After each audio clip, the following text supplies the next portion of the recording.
Welcome, ladies and gentlemen, to the Speedrun World Record Circuit, Day 2. We had an amazing Day 1 with 5 runners finishing a run. 2 did not. Hopefully those 2 will finish today. That would be Ouija and Cheese, but everyone had some great runs. It was a great day, and Day 2 should be even better. All these runners are warmed up and ready. Still waiting on a couple to get started here, doing their routines, but we got 5 up on screen for you. And I'm joined here in the commentator's booth by Meter. How you doing? I am doing good. It's very warm here, but definitely going to offset that with some really cool Mario action. Absolutely. It's going to be a great day for Mario indeed. Just get a few runners started and it will be loads of fun. But before that, let's start out with shouting out some sponsors like Urban Arts. This race is a charity for Urban Arts. We have a donation goal in the bottom left. We raised $1,300 yesterday, extended the hour. $1,250 was the goal. $2,500 is the total goal today, so doubling that from yesterday, Day 2. If we can reach that, we will extend the time 1 more hour today as well. And we actually had some finished runs with that extra hour yesterday, so it is no joke here, Day 2, to get that going. Donations would be much appreciated. Urban Arts is a great charity who deals with inner city kids and helps them get hands-on experience with computer science, engineering type stuff. And they're just a great place to work with. Great charity. Absolutely. Blue Bob was able to finish their run, and we had 2 other runners who were on not only tournament best times, not only personal best time, but world record pace. Both Punkay and Liam had amazing runs. Liam was running against their splits for their actual personal best, and it was well under the world record all the way through basement. So really exceptional. They both lost those runs at the very end, but it was super exciting. We would not have gotten that without the help of everybody donating, everybody doing their part. And I'm hoping that we can do that again here today. And it all starts right here, right now. Yeah, I hope that as well. And yeah, Tippy was a bit of a run crusher yesterday. Yeah, multiple runners got up there and lost over a minute of time, which is a really big deal. But if you can get up there on that pace, here in Day 2, you've been up there maybe once or twice, maybe a bit more comfortable, more likely to finish on that really good pace. Maybe see a 1:38 on the leaderboard. We got 1:39.22 by Puncation as first place. Liam with the 1:39.49. And then simply coming up 1:40.13. Callie with the 1:41.42. And Blue Bob with the 1:42.24. Those are the 4 times, all super low. 1:38, I'm really hoping for today. Blue Bob was on a PB as well. Had good chance to be top 3 in the tournament at the end of the day yesterday, and just Tippy, man, it broke 3 amazing runs right at the end of the day. But I feel like today that hour is even more important because not only is it, Cheese and Ouija didn't end up clocking times yesterday. Today, there is no reason for them not to if they don't have something by then. So it could be the difference between them even getting a run or not, or having to settle for a run that maybe they're not ready to settle for. And nobody clutches it out like Cheese. So getting that extra hour is going to be big. That's right. Cheese was in this exact situation the last time we had one of these events.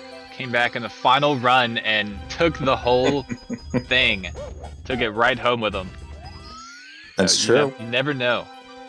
My bold prediction of either Punkay or Simply getting sub 1:38 during this tournament still stands, and I still fully believe that. Punkay almost did it for me yesterday, for us all, and just at the very end lost it. So I fully expect to see him come back today, all fired up and ready to make that a reality. Yeah, same. It's going to be a great day. I'm really looking forward to Callie getting on some really good runs. He was probably the most consistent one yesterday with just runs all day, getting into basements. Had a bit of trouble, I guess, beyond basements, really keeping the pace with the other guys as far as like the 138, 139 range. But his PB is 140, and he's constantly like -30, -40 seconds. So 139, 138 is definitely in his wheelhouse, and that would be great for him to do that here today live. And it's like a really low 140, like 140.04. Yeah, I fully expect to see Cali pull out all the stops too. I know Cali fans represent like nobody else. And we saw that yesterday. We saw that in the donations, and we saw that in the chat. And it's been really awesome to see all of the Cali fans come out and to see why they love Cali. A lot of that unique movement that you don't see from anybody else. Yeah, Callie's willing to do a lot of stuff and update stuff all the time. And yeah, he's a bit of a crowd favorite for sure. Bit of an underdog here today. I think this is his first live event here with us on these lifetime attacks. So yeah, great to see him out here, and he's doing great, sitting in 4th place, right above Blue Bob. So doing great. What a great opening showing. And I mean, it's the movement. That's what chat talks about all the time. Cali just being so unique in the way that they do things, be it just trying out and making normal for them movements that other people don't do because it's faster, or just because that's the Cali flavor. Sometimes it's not necessarily faster; it's just unique. But that is what Cali's all about, and it's really, really cool to see when compared to the other runners right next to them who have been doing this for significantly longer time and are the ones who establish how things normally are. Now Cali comes in and says, "That's not how it is for me." Yeah, just doing his own thing. And I didn't realize Kelly had started his run, thought we were just still doing some practice, but has already got the first run out of Womps. But The only one on runs at the moment. yeah, everyone else just kind of chilling. I know at the very start of these things, there could always be like a lot of nerves. Like there's always like so much you got to settle in and get going. So yeah, the first 30 minutes is normally the runners just kind of getting settled in, everything started up. Yeah, But get some practice in. Yeah, get some practice in. But I do know Blue Bob had trouble sleeping last night because there was a bat like trapped in his place, and he just couldn't get some sleep. So he's going to be joining us a little bit later, like 30 minutes or so. And then Simply will be joining us very shortly as well. And I think Punke, yeah, we're still waiting on Punke too. I haven't heard word from him, so we'll find out. This is a typical SM64 runner fashion. All the DJs schedule. There's a bit of time here today, so being having a little bit of a delay to the start, not the end of the world. And they may very well be practicing off camera and pop in a moment. So it'll be really good to see everybody here doing runs at the same time. We saw some syncing up yesterday, multiple times between Blue Bob and Simply. Liam was in one of those as well. There are 3 people running through HMC at the exact same time, and that was really cool to see. Yeah, it really was. And speaking of things that are cool to see, I hope Cheese does this again, but Cheese is doing a strat to where you clip through the back of this igloo. Please do it one more time. Yeah, watch this. Watch this. I had never seen this before. So yeah, this is like a single star strat. Those polygons are super weird in the back of the igloo. It's super hard to get into. Look at that. You just clip right through. That's so cool. Sometimes you do that by accident, just like maybe messing up a little bit and just getting a crazy angle. But she's figuring it out. That's really cool. It's one of the things I love about all of the different categories providing different, like all these different tricks that then when you have a longer category or a different category of some sort, and you're cross-playing categories, you can say, okay, this is a thing I can now use in this other category that nobody else knows because nobody's ever done it that way in this category. We do it only in 1 star or in 16 star. Yeah, a lot of optimized movements for sure. And yeah, 1670, and that's certainly where like Ouija shines, I think, because Ouija has community golds all around 120, but has never been like a 120 runner himself. He's shined in 16 and 70 and 0 and 1 and all those. Yeah. So he's really fun to watch with super fast movement and crazy strats. Yeah, and I mean, being able to take those things, a lot of times they don't work given the current routing and how everything is, because the current routing doesn't take into consideration that could be a thing, and then you have to completely change the routing, and then all of a sudden that's how everyone's doing it now, because that's the fastest route, is using a trick that otherwise wasn't used before. And takes somebody who really knows what the heck they're doing to be able to not only say, here's this trick that isn't applicable here usually, but now it is, but to also say, and now we can change the route to make it applicable, So and it's fucking faster. lame, dude. Yes, that's true. Callie just got the invis by the ship and fell in.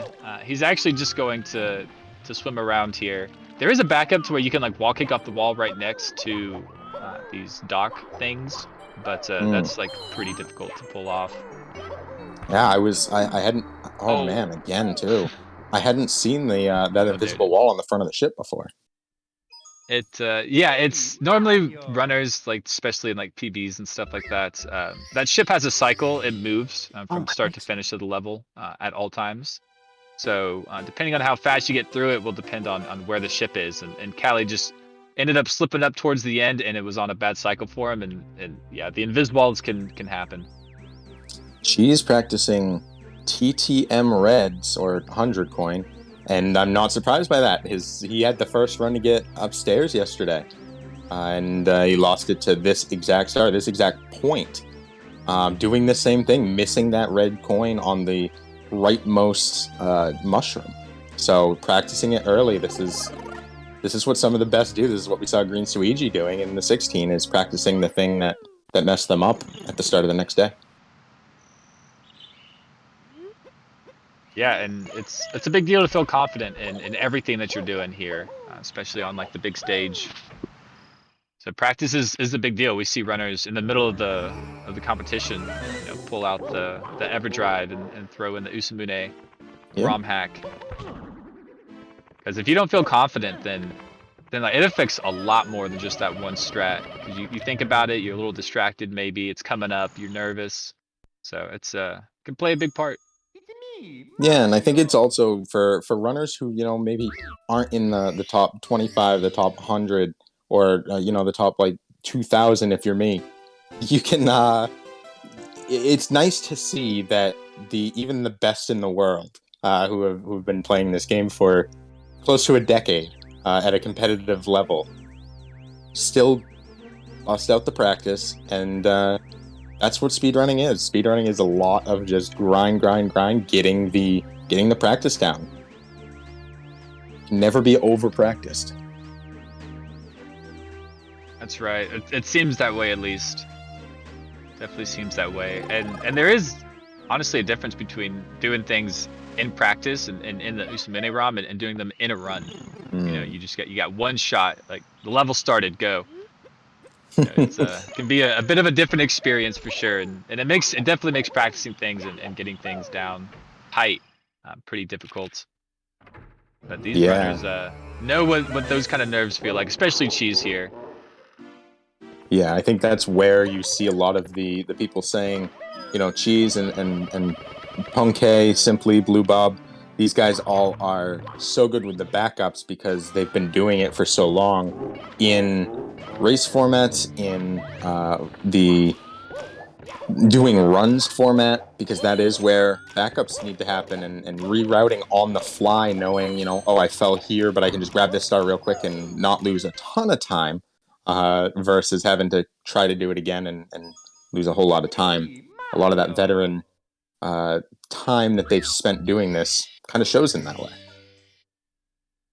It does. And that attempt from Cheese was like picture perfect until that star spawn.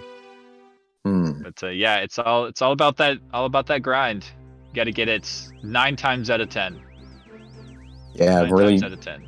Firm up that muscle memory. Yeah, Cheese is. I don't know if he's trying something new.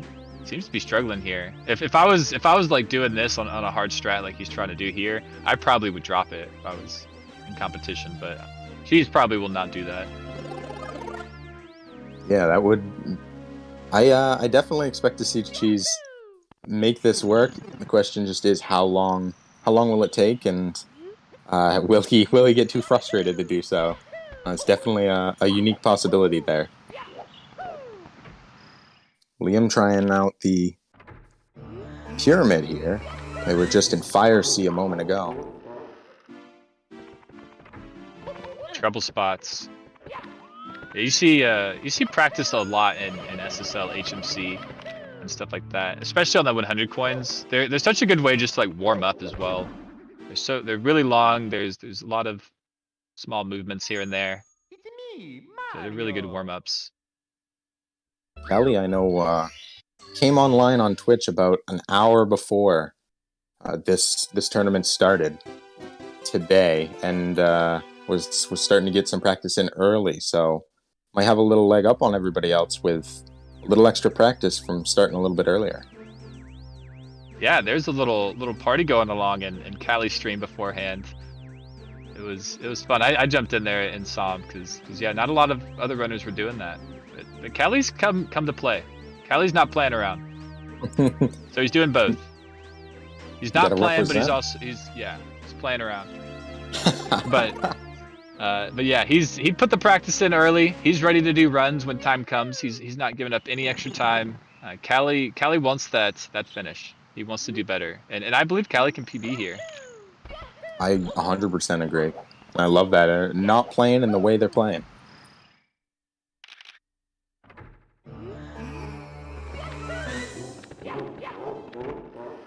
You know, Ouija was jumped online as well right before tournament start. Looks like they're just finishing, getting ready here on their side, but gearing up and ready. They seem to not perform the way that they wanted to yesterday. You know, him and G's both unable to finish a run, and that can be very demoralizing and frustrating when you know you can perform to a certain level and you're just not feeling it that day. You know. Yeah, and that can happen. You know, happens with athletes in competition. Happens with esport athletes in competition. It's kind of the nature of the beast there. Certain things can happen. You're just not feeling it. You're not in the zone. Maybe something's going on. You can't focus. You know, it all comes into play. This is an hour and 40-minute run. You know, and you're constantly doing actions. It is kind of nice where a star spawns or you're coming out of a stage. There are like little moments, like right here, Cali doesn't have to do anything for like 4 minutes, scratches his eye, maybe gets ready for what's coming next. So you get a lot of those little moments, but there's really no like 2-minute cutscenes like in other games. It's very high pace. Yeah, you get the opening on a reset. Ooh, a little dance for Cali. Bowser came to the party. You get the opening cutscene, you get the ending cutscene. You can take a break there. Yeah. That's about it though when it comes to longer periods of being able to do a thing. Yeah, I think the carpet ride at like the end is the longest cutscene style thing we have. That's a fair point. The auto scroller. Yeah, it's become a bit of a meme, especially I think in Simply's chat. Can you pee in time? If you have to pee during the run, like that's your time, and you still have like 15 minutes to go. That's fair. So yeah, and some of the most difficult 15 minutes in the whole game. Bits. Yeah, that could be. But yeah, and then you do IRLs with speedrun strats like hand wash skip and stuff like that to get back faster. It's a good time. Oh, and has started some runs. Very good to see. Liam. Yeah, they'll pop in one at a time, and then before you know it, they'll all be here. That'll be the real hype, but who knows what could happen before then. Cali could get on a heck of a tear at any point, and all of a sudden, before anyone else even gets in, Cali's set the new tournament best. Yeah, Cali could just win the whole competition before they even get here. It's true. I mean, definitely has a bit of an advantage, starting runs immediately over Mm. these other guys. Putting that practice in early. That's some good motivation right there. Some good role model activity. We need more of that here in the Mario community. We're always late. We're late to everything. Liam's practicing TTM as well, trying out breezeless here, getting the good practice in. So TTM seems to be kind of a focus point for at least Liam and Cheese early on. That's right. Yeah, I saw exclamation mark format. We have a lot more runners here than the very beginning, so I'll go ahead and explain one more time. This is a live time and tag format. We have until 8 o'clock Eastern to get runs in. That is when the final resets will stop. You cannot reset after that point. And we do have a bit of a donation incentive. $2,500 is our goal today, carrying over from yesterday, $1,300. We did meet yesterday's $1,250, so we're starting at a $50 advantage today. Should be able to make this one happen as well. But that extends the time an extra hour. So we'll, instead of ending at 8, they will be able to reset until 9. And then that will go on until everyone has finished that run. So it could be very, very important to get that here on day 2, final day of this event. Yeah, it will be a big one at the end of the day there, and we kind of did like you said, we waited a little last minute yesterday, and we were able to snag it at the last moment, get the incentive goal. But we have a head start here today to start out. Whatever from yesterday rolled over the extra. But I think if we start early and we start with some small donos early, $1 here or there, $5 train. Knock out a lot of this right out the gate. That'll take a lot of the pressure off throughout the rest, and we can keep it flowing in at a nice steady pace. Yeah, that would be great, and it's a good opportunity for us to interact with chat. $1, $2 donations. I mean, we'll read them. We'll talk with you a bit, and that is really good to get things going for later in the day, because if nobody donates early and we're sitting 2 hours left and we need $1,000, because people haven't been chipping in throughout the day, people might not be motivated to chip in the rest. But as we saw yesterday, we were at like 800. We were only like 400 short. We had like hour and a half left or something, and then we got like a $200 donation and like a $20 donation, and then people were like, oh, we're almost there, let's finish it off. Yeah, early donations are important. We got to get it rolling. Yeah, I think that was 300 by Rajan Rondo, right there towards the end. Yeah, 300. It's a big one. Yeah, that's right. With that said, gonna be really good here. See these guys get through Dark World and get some of the confidence going for being able to get through this earlier game, so that we see lots of attempts going into basement and going all the way upstairs. So once they're upstairs, a lot less likely that we're going to see resets. I think we only saw maybe 3 or 4 resets total all day and made it to upstairs. Although granted, I think we probably had less than 10 total runs that made it upstairs. Yeah, and that's kind of to be expected. You see a lot of runs in basements. That's kind of the true testing ground, if you can make it at lobby at least. And once you get past that, it's few and far between past that, really. I believe Liam was the only one who made it twice through the entire game. He finished 2 runs. And his last run did save time over his first one. It was 3 full seconds, which, it seems when there's a gap between first and fifth right now of a couple of minutes, seems maybe laughable, but at the end of this tournament, last tournament, we saw 3 people tied for one position and then 2 tied for another. So of the 7, there were 5 people tied. It's totally possible that 3 seconds can be a huge difference maker. Yeah, it definitely could be, as these times become more and more closer together. Yeah, 3 seconds can be a big deal, and we see it in these events all the time. But also, yeah, I think that's just probably pretty good for his mental as well. Finishing 2 runs, you're like, okay, that's like 3 hours, 3.5 hours. That's half your time, pretty much. And it's true. So he was probably feeling it yesterday. Excuse me, sorry. Yeah, I mean that's a really good point. Really good for the mentality. And it looks like Snowman's Land also a point of practice. We see this very often. This very specific star too. It gave a lot of people trouble yesterday. Both getting up in to the top of Snowman's head, but anytime that they're climbing up that base of the snowman to get up towards that igloo it's a tricky point, and we see people practice it all the time. That's true. Yeah, there's a lot of things that can happen all throughout the run. You gotta maintain focus the whole time.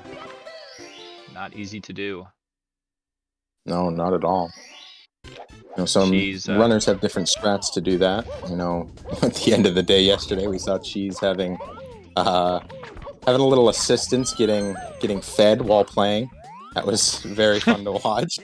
I A missed little that bit of part. I was a little bit listening of to a lot of the end. a little bit of silliness from Cheese's end, but also, if you have the IRL help, that's a heck of a strat. Yeah, that's great. IRL strats for 8%. sure. No, I was So, yeah, I was gonna say something about the way Cheese kind of distracts himself. And yeah, runners do have their little tips and tricks. Some really just don't talk; they just focus. But yeah, Cheese really loves to talk to chat, and it sometimes can make it hard to like capture his gameplay and stuff at these events because you turn on a sound and it's like Cheese is talking. And you're like, oh okay. So it's funny. He gives us a run for our money here on the commentators booth. I mean, it is very cool how some I know. I know when I was in Kelly's chat earlier, it was I don't have mic on. I don't have chat up. Just gonna kind of focus at the moment. That may have changed at this point, but some runners that's how they want to play. They want to hyper focus and have no distractions. Versus like you mentioned Cheese does that. I know Simply loves to interact with chat, and Green Suigi on his world record. You can see it in the beginning, and he talks about it when he was reviewing it after he took that record again a couple of days ago. He was talking to somebody on Discord. He was chatting with chat. He was thinking about, I'm going to go have something to eat after this run, turn off his AC. These guys have done this so many times. Sometimes just letting muscle memory take over, not stressing about what your time is, can be the biggest way to just kind of bust out a heck of a run and not even realize you're doing it. It's just natural. It's just what they do. Exactly, and yeah, muscle memory is can be your best friend and your worst enemy. But yeah, as long as you can stay focused enough to stay on track and finish out the run, that's really it. It is that balance, and I think you see it more so early with talking and stuff, because the rest of the run is very daunting. It's so long. You kind of need like that mental, like I'm not gonna think about the rest of the run. I'm just gonna think about what I'm doing here. And then definitely like in base bid, you'll see Cheese and stuff like stop talking so much. They're focused. They're like, okay, the run's starting. We're doing it, even though we're 30 minutes in. That is true. You can see a lot of the focus shift, especially with Cheese, when things start to get serious for him. Especially as time available dwindles. That is Gonna very true. And go ahead. yeah, sorry, just getting some word from the from backstage here. We are gonna take a quick ad break since we only have 2 runners and we are running into JRB. This is probably the best time. We have to run some ads and we don't want to miss really exciting gameplay. So even though it's only been 35 minutes, we're gonna throw it off to some ads. It's been great chatting with you, Meter. We'll be right back in just a minute.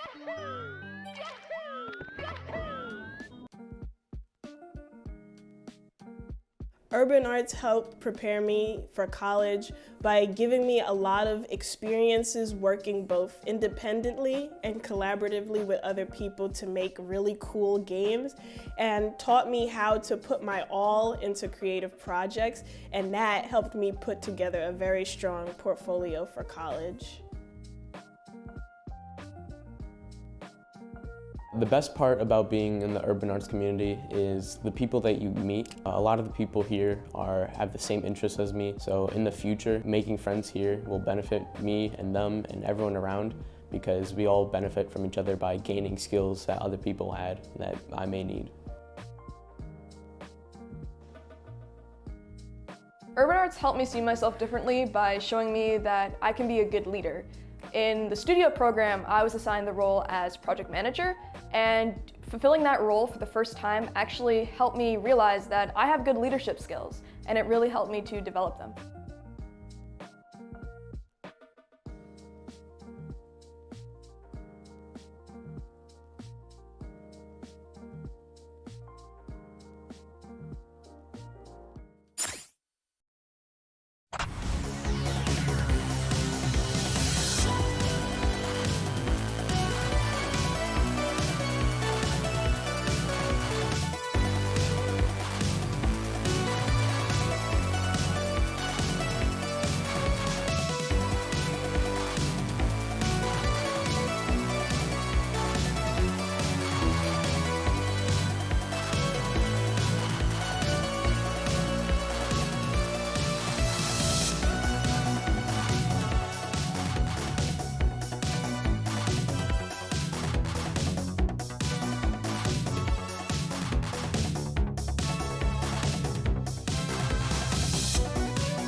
Welcome back, everyone, to the Speedrun World Record Circuit here, 120 event. I am joined with Meter here in the commentary booth, and it has been great. I know we just took an ad break for JRB. Callie is out. Unfortunately, Cheese did fail. I think it was cannonless, and maybe that was his second attempt at it, and took the reset. But we still got Callie on a good run, and I'm joined in the commentator booth. Meter, what's up, man? Not too much, just watching some great Mario. We got another name up on the board. I believe that's Simply.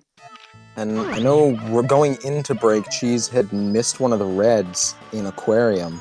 And I think that kind of set his mindset to one more small mistake and I might as well reset, and did fall victim to that. But getting through Womps now as Callie's taking a slide. That's right. You just reset and keep going. That's all you can do. Simply's going for some practice. Yeah, Cheese does look a bit tired. Drinking that coffee. Cheese does live in Spain. So the time period for him, I think Eastern is like 9 hours or something ahead of us, 8 hours. So it's pretty late, and he's going to be going well into the morning here, as he did yesterday. Ooh, missing the red, but immediately circling back around is Callie.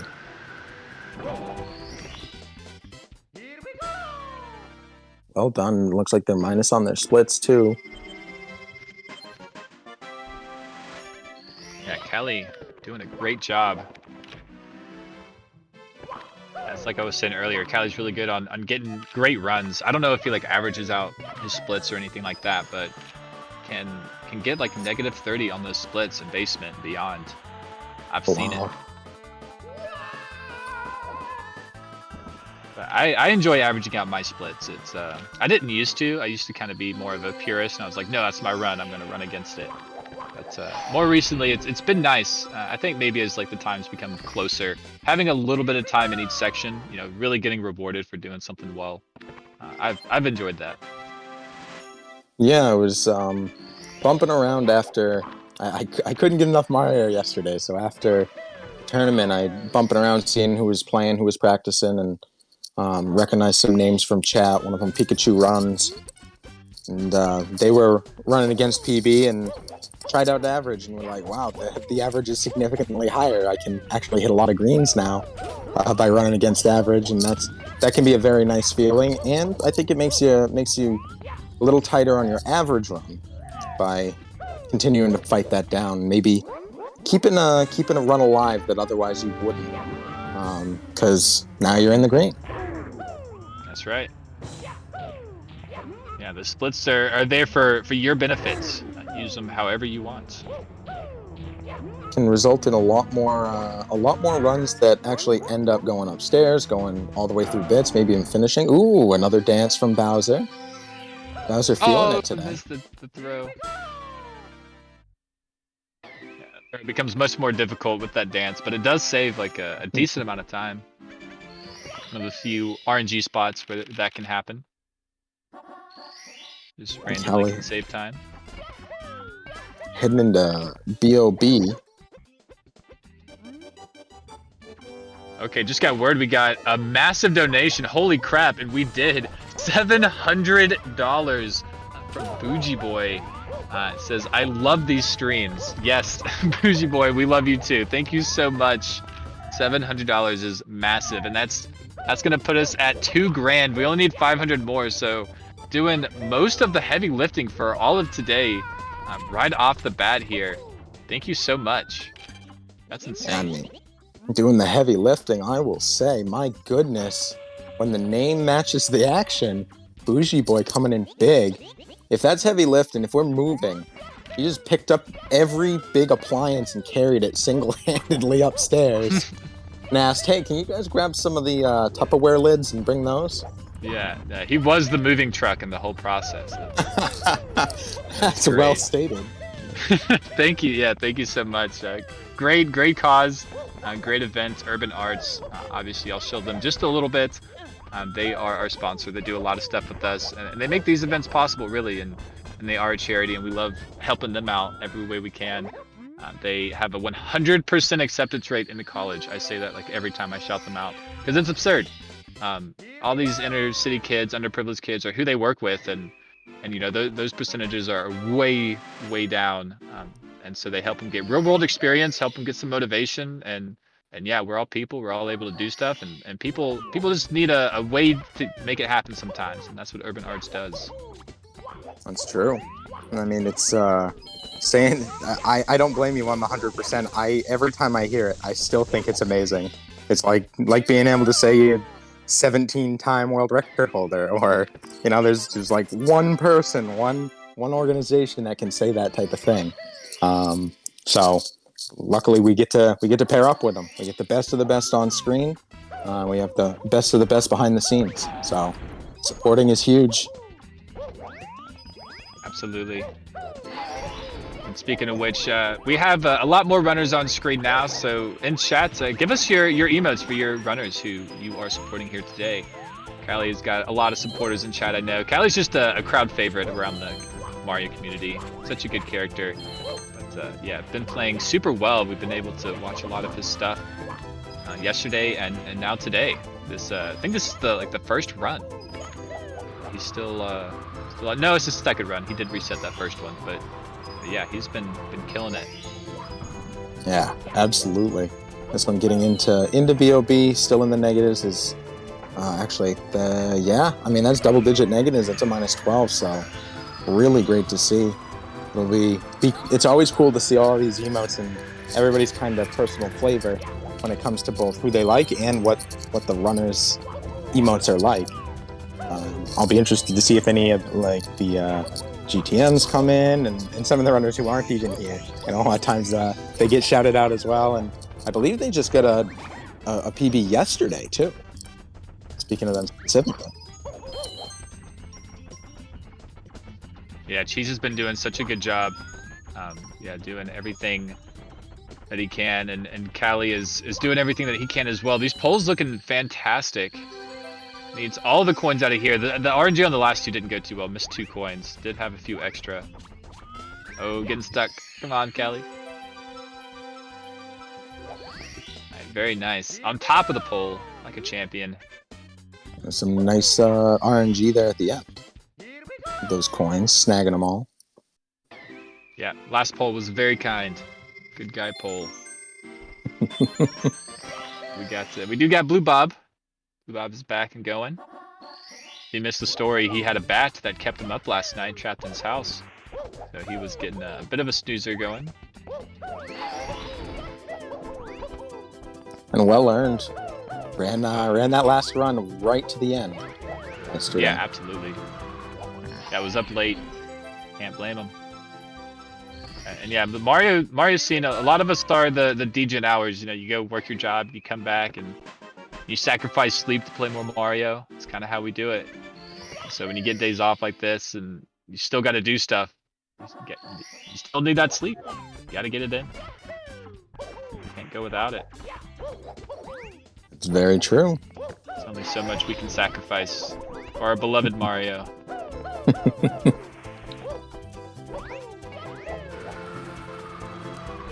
Really nice strategy. Callie, I don't know if anyone's shouted this out yet, but Callie optimizes a glitch that is in the Japanese version versus the English one. And here on 120, the Japanese version saves about 3.5 seconds over the English when everything's come into... everything's accumulated and accounted for.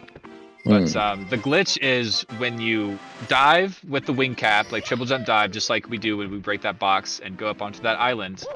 When you clip off the fence, the camera will get stuck in like a Mario state, and it'll get stuck like that until he kind of has a new state. So you can kill the Koopa and take the shell, and jumping on the shell will change the camera back to normal. You kind of change the camera state, change Mario's state. And everyone avoids it, really, but Callie uses it to his advantage and uses that Mario Cam state to really get some precise angles on the flying and stuff like that. So it's one of the only ones who does that. I love it. Take something that otherwise would be a deterrent and make it work for you. Yeah, and maybe I'll try to point it out when it's happening in BOB next time. instead of kind of when it's finishing up. But very interesting. Oh, a great Tama. It's just picture perfect. No need to change up angles or anything. He knows all the angle presets. Got it Even locked still, and loaded. Sometimes you can hit one of the sides there and get pulled a different direction. We've seen that work against these guys before. Not on that try, though. That was a fantastic frame 1 jump, maintaining that speed over the sand.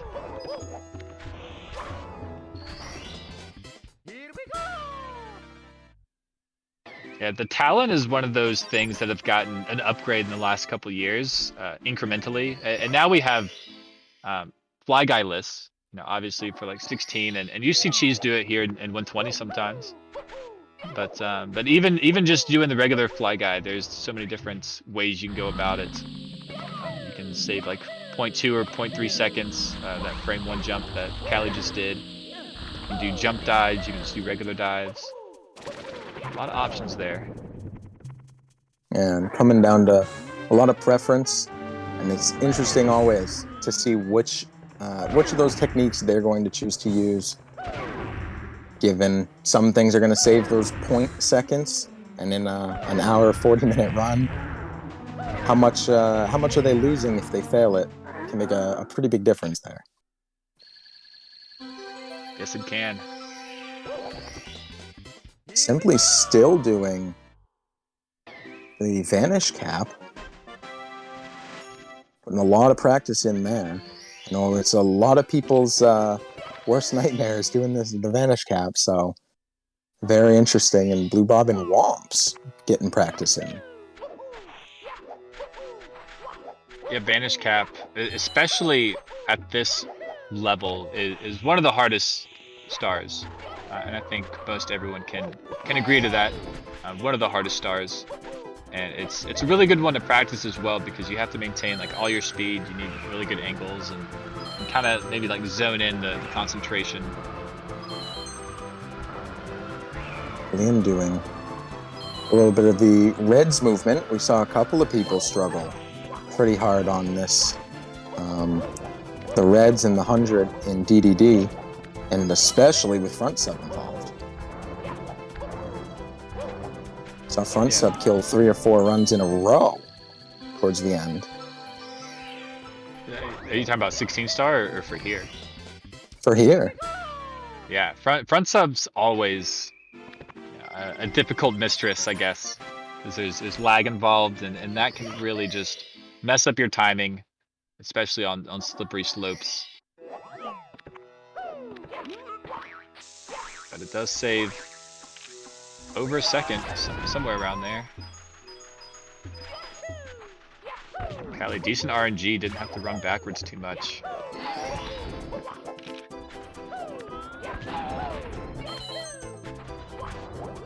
Yeah, really nice. This is actually getting really good RNG here. That pokey was headed towards the next direction. It can often just head the opposite direction and make you waste some running.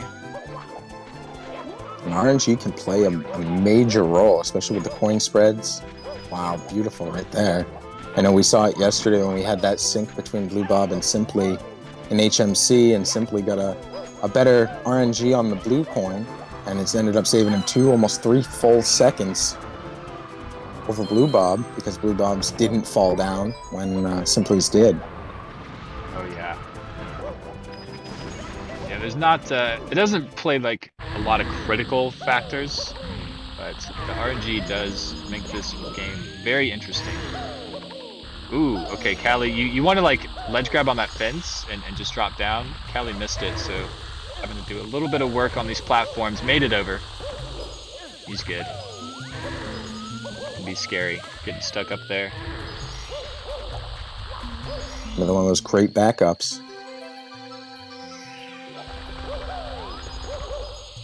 So Liam might be starting runs here. Ooh, fantastic.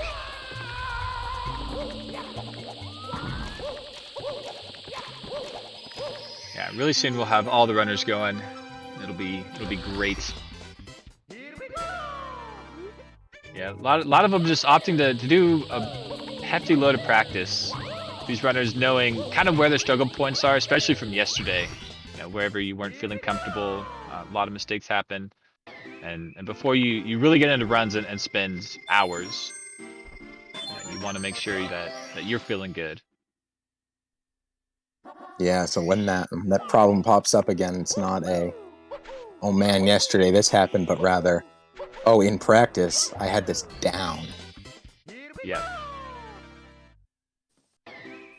What you need. Ouija looks like they are in a almost ready to go position. Firing up a 0-star fresh file. And just a reset will set up for being able to start the run. Yeah, Ouija is a bit of a wild card here in this event, not being necessarily a straight 120 runner. I'm doing a lot of 16 and 70. He's going to be really fun to watch and a bit unpredictable where he'll actually end up on the leaderboard. Yeah, I know Ouija fans believe they'll end up in one spot, and those who maybe don't watch as much Ouija or aren't used to seeing them run the 120, kind of questioning where they're going to end up when compared to some of these guys who this is what they do as their core. It's kind of the inverse of what we see when Cheese is in the 13 or the 16 stars. That's right, and getting a good 120 run when it's not your main category and you do have limited time to get it, that definitely can be very challenging. Versus like, oh, I don't do 120, but doing PB attempts, you know, take a few weeks to get a good one. You gotta perform. Yeah, I mean, resetting towards the end of a 16 versus resetting towards the end of a 120, and when you're talking about your morale is massive difference, because you're talking about probably at least an hour difference there of time loss. So definitely can be much more frustrating on the 120 side when you're used to having quick runs. I think those ones get pretty long, but you know, he's 70 star for sure. A little more comparable in that regard. Yeah, world record holder Ouija 70 star. No joke. But Callie's having a great HMC 100 here. Ooh, nice ledge grab. Pretty close on that box right on the corner. But yeah, good RNG 2 here at the end. That's as good as it can really get. All you can really ask for. RNG Team Callie this morning. This afternoon. Oh, Cheese messing up the wild blue star. But yeah, now we got some Ouija gameplay going. Doing that 100 coin. That does seem to be the practice bread and butter is, yeah, pick 100 coin and do it pretty well. Oh, I did miss that they were in the practice round. That's on me. So it looked like they were getting ready to actually do a run. Just moving the Mario man. It's the name of the game. Liam. Yeah, In a run. Callie. Yeah. Some swag strats. That's just what he does every time. I don't know if there's a camera angle or something, some good notch angles, but yeah, it's fun to watch. Baked into muscle memory. This is what I do. It's what I do now. What are you talking about? Swag is part of that strat. You can get that star without swag? That's weird. Yeah. Cringe. I missed the Great first box. triple jump attempt, but was able to snag the box that time. We've seen that be at least I've seen that be a lot of struggles for the top runners recently in a lot of the tournaments. It's getting that triple jump, box jump. Yeah, that's one of those tricks that gives everyone trouble, no matter how well you do it. Just positioning, cameras can be pretty weird, but it's not too bad as a backup. If you fall down, you can do Christmas Miracle. Maybe Callie was still stayed up there, so we could just reattempt it. But yeah, definitely a pain zone. A few seconds lost.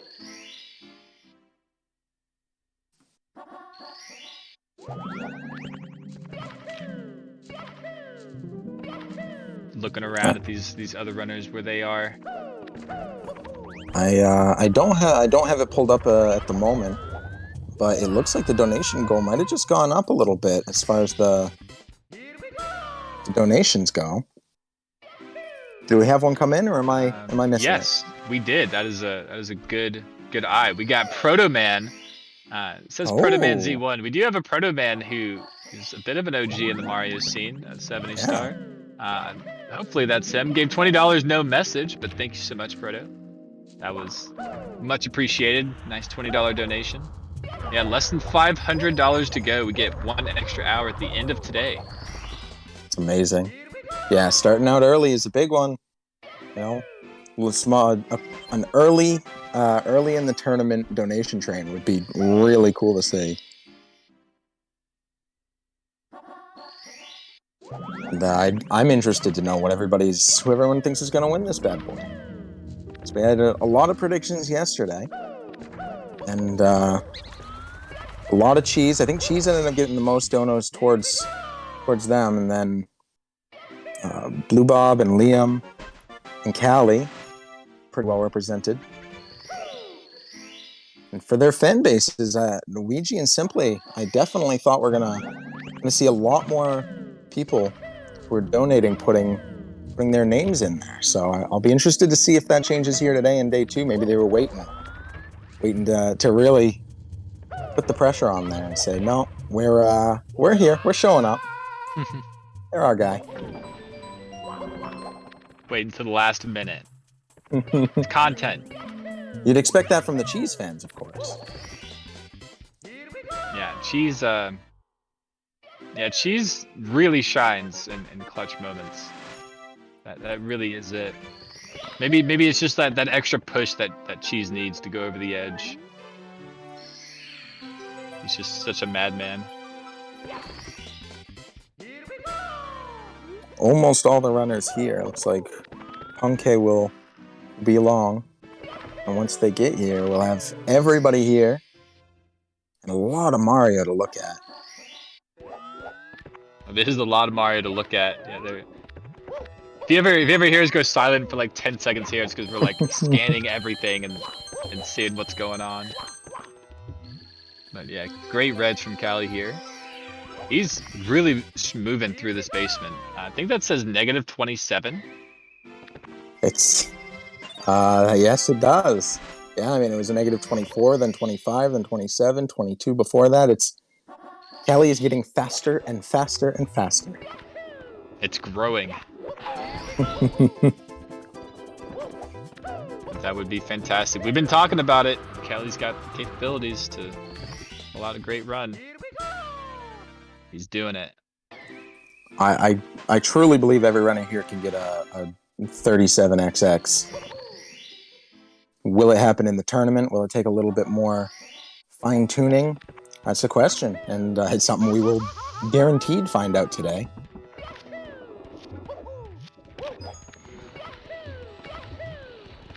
But one good run's all it takes. That's right. Yeah, I think everyone here has capabilities of getting 37, 38. You know, eventually 37 for sure. And there's a bit of a debate. Kind of back when the record was 140, 139. If 138 would be possible, and then 137 would be possible as well. And during those times, I always said, bro, 136 is going to be possible. Yeah. And one day it probably will. It's looking that way. Only like 2 years later. I mean, when you have the question is, when you say possible, do you mean literally, or do you mean, I think it'll happen. Is there a likelihood of any sort? Because when you look at some of these guys possible sum of bests at the beginning. You time up their best possible. It's 136 territory, so that's possible then, right? Because these are all a sum of best. That would be a segmented, let's say. If it's possible in a segmented, it's possible in a run. It would just take the run. Exactly, yeah. And yeah, I think these some of the best, a lot of them go down to like 135. And so yeah, you just need the run, and that's a good thing. Like RNG probably wouldn't play that much of a factor there. Like that's kind of where that minute would go, but it would have to be the run. Then my standpoint then, if that's what you're saying, is 135 is possible. Oh, there you go. All right, Callie, really testing the possibilities here. I haven't been able to say anything bad about Callie, so I know we haven't been talking all about him this entire time, but okay, there it is. So Callie messed up right there. I can talk about him now. Oh, he keeps burning. Oh no, he's laughing about it though. That's good. Well, to be fair, that's your fault. It is. It was my fault. I was literally, I did it. I can't say anything about it. But no, that movement there is really tight. I don't do that specific movement because it's super tight, and that's why it can happen. It does save about 0.1 or so.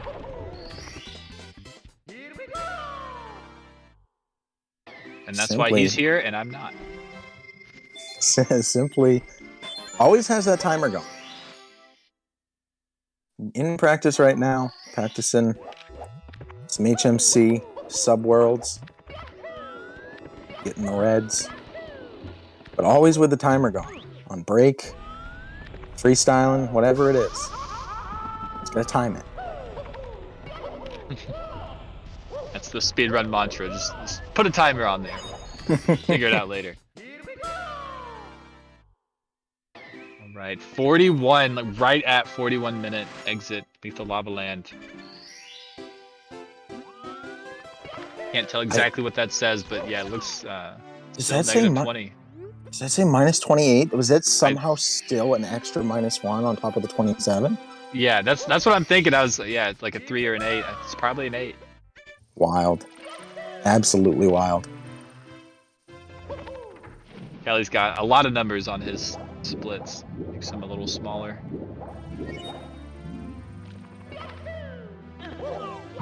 Gonna head to everybody's favorite practice area. Drains the moat. Yeah, this is a good practice area. Nice long straightaway. Water's not there. Good I know. movement, kicks. Yeah, I think that's where Simply has a movement tutorial, and that's where he did all of the practicing. And I learned a heck of a lot. You'd think it's kind of silly to have to look at a movement tutorial and be like, how Mario moves. You've watched hundreds of hours of Mario content, but even still, when you can hit buttons and in what order, it can make a really big difference. So. Yeah, you gotta buffer buttons and all that stuff. Yeah, even just relearning the basics, I think there's nothing wrong with it. The only real danger to me is thinking you know anything, and you can't be taught. That's true. Yeah, movement is very key. And there's like tons of tiny little things. Holding Z when you're on a slope. We do that multiple points in the run. Allows you to do different movement than if you weren't holding Z. So yeah. Lots of stuff. I mean, even yesterday when I was watching Pikachu run, they were talking about side hop, something that they were just learning how to implement. And I had done side hop, never knew about what button you needed to hold in order to let go of the ledge after and not grab it on the other side when you're actually getting over that fence. Oh yes, that actually is tricky. That is, able you to have teach to me punch. That. If you punch off a ledge, Mario cannot grab it. And that's what they do on fences. Yeah, you gotta punch. And it was just really cool that somebody who was actively remembering how to do it themselves, they hadn't practiced it much, and I had practiced it a whole heck of a lot and was getting near probably an 80% success. Still didn't know that little thing. So yep. Keep learning. Keep learning. Callie's learning us today. This great run, CCM. If Yeah, you can't we learn do. it, just make it up, like Callie does. Make your own way to do it. That's right. CCM, we do lose 0.7 seconds minimum, I think is the time, by doing CCM late, but it is somewhat of an easy stage. There are things that can definitely happen, but you want to get basement done early, and it allows you to get enough stars. You can still skip CCM, have enough stars to get the MIPS and all that stuff, so that's why we skip it. Get that basement done early. Yeah, it's smart. We watched a lot of runs die in basement yesterday. Yeah, in races, you'll see a lot of movement and routing that'll change. Not so much in these lifetime attack events. People can play it more comfortably, more dangerous. But yeah, in races, you'll see like no LBLJ, slide early, CCM early, all the fun stuff. Just saving those extra few seconds in routing that we kind of let go.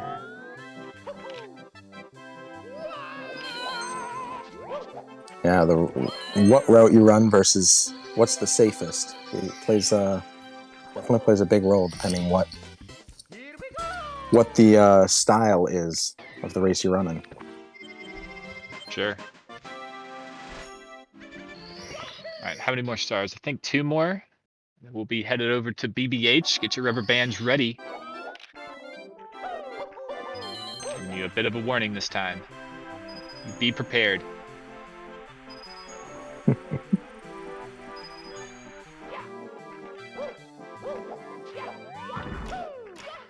And this is a good route for the 100 coin if you have to race the penguin. Or even if, I don't know if it saves time if you don't have to race the penguin, but you grab these 2 blue coins. You normally don't need them. The slide has all of the ones that you need doing that route regardless. But we're going to skip a section of the slide here. So Callie will do it right here. It's right after the jump and the arc of coins. You do have to get all of those coins though, so that's a pretty big trade-off. Okay, Callie does. And yeah, skipping the slide, that little loop around right there. This is a 10 coins. We got those in blue coins, and then what it does is it doesn't actually save time with Mario like getting to the end, but watch the penguin. So the penguin has rubber band mechanics, as a lot of Mario games do, and he had to waste 0 time there at the end. So the penguin's already done right now. It's getting in position, and he gets to talk to it immediately. That's 1 second of time save. That makes a lot of sense. By rubber band, you mean the sooner you end, the faster the penguin goes. Yes, yeah, or like the further ahead you are of it. Yeah. Right on. Yeah, I know Mario Kart was like that as well. Mm-hmm. Yeah, a lot of Nintendo games do that. And it is nice, family games, you make it really good people will always have some kind of competition. Bad people won't go against crazy computers. Yeah. Look at this route from Callie real quick. Look, he ran the opposite direction of the snowball. There's 1 checkpoint you have to touch. And so he just runs around the slide, touches it, and waits. I know people were calling that out yesterday as being really cool. I hadn't seen it before myself, so see it in all its glory and very well explained. Yeah, I believe I didn't understand it at all. I believe Tabascoth explained to me one time in the commentator's booth. He's super knowledgeable. If we ever get the chance to get like Tabascoth up here, was it Drogi? Like any of the OG guys, like a lot of them are super knowledgeable and help these #1 runners with their movement and understand the game better.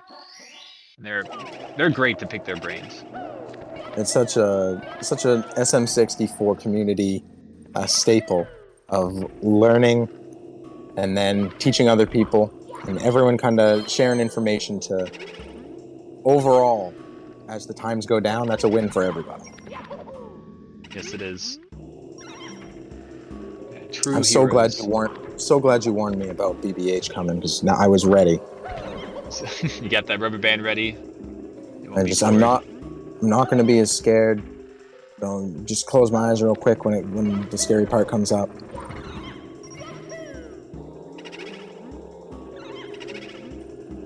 And Kelly doesn't do any crazy door skips here. Oftentimes it ends up making the runners lose time instead. The first door skip isn't bad, but that door skip, that final room, is very hard, and I see a lot of players bonk, lose 2 to 3 seconds. Yeah, we're gonna actually throw it over to the donations.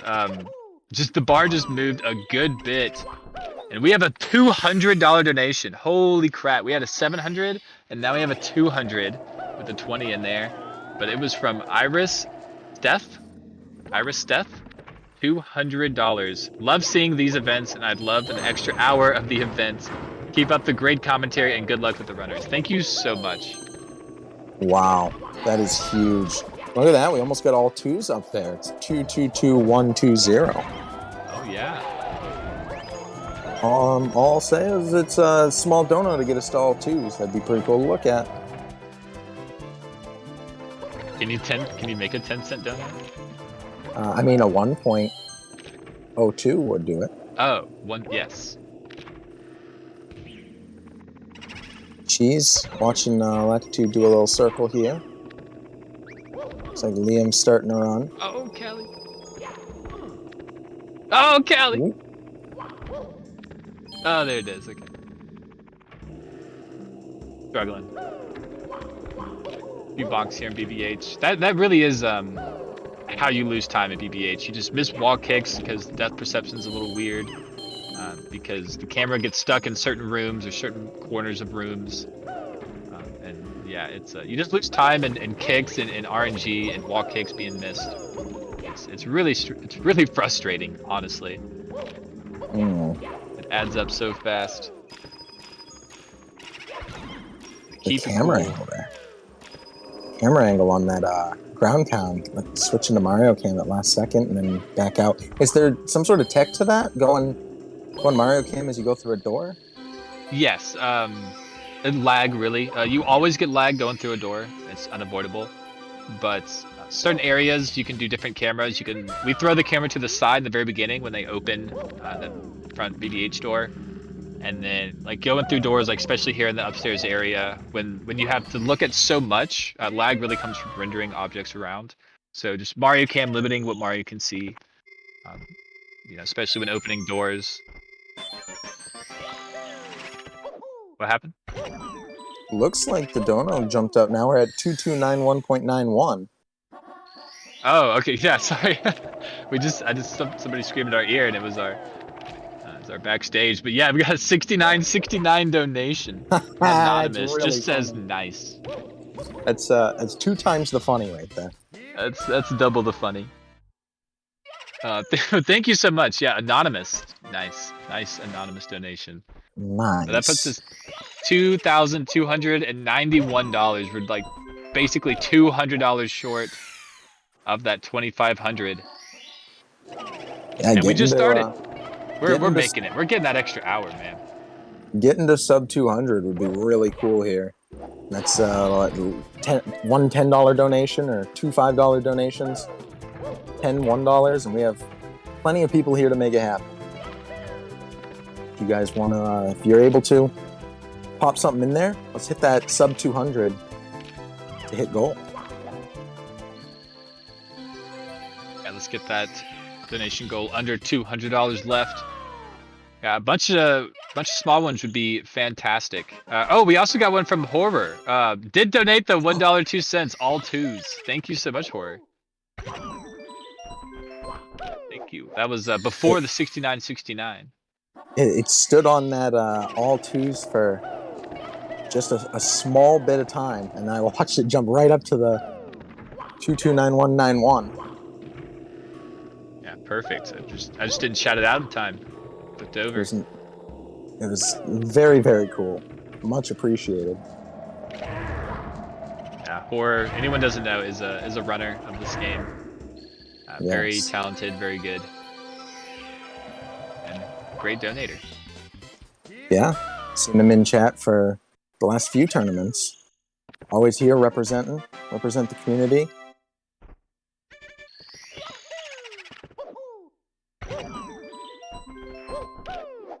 Callie's Back got a into few more BBH. here. Got a lot of the hard ones out of the way. Callie just kind of cleaning up BBH now. So yeah, so you swing the camera sideways, reducing some lag. What it's all about.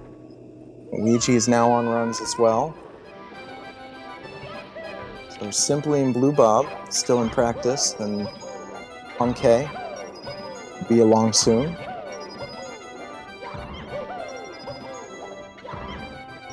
Did we ever find out who people are representing here? We get a lot of those emotes in.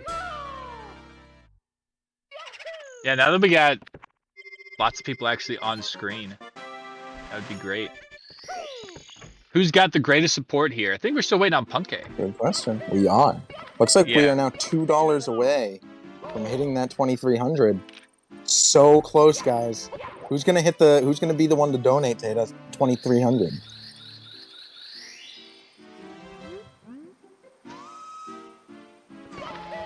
Who else are we missing? It's just, Oh, Cheese isn't on screen. Yeah, we had Cheese. Okay, yeah. yeah, He's probably taking a break. fair enough. It's like, I know we had everyone. And I apologize here, especially to you, Markinator. I don't have the donation thing up. Limited screen space at the moment. I do think we got a couple of them. We did. We just got a few of them. Yes. We got one from Jaquarium. What's up, Jaquarium? Another runner. Nice. $5 says, go Callie, go Callie, go Callie, go Callie. Thank you so much. We got one more. $9 says Into the Woods. The name is Into the Woods. Says Cali Cube Club. So that is. There's got to be. I know there's a cube joke in Cali's chat. They have a spinning toast. I love that. Well, I mean, if you look at Kelly's screen, it looks like there's a cube behind them. A white cube, right? That's got to be what it is. That's got to be it. But I think there's an emote too. Oh, we just crossed the 2,300. Throw the Cali white cube emote. I want to see it.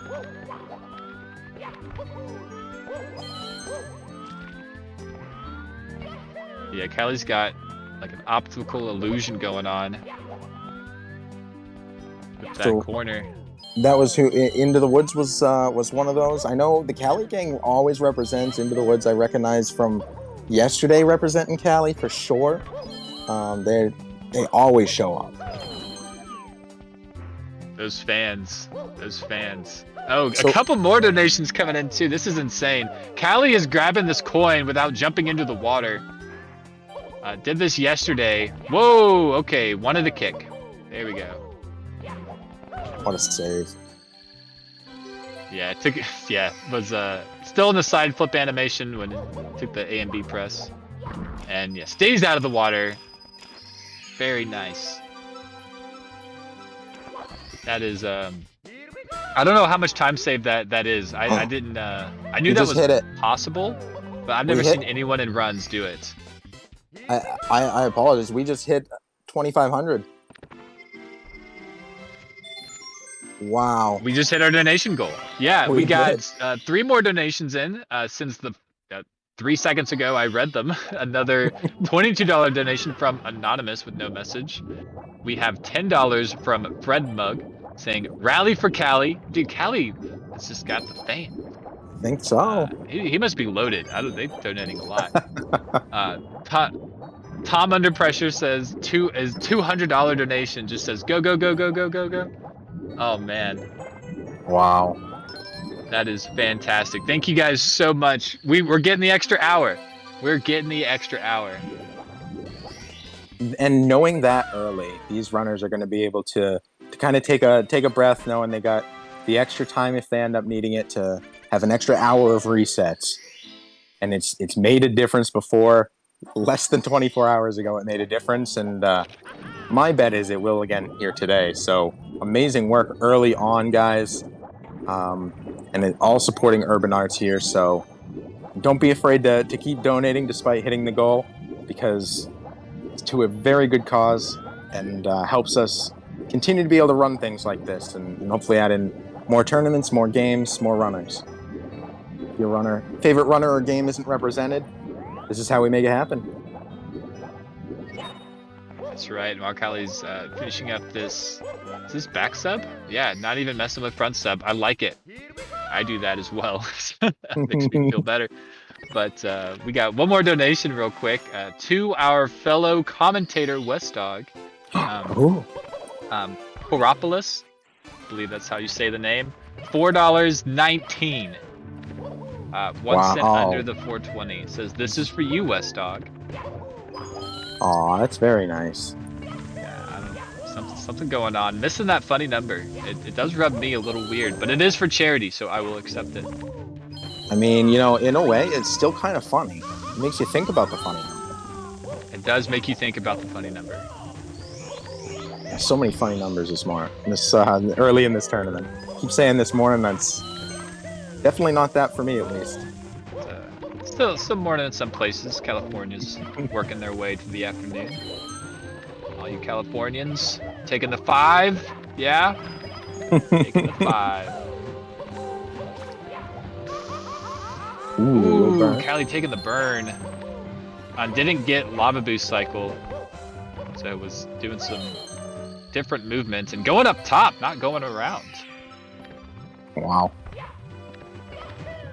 You know, the Cali fans, they're gonna say, well, what do you expect? I'm still, every single time they do some unique movement I've never seen before, I'm still going, wow, I've never seen that before. Is there, Cali fans, is there a point where you stop being amazed and you stop saying, wow, that's unique, that's different, I wasn't expecting that? Or is it always this amazing? Because I get it. I get why you're huge fans and why they show up the way they do. Yeah, it's exciting. It really is. Sounds dumb to be excited like that, but and no matter how many times you watch this game, being able to add something new to a 30-year-old game, like it's amazing. Yeah, this game came out in 1996, maybe Japan in 1995, something like that. But yeah, US came out in 1996. I was 1 year old. Oh, I was 6. So yeah, I do remember playing this game as a kid, so it stuck around for a long time, even then, as we continue to push it. It's true.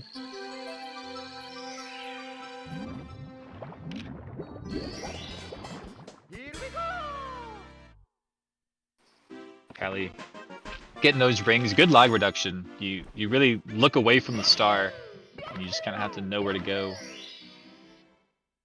Cheese is back on screen.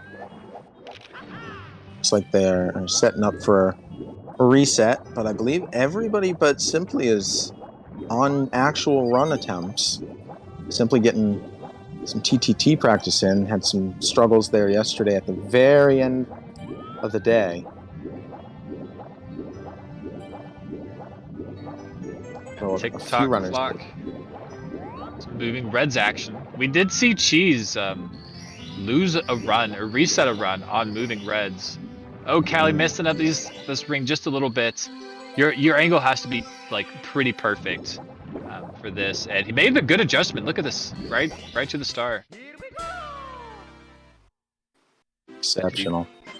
Yeah, very centered on that blower. I don't know what it is.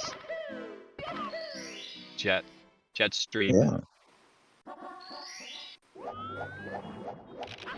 Like you said, every runner on it. We got Ouija, Liam, both in JRB. Blue Bob making his way through Womps. Cheese trying to get it going. Cheese just got back, so give him some time. And still waiting for Pancake Jones.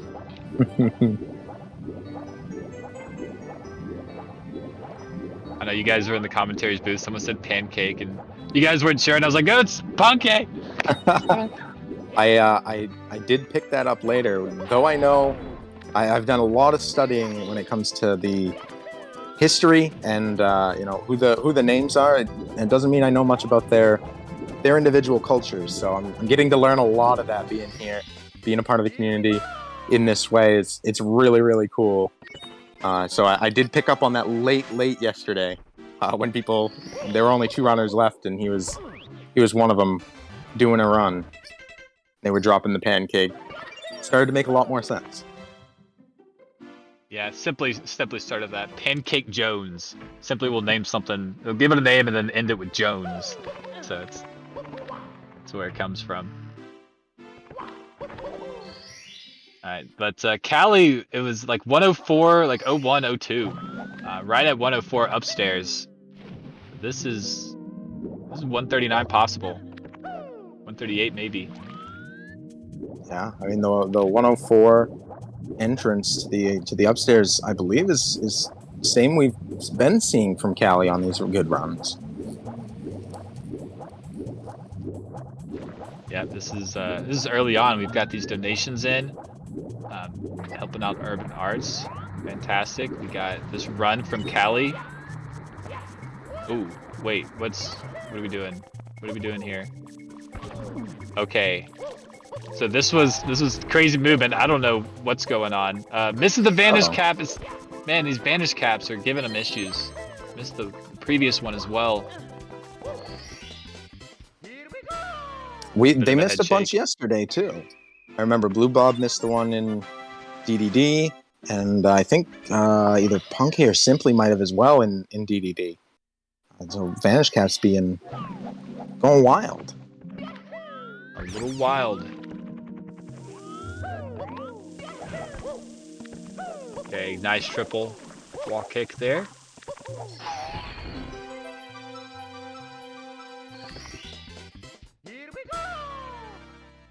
Okay, we are coming up on that time to where we have to run some ads. I know Callie is on a really good one, so we want to do it before he gets too deep, and especially not into Tippy. That's coming up on the half hour. But we'll let him finish his star. We'll see what happens. Go quit to the ad break. Yeah. Any quick words before we do that, Meter? No, I mean this has been really exciting, and it'll be good to get the break out of the way and then finish up the upstairs. So really excited to see that happen.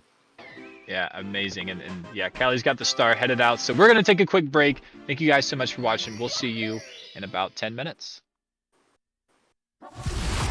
Ladies and gentlemen.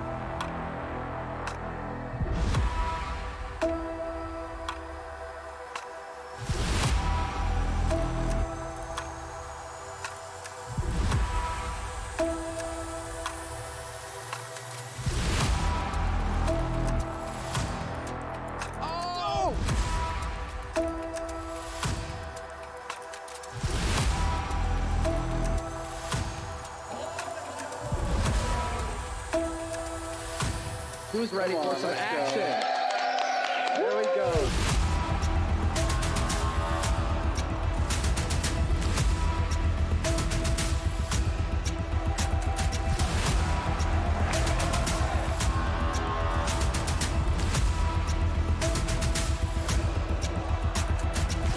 Everybody get it out. All four. All four.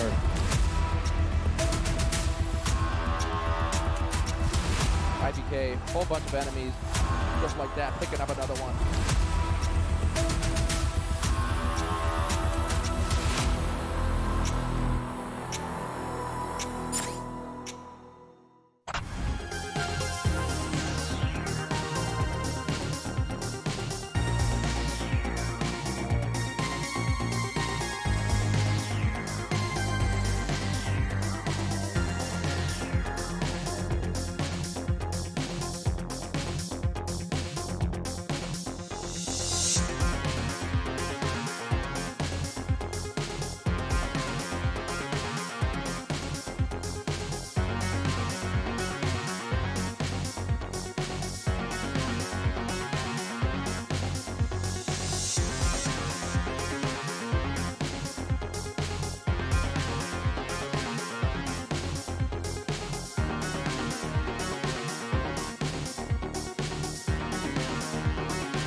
Welcome back, ladies and gentlemen, to the Speedrun World Record Circuits here, watching Callie on this fantastic run. Got through our ad break. It was like a 5-minute ad break. I said 10. It was like 5. So I baited you guys just a little bit. But yeah, sitting here, Callie's in THI. Lost a little bit of time in Wet Dry World while we were gone, but still really good pace. -13 here in this stage, and going a different route. Missed 1 coin there. This is the. I think this is the Koopa race route. Yeah, and the Koopa spawned over there. Yeah, so that's what this is. But I'm joined in the commentator's booth with Meter. It's fantastic to have you. Yeah, thank you so much, Markinator. Much appreciated. We, yeah, I know we still have this this poll running up over on the Tiltify for donations, so I just wanted to reconvene on that a little bit. It's who's going to get a 139 this tournament. A couple of people already have it. Some people think that, you know, Liam, Punkay, those guys are going to improve the 139 and therefore won't get it. Punkay, the only one with nobody putting any money towards that yet, which genuinely surprises me given that they already have a... Ooh, Callie! Oh no. Voiding out. Oh no, and tragedy strikes. I was looking, I was like, he looks a little to the right, and sure enough, missed that plank by a pixel. I'm sure you can be more right than it looks, but man, that was frustrating. Sorry to cut my own thought off there, chat, but that was a big important moment right there. We'll see how the recovery goes. But Punkay, nobody donated to Punkay yet. Big surprise for me. Simply way in first. $820 towards Simply, thinking they are going to get 139 this tournament. Then Cheese with 565. Callie hugely represented, 206.09. Liam at 21, Ouija 10, Blue Bob 5, and nothing for Punkay yet. So if you guys believe one of these guys is going to get a 139 at the end of this tournament, that's the time they'll walk away with. Get those donations in and make your voice heard, and you can also leave a message, and we can know who you represent. Read that out. Let the runners know you got their back. That's right. And Punkay might not get anything because he's already got the 139, and he's also the only one who's not here. So. He is now. It looks like he literally, as you were saying that, popped up. Well, speak of the devil, I guess. Here's Pancake Jones for you.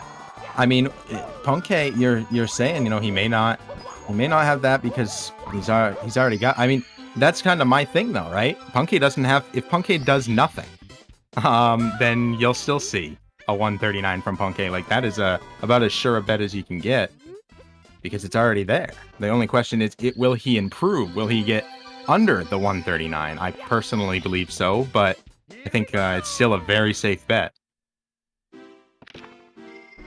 Yeah, I believe I'm still waiting for that 138 to happen. I do believe that it will happen today. And now that we have everyone on runs, I mean, we haven't been talking about the other runners a whole lot, but we have Liam and Ouija in basement in SSL. One doing red coins, one doing 100 coin. And I'm really excited to see how those develop. Yeah, Simply and Punkay, the only ones left doing practice at the moment. And Ouija takes the death. Oh my. Oh no. Well, it's early. First real run of the day. You know, real run counting when you get into the basement is my understanding in 120.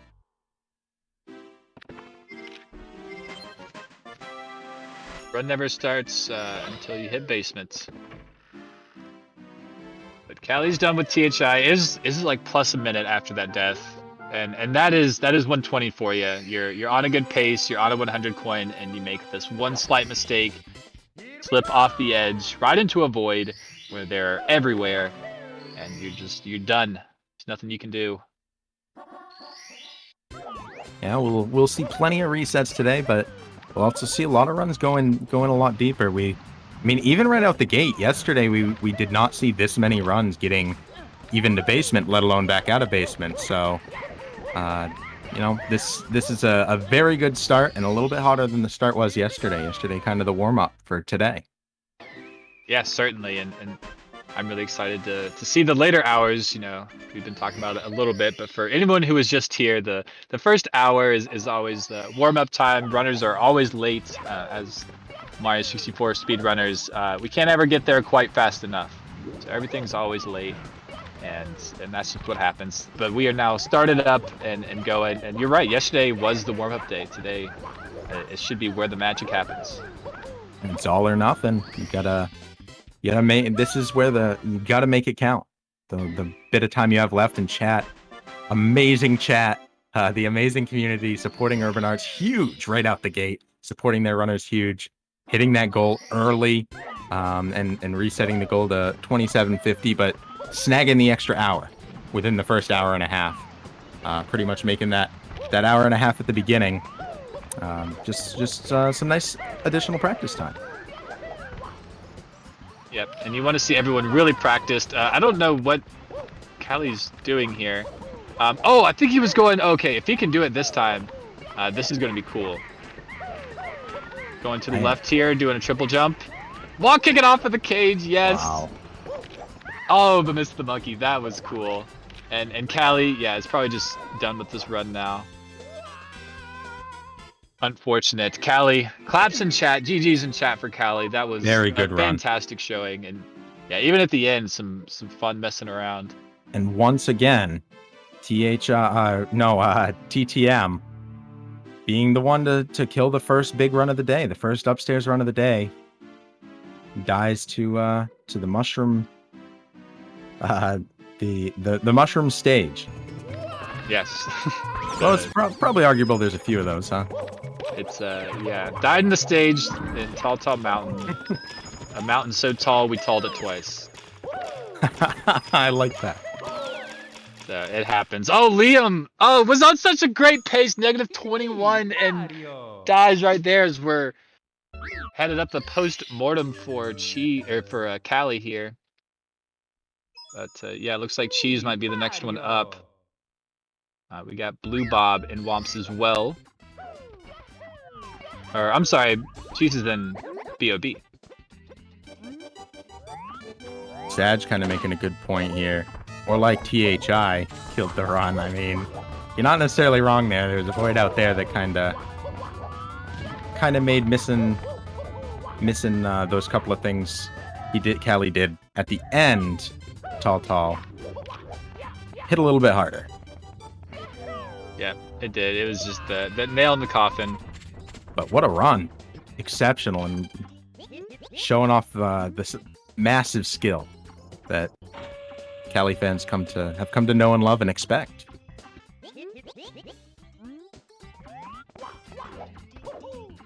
And we will be there again. That is the good news. Oh yeah. We got, Cheese coming up this Koopa strat. This is always fun. RNG as to if it will actually save you time. Can save, I think, upwards to somewhere between a second and a second and a half. Somewhere in there. Maybe even 2 seconds. But the 2 seconds is pretty uncommon. You would need maximum amount of ball spawns. Because every ball that spawns that Koopa runs into, he jumps over, and that speeds him up just a little bit. Oh. It's RNG as to exactly how many will fall, if they do fall. So, yeah, it's something we do that can save time. It's kind of like a Bowser dance, like may or may not happen. That is something I've never had explained to me, and I don't know if I've ever noticed the movement that has done. So, what did he do exactly that made more of the balls spawn? Was it the running up the side instead of shooting up or something? Yeah, it was just the route. So. Also, the further away you are from the Koopa post-finish, the faster he goes. So as we run back down the mountain, we try to route away from the Koopa. And recently, Circumark has did a whole bunch of mathematical algorithms and whatnot to find that the route that we do now is the most optimal and has potential, but does come down to RNG as to how much time you save. And he's calculated the route where we run into the most balls potentially. Yeah, he's amazing. Is there any thought to doing whatever that needs to be done before heading back up the mountain, and then grabbing wing cap, going to the furthest away cannon, and utilizing that to shoot yourself up immediately. Yeah, that's basically kind of how we've done it in the past. There's a lot of different See. routes you can do, but this one specifically manipulates them in a way that allows them to potentially run into balls and stuff. And that's the fastest. That's really cool. If they spawn, of course, but that's really cool. Continuing to utilize new tech and find out tiny little things like jumping over the ball is faster. Who would have thought? Yeah, exactly. Yeah, creators of the game, many games are very blown away at speedrun strategies and how we actually get things done, manipulate their coding. That's great. BOB 100 coin. This is definitely a good one to watch. One of the few shells you see in the game. Fast action. And up those slopes. Popping up the slopes there is cool. Yeah, look at that. Oh, turned around for that coin. Thought he was just gonna miss it. Yeah, you want 68 out of the air. And Cheese looks like he's gotten everything. Got all the bottom row and a couple coins from the other ring. He'll clean it all up with this cannon shot. You know, I know I end up still learning a lot here, and it's really cool how smart all of these runners are, and that they utilize all of these strats, as well as our really strong commentary team and chat. It's always awesome to me how much chat can always back up what's being said, correct when I inevitably get something just wrong in some way, and they're willing to help me learn. I really, really am appreciative of that in this community, that everybody's so knowledgeable and willing to share that knowledge.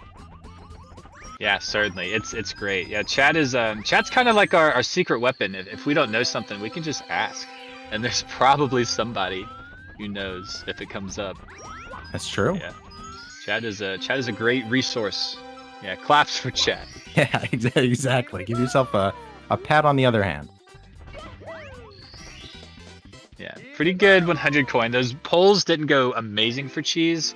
I think he was going for a poll skip, but it didn't work out too well. Missed a few coins early on and just got all the polls, which is fine. Something that can happen.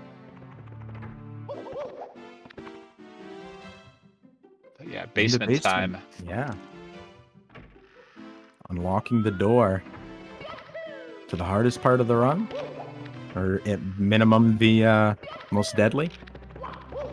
Yeah, it's yeah, I guess something I could explain real quick while we're waiting for Cheese here. But it's yeah, we can't actually skip those doors that Mario unlocks like that, which is why we can't just BLJ to the end. We have to do the Bowser stages. So 0, 1 star, all do the 3 Bowser stages, and that's because those zones don't load in until Mario unlocks them in the file. They're completely different zones. That makes a lot of sense, because I've LVLJ'd into that door before, so... Yeah, that was Fly Guy-less. That was Fly Guy-less, by the way. Wow. As we were explaining that quick tip. Cheese, yeah, the only 120 runner here who's going to do that for you. That was great.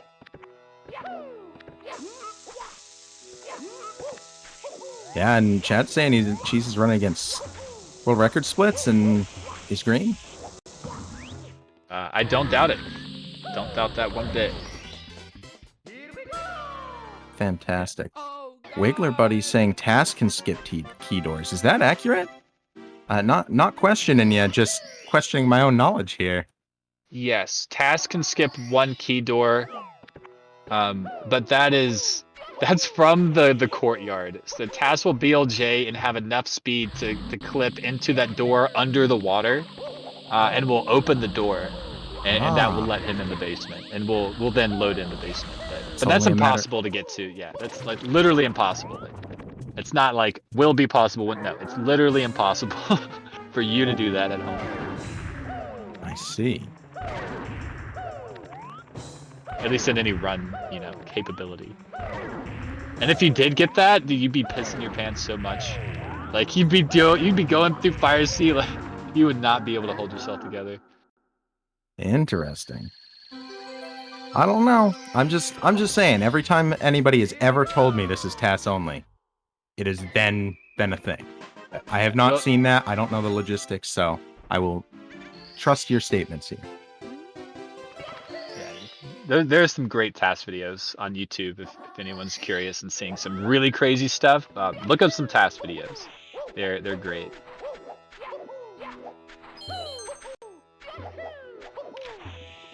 Red Apparently coins for cheese. 120. It's not very lucrative anyway. Saving 2 seconds. According to Yarms, sourcing the test server. Oh, nice. Yeah. Yeah, and 120. Yeah, since you have to get everything anyway, it does still save time though.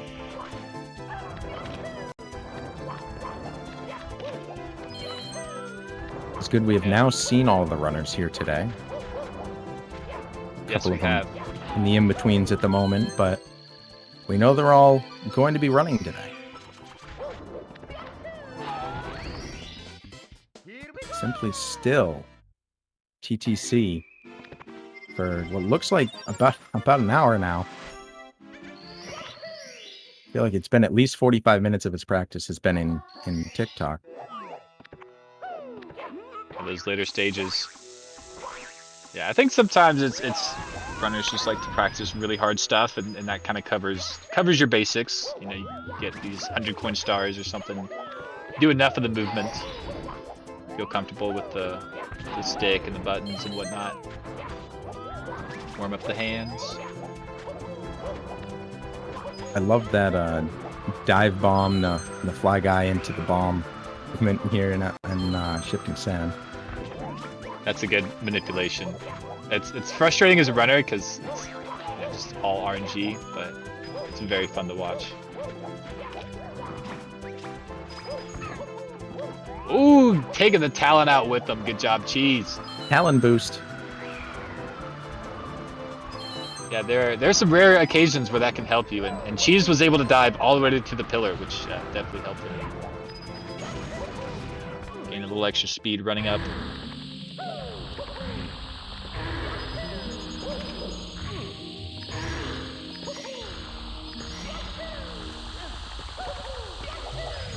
Yeah, this is the fastest route there. Grabbing that ledge, doing the top part fast enough for it to be low enough to grab. And just triple jumping your way up to the rest of the coins. That's and when I say you have to be fast enough, I mean like you have to be very, very fast. That is one of the hardest things to learn when learning 120. If you're trying to make all the cycles, like it's harder than lava boost and fire C. Harder than all that stuff. Interesting. Well, these guys are the guys to do it if speed's what you need. Little bit of an angle miss there for Cheese, but even still, pretty clean right on through. Yeah, Cheese is very clean here, and I'm explaining strats because I can't explain mistakes. That's what I'm doing here. But I did look over at Ouija right next to Cheese and died or lost the run to RNG and Womps. Missed the blue coin out of the first Piranha plant and missed it out of the second one too. Both of them just ran straight away from him and he reset.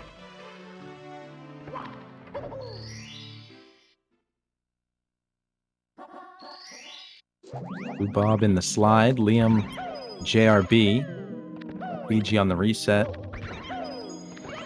Simply and Ponke in practice.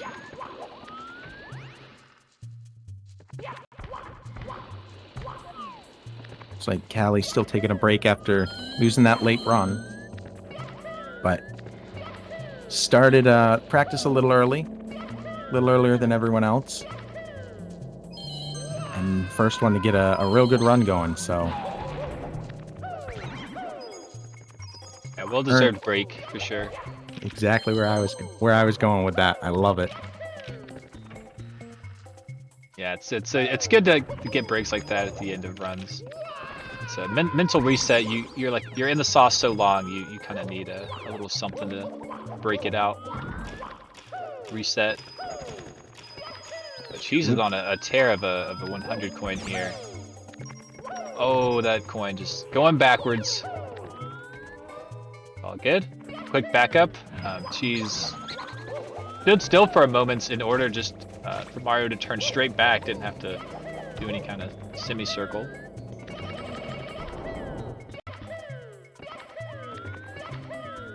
Not instant. She's doesn't seem happy with not getting that instant, but still gets through. Only a couple extra jumps. Yeah, each jump is about a second of time loss, and yeah, I think like every runner you see who doesn't get instant, they'll get like a little sour face. Those are my seconds.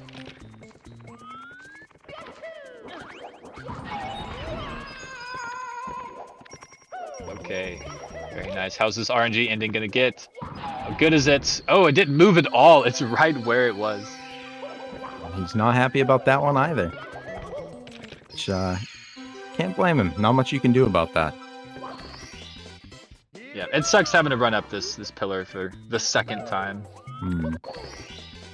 But yeah, green out of HMC 100. Wow. Very Truly, nice. Yeah, truly remarkable. That is a 3155 HMC 100 exit.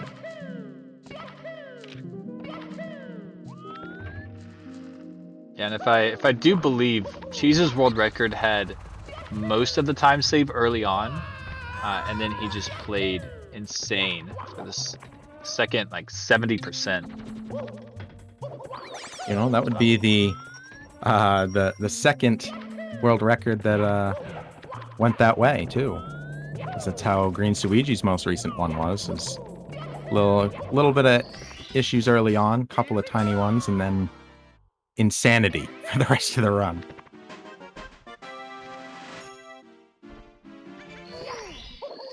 Yeah, you never know which one it'll be. And it's always interesting to me because you'd think the majority of the practice, the real run practice these guys get is in the beginning ones because it's where you get most of the resets early on. And then to have the end game be the strongest. Yeah, I mean Fantastic. that's the run for sure. That great end game. Yeah, you see a lot of runners do upstairs RTAs, especially in 120. It takes about 40 minutes to run through upstairs to the end. I think getting a 36-minute time is like really good. 35-minute, I think would be like a world record upstairs time for like in a run.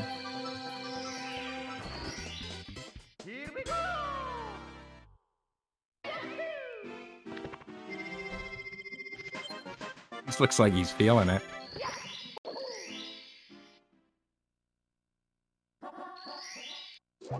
Okay, at the corner of my eye, I saw Punkay fall off cloud. I was like, no! Wait, but he's practicing. Oh, goodness. He's just, it's fine. We're good.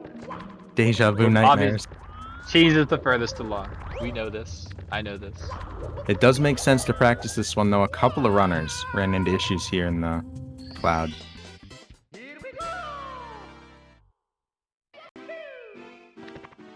Yeah, not a bad one to practice for sure. Okay's last run yesterday being pacing hard and ended up dying right there. Yeah, and that is that's definitely a hit to the pride a little bit, and maybe even the nerves once you get up here, because it's the first thing you do in Tippy. You get a bunch of nerves going. Ooh. Yeah, Cheese taking the boulder to the face. Not what you want there.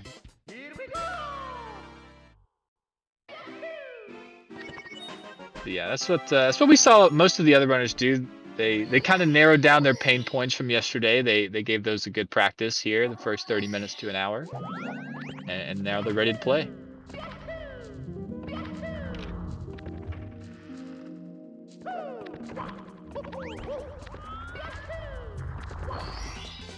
All right, I do know we are coming up on time to swap commentators. I'll wait for the official word, but it has been fantastic. The comm for everyone here. everyone in chat, and with you, Meter. You are very knowledgeable. If anyone doesn't know, Meter is putting together a bunch of statistics and stats about world record history and stuff, and so that's why you hear him be so knowledgeable about these records and how many months they've had it. He's doing the work, and he's become kind of our stats analyst this weekend. Super appreciate that. You know, they say those who can't do teach, and man, I can't do, so second best thing I can do is be some sort of a support here.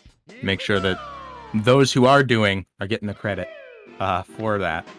And my biggest reason is I want to know who the real true GOAT is. I've heard a lot of argument about that, and I hope to have the stats to back up people when they want to say, you know, this person or this person.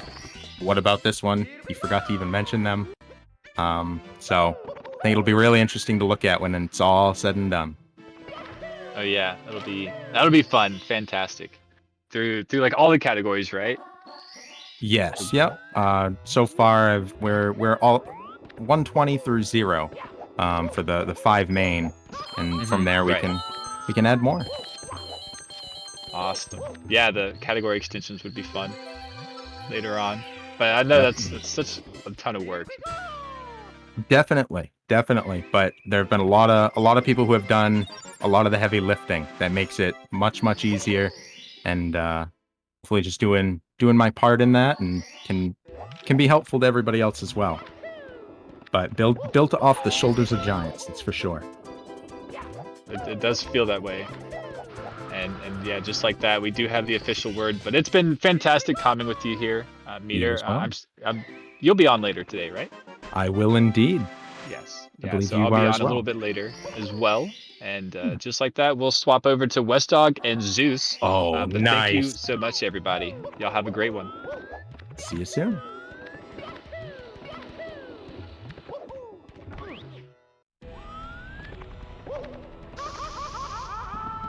You see, Suze, that's exactly why I believe that pandas are the greatest creatures of all. Hello, everybody! Welcome in. Oh my, we just got pulled in live. Well, having a great day 2 so far. I am Westdog, joined along here with Zeus VA in the commentary booth. Zeus, unfortunately, this is my first time in the commentary booth so far for this event, so I missed out on a lot of hot day 1 action. Is there any way you can quickly recap for me and to the fans at home about what we saw yesterday and what we could expect to see today? Okay, so basically, the long and short of it is Punkei and Liam have been having a heated Yu-Gi-Oh! Duel to decide who is the better runner here. Cheese went to the Shadow Realm every time he went to do a run, and simply doesn't like TTC.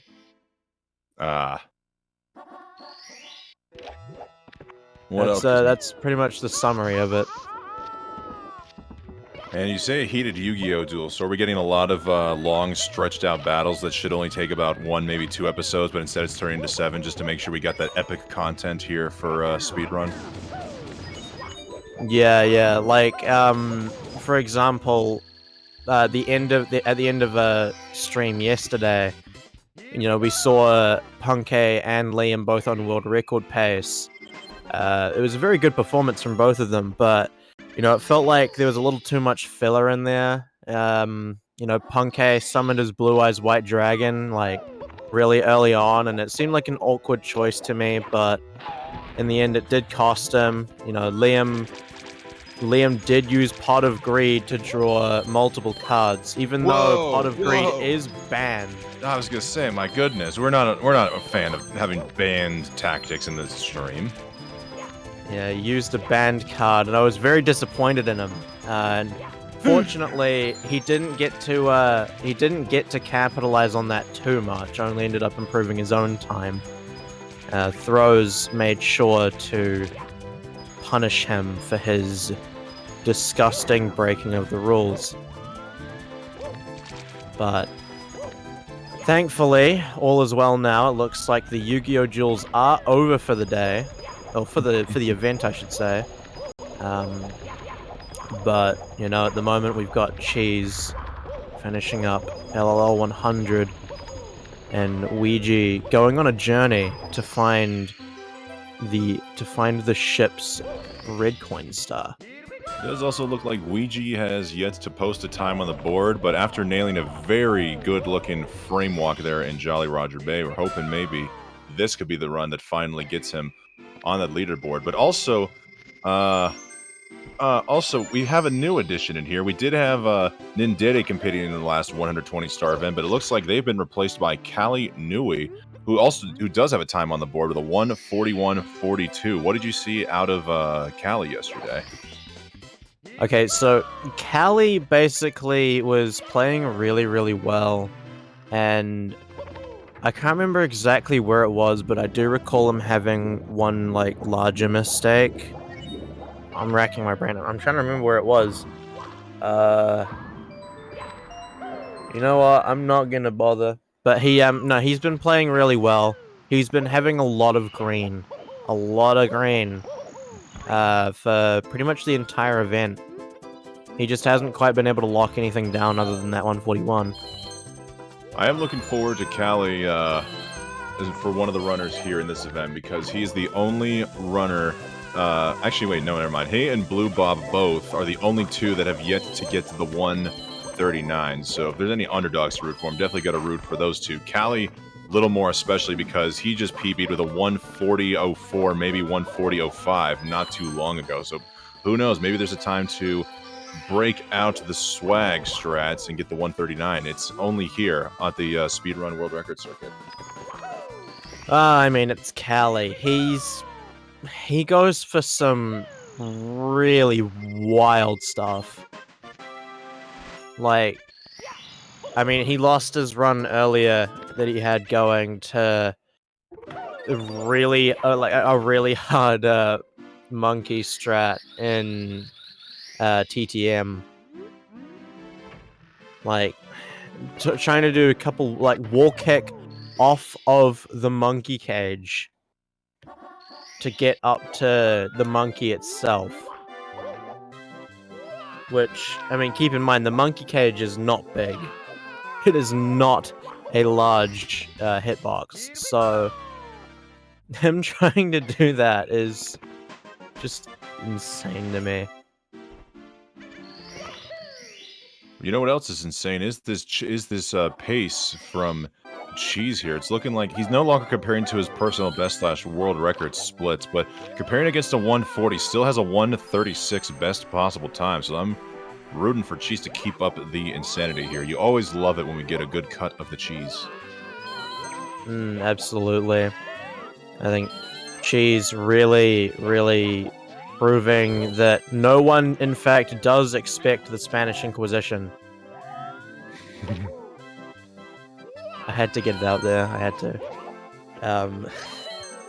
But no, he's playing really well right now. I'd say he's probably on pace for either a high 102 or a low 103 at this stage in terms of uptime.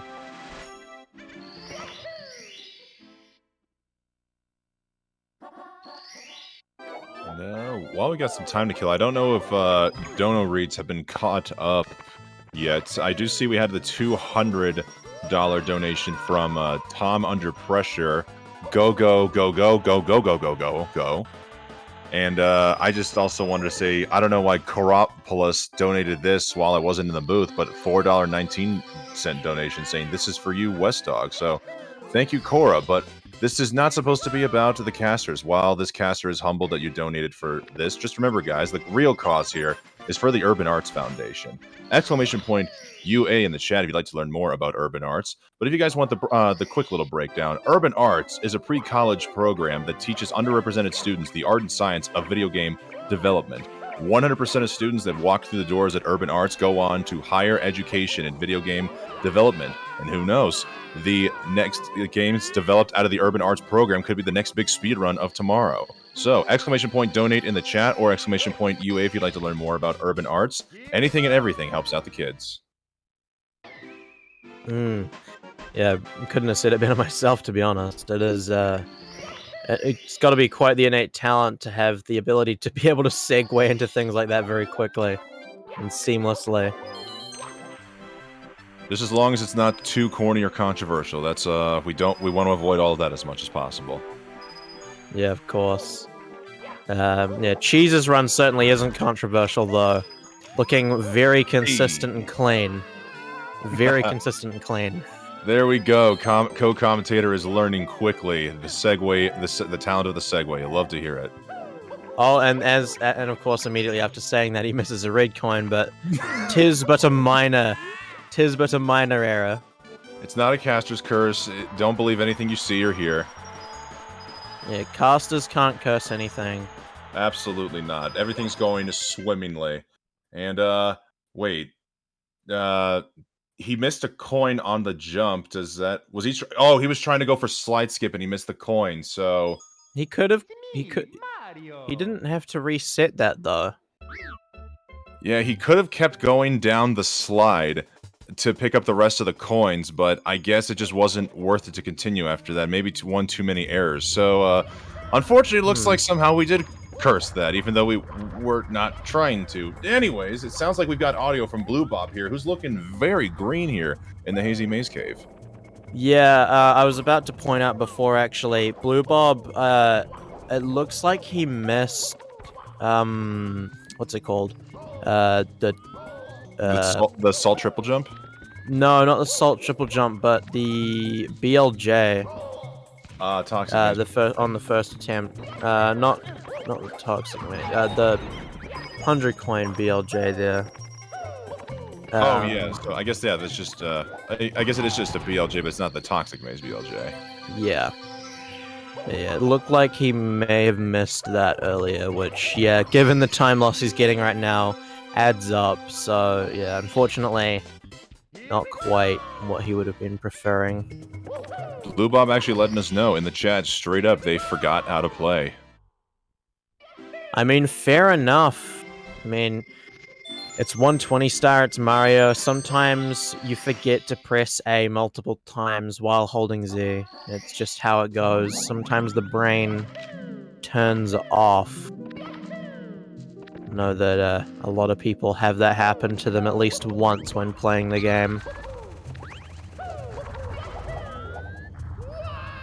Someone that doesn't know how to turn off their skills, though, absolutely would be Liam. I mean, look at him right now. He is, what's that, plus 20, is that plus 22? Minus 27 comparing to his personal best splits. Best possible time of a 135.29 right now. I said plus, whoops, that was an error on my part, minus, but yeah, minus 27. Insane. What was the, yeah, 22, what's that, 2256, I want to say? 2250? 2250 BOB exit with a 2913 SSL exits. Yeah, absolutely ridiculous. Sub 23 BOB exits being extremely poggers, but 2250, that's flirting with 4x territory. I think, Cheese has gotten a 4x before BOB as well, right? A 4x exit? I think so. Yeah, I think so. I want to say 46. Yeah, I think there's only 3 people I know that ever gotten a 4x exit out of there: Liam, Ouija, and Cheese. So you know, frankly, why should we even be impressed by this? This is business as usual here for Liam. Just making every hard trick out there look incredibly simple. As he lines up now for the salt triple jump and caster's curse. Okay, moving on.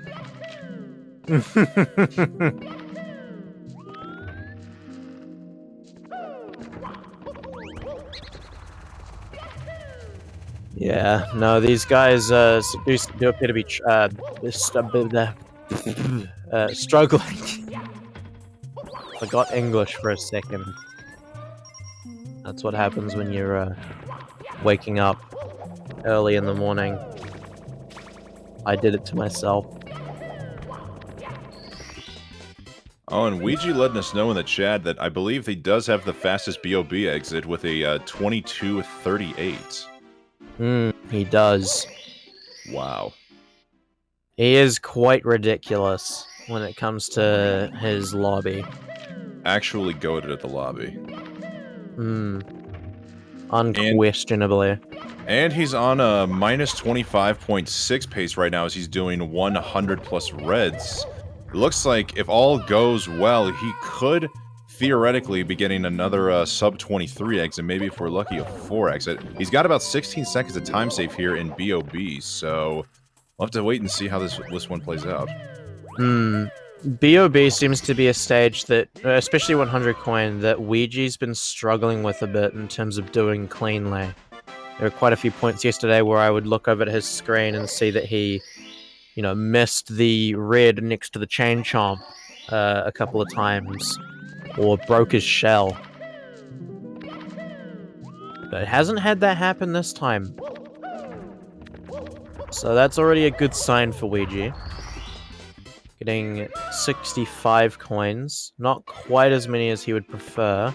Ideally, you would be getting somewhere around 67 or 68. But he should still, I think he should still be able to do a pole skip if he grabs the box and then gets 2 or 3 of the, I think 2 of the... Okay, no. I don't think he will need all of the Goombas, actually.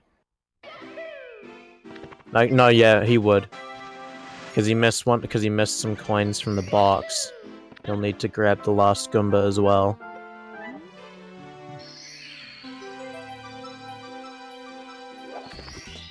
Right as Blue Bob gets a nice clean Toad talk in there. Looks like he's still unfortunately in the red, but saving a little bit of time in HMC. Still a 139 best possible time here for Blue Bob. See if Blue Bob is willing to, or not willing to, everybody's willing to, but let's see if Blue Bob is able to finish out the basement strong here in Lethal Lava Land. Ouija unfortunately missing out on the sub 23 due to that 100 coin. But still a very, very nice exit. Yeah, unfortunately, those ledge grabs cost him literally what would have been the sub 23 there. Every little thing counts in Marge 64 speedrunning, and it's stressful as heck. I don't know how people do this so competitively. Yeah, I kind of got a rude awakening myself last night of how painful 120 star can be. I was in a multi Mario relay, an 1862 relay, running 120 star for Mario 64. Ended up playing just about 4 minutes off of my personal best. It's tough. It is very difficult to play consistently. So you're taking part in the 1862 that's going on right now? Yeah, it's in its final stages currently. Ooh, how's your team doing? Well, 3 of us had some really rough performances, so we're only sitting in second. We could have quite comfortably entered first place, but it doesn't look like that's going to be the case at this stage unless first place's final runner has a meltdown and ours doesn't. Which it is Mario. You never know what could happen. Everything could be going absolutely well until the end. It ain't over until Bowser hits those bombs. Absolutely. I missed a couple throws. I think my personal best in 120 is a 146.09. I was on pace for mid 149, but I lost 2 minutes in wet drywall because I was adamant about doing hundreds and reds, and then couldn't get into downtown for some reason.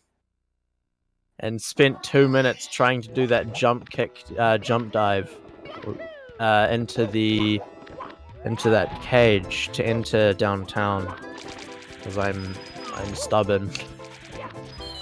But 120 is a pretty good category, all things considered. I've done all of them. I think 120 is definitely among the better ones. Though I still think 70 and 1 star are the 2 best categories in the game.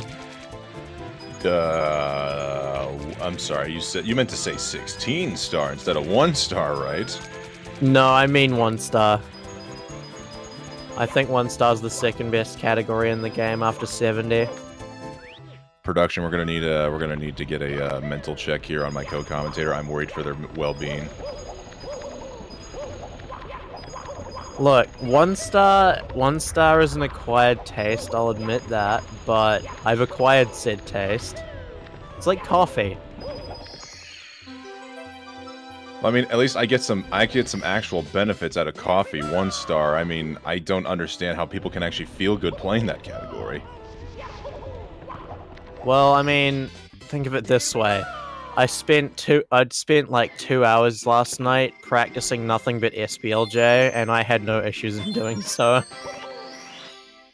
You know what? I'll give this one to you. You're young, you're naive. Once you spend a little more time on this big blue ball, you'll come to understand how much 1 star really just is a kick in the keister. As Liam, by the way, in the corner of my eye, looks like he just got the fast triple bully strat going for all the long jumps across the arena with no burns. Poggers Liam.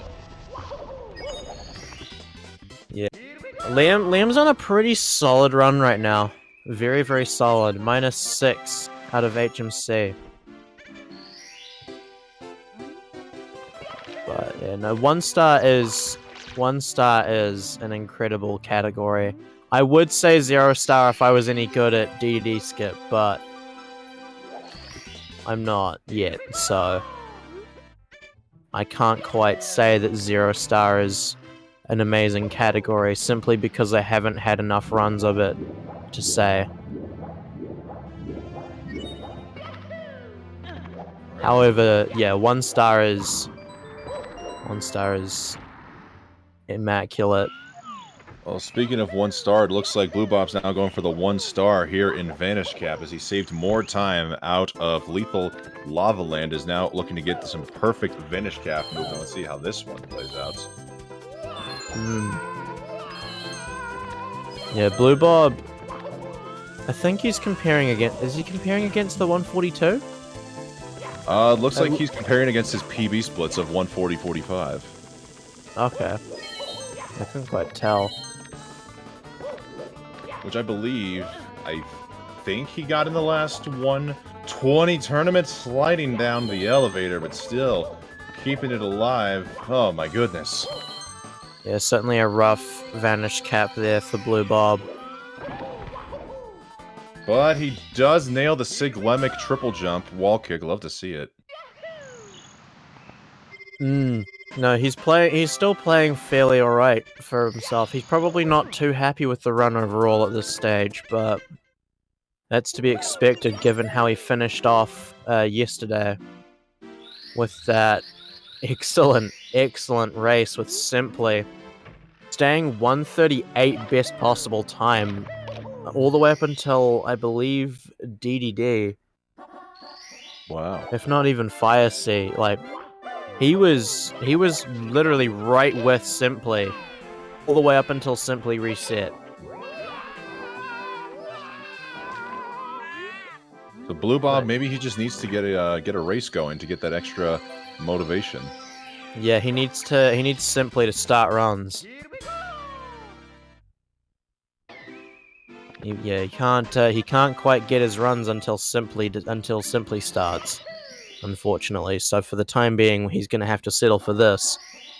But no, it was really wild, that race though. Like literally from the beginning, right the way through, they were within about 15 seconds of each other at all times, and their timers only started about 2 seconds apart. So it was very entertaining to watch. It was pretty much all eyes on that race for a while, even with Punkay and Liam both on really solid runs. Pretty much once Simply was done, we were all focused on Punkay because that was undoubtedly an incredible performance from him. Ouija losing the run to HMC 100, something that every 120 runner has experienced at least 500 times. And you could see the pain in his face, on his expression, even just with the non-facial there, with his hands covering his face, not like this. I was gonna say, Ouija maintains a very stoic appearance throughout any time we see him on camera. I'm surprised he even knows what pain feels like at this point. I think you're getting Ouija more confused with Liam at this point. Luigi certainly does know what pain is. He has had many, many rage moments as a result of his failures. Liam, though, is a man of pure stoicism, rivaled only by the legendary Slippery Nip. Right, and it looks like while Blue Bob is still continuing this run at CCM, now may be a good time to take a word from our sponsors. So don't go away. More 120 action coming your way.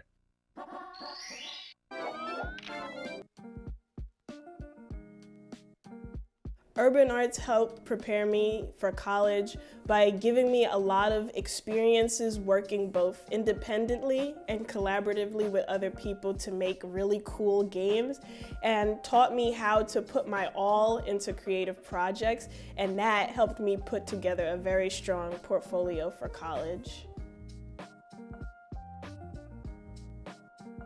The best part about being in the urban arts community is the people that you meet. A lot of the people here have the same interests as me, so in the future, making friends here will benefit me and them and everyone around, because we all benefit from each other by gaining skills that other people had that I may need.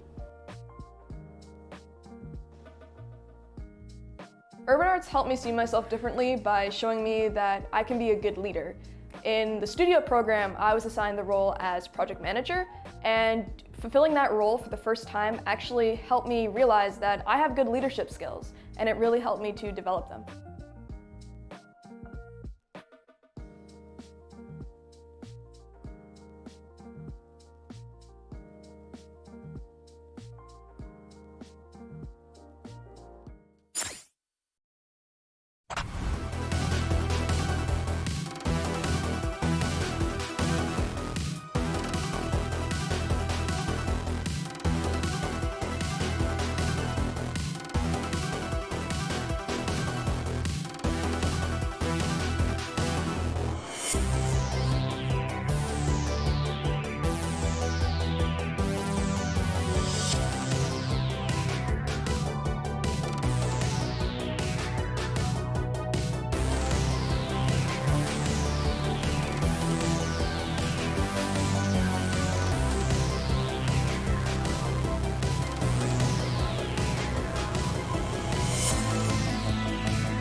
And welcome back to the Record Circuit 120-star Mario 64 tournament here on twitch.tv/speedrun. And we are still in the middle of a blue bob run here on the top left portion of your screen. Still a little bit in the red, but keeping it strong here in Big Boo's Haunt. Liam not too far behind. It looks like Cheese is the next farthest run going into Jolly Roger Bay. Yeah, I was about to make a joke, but I realized that might be more useful for the segue, so next time we get an ad break, I'm going to have to remember to do that. Yeah, write that down. Yeah, Liam on a pretty solid run right now. And Blue Bob trucking along. It's hard to say where, what kind of pace he's on right now, but he's certainly not playing too far off of his personal best. Definitely not something that he can't bring back. Of course, his event PB rather, being about a minute and 40 or so off of his actual personal best, so plenty of room to improve upon that time and potentially bop Callie. Which, speaking of Callie, he is still on his undefined lunch break, so we hope to see more from Callie here soon. Don't know when he started taking the lunch break, but no, like, it must be a really good lunch if he's been gone for this amount of time. I believe he left a little bit before we came in the booth. You know, you gotta wonder, what would a gamer eat in order to keep the hands fresh and to keep the mind sharp for a long marathon event like this? It would be pizza and Coke while playing Super Mario Bros. 1. Okay, Badabun. But you can't actually be playing the game, otherwise it breaks immersion. Absolutely. Have to just, you have to keep everything above, I don't know what I'm gonna say. Brain fart. Okay, Blue Bob. He's out of Big Boo's Haunt. We love a good brain fart. Mm-hmm. Gonna be entering DDD 100. This stage actually is one of the scariest stages, I think, for a lot of top runners at this point. While not necessarily a difficult star for a lot of higher level runners, certainly one that can go wrong and be catastrophic to the pace that you're on.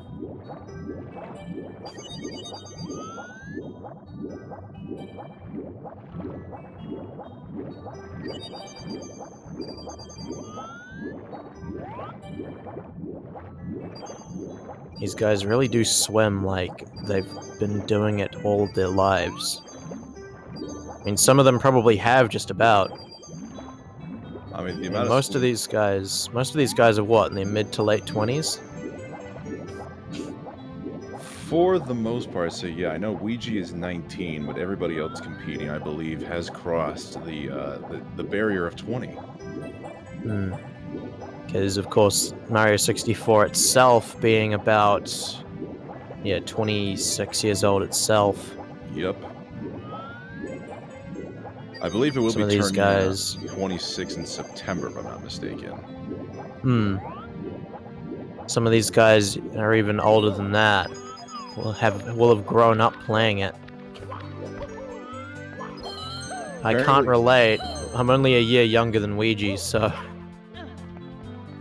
Apparently somebody in the quite chat relate. saying that Liam is 34 years old. I do not know how truthful that is, as we do know Liam chatters do flirt on the border of misinformation, so we might have to wait for an official confirmation from Liam to make sure that is correct there. Wait, you didn't know Liam was 34 with a wife and kids? I did not. Does anybody know anything about Liam? Honestly? I can't believe you didn't know that. The only thing I know is that the man spent about 1.5 to 2 in jail for a serious felony mold violation, but other than that, I would not imagine he had a wife and kids before or after that prison statement. Well, I should preface, he had a wife and kids. Unfortunately, his hiatus from Mario kind of put a thorn in their relationship. Naturally. And, unfortunately, hit or miss, the wife took the kids. Oh, Truly yeah, a TikTok reference from like 3 years ago. That was old. That feels like a really old meme, and I regret doing it, but I still did it. And I'm sure that some of the people out there are happy to for you to bring up the Mario 64 speedrunner lore. Just because it's old doesn't mean it should be forgotten. Yeah, Louie knows exactly what happened. She left him for a Sunshine Runner. My goodness.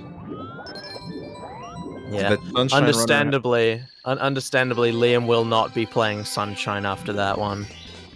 I wonder if that's why Ouija has decided to focus all of his efforts now on 64 because he's homies with Liam. If anybody doesn't know, Ouija used to be the world record holder at any percent for Super Mario Sunshine, but we know the Super Mario 64 community clearly much tighter than the Super Mario Sunshine community. So Ouija has respect for the homies, and he's going to play 64 until necessary, just to make sure he does not just cause any further distraught and trauma to Liam. Yeah, Ouija taking into account severe trauma.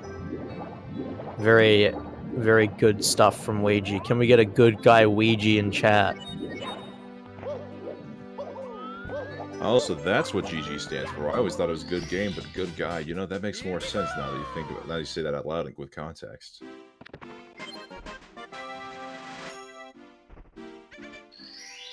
I got so confused for a second. We saw Blue Bob do 100 coin, and then we saw Liam doing it, and for some reason I thought that Liam just completely screwed it up and ended up doing it a second time. Yes, everything is blurring together. We don't know what's up and down anymore. Everything is all the same. All the runners are actually part of a collective hive mind in Super Mario 64. It's actually crazy that we're able to discern one from the other. Surely if we're in this booth too long, we may become one with the hive mind. Well, I don't know about you, but I became one a while ago. Uh-oh. That means I'm next. That means I'm next! Yeah, it's contagious. You're gonna get it. It's like the flu. You'll start by experiencing a severely downtrodden. And then after that, you'll get sick, and then you'll have sore hands. And But then to finish it all off, it's all worth it. The hive promotes greatness in the mind and of the body. Join the hive now. Join the hive. we're Stog turning into a robot to try and sell the hive.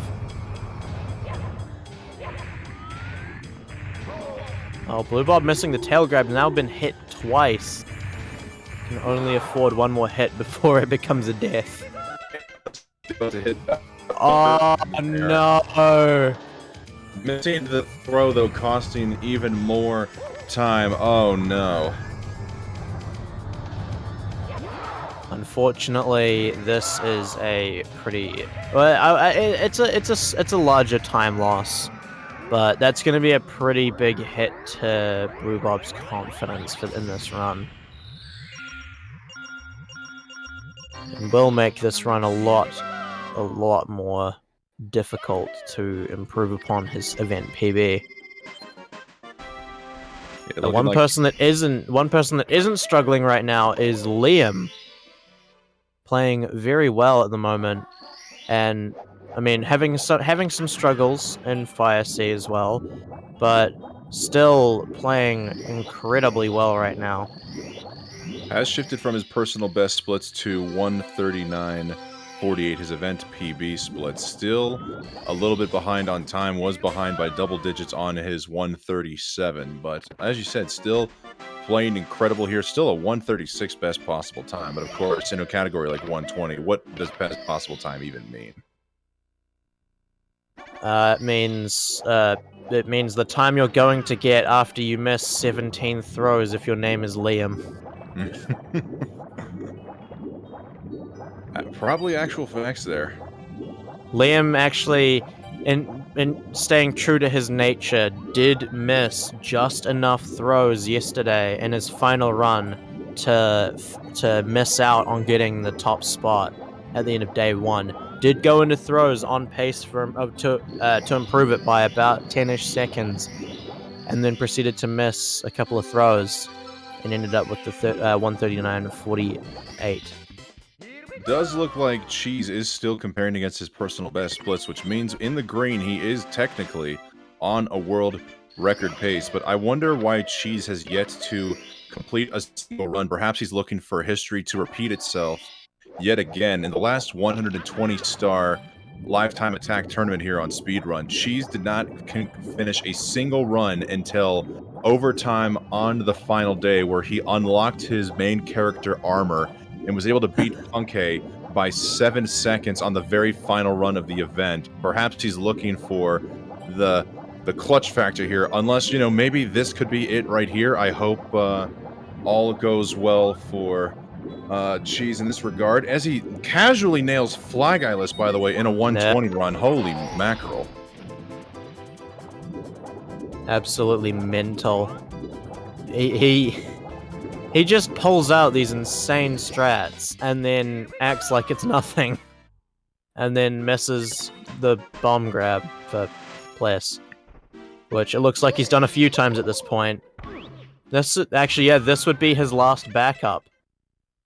If he were to miss, or if he were to fail Pillarless one more time, he'd have no more backups other than attempting place again. Suppose he could back it up with Reds, though, if he were to miss the bomb grab again, because he's only gotten the MIP star and the Fly Guyless star.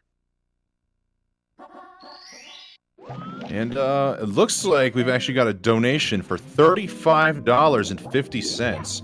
Why that number? Wait, look, well, how much is our goal at? Oh, okay. I see what you did there, Anonymous. Thank you for the $35.50 donation with the message "just because." But if you look at the total raise for the event, yeah, just because. We see what you did there. Well played, Anonymous. Very clever. As we see a wall full of nices in the chat. Very nice indeed.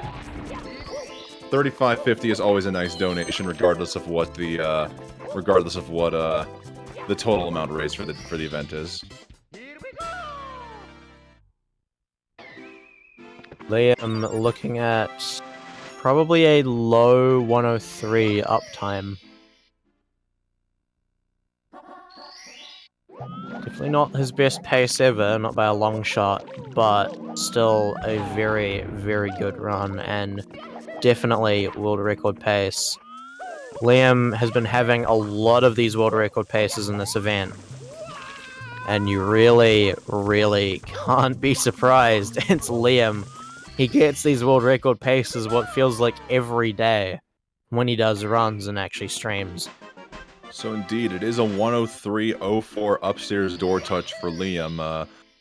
Still technically, I don't know if it's world record pace, but it's at least world record capable, because the last couple of world records have had, I believe, 102 upstairs door touches. Regardless, this is Liam we're talking about here, the guy with the fastest movement in the 120 star category. So if anybody is still going to get a 137 with a 103 upstairs time, it's going to be Liam. Well, he'd need to get a high 34, upstairs, which has been done before by Marlene. That is true. Marlene did get their 137 with a 34.46 upstairs, I believe. So it's certainly not off the table. Liam absolutely could pull that out. Imagine if we saw a best ever upstairs from Liam to pull out the world record. That would be insane. Especially since he's had an upstairs door touch 55 seconds ahead of this run. So that would certainly have some significant implications for future world records. Yeah, because up until, I don't even know if, the fastest upstairs time was broken with Cheese, Batora, or Liam's world record. I believe the fastest upstairs time was still a 35:03 in a run by Simply when he got his 138.28 world record. But then Marlene came in from out of nowhere and got that 34.4x. So we'll have to just... It's very hard to get. We know it's possible, though, because I believe Marlene didn't even do some of the more advanced strats like moving red. So we'll have to wait and see if the clutch factor comes into account here for Liam. Yeah, it's going to come out to the lack of mistakes that are made. And in the end, these guys, you know, they can probably pull out, you know, a mid 34 upstairs, especially Liam. It's just a matter of the mistakes that are made. You see, Cheese seems to have struggled a bit on that 100 coin. Quite a bit in the pyramid. So going to lose a decent chunk of time there. But Liam doing secrets very cleanly so far. You know, I frankly am a little disappointed that we even have secret stars. I thought the whole point of secrets was to keep them a secret, but why are we allowing a snoop like Mario to go expose these secrets to us all? Why couldn't they just stayed a secret? Obviously, Bowser or Peach kept them secret for a reason. Yeah, Mario snitching just like the rapper 6ix9ine. Alrighty. This boomer too old to know what that could possibly mean, but he said 6ix9ine, so I guess I'll say nice.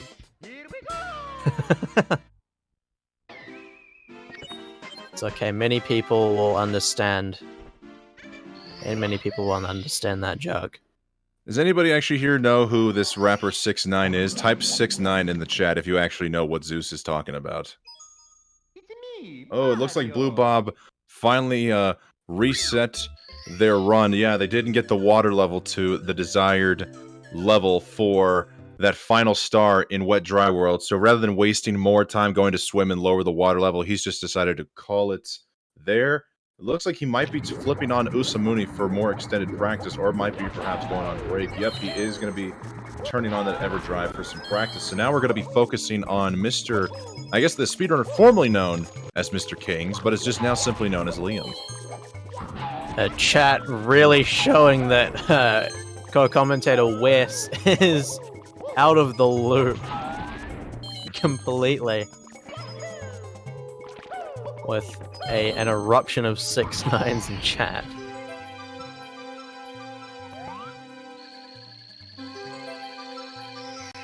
So I googled and oh, okay. I've seen this dude's picture on the internet. I didn't realize his name was 6ix9ine, but I mean it makes sense considering his entire face has 6ix9ines on there. More 6ix9ines to go in the theme with the $2,569.69 we have raised for the Urban Arts Foundation. And just a reminder, guys, just because the goal has been reached for the extra hour today does not mean the donations have stopped. No, no, no.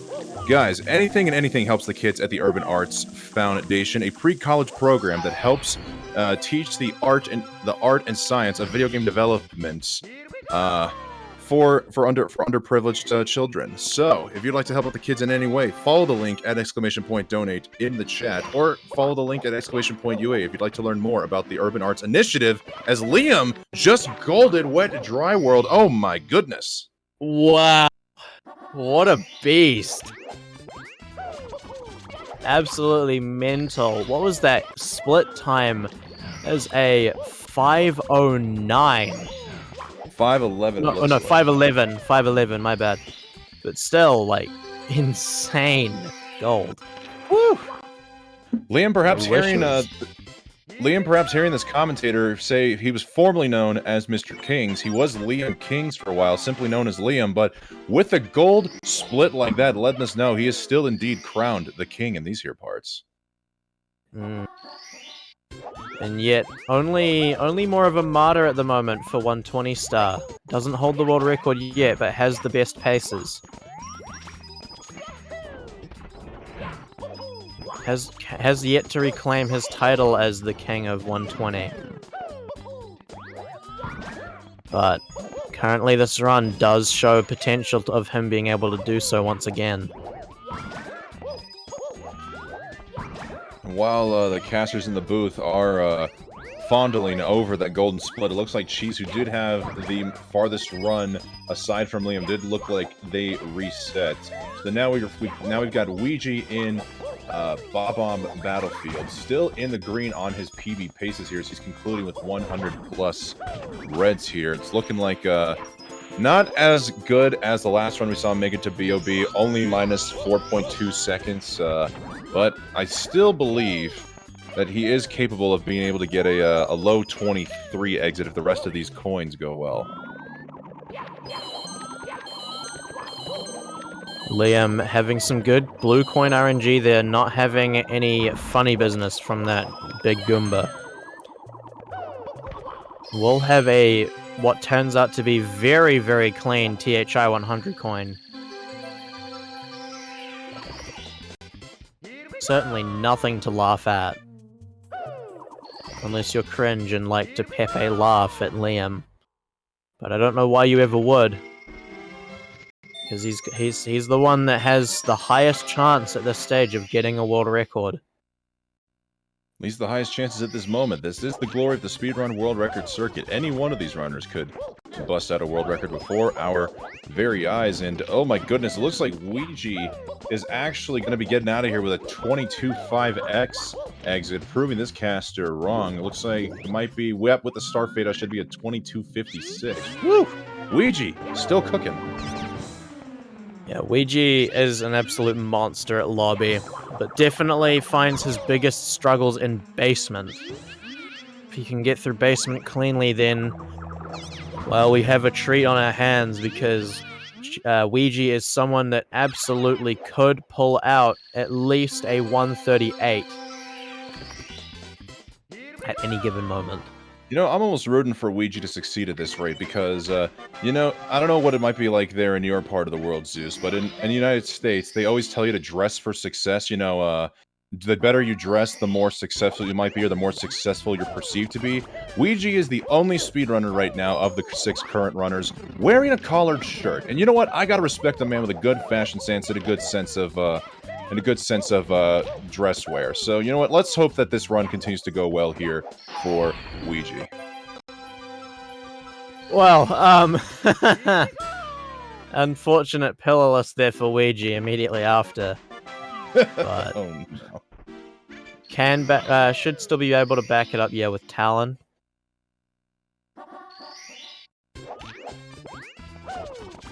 Alright, as Liam flips back to his PB splits at 137, he actually saved 16 seconds in Wet Dry World with that goal. Wow.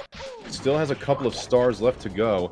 Deciding to go for the right side, starting with the Piranha Plant. Zeus, do you know if there's any significant time save for optimal routing with what to do with Piranha Plants? You see, most people tend to go clockwise outside of the pipe, but I know Liam and Simply at least go counterclockwise, starting with the farthest right Piranha first. I know it saves a little bit of time, but not too much. And we see Ouija here is once again lost his run to basement. Pillarless refusing just outright to work for him and cooperate. So, unfortunately, that 22 lobby is going to go to waste. Oh, Callie popping back up in the chat, letting us know he hasn't finished a run here yet today, but it does look like he's also returned from his indefinite lunch break and is now back to doing runs. So if Callie could somehow show up on the screen at any time, perhaps maybe even replace Blue Bobs, it looks like he's on a break. There's our boy, Callie. Let's hope that he has a so that he returns valiantly here from lunch break. Callie, if you're listening to commentary, what did you end up having for lunch, and how is it making you feel? Yeah, I think we're all curious about what a high-level speedrunner eats for lunch, because as we know, the diet makes the performance. Absolutely. I think my unhealthy diet of instant noodles is probably not helping. I mean, how can we be expected to emulate our highest runners possible if we can't even mimic their dietary choices? Exactly. We have to become them. It's not about being like them. We have to actually physically be the runner that we want to be. And to do that, Well, there are plenty of steps that we could take, but it all starts with eating the same food. Breezeless by Liam, losing a second with the unfortunate ground pound just short of the star. But a very good-looking Breezeless there from Liam, and now hopefully the rest of Tall Mountain will be a piece of cake. But speaking of cake, Callie letting us know it was not a lunch break. He actually laid down for an hour. So perhaps the best food is just rest. It's food for thought. I don't know what rest is. Rest isn't real. Oh my goodness, you are young. Just wait until you hit your 20s. You're going to start to value rest more and more. No, rest is a myth. No, you don't get rest. You don't get rest. Either do runs, commentate, or you practice. There is nothing else. Wow, you actually reminded me of me as I was going through my couple of years of college, just only getting by 4 to 6 hours of sleep. Now if I get less than 6 hours, I am a cranky little Karen in the morning, so I try to value sleep as much as possible. Zeus, watch yourself. Don't destroy yourself. Don't check yourself before you wreck yourself, homie. I mean, admittedly, despite saying all this stuff, I actually have a very healthy sleep schedule. Granted, I've broken that for comms, but I mean, I'll be going right back to it. 8 to 9 hours every night, normally. Though I've been getting about 5 to 6 for comms, because I am a madman. Zeus clearly trying to speed run here the Mario 64 god percentage here. With a name like Zeus, you're trying to be a god at everything and anything possible. First, the next up-and-coming god speedrunner, and perhaps the next up-and-coming god commentator. But you know what? There is one more pace we should be concerned about, and perhaps that's pace coming up here for GSA on twitch.tv/speedrun. I think I heard a cue that we might be going to break, so if that was the case, perhaps here's a word for letting you guys know about pace. If not, then I'm just crazy. Am I crazy? I'm probably crazy. Yeah, I think Wes has had one too many Bordeaux packs. No such thing as no such thing as too much Bordeaux packs. In fact, I probably need to get one sparking right now. And this is precisely why you've gone crazy. Hey, with the lack of Trey Bordeaux, I need to get my Bordeaux fix somewhere. So thankfully, that's why we have the patent pending Bordeaux pack.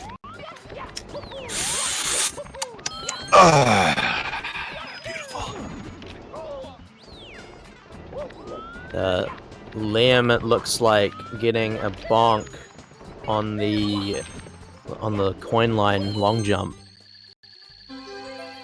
Having truly a mid-tier runner moment. Something that no one should ever do. You know, it's a mistake that only babies make. Nobody ever makes mistakes there. Liam cannot get up. Commentator talking about how nobody makes mistakes. Liam failing that wall kick 3 times there. That, I don't know if you call that caster's curse or caster's incompetent, or not incompetence. That sounds too harsh, but just not paying attention. Lack of attention. Wow, I am caster's incompetence. Wow. I know it sounded. I regret it the moment I said that word combination. Now there's going to be some controversy in the booth, and we're stuck here for another hour. I'm losing it. Yeah, I don't know if I want to do comms with you ever again. No, I thought you were the best commentator, but I think I might have to make a twit longer. About West Dog. Oh no, not the twit longer. Anything but the twit longer. I'm gonna have to cancel you on twitter.com for that. No!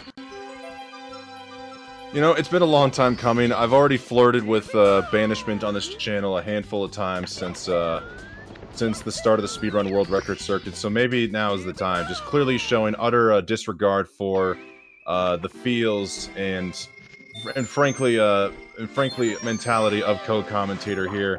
I deserve everything coming to me, but hopefully that should not be reflected on Liam's run. Losing 19 seconds to that bonk and failed wall kicks. Maybe reverse psychology ought to help out. This run is officially turned into hot garbage. It could still never possibly get first place here in the events. I don't know why Liam is still even going, to be completely honest with you. Because he could still get Wilco Clip, and if he gets Wilco Clip, we already know that you're not allowed to reset a run with Wilco Clip. Is that And if you actually hit it, true? if you miss it, then you're legally obligated to reset no matter the pace. It's just the law. I don't make the rules. I have not seen these bylaws here before. Clearly, this commentator forgot to go to Mushroom Kingdom Law School, so I'm gonna need to when break time comes, I'm gonna need to make sure I check the Constitution and make sure I'm not missing anything here. Yeah, it's the 78th Amendment. Thou must, well, and also the 11th Commandment of the Mario Bible. Thou shalt always reset when thy misses Wilco Clip. The clippings of Wilco. Okay, that just sounds like Wilco's nail clippings. I mean, it's ye old English we're talking about here. That's just how they talked back in the day. Yeah, I would imagine that you're from back then, Wes, given your age. Yes, I am. You would know. I am indeed a boomer. Very much confirmed here, but just like that, we've also had a confirmed another donation here in for Urban Arts from Modner Parse. My screen's getting cut off. I can't read the full name, but it says Modner Parshu. If you're in the chat, please let me know how badly I'm butchering your name here. But for $58.49. Again, a weird combination of numbers there. Doesn't look like we've set anything meme up here in the reception, but Modner, thank you for the 58.49 with the message. Nice going, Liam and Punkay. Speaking of Liam, getting a really good money bag RNG there at the start of 100 coin in SL. What everyone should consider to be the worst 100 coin in the game, and the worst stage, Snowman's Land. But some people have mental deficiencies and don't understand, can't quite process that SL is the worst stage in the game. And I feel for them. I really do feel for them, because they don't understand their own ignorance.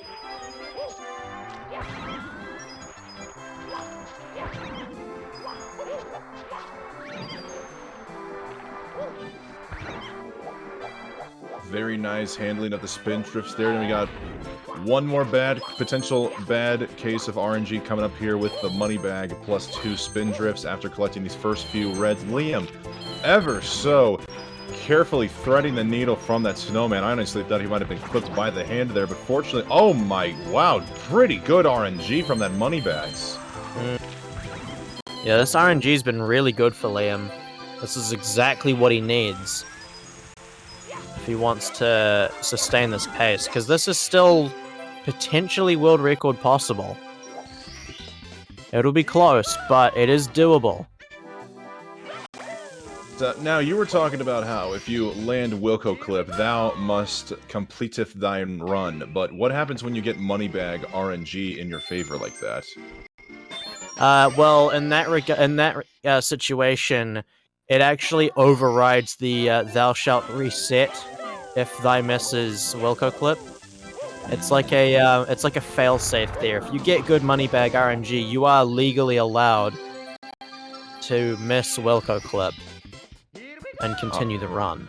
All right, we'll see how it all pays off here now as Liam gets out of Snowman's Land, saving 4 seconds. We'll see if Wilco Clip is successful for him. He's at least got a legal bypass with that good money bag RNG, so let's see if it's necessary. Sounded like he got the instant BLJs, but started mashing too fast. Does miss the Wilco Clip, so unfortunately, not going to be saving time on the door touch. But you know what? Thank goodness he got that RNG. Fortunately, he is not legally required to reset, but that does mean that world record is probably dead at this stage. Would have been very much alive if he had gotten that Wilco clip. However, of course, having failed it and screwed up some of the movement in order to get into Cloud, that's going to be a pretty notable time loss. However, that's not to say that the run itself is dead, because he can still potentially get a 37, if not a very low 138.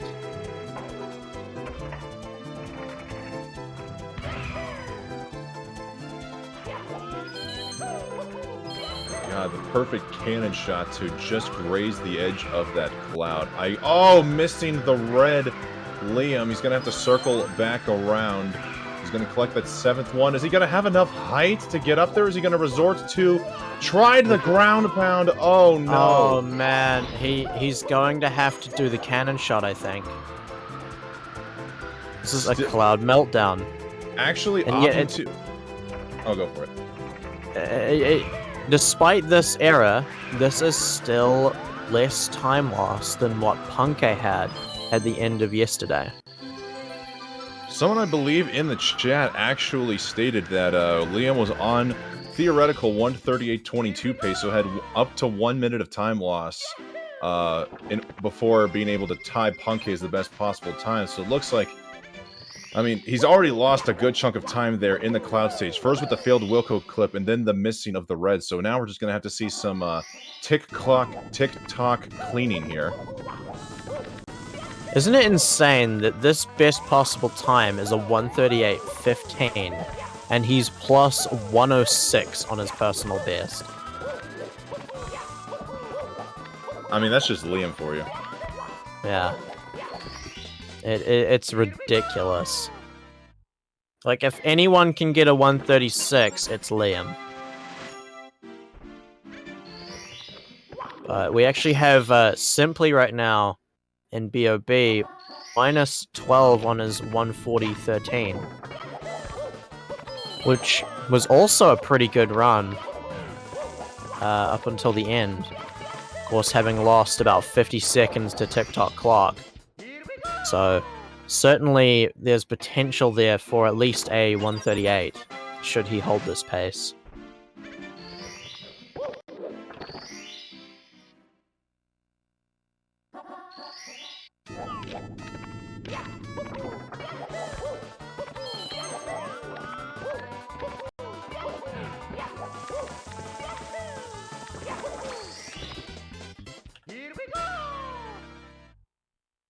Very good performances from Liam right now. And Ouija being Ouija and getting consistently clean at very fast lobbies, but just not able to get that basement done.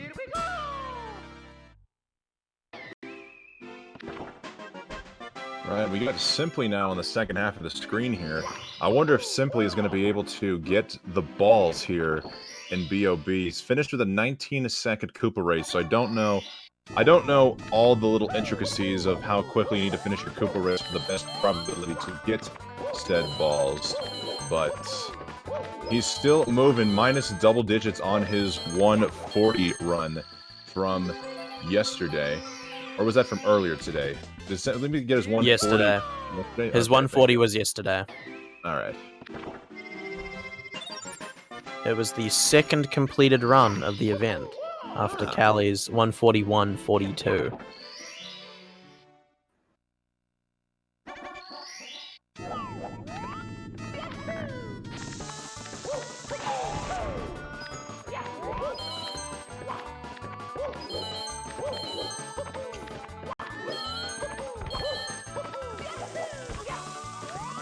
Liam missed a red coin there, so cannot afford to miss any coins for the rest of this 100 coin in TTC.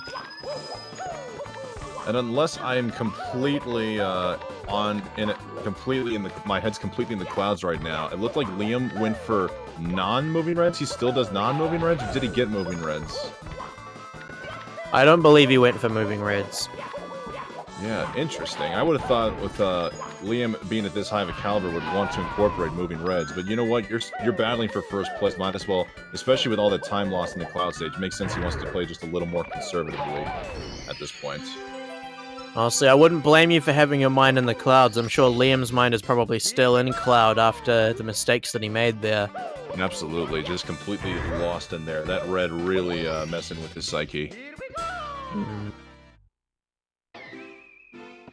Gonna be losing a second to this to his PB in TTC. Best possible time now, 1:38.25. Still well ahead of Punkei. I mean, and we're just looking at +1 minute on his personal best splits here. It's actually just astounding to know that a 1:38 is still even possible from Liam at this point. Just really goes to show how quickly he plays.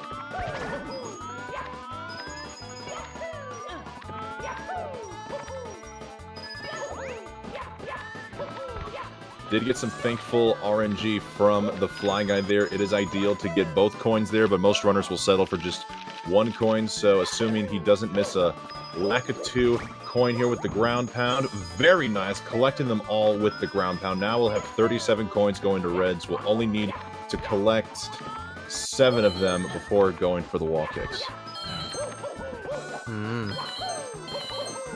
Looks like we got Callie back on runs now on the screen.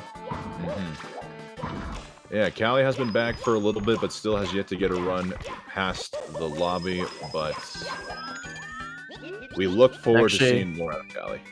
Oh, And actually, it looks like everyone's on runs right now. Blue Bob has returned.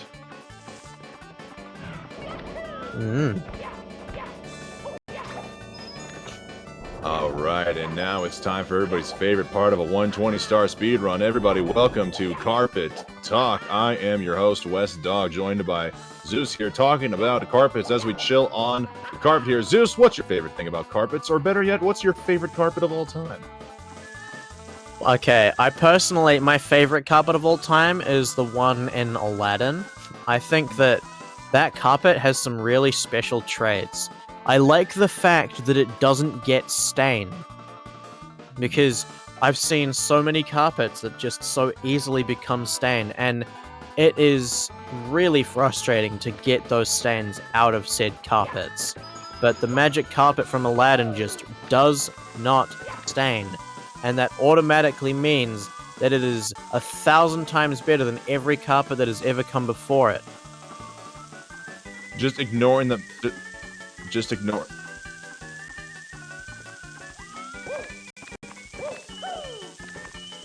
Just the fact that it's a carpet doesn't get stained, ignoring all of its magical powers and boundaries there, Zeus. You just enjoy the fact it doesn't get stained. Exactly, that is it.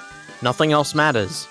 Clearly, your priorities are out of whack there. Suffice to say, both commentators are still very much losing their minds here in the booth, but you know what, guys? I'm also losing my mind at the fact now that PACE is only 2.5 months away, and volunteer and run applications close tonight. So, guys, are you a speedrunner, or would you like to be involved in one of the highest, highly anticipated speedrun events of 2022?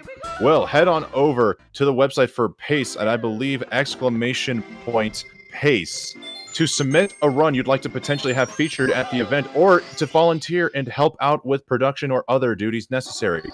Applications do close tonight, and don't worry, we're still going to be on here in the background.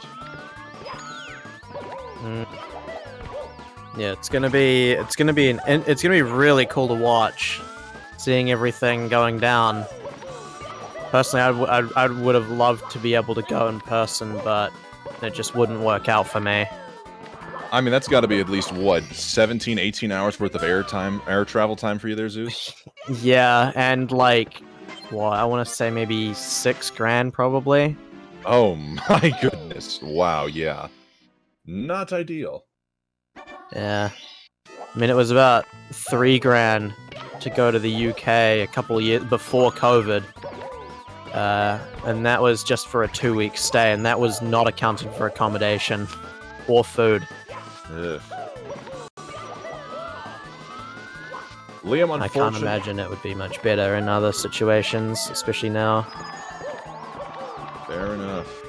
Liam, unfortunately, opting for just classic Lakitu bounce there. We were hoping to see perhaps some buttless action, but I don't know if buttless is really RTA viable yet. It is one of the newer up-and-coming strats for Mario 64 speedrunning, discovered by Gamiru, Kano, and Gold Rush, I believe. But you know what? Again, we're trying to play conservatively here, despite being 1 minute behind on PB pace. Liam still showing potential to get first place time here by almost 50 seconds. I don't know what pace is looking like for him right now in Rainbow Ride, but he could still get a 1:38 here in a lifetime attack event. That would be absolutely astounding.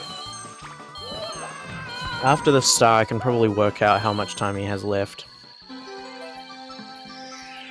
He's got how many stars left? 2. So I believe they're going to be probably tricky about a triangle and minute. pendulum.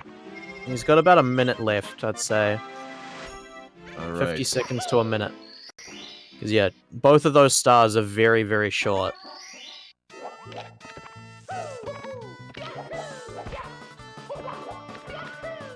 Wait, now, if I'm not mistaken, I still think that the only 1:38 time to be recorded at a 120-star lifetime attack event was when Cheese got the world record at the first ever Break the Record Live back in February of 2020. So could Liam actually make event history and post the second ever 1:38? In the corner of my eye, simply missing a red there.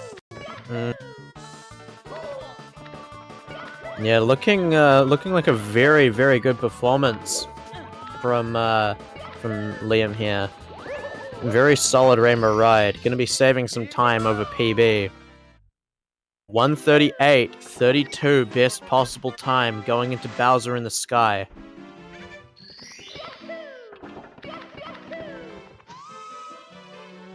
Blue Bob letting us know that he just missed an aquarium red for the first time in the 2020s. Ask me anything. Blue Bob, how does it feel to have missed that red? What's going through your mind right now? We'll have to come back to that later, as Liam is indeed on 1:38 pace still here at Bowser in the Sky. If he plays this out cleanly, he is going to get not only a 1:38, but a mid to high 1:38, well putting him in first place above Puncation. Yeah, and I mean, I think we all kind of expect Liam to get a 1:38 in this event. The question becomes then,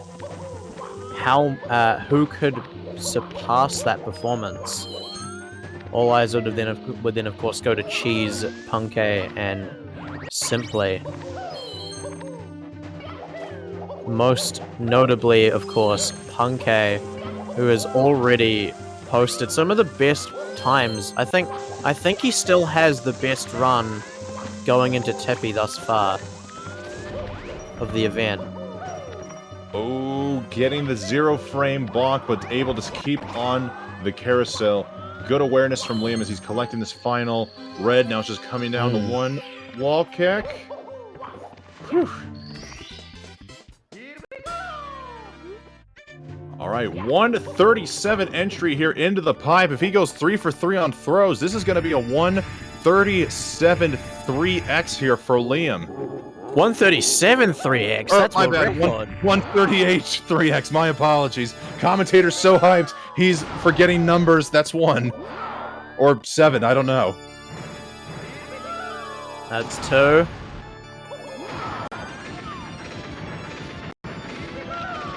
Liam hitting all of the throws. Is it even Liam anymore? Hard to say, but we can say that this is the first place time of the event for the current period. Looking at a 1:38.39, taking down Punkay by, what's that, 43 seconds? Yes, 43-second Bob. Those were $200 throws there for Liam, putting himself in first place, and I believe now in the Super Mario 64 Lifetime Attack event history books now with the fastest lifetime attack time ever recorded with 1:38.39, beating Cheese's 1:38.54 from Break the Record 2020. Liam here making history once again. And on that note, we've got to take a chill pill here in the caster's booth. We are going to be taking a break, and this time I really know I'm not crazy here. So guys, you just watched that astounding pace here. Now watch a trailer for this up-and-coming astounding pace. Ladies and gentlemen.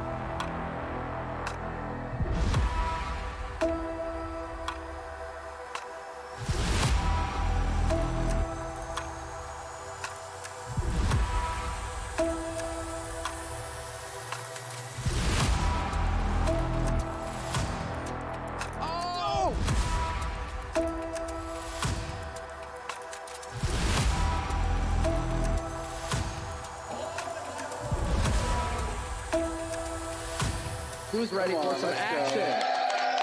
Here we go.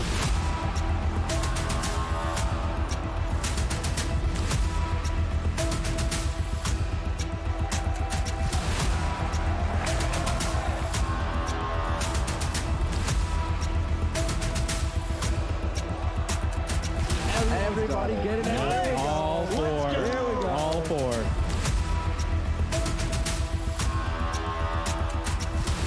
IBK, whole bunch of enemies, just like that, picking up another one.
So Zeus, what do you call the mother of Mario? A Mario Maker, and we're back, ladies and gentlemen. Welcome back to the Speedrun World Record Circuit here on twitch.tv/speedrun. Commentator trying to open up here with a pun, perhaps try to lighten the mood, as we are back in the basement now with Simply on a very solid pace, minus double digits. Zeus, you think we're going to be able to see some good quality runs here from Simply and Punky now that they're both in the basement? If they don't both get 134s, I'm going to be disappointed. 134 as well. It looks like you might just have to be marinating in that pot of disappointment here, Zeus, because I think 134 has been out of the question since Dark World. Well, I think that you just don't have enough faith in the runners.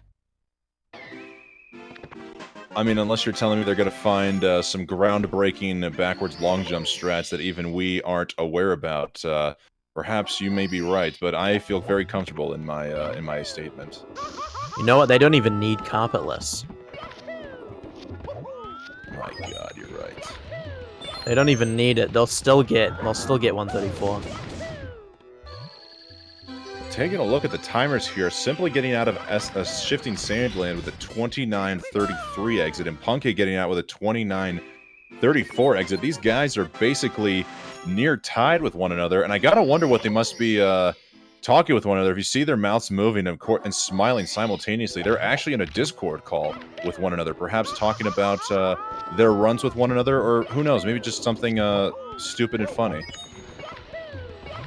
Yeah, I wouldn't be surprised if it's something stupid and funny. I mean, Simply is in the call, and we do know that he does indeed enjoy a good joke, especially if it involves long chicken.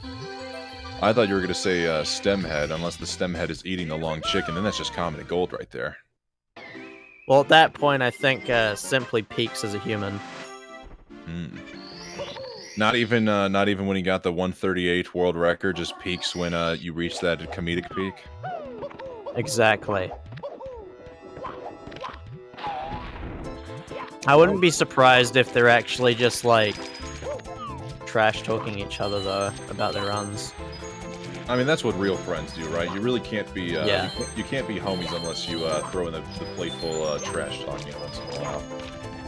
Yeah, my friends do that to me all the time.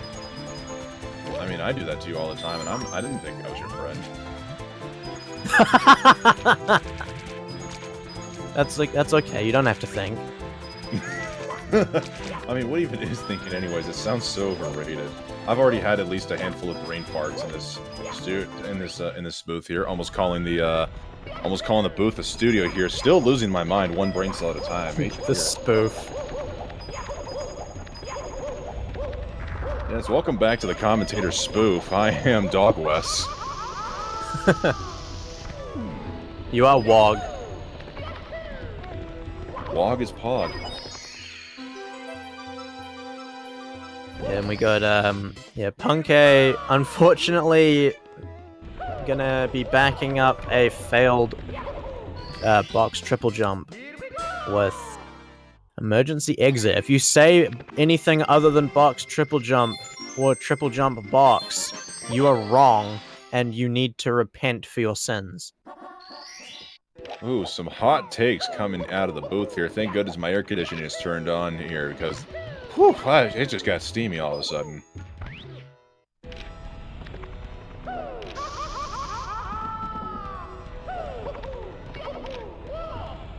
Yeah, Simply playing pretty well at the moment.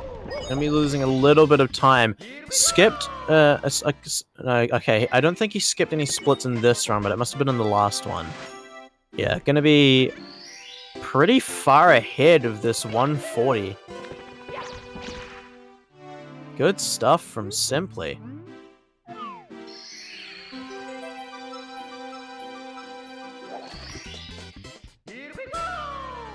Yeah, well ahead of that 140 pace. Let's see, his best possible time is still in the 1:36 range. Now let's just pray he gets a good vantage cap.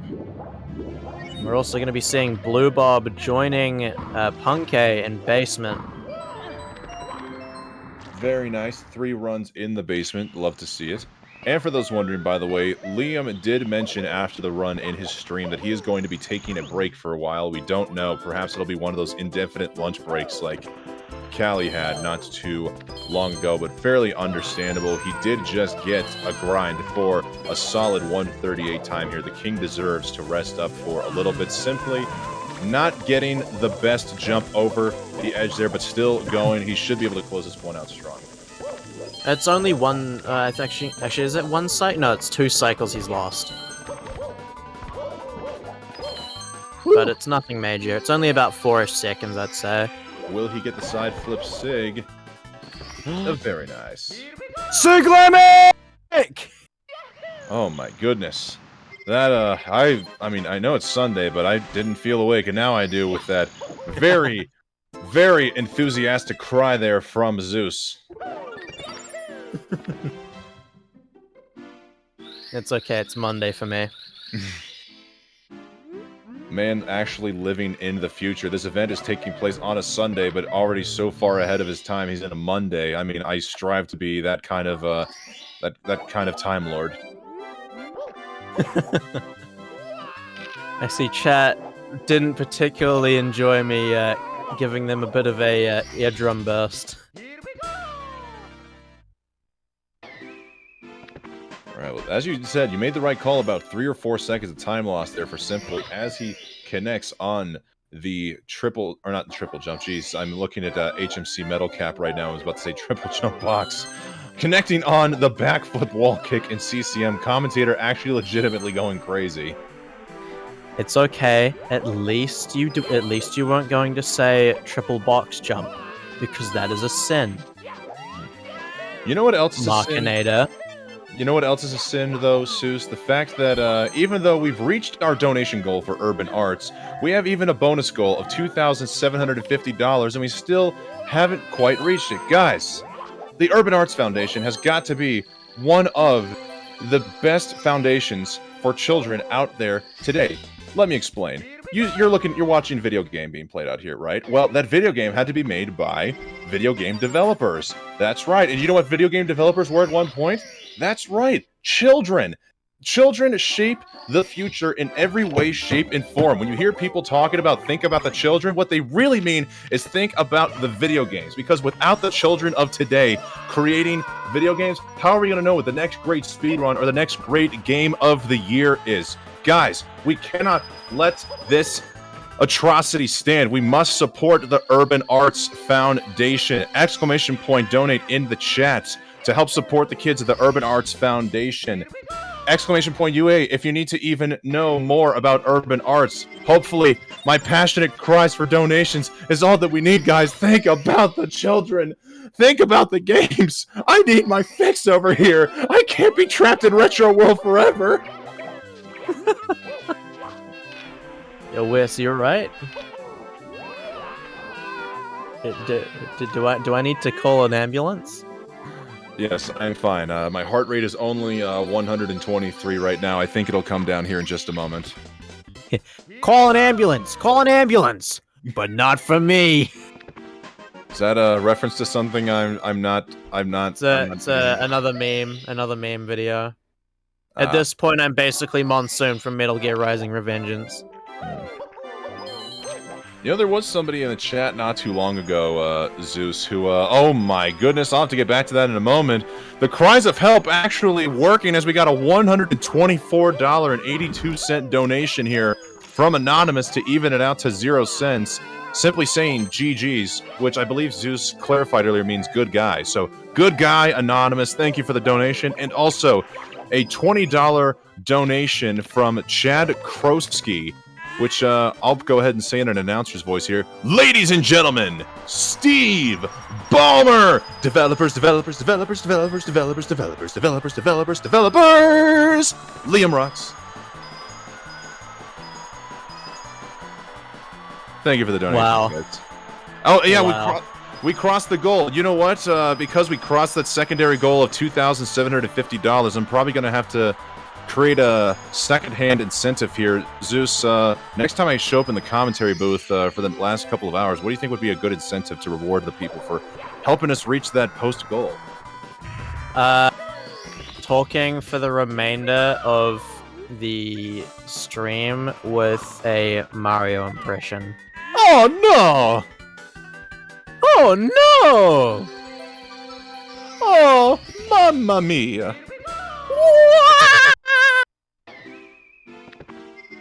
I'm tired. Mario! Wah! Waluigi! Yeah!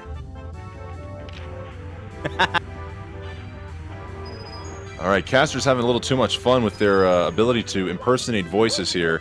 Love to hear it, at least I do. I don't know how chat is feeling, but I do love to see Simply continuing to be on a very solid pace here out of Cool Mountain. It's looking like at this rate he is going to be at a mid 47x, at low 47 3x here. Wes, we have a problem. What's the problem? Chat's requesting Toad. Toad? Do you know how to do Toad? I don't know if I can get my voice that high. I'm the best! That's the highest I can do. Oh no, the problem- I actually no, I can do it, but the problem is it's gonna be too loud. Oh, excuses. Just turn the mic volume down, maybe back away about 10 to 15 feet, and then just let it rip. I don't know. Chat, come on, we want to hear a Zeus do a Toad, right? Type 1 in the chat right now if you want to hear Zeus do a Toad. Man, I'd rather stick to Wario.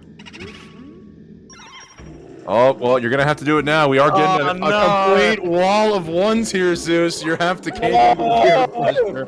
We're even getting some first-timers coming in here dropping the ones, so you know it's serious.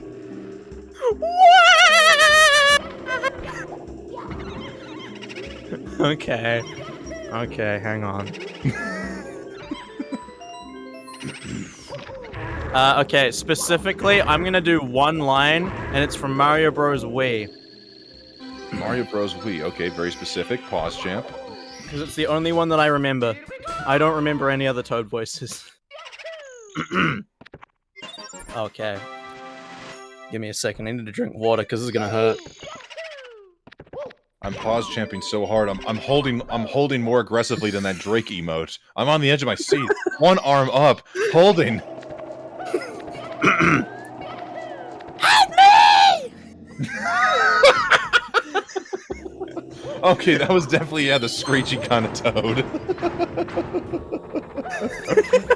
I'll take it. Yes, clap the elevators in the chat. No, that was beautiful. Well done, Zeus. That was so bad, I apologize. That was absolutely worth it, and I think that was less eardrum busting than your Siglemic chant there. I think chat was very satisfied. We are seeing a wall full of drakes and claps right now.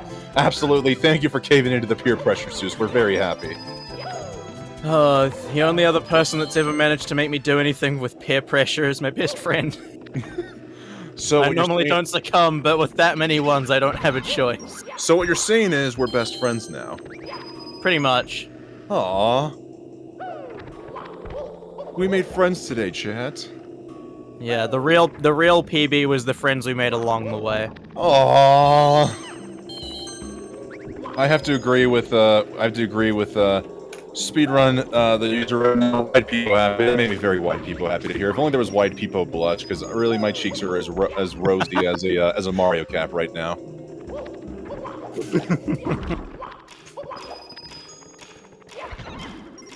You know what else makes me white people happy is seeing Simply well into the green, going while in BBH. Amen. Very and white people happy. Punkay is also ahead, it seems, in CCM. Yeah, both runners are double digits ahead of their event personal bests right now. Punkay on a 137, low 137 best possible time. Linear progression would mean he's about at a high 138 pace, give or take, and Simply at a 136.58 best possible time. These guys are still pretty much almost neck and neck at this point, it looks like. Yeah, no, their performances are very similar. If you look at their If you look at their Vanish Cap exits, you'll see Simply exited about 3 seconds ahead of Punkay. Woo!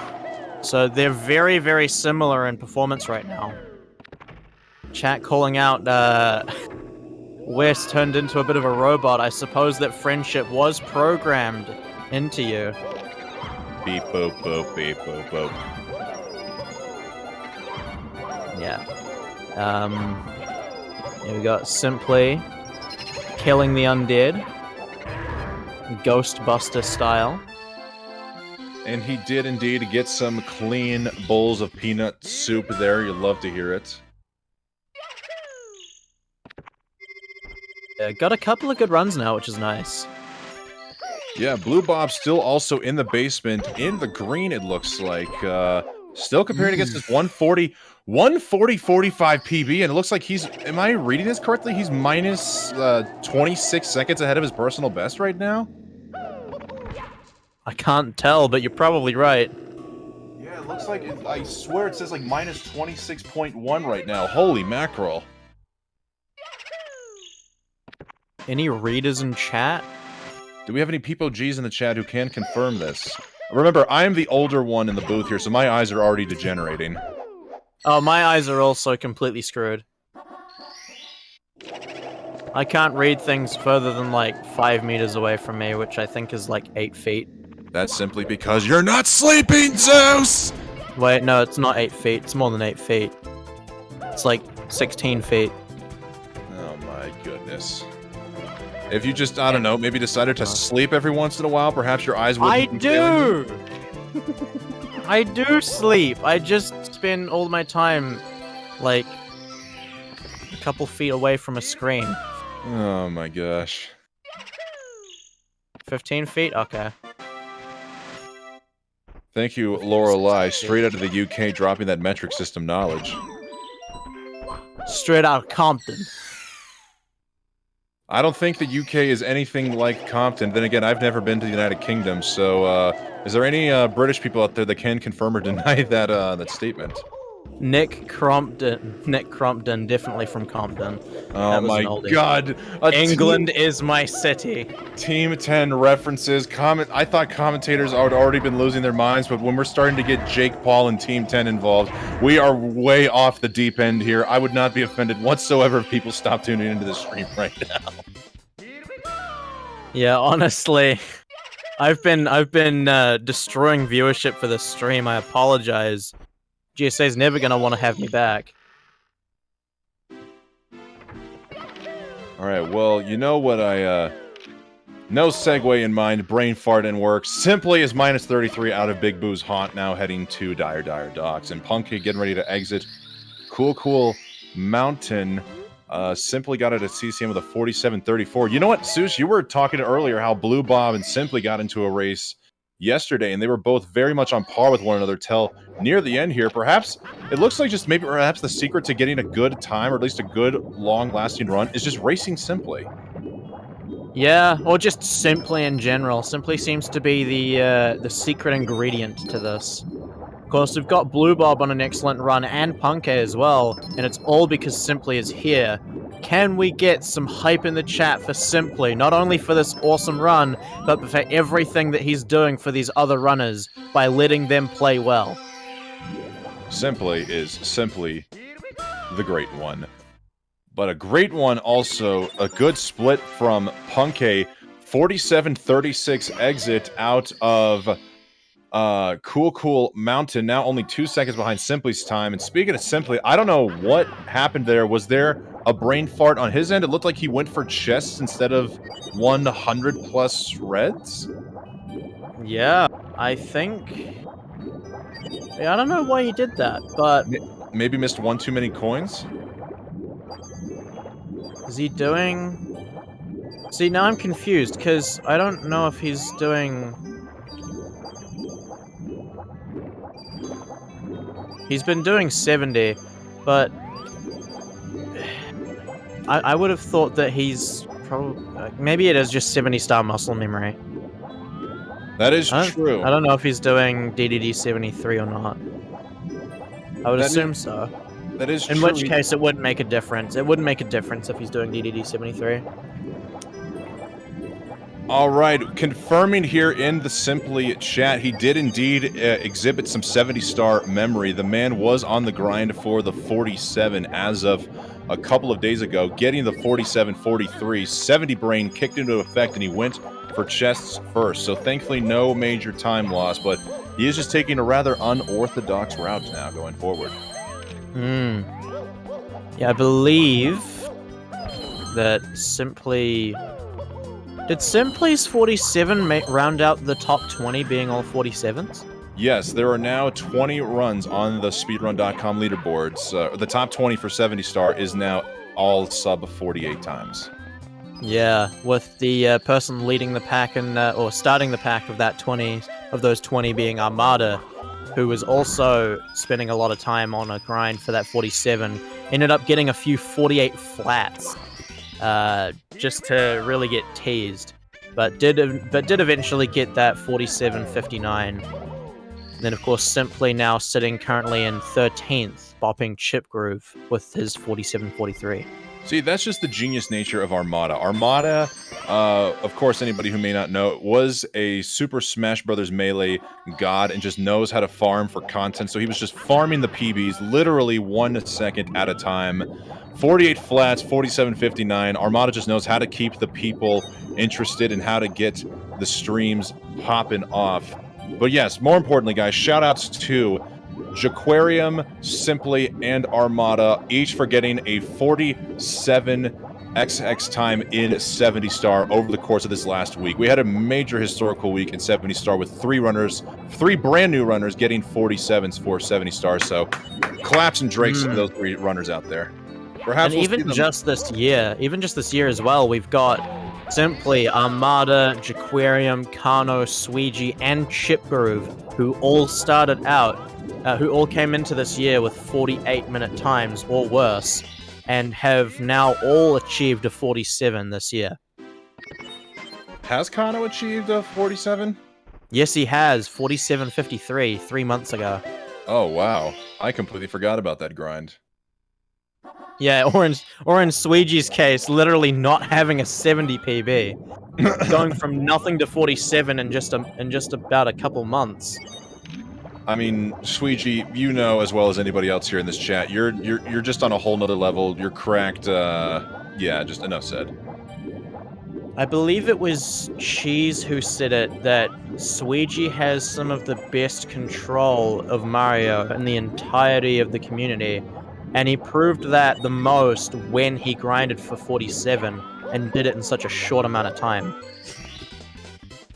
Not to mention the fact he absolutely destroyed his own world record at 16-star not too long ago. Sweegie actually near robotic, probably the closest thing we'll have to the attacks. Speaking of robot, Wes turning into a bit of a robot in comms as well. Beep boop beep boop boop bop boop boop bop. Yeah, he's called Green Sweegie for a good reason. He is almost always in the green.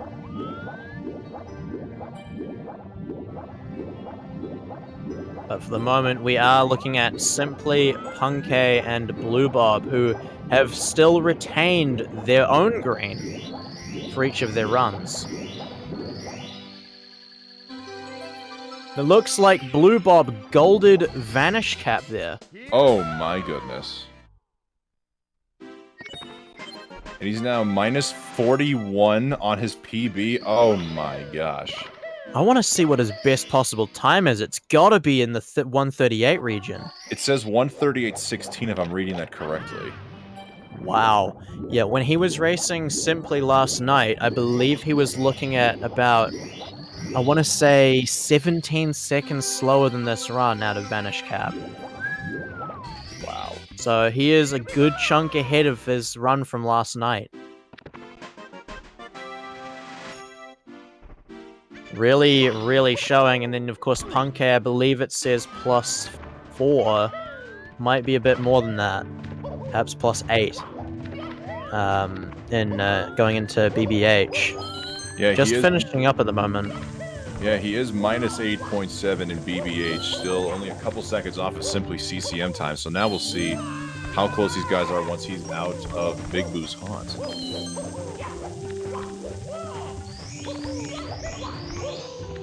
Of course, Simply here having a very, very nice Bowser in the Fire Sea. Alright, so Punke is going to be 54. 54-19 coming out of BBH. Lost a little bit of time there, it looks like, to Simply's BBH, but still 2 really high-quality runs now, both reaching DDD plus and only 7 seconds apart. I mean, Zeus, oh my gosh, I'm just looking at the time now. I'm a little sad that we're not going to be able to commentate the conclusion of this pseudo-Simply Punke race going on, because we are watching one heck of a match right now.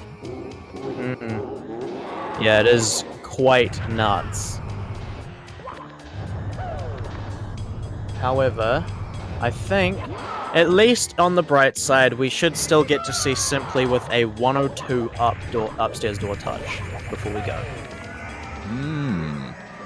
Let us see if he does get the 102. He does do DDD 73, so getting Fire Sea last. Let's see, he's got... This is a 102. No, this is a 102.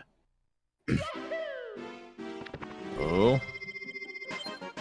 This was even Liam's upstairs door touch on his 138.39 was a 103.04, so this could be the fastest pace going upstairs today, as Simply gets a 102.57 upstairs time, which I just gotta say is amazing.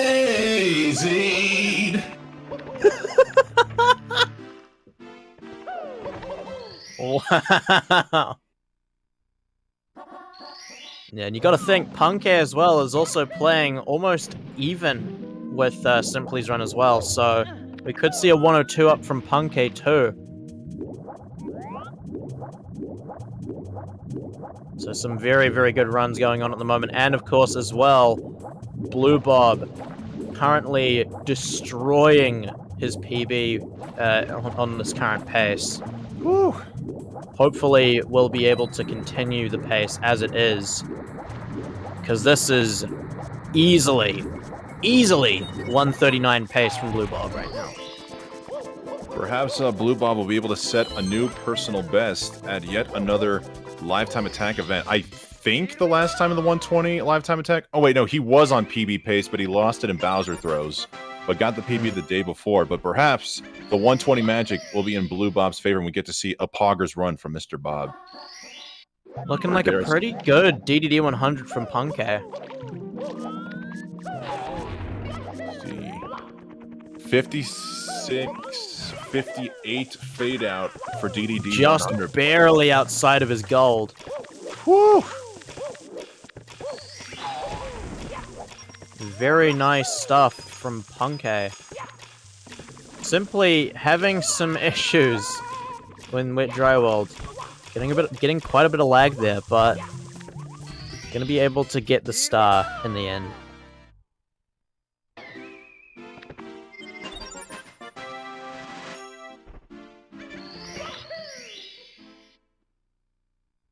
As we wait on our replacement commentators to come in, and it looks like they've just shown up, so we're going to be gone for the time being. We're going to be replaced by Meter and Markinator once again, just as we see Simply missing the triple jump wall kick. So we will be back soon with more comms later on, and for the time being, enjoy Markinator and Meter.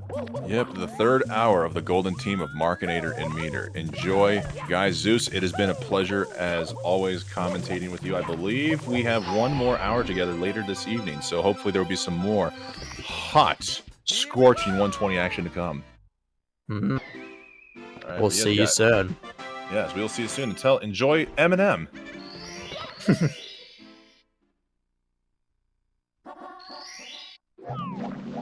All right, what's going on, everybody? I am Markinator, going to be your replacement commentator alongside Meter. We got a bunch of good Mario action coming your way, but real quick, how you doing, Meter? I'm doing fantastic. I've just been watching this these races going on, and the absolute insanity that is Zeus and West Dog on comms. And man, not only great with the knowledge and with keeping up with the runs, but they are extremely entertaining. Yeah, absolutely. Love those guys. Me and West Dog make a really good duo. We love commentating together. West Dog is a fantastic person, commentator.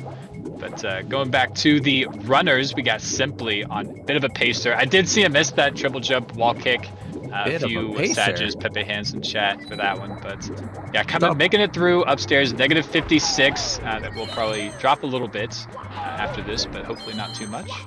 Yeah, I mean, negative 46 upstairs, sub 103. A bit of a pacer indeed.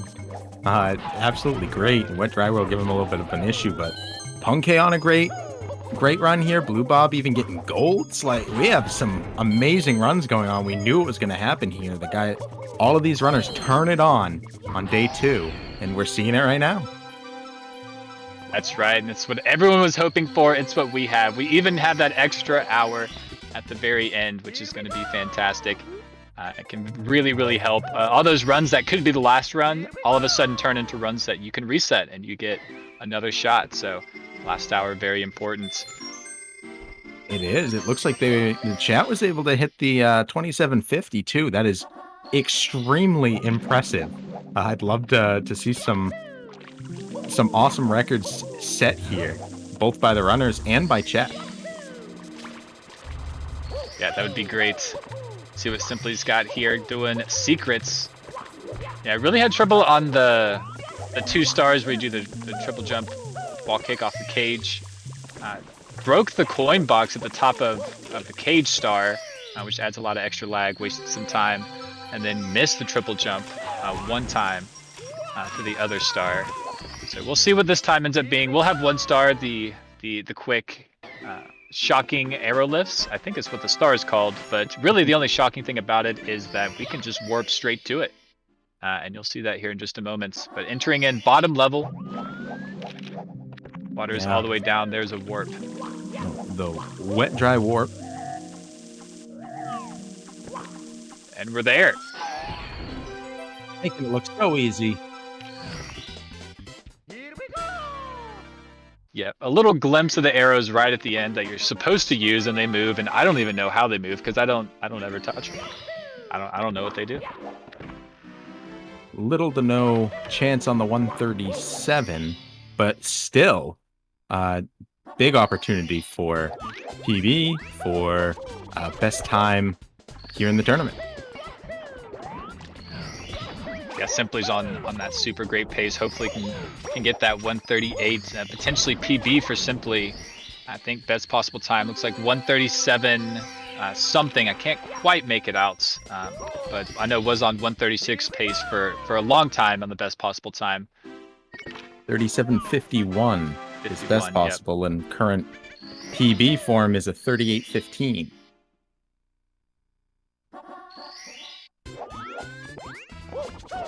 Yeah, we'll have to play super cleanly if you wanted to get the PB, but here in upstairs, you never know. Yeah, Any runners know just to get cracked here at the end. That's how a lot of records happen. That's very true.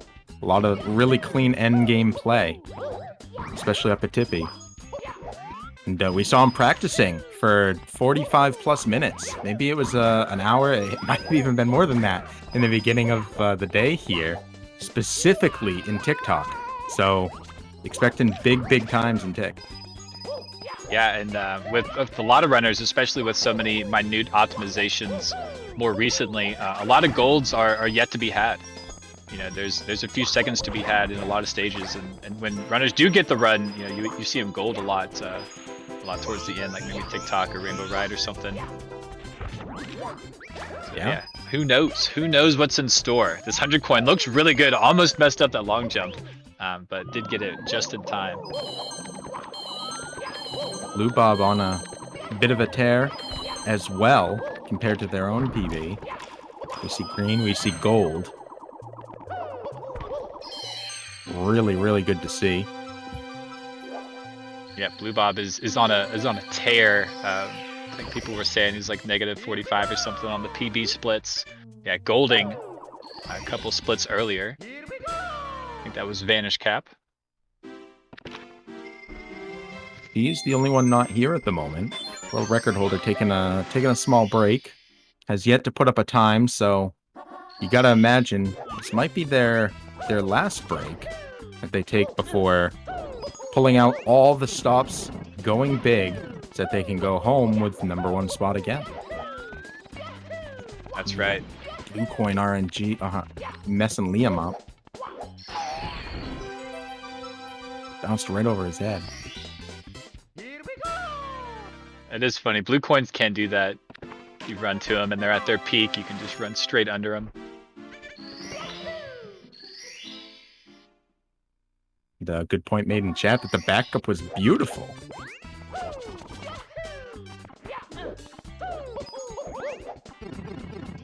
Yeah, I've got a couple eyes on Simply and Blue Bob at the moment. They're Fair playing too enough. cleanly. I'm not seeing too much. Simply really nice mountain clip there. When that goes wrong, that chuck is right there to punish you. Don't want it to go wrong. Simply PB has been inevitable for some time very soon, by my estimation personally. Regardless of when it is, it will be soon.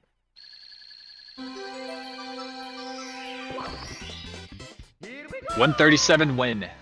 That's the question. I mean, Win. I think it's coming. It's all going to depend on how much 120 he runs. If he's running 120 with any consistency, I would say within a month of running. Be my estimation there. If it's a little less consistent, then there might be a little more delay to that. But Louis says today it's happening. I'm ready.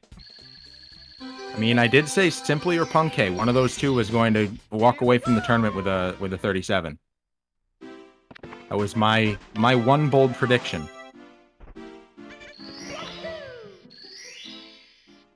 Yeah, 35.56 is the most we've fundraised ever in one of these events, and we're not too far off of that.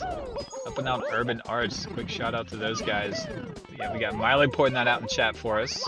You said just about right around 3,500, just over. That is extremely doable. We hit the 2,500 mark recently.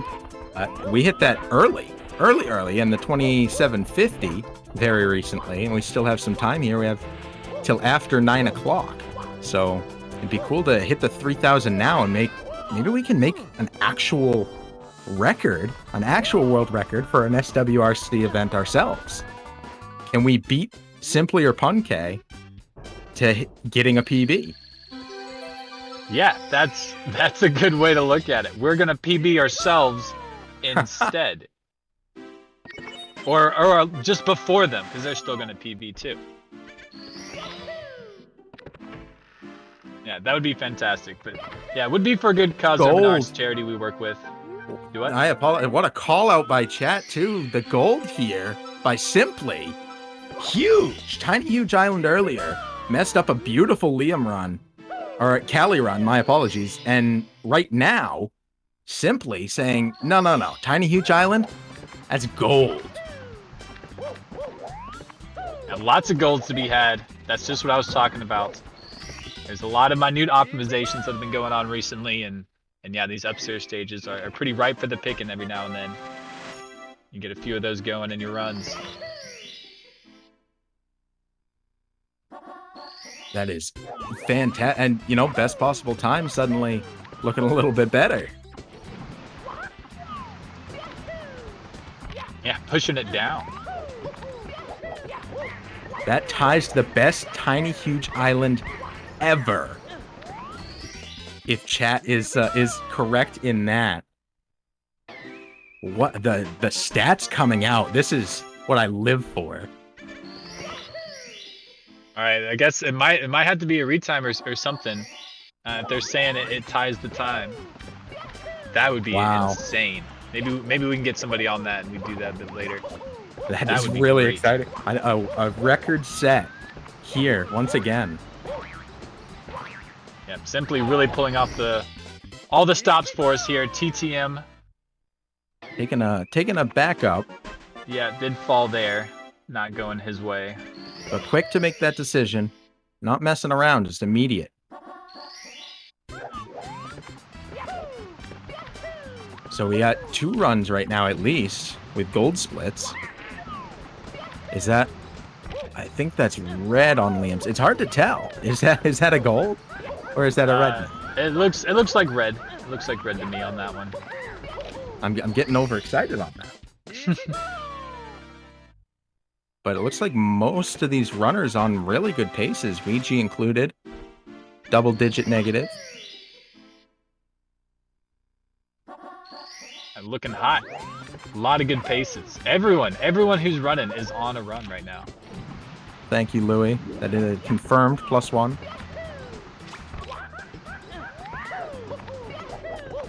Yeah, and anytime you're seeing greens after an hour in, that is confirming right there. You know, most people say what DDD 100. That's after that. It's the back half.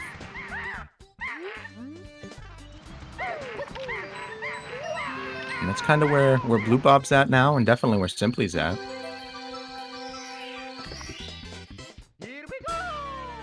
Yeah, Simply is doing everything he can here. I was checking out his splits. I was like really concentrating to try to see him. He is running against the 140 splits, so he's negative like 40 something. That's not against like his PB or anything. But best possible time is what we're really looking at, and that is still a high 137 capable.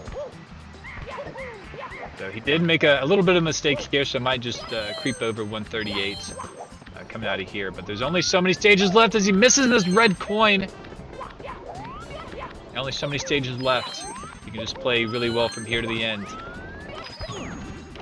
Oh no! Going through the middle. You cannot long jump through the middle of that. For some reason, it doesn't like it. Yep, a little to the left is the better zone. That is unfortunate. That was a quick get up though. Sometimes it can take a while. Not willing to lose this great pace on one mistake, and that's the champion mentality right there. I don't know how many world records and PBs I've watched where they've said right in it, I should reset, and then just kept going for whatever reason. Didn't convince themselves with that statement, and then ended up having the best time they've ever had. Yeah, that happens. You just gotta dig deep. Stay consistent. I mean, Simply is well within 138 range at the moment. You can just hold on. Probably not PB range because his PB is low 138. But just to get one on the board would be fantastic and put Simply in first place.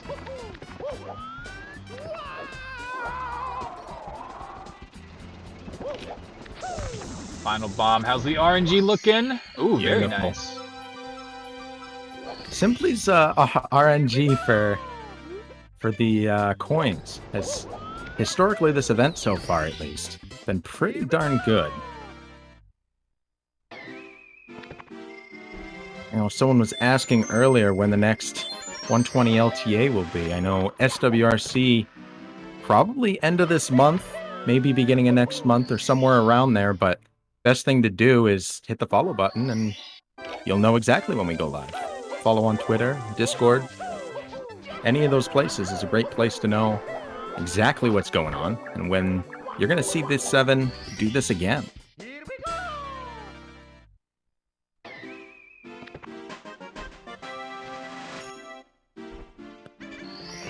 Yep, I just put the command in chat, !SWRC. You can check out more about the Speedrun World Record Circuit. Clicking that link. Anyone who is curious. But yeah, it will all end at PACE 2022. It will be a live event, and it will be lots and lots of Mario runners. It will be a great opportunity to potentially meet some people. I know I'm going to meet a lot of friends who I've not met in person, and I'm really excited about that because I'll be there. But yeah, if you're excited, you can check that out. Look at your tickets, make plans. Be a week-long event. I believe the first half is similar to a Games Done Quick events. There's a lot of stuff, but the Mario events specifically will be the last ones. The last 3 days, I believe. Is all believe you're Mario. right. Yeah, it'll be these 7 doing it live, and whoever wins walks away the SWRC Season 1 champion. Yeah, lots of different tournaments, lots of different games. Minecraft is a big one, I think, too. And they are indeed. Yeah. Oh, and also, yeah, quick word from the back. Run submissions. You can submit runs for this event. They close tonight. So this is the final day to get your submissions in. Run submissions and volunteer applications. Now's the time if you wanna be a part of something big and help out. I know that's one of my favorite things anytime going to an event. Seeing how can I be helpful to everybody there, and you can still submit an application. You have till the end of the day today. That's gonna be a great event. I'm really looking forward to that. It really is. You know, they had some situations that prevented some world situations until now it to be a possibility, but we're back. Better than ever. We're back, baby. Yeah, it's gonna be great. What's also great is the coin collecting from Simply here in SL has been really nice. Oftentimes can lose a lot of time here, but Simply on a nice 100 run here.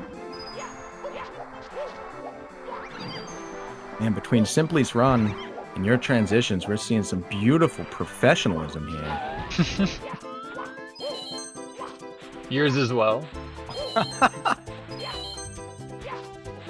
Turtle Shell. Love seeing this guy.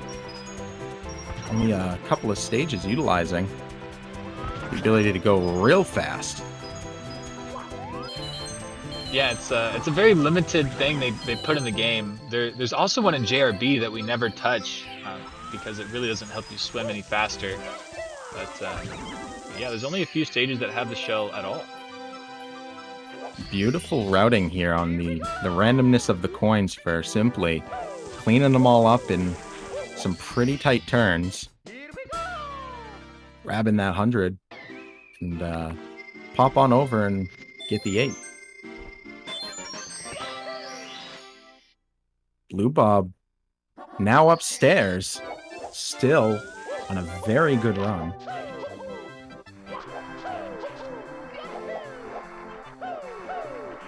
I'm not sure, can anybody tell us what the upstairs time was for Blue Bob? Still looking super green. Very much so.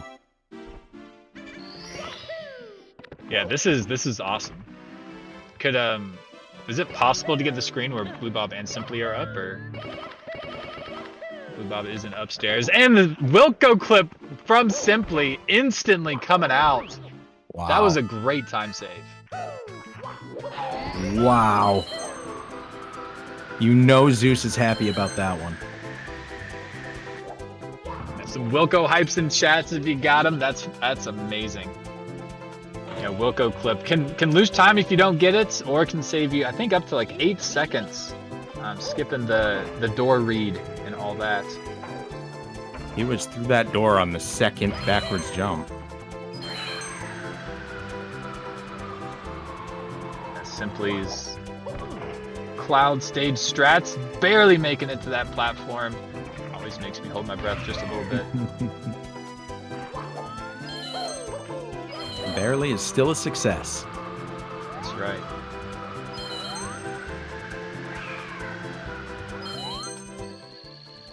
Super clean. That's an optimization right there. Grabbing that coin below that cloud first, and then grabbing the coin he just grabbed last.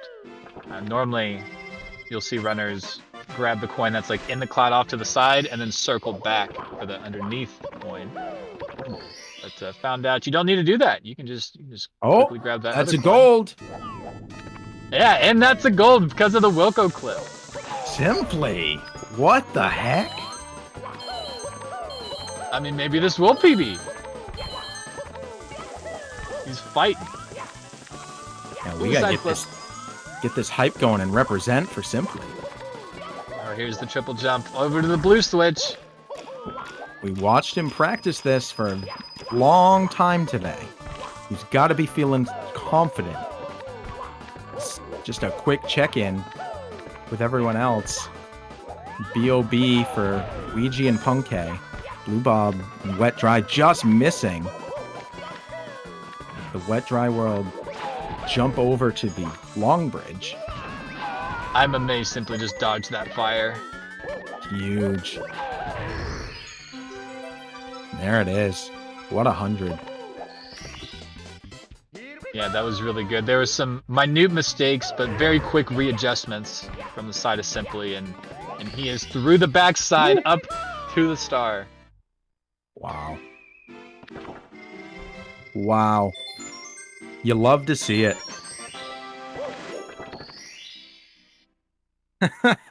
We're being told by chat that Simply ordered some wings midway through Snowman's Life. As you do. Oh. Cold stage hot wings. That's what it's about. Are we getting the famous Wing Ching back live? It'll be interesting to see how that plays in to an amazing run. Yeah, that was Will a it be really the good new back meta? of Reds. Chicken wings. Chicken wings to celebrate. Those Reds fell off like at the very beginning, but got back on track. Not too bad. It looks like is running against some different splits now. Okay, yeah, swapping around. Not sure what he's doing. Now 22 minutes ahead on the splits. Oh. But falling down. Wait, can he save it? Can he save it? He's up. He's down. Almost. Wow, he almost saved that. That was a really smart backup attempt. Yeah, that was really close. Looked like was going to be able to save it. Grinded, actually, on that spinning platform. If Mario has like 1 foot on, 1 foot off edges and such, he will start to grind. And you do get bonus points. We do award those. But we do not award bonus time for the falls and everything. One more. Can jump back up. Come on, Simply. Ground pound. And we're through. Let's get some positive energy in chat for Simply here. He needs a reset on his energy so we don't see a run reset. You guys can help with that. Yes. We did just see him be 22 minutes ahead, so we do have some time to play with there. But that's a super good point too. 2 golds this run. Huge success regardless of how it ends. Yeah, but if he does want to, get a time better than his current one, 1:40.19, does need to keep it clean, and we'll lose some time here. I want to see the 1:38 stay alive. His time is still like really good and all that, but I would love to see that 1:38. Yeah. Still has 2 more stars here. Gold has already passed as he was entering and doing the star. In the end of the day, what he's really trying to beat is his own 140, or, preferably the Punkay's 139 or Liam's 138, if he could. Looks like Liam's might have passed. But Punkay and beating his own are still available. Ouija on a tear. Blue Bob still on his run. A lot of action going on right now. This is the part of the tournament where all of these runs matter a heck of a lot, and any one of them. These guys are warmed up, 2 days warmed up. Any one of them at any time can pop off. Get something huge going. Absolutely, and wanted to happen for Simply right here. Has to make it through Rainbow Ride, the last full stage. Does have a Bowser stage after this. Okay, going all the way back, extra kick. Doesn't like to grab the pull on the bottom. Some runners do, some runners don't. It does save time if you can do it quickly, but not a big deal. Simply, and a lot of other runners deciding to just grab the pull outright. We don't want to mess with any of that silliness. Yeah, we have seen it be glitchy at the bottom of the pole there sometimes. Yeah, in order to grab the pole in the bottom, I think you have to hit B twice, like 1 frame apart. Like, there cannot be a frame gap. And so the runners who can do that in a quick fashion can save a little bit of time. Oh, simply kicking, so can't ledge grab. Fell down the hole. Oh, don't fall. Okay, good. Got the triple, didn't run off the edge. Okay, 1 pendulum swing. Don't! Ooh. Oh! Pushing it. Is pushing it. 1 more pendulum swing behind. This one's a little easier. There we go. And off simply. You practice it so much, but being off cycle makes it a little more tricky. Got to adjust live. Right. The triangles are not only the thing that's tricky here, the pendulums will show you what's what. Yeah, and that is unfortunate. I don't know what the time's going to be after that. 138, probably dead, and then, but he can still push his time down potentially.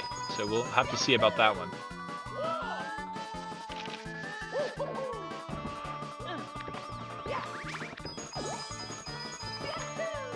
Okay. Ooh, they actually got a lot more coins than I thought. I was like, wow, those are all falling off the edge, but be able to snag a good amount. I think it's still down 1 coin, maybe not. Actually, I don't think he is. Come on, get up there. Come around the side. Yeah. Here we go, simply. Rough last couple of stages here, but still can pick it up here. And at least finish out the run strong. Yeah, did have to spawn that coin, or that star, I mean. Okay, had enough coins to get it done. As long as you don't have to really like grab the bob-omb coins, you would much prefer like spawning that star. The bob-ombs could potentially kill you. A lot of calls for carpetless. Oh yes, to save the run. Of course. Could have thought of that sooner. Yes, carpetless. Event PB. I mean, I don't see why not. Unless he's lost a minute this run. He is also already using the carpet, so that's... We might be a little too deep, boys. Doing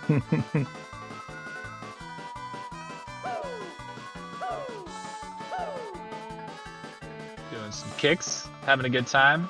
Taking a look at some other runners. Blue Bob is in TTM. Still looking green. Not sure by how much, but yeah, I want to see him PB. He's running against his PB splits, I'm pretty sure, so is on pace. He has been historically running against his PB splits.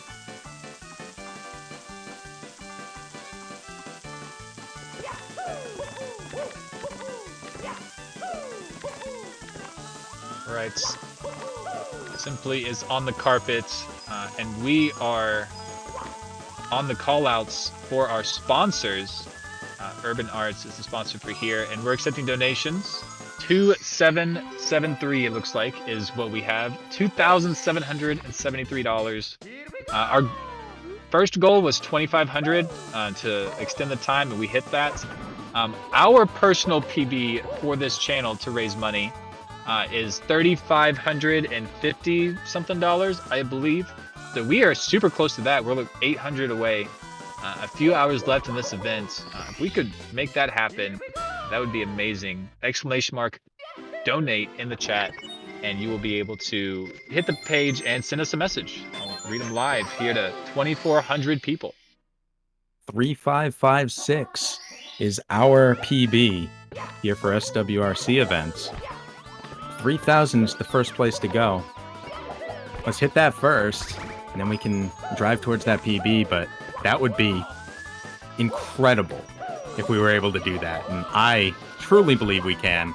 I know most of these runners, if not all of them, could PB pretty easily here if they got on a really good run.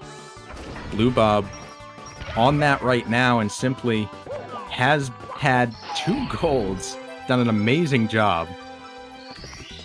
I think we might have golded this morning when we hit our early 2500. That was like an hour and a half in. That was amazing. I'd love to hit that 3K here pretty quickly. If everyone was able to pitch in just a little bit, we would be there pretty quick. Simply heads back into Rainbow Ride. It's got, what, 3 more stars to get? Yes, we'll have 19 coming out, 1 more in the final Bowser stage. Yeah, really unfortunate that he has lost so much time here because, like you said, had 2 golds, was playing amazing, and it was that 1/100 route. He got something was a little off, fell down, and just couldn't really recover. And that put a big dent in the plans here. Yeah, I don't know if he's going to come out of Rainbow Ride in the green. I believe these last 2, based off of the last time that Zeus was calculating, he said they were about a minute. So they're pretty quick ones. Might have been the last 3, though, which would leave him with a tiny bit of time save. Yeah, I'm not sure if he'll be able to push the time down or not. Might be able to just a little bit. 139 I don't think will be possible, but maybe a 141x, a little bit lower. Fair enough. We'll have to see. And I apologize. I might have said PB there. No, I mean, he's not. He definitely won't do that. The 138.15 being his current PB. He won't be hitting that. But yeah, event PB. Event yes. PB. Mm-hmm. And you can see it going just a little red. On best possible time, is possible to push down the time a little bit on the event PB. So we'll have to play really well. Blue Bob showing out in chat. Hope everything's okay. What's up, Blue Bob? He had a 103 upstairs. He said this is the upstairs you get after your first 103 up. But the important thing is you got a 103 up, and if that's your first time, that is massive gains. PBs can happen in many forms, not just full game PBs, but like we said about simply getting 2 golds. That is nothing to hang your head about. That is an absolutely huge moment there. Hold on to that. Take the win. For certain. Congratulations, Blue Bob. First 103. That's huge. That's first, essentially kind of like world record pace run. I think maybe to get a 137 now, you have to get like a low 103, but you know, you're right there. That's a big deal. And Simply did die, as we were pointing that out, so we'll not be pushing down this time, but strong finish is nice. You make it all the way here. Might as well practice a little bit. Finish it out. Yeah. He is Final Bowser throw. In bits. Sorry, go ahead. Yeah, no, I was going to say final Bowser throws are such a unique skill. Not bad to practice. Very true. Any Bowser throws are big ones.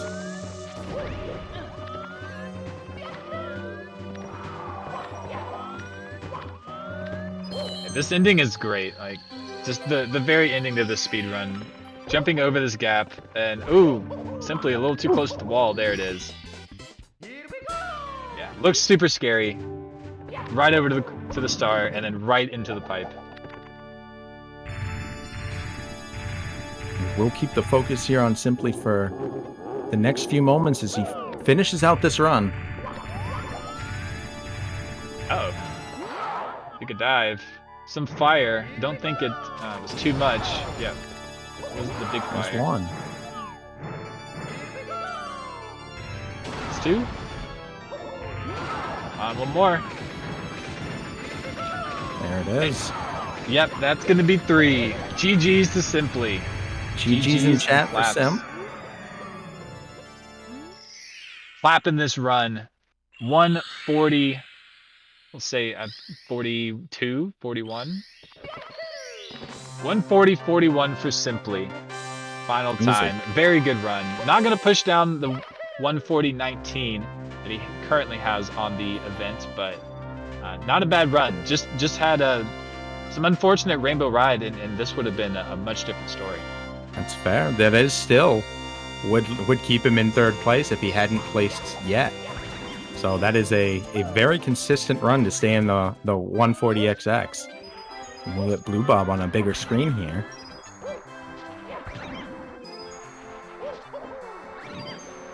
And now we can see Blue Bob splits just a little better.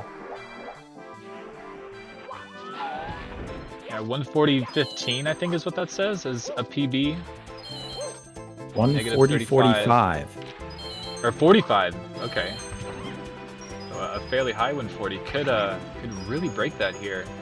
I don't know how the rest of this SL went, but it was negative 35 on the entry. We see a best possible time 139.33. So that is a minute ahead of his current PB. So there's a little bit of wiggle room there. Yep, gotta hold tight. Ouija in the negatives going into HMC. Yep, as is Punke in HMC. Blue, but same deal. Yeah, good point. On these two have been racing right beside each other in a both literal and figurative sense. Ooh, a little bonk by Ouija.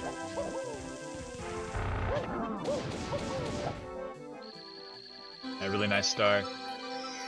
That's a great star to listen to. Just get the bub of the bully. And simply back into practice in TikTok.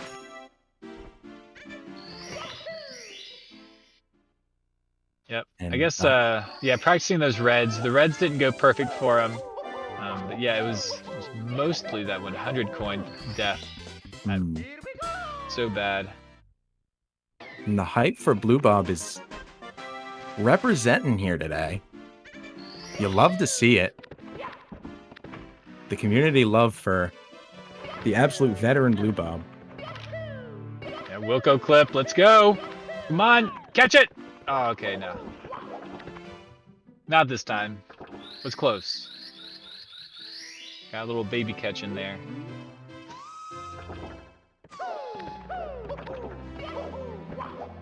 Heading over to Cloud. I believe Blue Bob will be doing a bit more reserved strategy than Simply did. But diving off the edge there, very nice. See what the cannon looks like. Yeah, definitely not doing the strategy where you store an angle with the cannon. It saves a couple seconds. But we'll see. This is doing some pretty hot strategies here.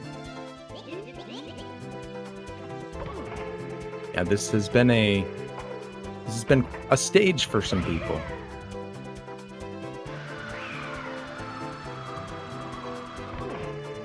Oh, right into the hole. Nice. Beautifully done. Okay, and LLL. Ouija having a little chat with Toad. Toad making a donation.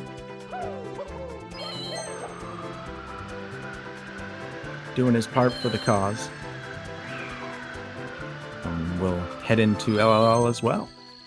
As well LL. Sorry about that. As well LL. Alright, very nice cloud from Blue Bob. Nothing crazy going on there. That's all you want to avoid. Yeah, some good solid tip-top times here. Just keep the grind alive. 139.52. Best possible. Heading into TikTok. Yeah, so well within PB pace here. Only 2 stages left. TikTok clock and Rainbow Ride. But what a 2 stages left to have.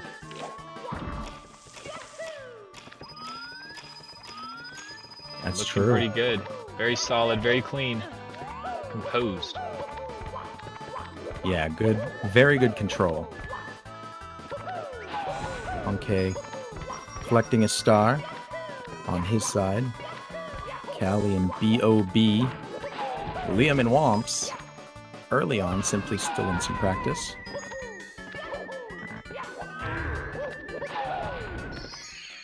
A little bit of a sock folder style setup there for Liam.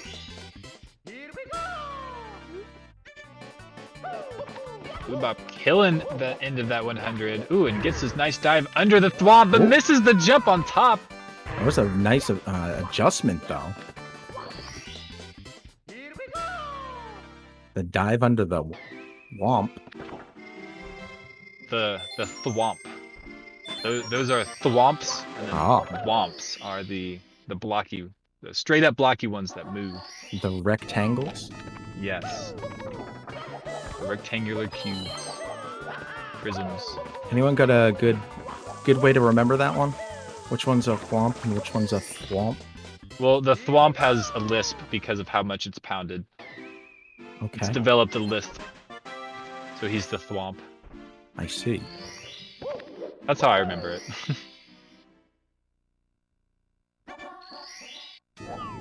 Goofy ways. But Blue Bob, come on. Yeah. Lippies. Very nice. A lot of love for Blue Bob going on right now. A lot of Canada love too.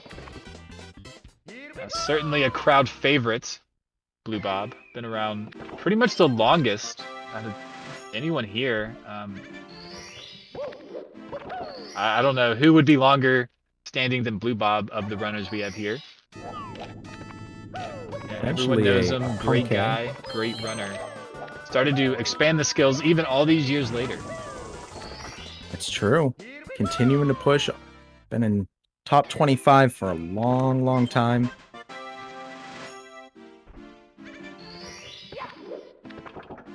Talking 140 total months in the top 25. That's pushing 12 years. Yeah, I was about to say over 10 years, pushing 12. That's cumulative, of course, so that's both 120, 70, 16, 1, and 0, which I think they only run a few of those. 16, 120, and 70 have top 100 times, 63rd for 16, 24 for 120, and 22nd for 70. He's been running since 2015, at least as far as SRC is concerned. Punkay's back from 2013, so Punkay's been here a while as well. Okay, yeah, a little bit longer. I mean, all of these guys have. I know Cheese is 2014 was broken at the 120. First run technically 2012 for Simply, and Cheese at 2014. So all these guys are right around the same time, within a couple of years of each other. Been doing this and all representing the brand really well. The SM64, speedrunning as a whole, and themselves. Yeah, it's been a long time. It's been a fun ride. Been through it all. I'm sure it's been crazy for those guys. I've just been coming into it the last few years, and it's been crazy. Some speculation if maybe Simply's run had something to do with wings. Oh. There were wings on the mind. Potentially. Of course not. That would absolutely silly to think. Mario's the main focus there, but yeah, surely, Mario doesn't have wings. Surely it is a nice backup to have, to know, well, at least I got wings. And 2 golds, and showed off here, the SWRC 120. And still a lot of time left. Blue Bob's still on a 140.02 pace. This is an exceptional pace, at least for a best possible time, but not a lot of game left to lose any of that best possible. Yeah, it's coming down to the wire. We watched him practice earlier this exact level. 100 coin looking pretty nice. Past the super scary parts. Still have to ride the carpet. And we'll see as it looks, coin grabs are fantastic. Got the 5 slide, that 5th coin. You can slide up to it, and if you don't go over that little lip, you just slide right down. Missed those 2, but could run right back. Very good backup. Punkay, Ouija, both in cool mountain. Callie on the other side of the spectrum in a desert. Liam and Womps and simply doing some practice in the clouds here with Blue Bob. Carpet ride.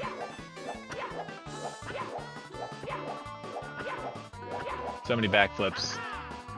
Yeah, it's actually a nice time spacing for your backflips if you just constantly do them from when the carpet starts to move. Really? Because it is possible to backflip, not quite make it, and then not have enough space to backflip again. So you can just space it out, just keep doing the backflips, and you should get up there pretty much every time. Blue Bob showing off the things that happen to be around him. N64 US cart.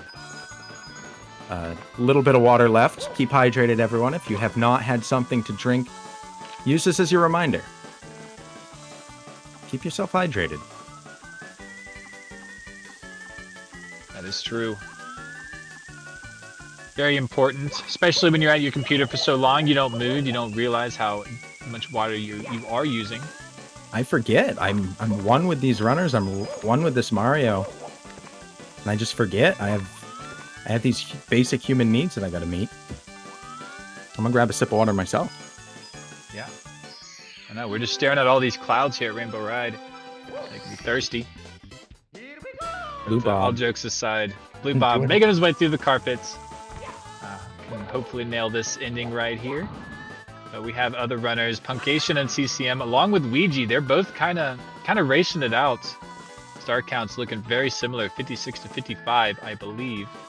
Yeah, they've been right within a star of each other this whole run. And we saw that in a couple other runs yesterday, and it was very hype. And we're seeing it again today.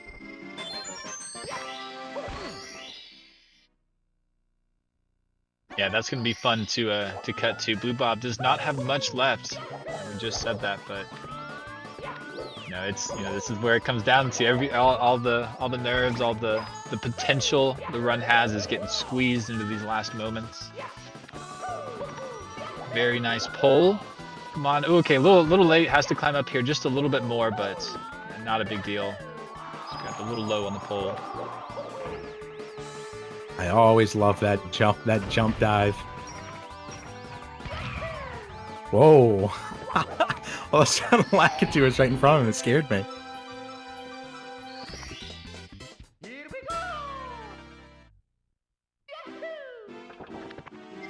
I always like to call out legends in chat. Gothic Logic here. Another one of those SM64 legends. Yeah, sorry, had to plug in my headset, but yeah, Gothic Logic. I love that guy. Yeah, very smart. 51 months in the top 25 Gothic Logic across all categories. That is 4.25 years. Over 4 years. That is incredible. Who? Who am I talking about again? Gothic Logic? Yeah. Sounds fake, but okay. The man's so smart, his logic is Gothic.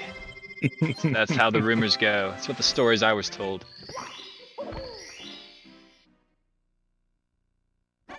Yeah, Blue Bob left here. to go. Yeah, only 2 more. Tricky triangles. Alright, it's looking good. Nice angle. Runners have become very consistent with that. I remember a few years back when that was like fairly new for runners to pick up. But nowadays you just do it like it's nothing. Blue Bob looking to improve on a 142.24. That is tournament best right now. PB of 140.45. Which is still on the table. But getting ahead of Callie here, or at minimum getting ahead of their current place, is the priority at the moment. That's the one that has a time limit on it. Resets available until 9 o'clock tonight, because amazing chat was able to hit the goal 2,500 within the first hour and a half here today. Crazy. Yeah, that's right, and that's 9 o'clock Eastern, so 3 more hours to go until we stop the resets. We're gonna go full screen here as Blue Bob is in bits. Let's get the positive energy out here for Blue Bob. Oh, tried to Final dive leg. there. Took the punch. Yeah, nice. Very good. Not very far behind. That was a pretty good cycle there. Only a second or two behind from that punch, and making it over the flame spitter. Yeah, here in bits, it's a very unique Bowser stage. The physics get a little weird on those ramps and everything like that. True. This pole grab's usually a little glitchy, but not very clean for Blue Bob. Okay, yeah, that was a Safe strange control. cycle. Yeah, just maintaining. Knowing when to chance it, knowing when to clutch it. That's where we're at right now. Well put. I don't know if there's any missed throws in the PB, but he's on pretty low 140 pace. Maybe 2 missed throws in the PB or something. But Troller swap out. or is able to miss 2 throws. I'm sorry, I said that wrong. He's able to miss 2 throws now against this PB. Ooh, yeah, taking Maybe one now. that hit. That is No, the miss. okay. Still, you got a 142 you're beating. Tons of time here for that. Come on, needs 3. Maybe. Please hit. There's one. Grab. Oh no, That's I gonna don't go think. just to the right. Oh man, come on. I think that'll do it for the PB. We'll see if we can finish it up for the event. Okay, just one more throw, and you're up some good spots on this event. Absolutely. That is going to miss, but Bob and Callie is still on the table. Yeah, it could be the 4th runner to get a 140 would put him in 4th place. There it is. It's going to Very do nice. Yeah, had to hit that if wanted to maintain the 140. Yeah, unfortunate. Lost about 40 seconds from Bowser throws. That's That is not how. Go for it. That is 8 seconds off of PB, I believe. 140.53. PB is a 140.45. That is playing 8 seconds off of your PB is incredible. Having PB going that deep in is incredible. It is any moment now. Blue Bob is going to pull out a PB. It is on the horizon, within sight. Be there when it happens. In the meantime, we should take a quick break here as Punkay and Ouija go to the scary stage. Maybe we'll skip the piano and I won't have to be scared. Yeah, absolutely. GG's Blue Bob. It was a great run. Throws obviously happen at the end of those, so fantastic. You played great, and I will see you guys next time.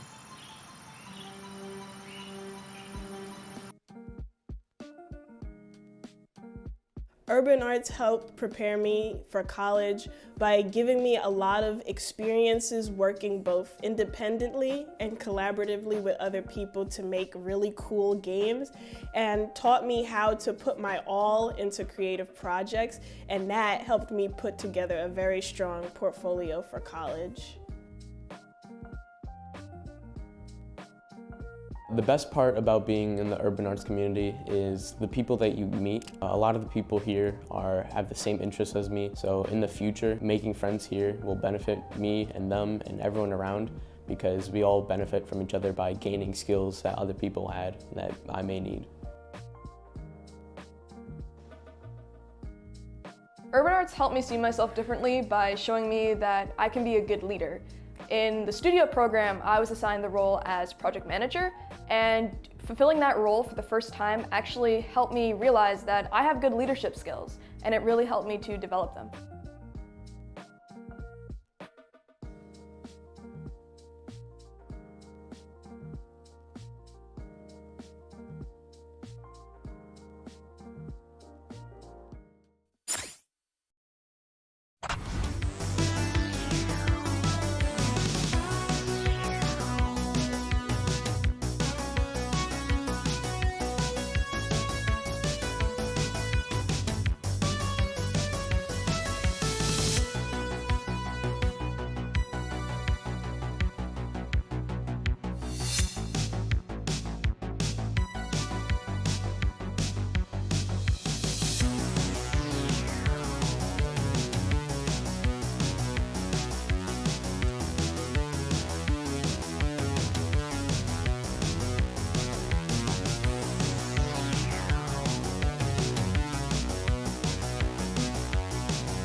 Alright, welcome back to the 120-star event at the Speedrun World Record Circuit by GSA, sponsored by Urban Arts.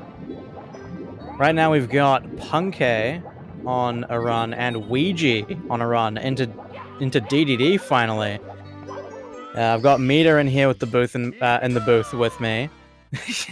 What are you thinking of these runs? I mean, these runs are amazing. We just saw a fantastic run from Blue Bob. Didn't quite end the way we all wanted, and himself included, but was still a very good run. Now we have Punkay and Ouija on some really good runs with best possible times in the 31:37 range. Good opportunities here for at least 138s from both these guys as they're in SWRC DDD area. Absolutely. I do believe this, and in the case of Ouija, I think this is the furthest any of his runs have gotten in this event. That might be the case. I know chat will definitely let us know there. We did just get subscribed by Iris. Thank you so much for the subscription. Punkay, I'm going to be missing Lava Boost cycle here. Ouija playing pretty well so far. We'll see what cycle he gets. Looks like he's also going to end up missing Lava Boost cycle. So going to have to settle for regular fast cycle, both of these guys. It's about a 10-second time loss, give or take. Oh, wow, that much? 10, 15, yeah. Wow. It is quite a bit of time to miss Lava Boost cycle. Especially with those burns, Ouija's going to lose quite a bit of time here. The second one looks purposeful almost, no? Yeah, but yeah, each burn loses, I believe, around 2 seconds, I want to say. I haven't really checked it, like, properly. But he's still going to be well ahead of Punkay's run right now, given that they both have hit the same cycles in SWRC. And the big question will be against their own splits. How did they do? Did they get that early cycle? Or not? It's like Punkay now in the big pluses. Even still. Punkay. Yeah, like, still, that's a 137 best possible time right there anyway. It still is. Ouija's going to lose a good chunk of time. Yeah. Good chunk of time there for Ouija. But Ouija... Comparing against PB now, still green. Gonna be... Oh, looks like it didn't split. But I believe he came out about 10 seconds ahead of Punkay's run.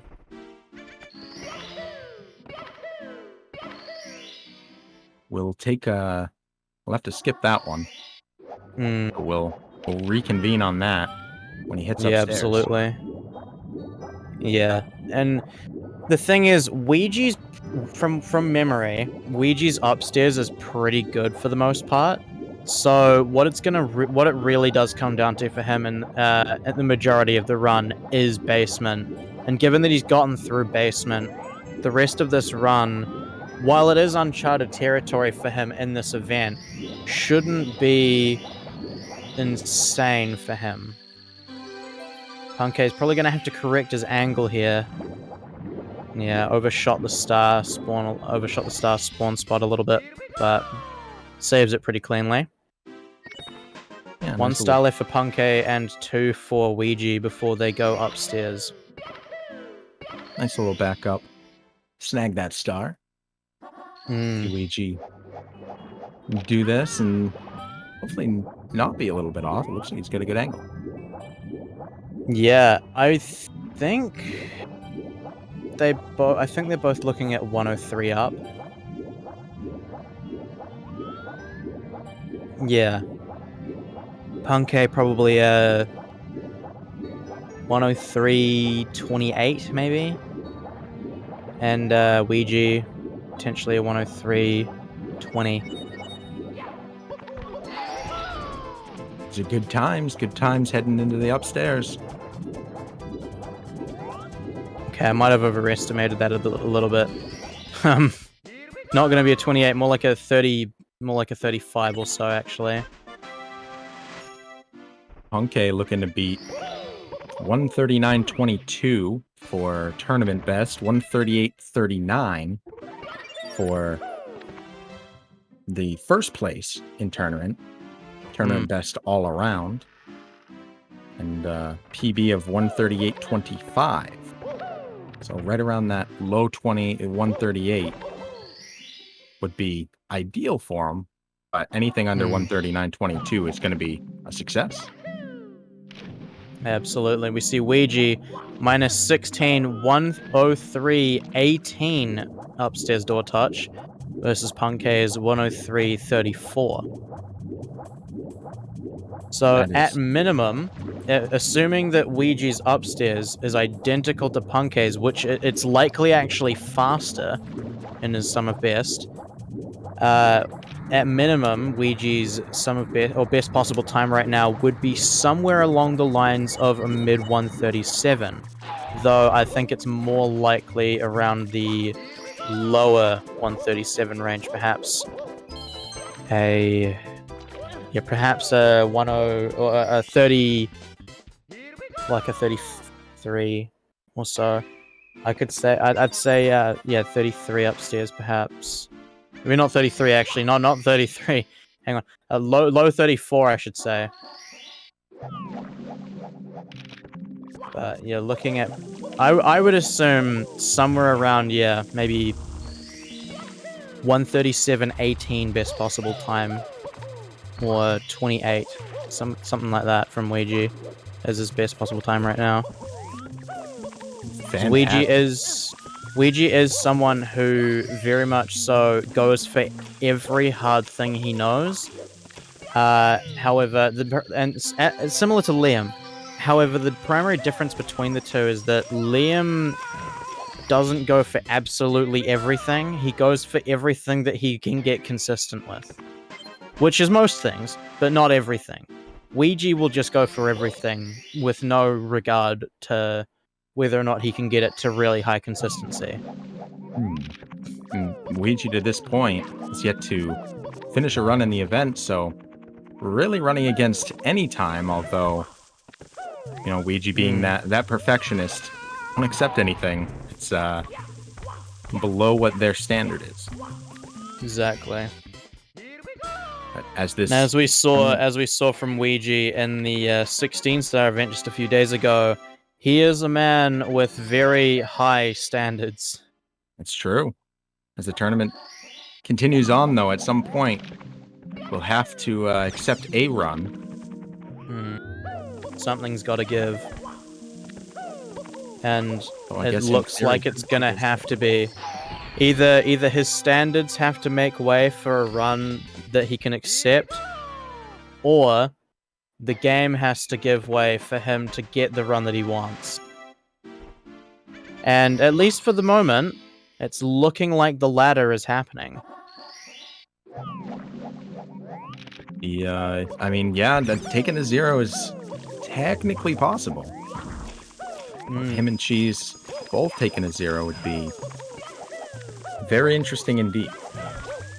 Just to point out as well, in the event that in the event that Ouija were to tie the best upstairs ever by Marlene, which I believe was a 34.46, he would end up coming away with a 138. I believe, 138.04. Which is 4th place. So, admittedly, unlikely. It's an unlikely situation of 49 there, okay. 34.49.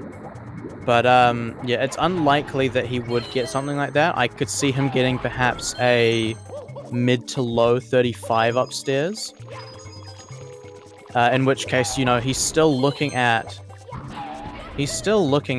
potentially like a mid to low 138 regardless. All he really needs is a strong upstairs, which is a tall order, no doubt about it. Yeah, I mean, certainly not out of the question for Ouija. That's true. I mean, all of these runners, very, very strong, and as always, happy to hear Marlene mentioned as one of the only people to get the very coveted time there. That's sub 138. One of only 3, and the other 2 are here. Marlene, who I mentioned earlier, of course, being the third, having gotten a 137.58, I believe it was. I'll double check that now. 57. Any stats and figures that I myself read off would be from some spreadsheets that have been compiled, so if you were looking for access to those, just let me know. Happy to provide that. Mita's got all the information. Won't drop any links in chat, but you can whisper, PM me, Twitter, whatever. Happy to help out. And improve that bad boy too. Punke moves on here out of Wet Dry World. Alright, Ouija getting I believe that was a 519 Wet Dry World, so that 8 seconds off of the gold that we saw earlier from Liam.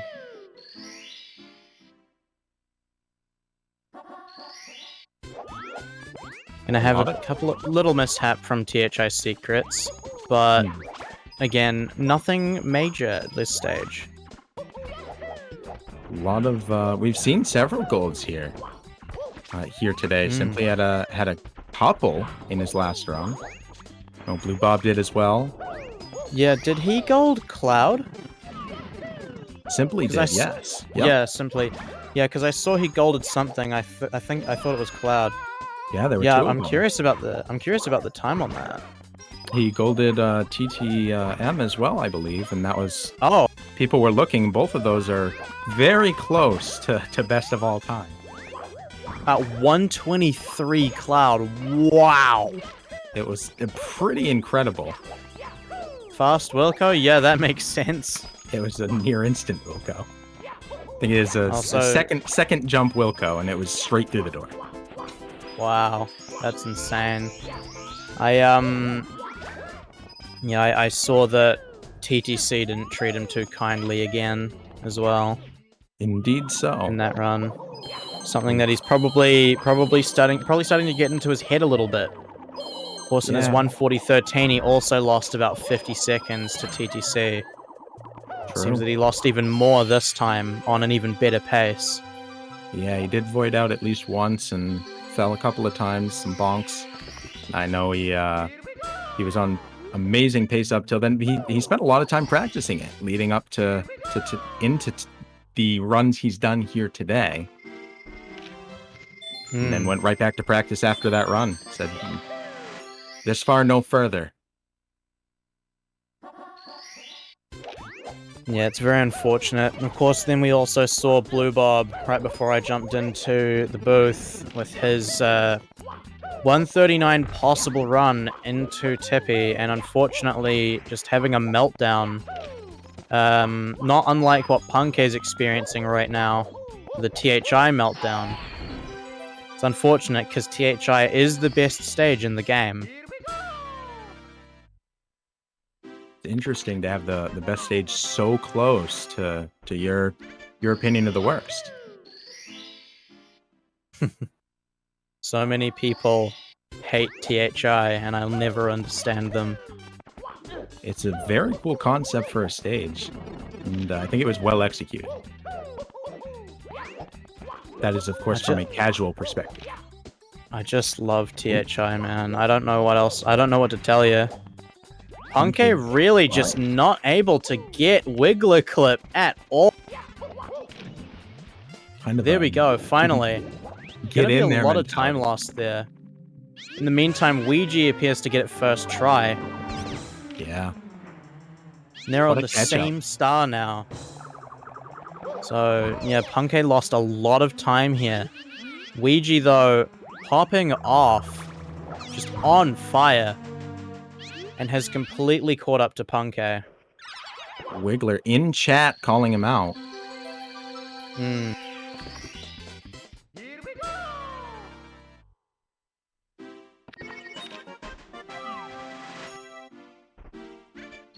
like we got a little bump here from Rent-A-Cat donation, $20. There's no comment attached to that, but looks like they did vote in the poll. And Simply favored right now, $820 towards Simply, $565 towards Cheese, and $61 for Liam, rounding out the top three. Nothing for Punkation. No Punke love in the poll there. But we are Which is seven. Go ahead. I was just going to say that's ironic because Punke was the first to get the 139. Fair. We are $7 shy of 3,000. Can we hit that right here, right now? I think we can. Yes, Gute. Ouija was already ahead of Punke, but I was meaning on screen. Has caught up to him on screen now.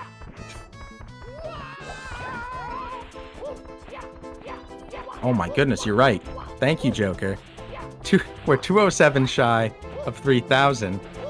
I had meant 2,800, so thank you for the correction on that. We are $7 shy of 2,800, and only 207 shy of 3,000. I still think we can hit the 2,800 here very quickly.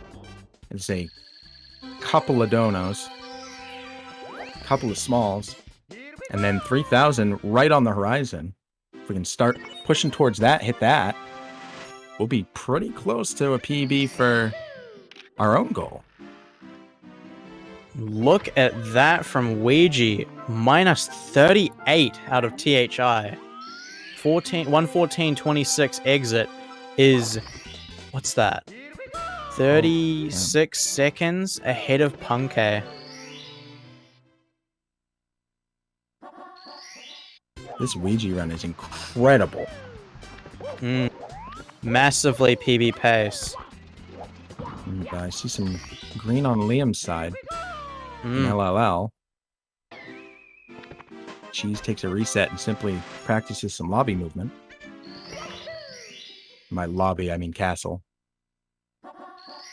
Having to take the second wall kick. Probably not going to be very happy about that because it's Ouija, but still very, very solid.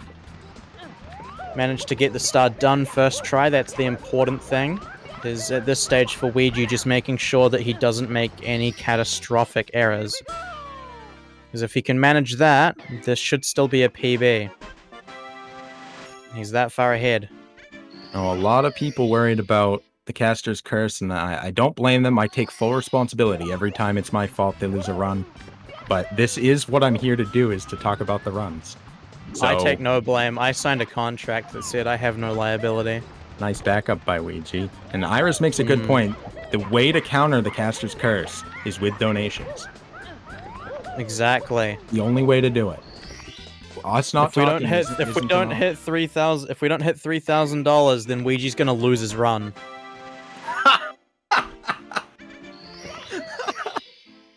Said very boldly. I'm not willing to go that far, but I will say it can't hurt. Ouija and Punke will both lose their runs if we don't hit 3K. Is Ouija comparing to PB? It's a great question. Looks like he is comparing to a 139.42. Yep, that is his personal best right there. Bit of monkey issues. Monkey business. But still playing pretty well for the most part. Not going to be enough to kill his run. People talking about commentator's curse and caster's curse. All I'm saying is, I already told you the terms. I already told you the terms. You gotta meet them now. We got and you know, you can always offset as well with some stairs. That's a good one. Not quite as powerful, but as the dono, but it's there. I'm just saying, if we hit the goal, Ouija will get a personal best here.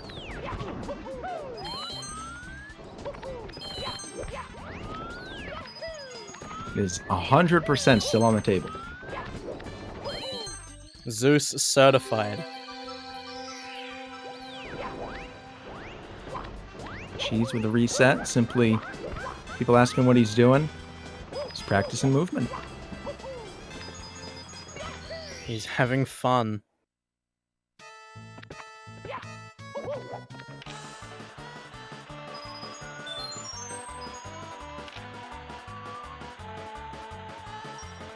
Another slide here. Beautiful. Punkay definitely looking like he's struggling a little bit. Just not having a lot of, just not having the best time at the moment in this upstairs. Was doing all right going upstairs, but since has just had a lot of issues, especially with that THI. Really giving him a hard time.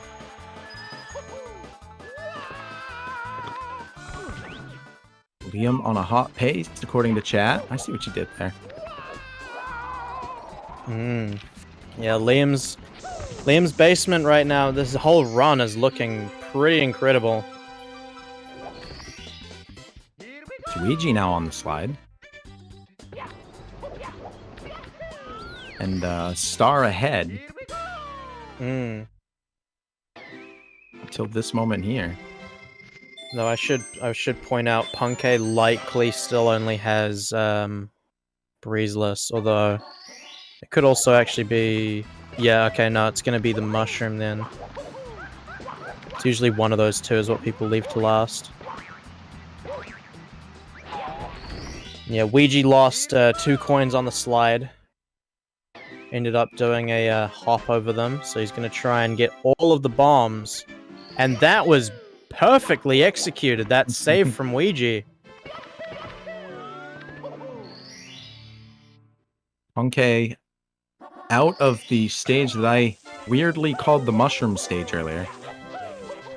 So you're losing a decent chunk of time there in TTM. Gonna be a 1:19:47 exit for Ouija. Again, yeah, about 21 seconds ahead of Punkay. So any chance at a 1:37 is probably gone, all things considered.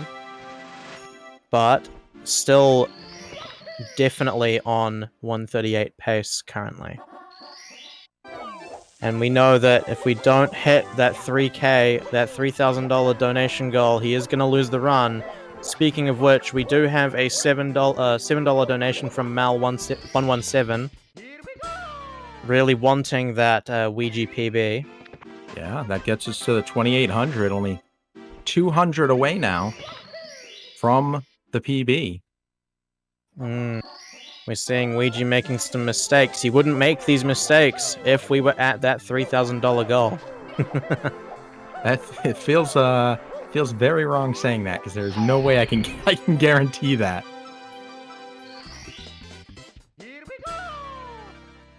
But Zeus happy to do so. I'm fine with pushing the lines. I was chat's hero earlier, and now I'll play the villain. With my little toad sound. Toad voice. That was a massive fan favorite. I didn't expect to see so many ones in the chat. It was instant. Yeah, no, I was kind of hoping that no one would really care, and then that wasn't the case. That purse was a little scattered, but bounces afterwards kind of made up for it. Punkay able to pick up all the coins. He towed the line with that voice. Oh my word. That's funny. That was a really funny comment. I am laughing.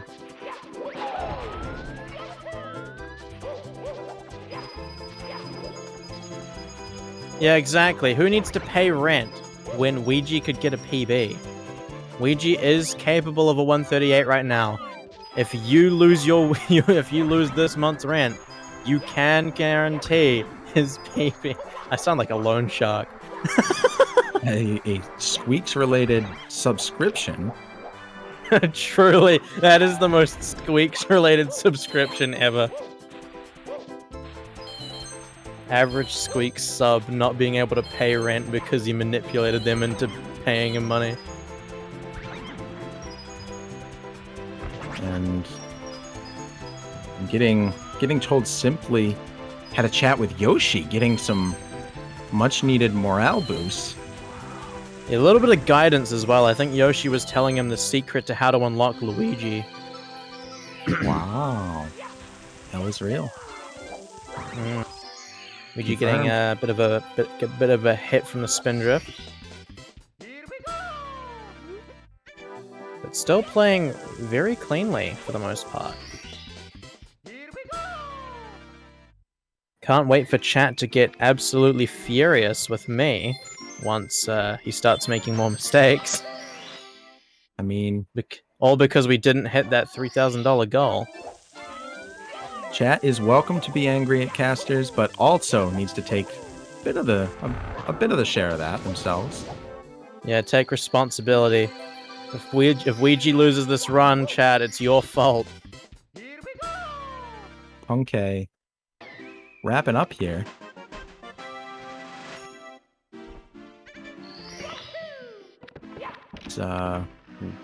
Ouija will be doing the same shortly.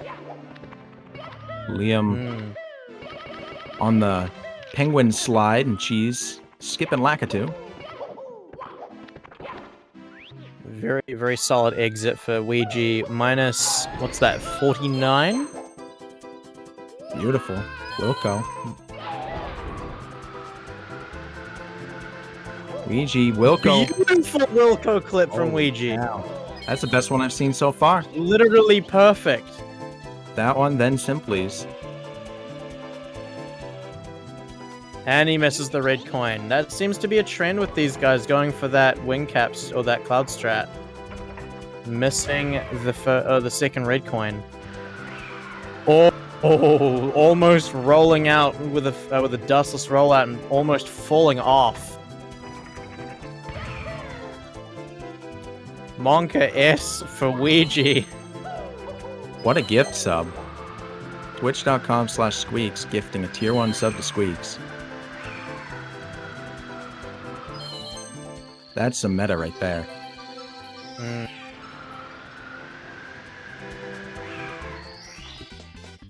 Does Ouija's PB have Wilco? I don't know the answer to that, Wiggly Buddy. Yeah, I'm not sure. It doesn't look like it, given that his PB loses 9 seconds. Okay, moving on.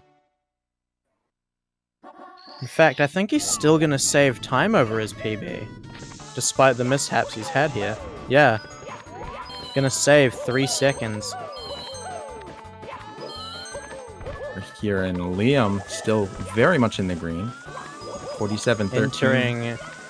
Entering BBH. Everyone get out your rubber bands for Liam.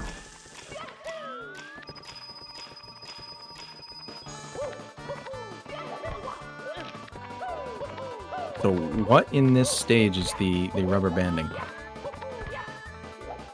So a long time ago, there is a copy pasta that was made for Liam in Liam's chat, which is I don't remember it verbatim, but paraphrasing, it's along the lines of pretty much, you know, I hate BBH. I'm sorry, Liam. I can't watch this BBH. I'm gonna leave. I'd rather play with a rubber band right now than watch BBH. Ah. Because yeah, here it is. Execute Cypher putting it in chat. I'm sorry, Liam, but I am leaving the stream during BBH. It bores the heck out of me, and frankly, I think I can think of a whole host of reasons or of things I'd rather be doing, including playing with a rubber band. Please. It just comes right after CCM, and the penguin does rubber band if you're going fast enough, which is what confused me. So I appreciate the explanation there. It became a pretty big meme within the community for everyone that entered BBH and won 20 star. Everyone would start typing "Peepo leave" or spam the casual copy pasta. Do whatever saying in the chat saying Weege with the quick splice to world record. I have to agree. Invalidate this man's run. He has spliced.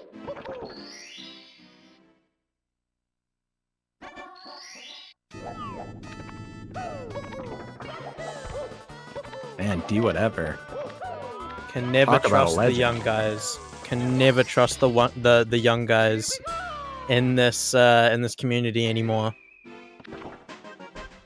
Everyone under 20 is probably spliced at least 7,000 times. So all of their attempts, all of the new runners' attempts are probably spliced, myself included.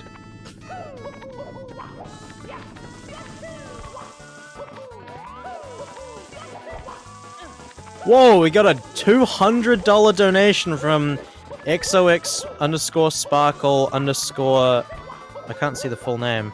Pony. Pony? Pony, okay. No comment, but that will push us up to the $3,000 donation point, which means that Ouija will PB this run. We do have Iris I'm Seth as well. putting myself severely in the crosshairs by saying this. Iris They're donating to stop the curse from Iris.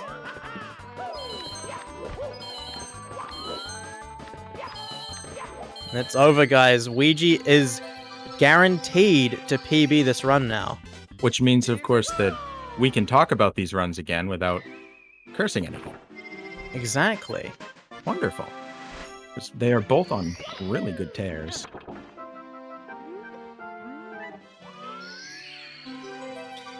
So the new goal we have here is $3,556, which is the highest donation goal we've ever reached from SWRC. It is. So, if possible, if we can hit that goal, that would be a different kind of record for the Speedrun World Record circuit. I think if we could hit that, that would be pretty insane. Breaking a different kind of record. It definitely would be.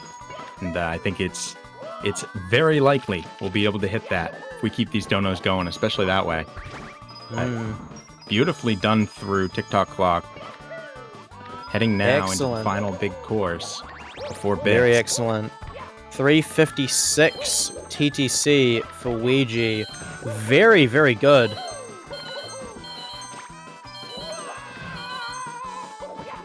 Now, can we get some prages in chat for Ouija's Rainbow Ride? This is one of the biggest killers of personal bests in many runs. By my calculations, though, a good Rainbow Ride takes around about 6.5 minutes at this level. And a good Bowser in the Sky is about 2 minutes and 15 seconds. In the event that he gets both of those times, this run, at an estimate, would be somewhere along the lines of... Let's see... Somewhere along the lines of a 1:38:35, which would be the top spot. His golds are probably faster than both, though, just to acknowledge, so there is the possibility that he could do better, though admittedly this 100 coin is definitely a little bit on the slower side for Ouija. However, I don't think that that's going to be a major issue for him at this stage. He is still well ahead of his personal best and very, very strong. Oh no! The Batora mistake. Oh man. It's okay, he's still gonna PB. I never said it was gonna be a 138, just that it would PB. Ooh. Try and get this little kick. He's trying really hard to get a really particular backup that is very difficult. There it is. A little bit on that try. I don't know how he screwed that up. Because typically it's not easy to, it's not particularly, like, it's not a hard thing to screw up necessarily, but it's not exactly hard to pull off. So I'm a little bit confused as to how he may have, as to how he missed that wall kick. Meanwhile, Punkei in good shape after hundreds at the 0.0 level. Hmm. Still a 138.47 best possible.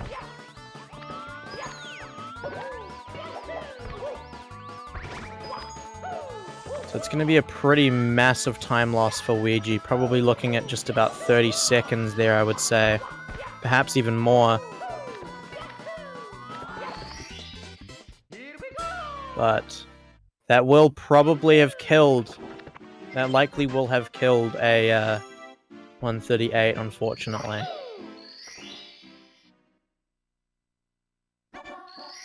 Punkei needing to beat that 139.22. As he heads back into Rainbow Ride here. Take a quick look at everybody else. Simply heading into Womps. Cheese swimming alongside Liam. Just in separate stages. Cheese and JRB. Liam and DDD. Liam still in a very good run. I'm silently praying that Ouija does actually PB this run, because the last thing I need is for him to lose the run and then have scammed out. Scammed everyone in chat. The last thing I want to have to deal with is 500 different twit-longers talking about how I'm the worst caster in history.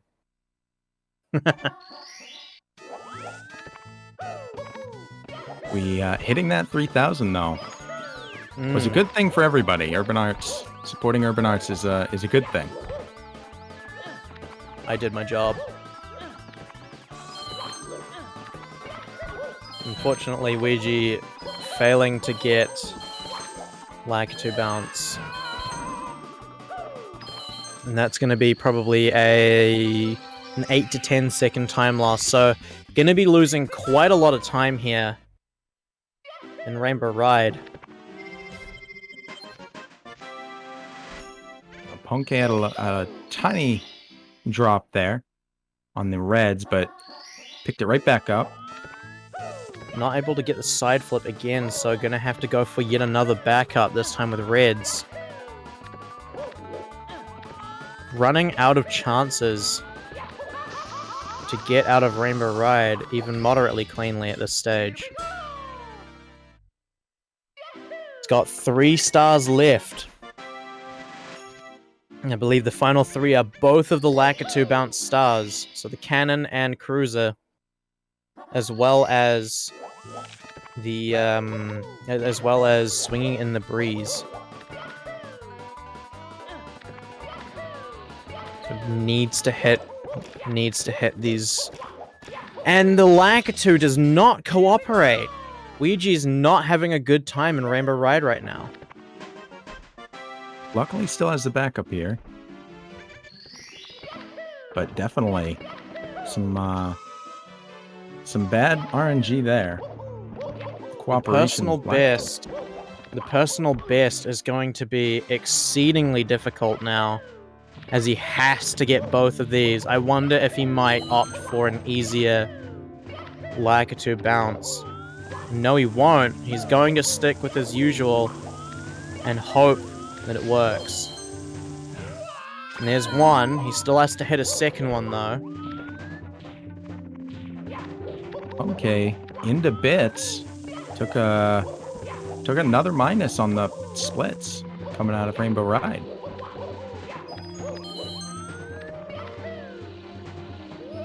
A very solid cannon from Ouija. Just one left. The only star left in Rainbow Ride that Ouija has to get is Cruiser.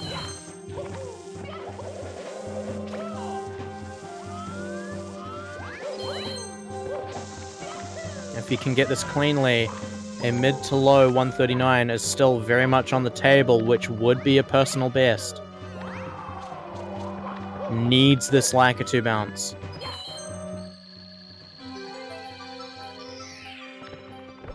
The pole really did not want to let him on, but he got it.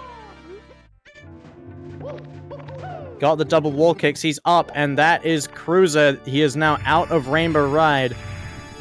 Looking at potentially a best possible time of as low as a 139.28. Okay, on final 3 throws here. First one successful. Second, That's the second hits for the mark. Punkay. Last throw. That's gonna Looks hit. good. Punkay walking away with a very good time, definitely improving on his tournament. It's gonna be a 139.02, I believe. Get the GGs in chat for Punkay. Nicely closing out. 139.02 flat. On the retime there, that's probably gonna be a 139.01. Luigi gonna make his way through bits now. Now it's Ouija's time to shine. PB pace right now. Can he close this out? At an incredibly rough Rainbow Ride, losing well over a minute. Has the potential right now to still get the fastest run he's ever had.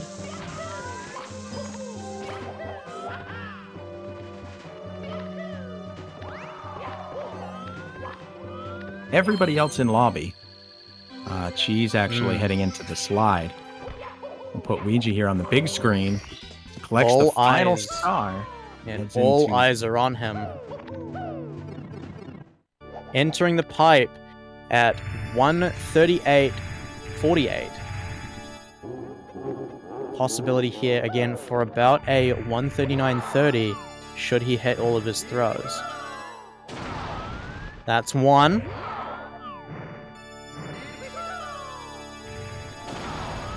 That's two. A hit! Misses the re-grab, but did not miss the throw. Final throw.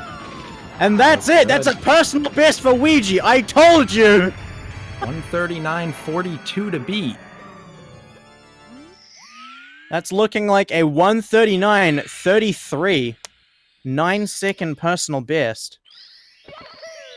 Wow. Exceptionally done. Congratulations to Ouija! 139.33. Personal best, putting him in 4th. And despite Zeus's best efforts to curse him, chat with the donations came up huge. Liam on a good tear. Let's keep the donations going. And hopefully we can counteract Zeus as we head to a break. 3rd even, yeah, 3rd. My bad, that was, I forgot that Punkay's still in 2nd. So yeah, Ouija's now in 3rd place with that personal best. Wow. Ladies and gentlemen.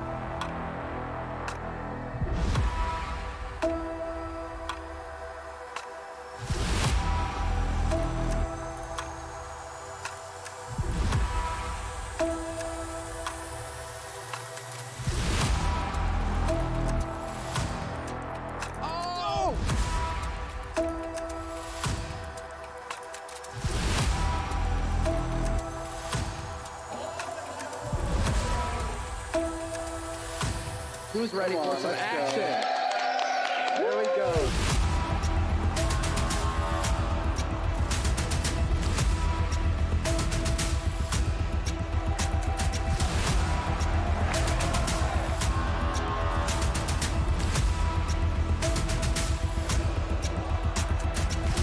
Everybody get it out. All four. All four.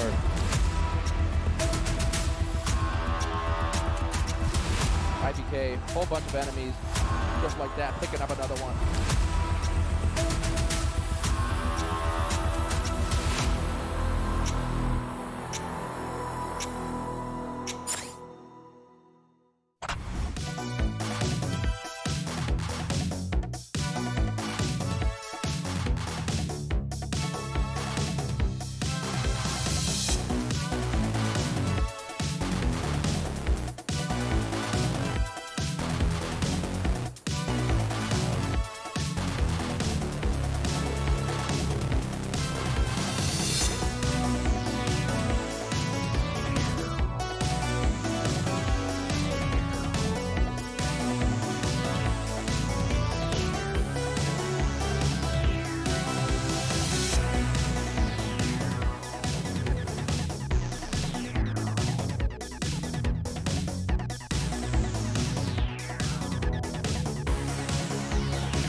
Right, welcome back to the 120 star event, going through the Speedrun World Record Circuit by GSA, sponsored by Urban Arts. We've got Liam on a pretty insane run right now, -8 on his 137.53. I'm not going to make any comments this time. I stressed myself out a bit too much with the move that I made earlier. But yeah, Mita, what are you thinking? I mean, I think all we can say here is that this is an absolutely incredible run, and it's good enough that we felt it was important to come back a little bit early. So let's definitely hone in here and watch what happens. We can take a quick look around at some others. Yeah, so looks like everyone else is just chilling out. We've got Punkay and Ouija on the end screen. And then, we got Blue Bob and Simply having just reset. And, of course, Cheese in Dark World. So this is the only thing really to focus on. And it looks like, Liam had to do a little backup there with the Fly Guy. Yeah, maybe Ouija Punkay watching this run as well. Simply looks like he's gonna start some runs again. Blue Bob on the reset, and Cheese in Dark World grabbing the key. Yeah, so thus far, I mean, we've had a pretty ridiculous turnout with this event. 2 people having just about gotten 138s. Of course, Liam pulling out the 138.39 and Punkay narrowly missing 138 with a 139.02. And then not to let himself lag behind too much, Ouija comes in with his first completed run, a PB of 139.33. Yeah, that even jumps him ahead on the official leaderboards to 12 from 13. That, so now, for all the talk of cursing, this is the second PB we've had while we've been the ones on comm in the last 2 tournaments. We also saw Tag do this. Tag got his first PB at an SWRC event, and an actual monumental time right there. Yeah, Tag getting a 14.58. Also, just to point out, just to point out really quickly, Mal, I did not say that. I didn't. Still donate so we can try and break that SWRC record, but I did not say that. Please do not put words in my mouth. Zeus did not say that if we break the world record goal for an SWRC event, we will break the world record for a 120 star. That is not what he said. We are not implying that. The 3,000 mark and Ouija's personal bests were correlated. These were world record for SWRC donation goals, and for Liam are not correlated this time. I don't know. Chat seems to think otherwise. I if Chat says you said it. I was right about Ouija, but I don't know if I'm going to be right about Liam. But that is a very attainable goal. That's fair. This is the first time I've ever heard you not make a wild, bold prediction. Look, the Ouija thing was a bit too bold of a move for me. I've already hit I've hit peak stress from that already. I was sweating when he got to throws.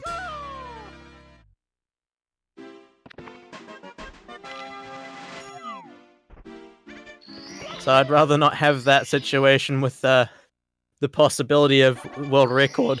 And you guys are saying 136? No thanks. I don't doubt that Liam could do it, but I'm not gonna say anything like that. I definitely won't say that. All I'll say is it's still on the table. Look, if any of the casters want to do that, I'll let Wes have that pain, have that panic attack. But we do have Liam just finishing up Rainbow. Oh, not Rainbow Ride. We want him to finish up Rainbow Ride in green, but no, instead is finishing up THI. Yeah, a couple of runners in Womps. Blue Bob heading there shortly. They're overcoming Bowser. Ouija starting a run. Punkay taking a small break. Having a chat, looks like. Liam -0. Basically, world record already. But not really. He's Only now... 3... Go ahead. Oh, you go. You can go. Sorry. No, just pointing out she's now the only one with a 0. Yeah, I wanted to say that earlier. The world record holder, only runner that has yet to submit or to finish a run, not necessarily submit a time, but definitely has not finished a run. And I mean, it's Cheese, so he could fully well just end up pulling out a world record at the end of at the very end. You know, we have got that extra hour. And Yeah. Cheese is notorious for pulling out insane runs at the end of an event. That's very true.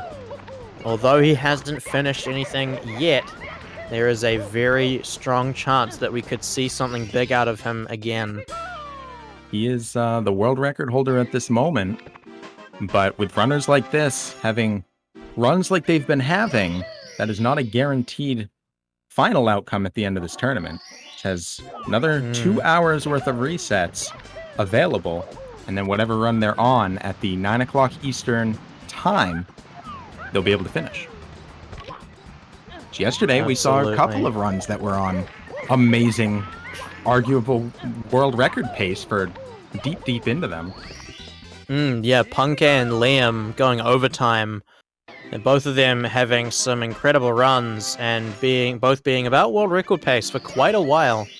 Liam's lasting a little bit longer than Punkay's, even though Punkay's run was faster than Liam's exits for most stages. But of course, Punkay's sum of best is lower than Liam's, and as well as just the consistent stage times. So nice save by Liam. Yeah, Liam actually here Another struggling one. a little bit, but gonna grab the monkey. Gonna be able to still pull off the monkey glitch, even though it is a little bit slow for him. It's a nice save on both of those. Little slopes giving him in trouble, but stayed calm, made it work. Monkey started out. Yeah, staying calm is certainly, or at least appearing to be calm, is certainly Liam's forte. He could have a heart rate of 500 and he'd still show no expression on his face. That's true. He could be more nervous than anyone in the history of existence has ever been, and you would never know it until he outright says it. Such a dominant runner and doing a great job. I know you and Wes are absurdly entertaining together. I think I'm gonna take a step out for a bit and get West Dog in here so that chat can kind of enjoy the West Dog Zeus experience, if you will. I'll grab something to eat, grab something to drink, and see chat soon. But yeah, let's keep this going. Let's keep donos going, and I will see you guys in the near future. Yeah.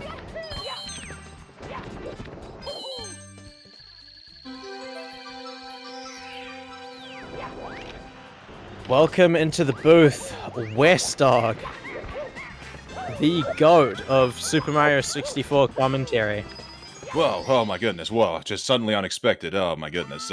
Totally wasn't distracting myself with other activities. How's it going?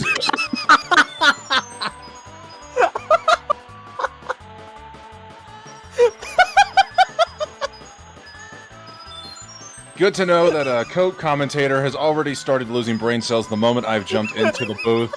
This is where the madness has begun. Mario madness at its finest.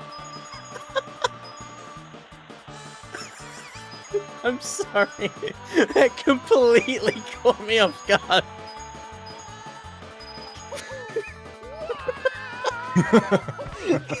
The laughter is clearly contagious here in the booth. I think Zeus may have let out some laughing gas. Hey, turned into the Joker. Oh no. That's another voice impression we probably... Yeah. Oh. We've got Liam finishing up TTM right now. I don't know if you saw Wisp, but earlier we had Ouija pull out a personal best. I was about to ask you about that. For the to finish out his first run. For the last hour, you got to see a Punkay event PB and a Ouija PB. I mean, is it really... Can it even possibly get better than that over the course of an hour? Well, that all depends on Liam. If he can finish out this run cleanly, then perhaps we could see something a little extra. But I don't want to say too much. I already pushed the limits with the Ouija and the donation goal.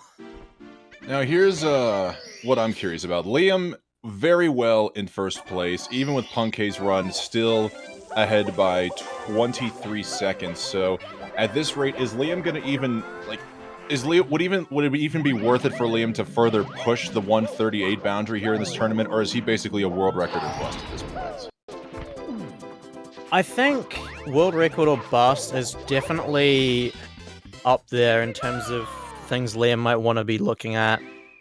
Because there is only about 2 hours left.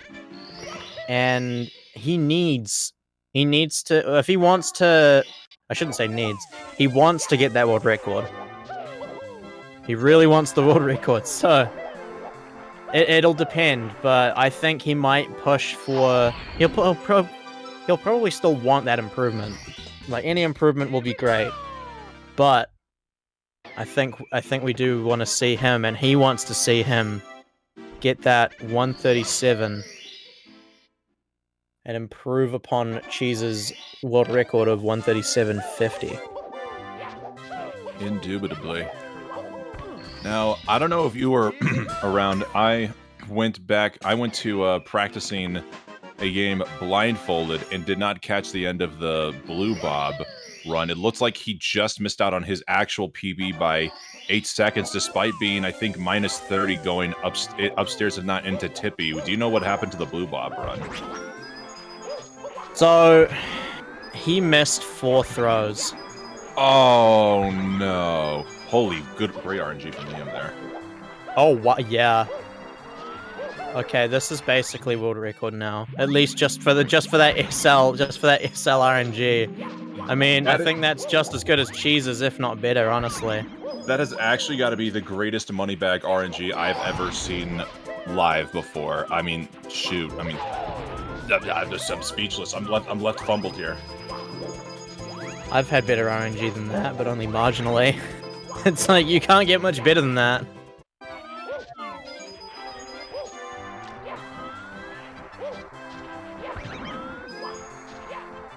Meter saying protect the run. Meter, how do you propose we protect the run? I don't know how we could possibly do that in the chat or in the booth here. Perhaps we just pretend like this run doesn't exist. We're not going to put any form of a hex on it whatsoever.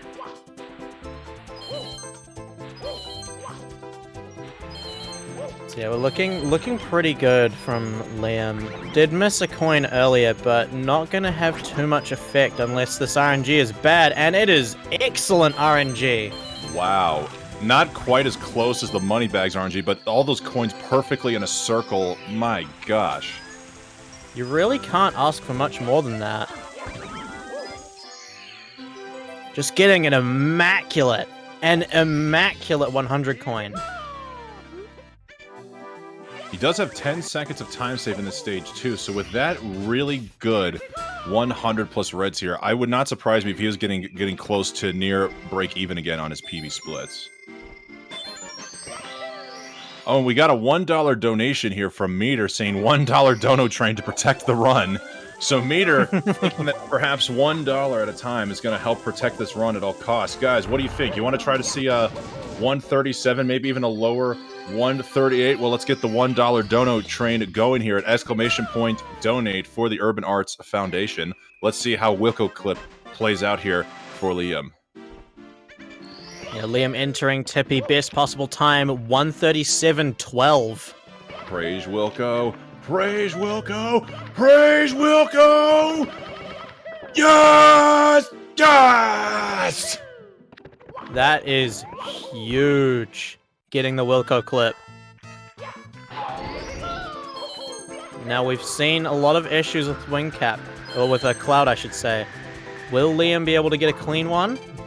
This is the big question, because this has killed a lot of runs. Are there any Wilcos in the chat? I hope Daddy Wilco is indeed proud of what Liam was able to accomplish there.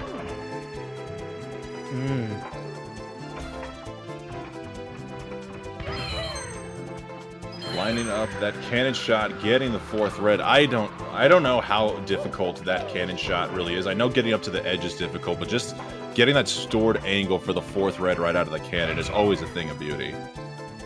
Very, very clean. Get the rollout as well. All right, and the dono train is starting with that Wilco clip. It looks like we are trying to protect this run at all costs with a $5 dono from Summer Hayes saying protect the run. Drop Mania saying 1. Don't know if we were asking for ones in the chat, but we do have a 1. We're going to protect the run because perhaps this could be the 1. Anybody else think it's the 1? $1 dono train to perhaps keep the run going. 137.14 into TTC. This could be it. MVP Marcos, thank you for the $1 save the run train. Though there's nothing really to save, the run is still very much alive. There's been nothing to save at all. Hopefully there's no Caster's Curse. Thank goodness. Very clean. Very, very clean moving bars from Liam.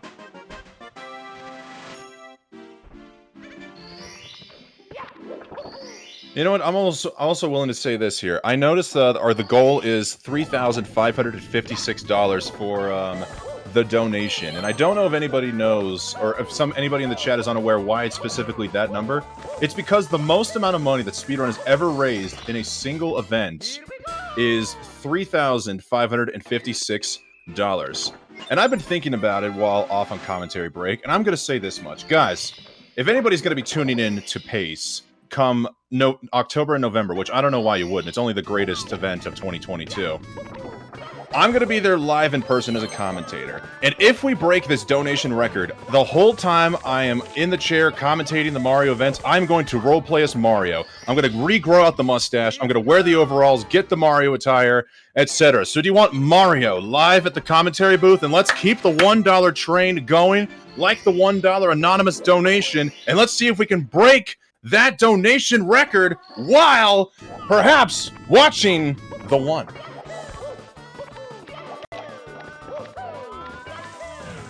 It's going to be very hype at pace. But I'd have to wonder if it'll be quite as hype as this run. Because it is blazing fast. Liam has made no discernible mistakes thus far. And we hope that that trend continues.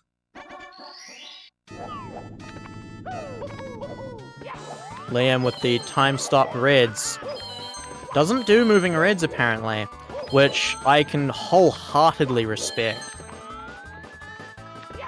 Because moving reds is not easy, and making any mistake on moving reds can kill the run.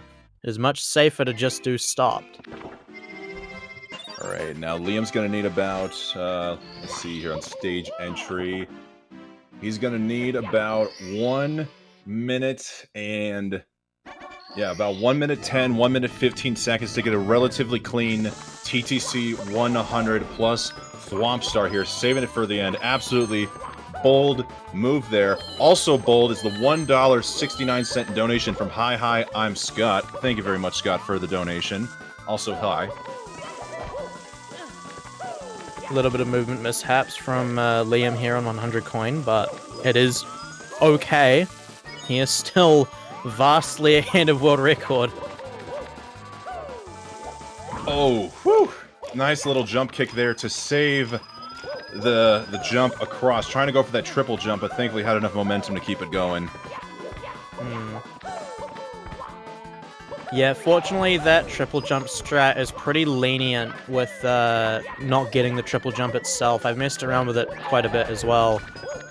Yeah, you can actually almost get there with a single jump. You can get there with the double jump if you add the kick in there for both. It's very lenient. Twitch.com, thank you for the $1 donation proclaiming protect the run. Good to see Twitch is supporting this run itself. All right, Liam, lost a little bit of time there in TikTok clock. No worries. Best possible time is still a 1:37:30 coming in to Rainbow Ryan. Now we're just looking for a clean Toad Talk here, and we get it. Woo, baby. Anybody else feeling that pressure? Cause I can feel it myself. There's a lot of tension in the air right now, as we see Liam potentially on that world record run. I'm not feeling the pressure at all, Zeus. You know why? Because we're still having the $1 train going!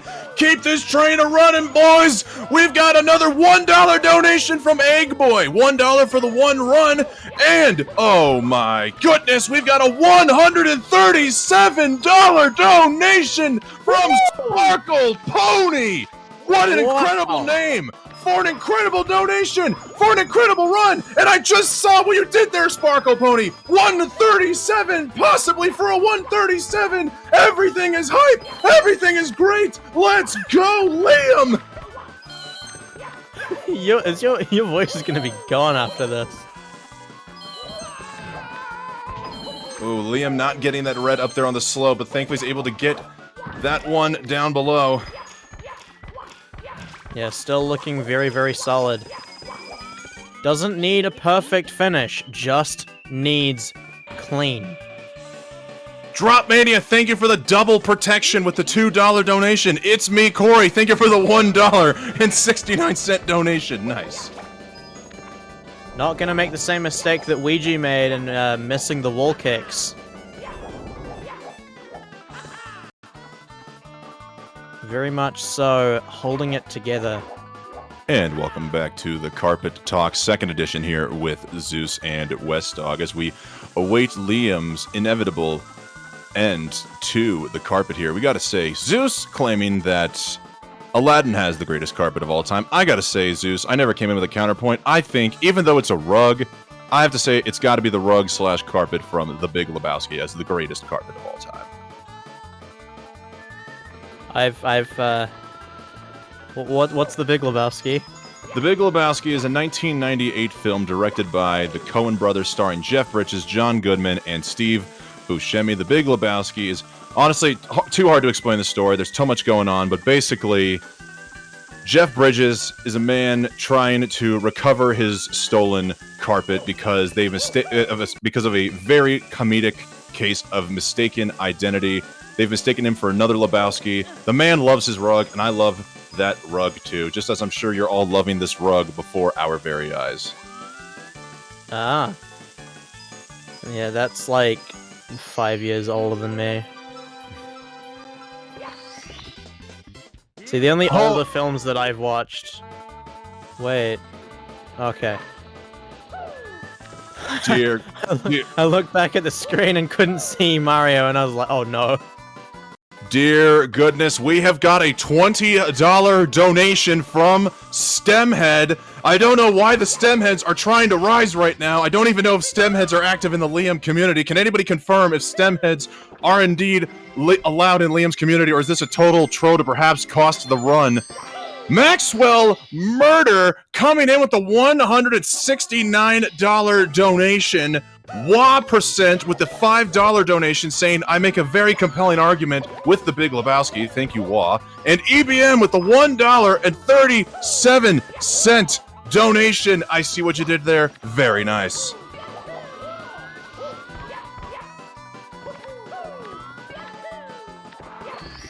Wow. What do you think? What would you say is your favorite film of all time, Wes? Ooh, this is going to be a very peculiar answer because it's not really like a...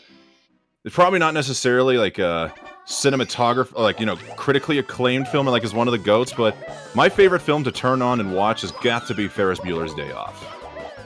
Without a question. I hate to make you feel old, but I've never heard of that one either. That film is older than me. Basically, it's Matthew Broderick and his buddies taking a day off of school to go enjoy the best day one could ever imagine on script in the city of Chicago. It is an all-time classic, Zeus. If you like comedy, then you've got to check out Ferris Bueller's Day Off. Fair enough. So for me, answering the question, I'm looking more at The Princess Bride. It's a personal favorite of mine, alongside The Sound of Music. Two oldies, but absolute goodies. I actually just watched Princess Bride for the first time, like 2 weeks ago. It's so good. I was like, you know, it's when people highly talk about a movie, I genuinely thought it was probably not going to be as good as expected, but Princess Bride actually lives up to its reputation, just like this run continues to live up to its reputation of greatness! The Princess Bride and The Sound of Music are, in my opinion, two of the greatest films of all time, for pretty different reasons, actually. Oh, I love the comedy. I love the comedy, personally, of Princess Bride. I'm intentionally avoiding watching this run. Zeus, I have to stop you there. We have just hit the goal! We have now collected more money in any speedrun event in history! Hi, I'm Scott, coming in with a $187 donation to 187, that goal. Also, dude doesn't know Ferris Bueller. How old are we, Wes? Scott, we are very old. We are indeed very old. Or Zeus is just culturally blind. Inept. Inept, that's a better word. But you know what's not inept? This run here, Liam is now getting out of Rainbow Ride at 1:35:27. 1:37:39, best possible time into Bowser in the Sky. Ladies and gentlemen, we have a serious world record pace right now. Alright, I am officially on the edge of my... No, I'm not even on the edge of my seat. I'm moving my mic. I am standing up for this. I cannot be contained by a chair anymore.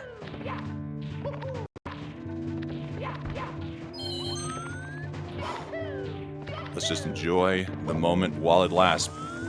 Ladies and gentlemen, you're potentially looking on history as we know it. A little bit of a dusty roll out there from Liam, but keeping his composure. I'm just not gonna talk.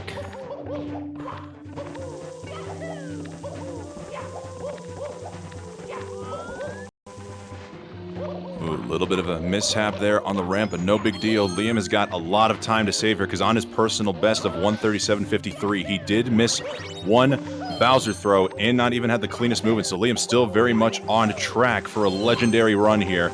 Good looking triple jump. Gets the pole grab.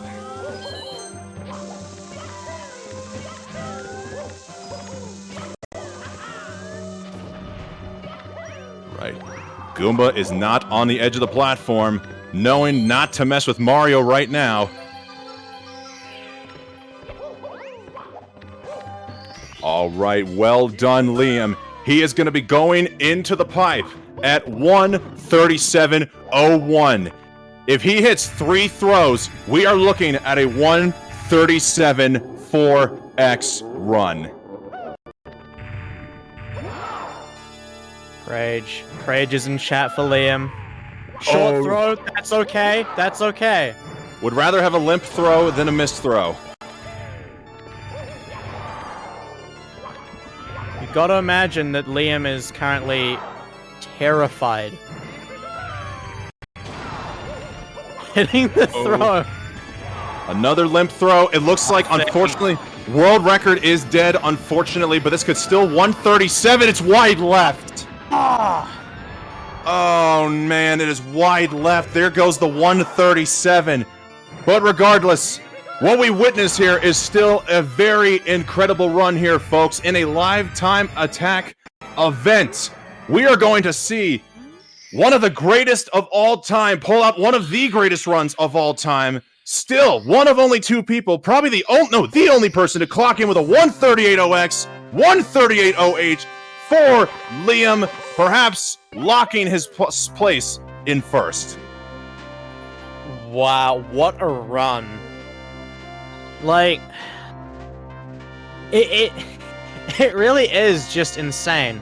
And like, you gotta imagine, like, I can imagine Liam's probably a bit disappointed for having had such poor throws, but a 138.08, how do you beat that?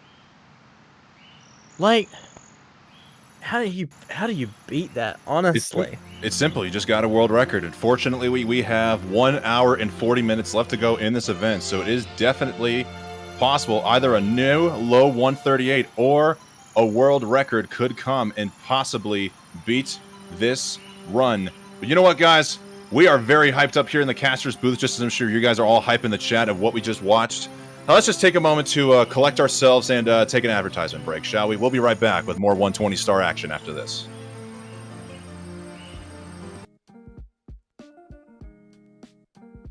Urban arts helped prepare me for college by giving me a lot of experiences working both independently and collaboratively with other people to make really cool games, and taught me how to put my all into creative projects, and that helped me put together a very strong portfolio for college. The best part about being in the urban arts community is the people that you meet. A lot of the people here have the same interests as me, so in the future, making friends here will benefit me and them and everyone around, because we all benefit from each other by gaining skills that other people had that I may need. Urban arts helped me see myself differently by showing me that I can be a good leader. In the studio program, I was assigned the role as project manager, and fulfilling that role for the first time actually helped me realize that I have good leadership skills, and it really helped me to develop them.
That's why mushrooms are clearly the best cuisine for anybody, regardless if they run Mario Zeus. And we're back. Hello, everybody. Welcome back to the 120-star tournament here at the Speedrun World Record Circuit on twitch.tv/speedrun, hosted by, of course, the Global Speedrun Association. My goodness. I mean, within the last hour, folks, we have seen Punke get an event PB with a 139.02. Ouija get it not only an event PB, but an actual personal best of 139.33.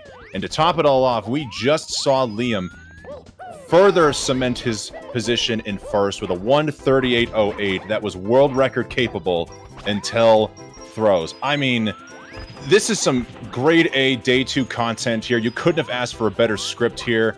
I honestly don't even know how it can get much better than this, Zeus. There are only 2 people that I can think of that actually could potentially beat Liam's run there. One of them being Ouija, but he would have to literally get the exact same run as his PB, and then pretty much just Gold Rainbow Ride, because he lost about a minute 25 or so in his personal best in Rainbow Ride. With you take that into account, that would tie Liam. That's you're probably right about that. Ouija would have to. What if Ouija just legendarily pulled off a 138 skip, went straight to 137? Honestly, I could see it happening, but it would be very, very tough. I think Punke. So I do think Punke, Simply, Ouija, and Cheese can all beat it. However, I think out of all of them, depending entirely on whether or not Ouija can get out of basement, I think the most likely, for me at least, to beat Liam's run would be Cheese and Ouija. Yeah, everybody know, as we see here, for the second 120 lifetime attack event in a row, Cheese does not have a time completed yet to get on the leaderboard. The last time we saw Cheese not have a completed run this far into the event, his final run ended up getting him in first place. However, that was only with a time of 139.23. So now, if Cheese is going to try to pull out his main character plot armor and do the same thing all over again, we have to be looking at a low 138, or even more crazy, a potential world record. As we see Cheese the Man himself just now getting out of Dark World in the green. Could this be the Rommel? Or will Cheese be left in the dust this go-around? We have 1.5 hours left, plus overtime runs of action left here. Anything is possible. It really is such a high barrier that Liam's placed down here. Like, second place, Punke is almost a full minute behind Liam now. Previously, it was only 23 seconds. It's now 54 seconds difference. Like, Punke, Simply, and Ouija, were they to bop Liam here, would be getting personal bests. The only person that wouldn't is Cheese, and then, of course, Liam himself. Well, supposedly Liam has stated in his stream that he is going to be done with the event after that run. And honestly, I can't really blame him. He took a long break after the 138.39 and now getting the 138.08. At this point, it'd just be more world record attempts. And frankly, while you did say there are people who are the most likely to beat the 138.08, I honestly just don't know if that's even possible right now.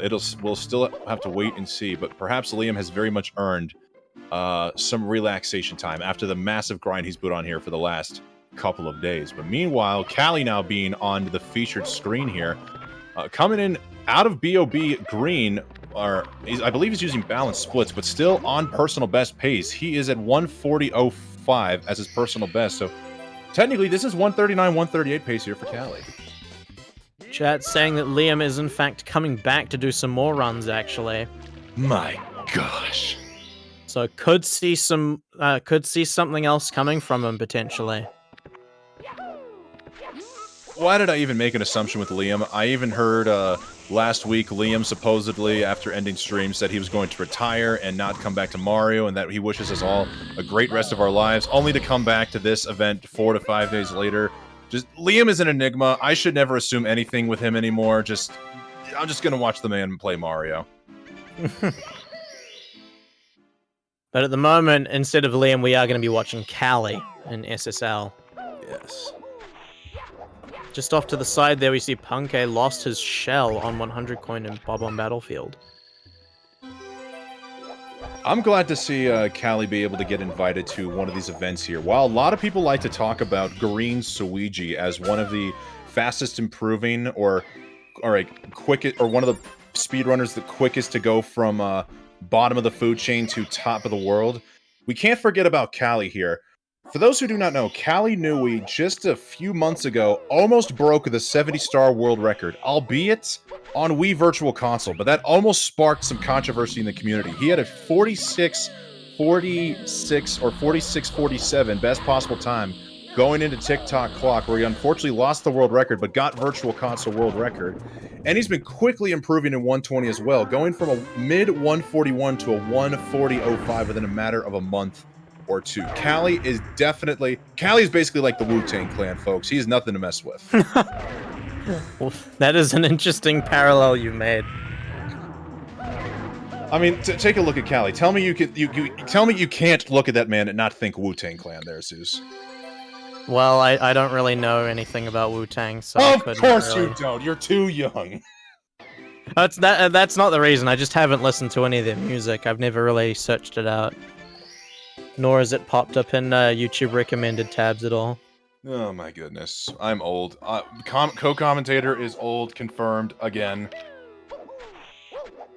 But you know what never gets old, folks? Your donations. As we have a $1.37 donation from Schlal01 saying, let's get that record, then Cheese can swipe it again at the end. Tim Bob01 with a $1.69 donation, and a $20 donation from Fat Beats 204, Fat spelled with a PH, saying, thanks Liam, thank you indeed Liam for the great content. Chat seems very disappointed in me. I'm sure my dad would be as well hearing about all of this, but... Oh, Callie, no! Taking a death in reds! Oh... Pixie, that's me even saying I'm asking if I'm 5 years old. Not quite, but pretty much. I'm 18 years old. So still young, but like I'm old enough to know Wu-Tang. I just have never listened to them before. And because I've never listened to them, I don't really know much about them. I'm also willing to give some sort of a pass here because Wu-Tang is very much an American-known thing, whereas you do live in Australia. I still can't recall. Do you actually live in the country Australia, or are you in New Zealand? I think it's New Zealand, right? I'm from and live in New Zealand. Okay, yeah, so I gotta give some sort of a pass for all the American cultural references I'm drawing, just because I don't know how well it's transitioned across borders, but still, Zeus, my goodness, man. I'm being assaulted verbally. Okay. I'm being bullied. No, there is no bullying going on. We do not approve of bullying. If we've seen anything from all these Mario runs, is that we take bullies and ground pound them to shame. So if I need to get ground pounded, somebody let me know in the chat right now, but I hope I'm not committing too much of a heinous bullying, actually. Wow. Oh, it's less you and more so chat. Alright, we need a ground pound chat. Do we have any ground pounders in the chat? I've never heard of this Lord of the Rings, but I do know that Mordor is a thing that exists. Okay, Zeus, you've got to be kidding me right now, right? I'm kidding. I've watched all the Lord of the Rings movies. I was going to say, from New Zealand. You're from New Zealand, and you've never heard of Lord of the Rings? I was going to say, my god, man.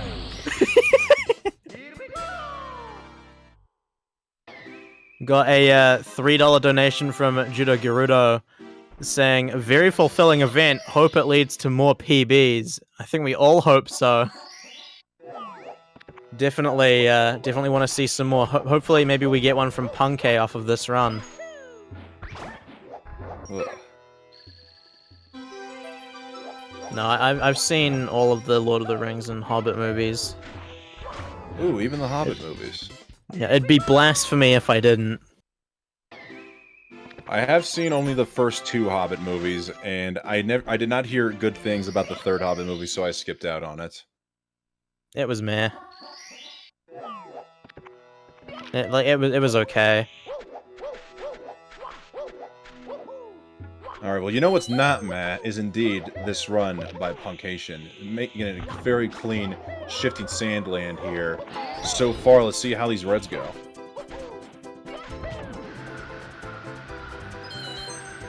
Out of curiosity, are there any New Zealanders in chat? If so, type 1 in the chat. I'm curious to see how many there are. If any.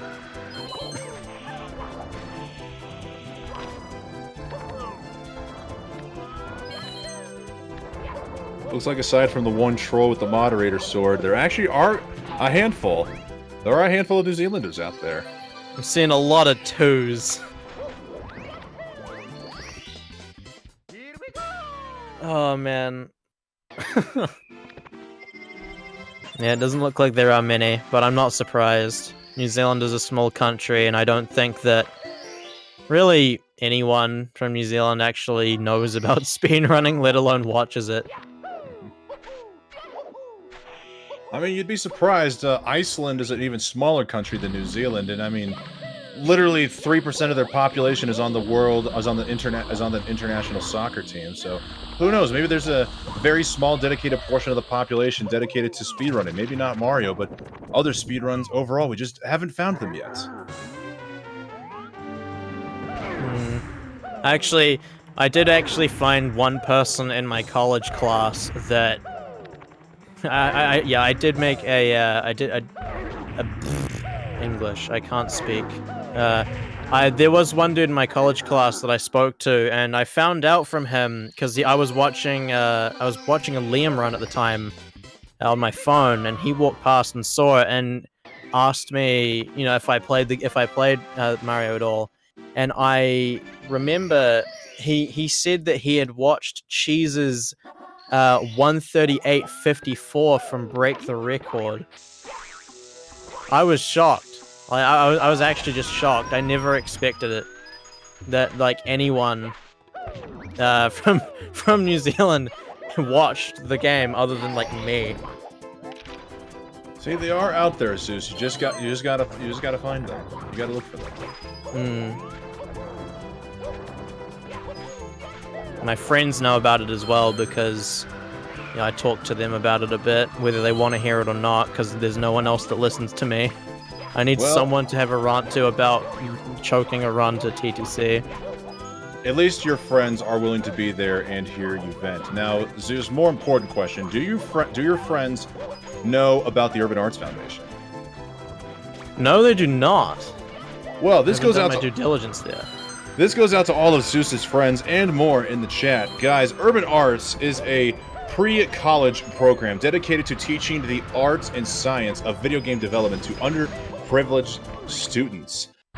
Every single student who's ever walked through the doors of the Urban Arts Foundation has gone on to receive higher education in the field of video game development. Perhaps one of the students, past, present, or future, could be the next big now I'm getting some flubs with my English here. Could be the next big developer of the next big speedrun. Who knows? We will only be able to know if you donate to !donate here in the chat. We've already broken a quote speedrun world record with the world record total of $3,582.81 worth of donations. But everything and anything still helps out the kids of the Urban Arts Foundation. Well said. We got Punke here finishing up one SSL 100 coin plus secrets.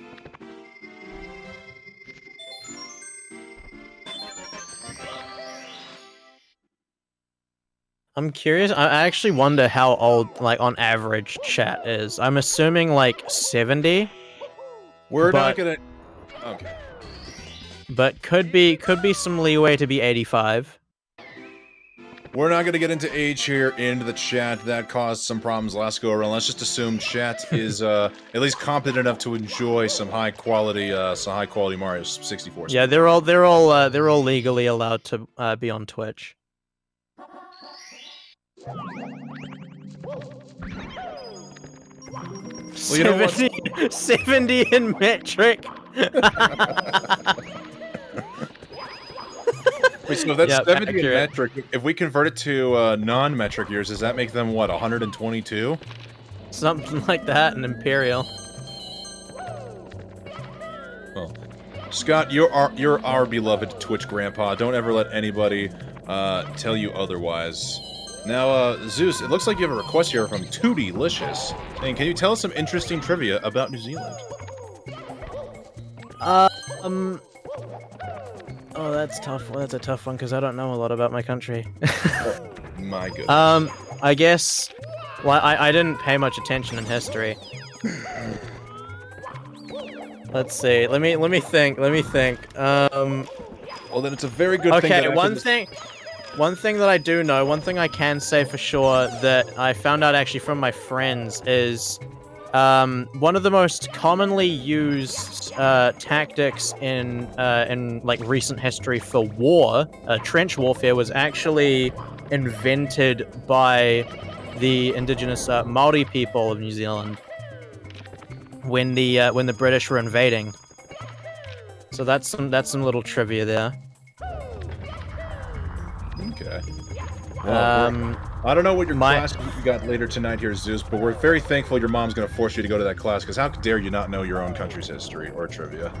Audio engineering, that's what it is. Very relevant.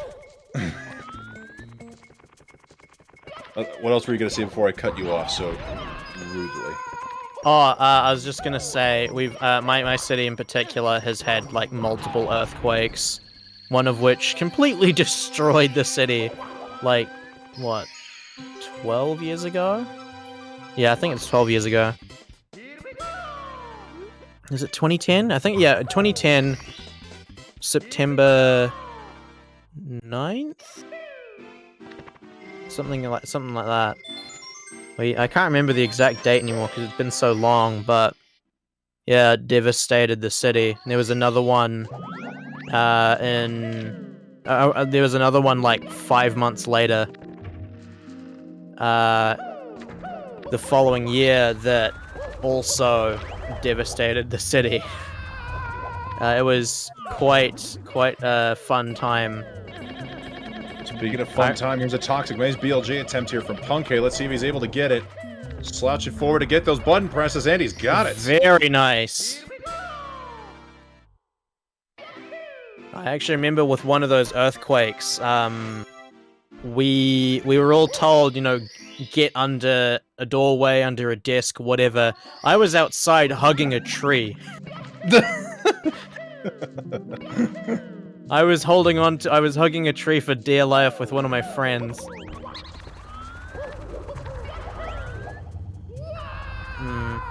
Let's see. G-Storm asking for America trivia. There's, let me think. There's one thing I can think of, and here's it. You know, I'll ask you in the form of a question. Zeus, do you know what the deadliest job in the United States is?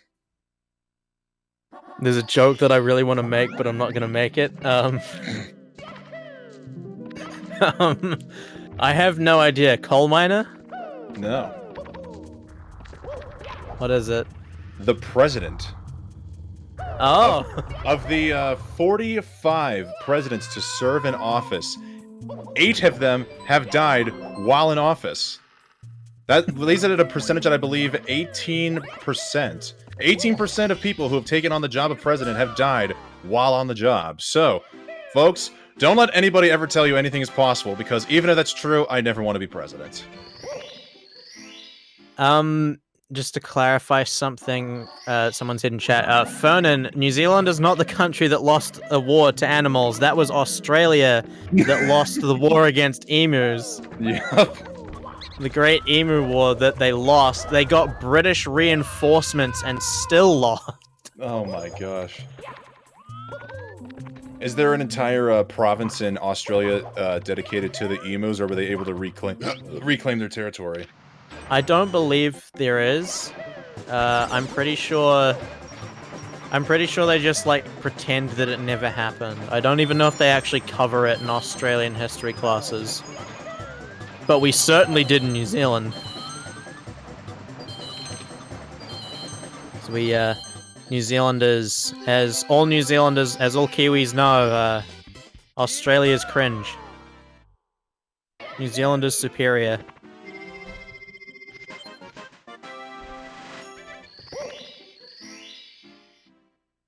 I'm not surprised.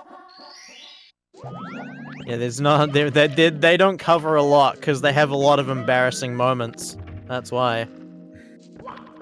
Zealandia. It's just how Australia is. Zealandia lost the War of the Rising Tides. That sounds fictitious, but Zeus, just to confirm, can you confirm if there's ever been a place called Zealandia? Probably. I couldn't say it for certain, but I'm pretty sure there was at some point. I wouldn't be too surprised. Ancient English, or older English, you know, they would have labeled something Zealandia. Also, yeah, you video games, absolutely. SM64 does have a war of emus, and I am someone who is switching sides. I am basically. Okay, I shouldn't make the joke. Actually, I'm gonna stop myself before I say something potentially offensive. All right, practicing. Treading too many lines. Good TOS practice here in the booth. You'd love to hear it. I just also like to see. Okay, Cheese is green right now. I thought he was comparing against his world record splits, but he's comparing against a 140-24. I don't know if that's an average or another run he did in the past, but he is still very much green with a 1:35.58 best possible time. So Cheese is actually looking pretty good as Punkay now makes his way to Lethal Lava Land, saving 1 second out of Hazy Maze Cave.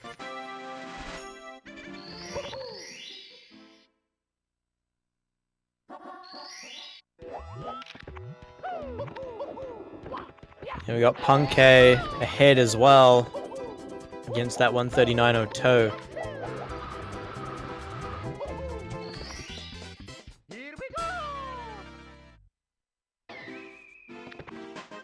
So, Wes, what's your favorite state of the United States? I mean, it's probably got to be the one that I live in, Colorado. So besides, of course, bias based on me residing here. I mean, as people say, it's all 4 seasons are clearly shown. You get great sunshine in the spring and summer. You get cool climate in the fall and winter with some, of course, legendary snows. Big fan of the sports teams, every single one of them. Shoutouts to the Colorado Avalanche for hoisting the Stanley Cup. And honestly, just something I extremely take for granted being a citizen, but yeah, it's just nice being able to walk out the door and see mountains every single day. We don't really have that. I think the most disappointing thing about the city that I live in is we haven't had snow in like nearly 10 years, I want to say. What? Yeah.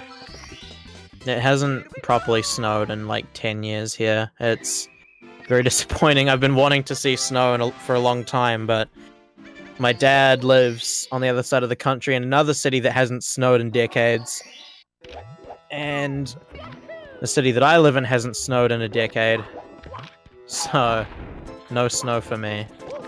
She's unfortunately losing a MIPS there into the basement, having to chase him all the way to the end where the SSL entry was, then back around, losing, I gotta say, at least 10 to 15 seconds there. Not putting himself in a good position, but he's still opting to continue the run. Honestly, rightfully so. We've only got an hour and 7 minutes left before the end.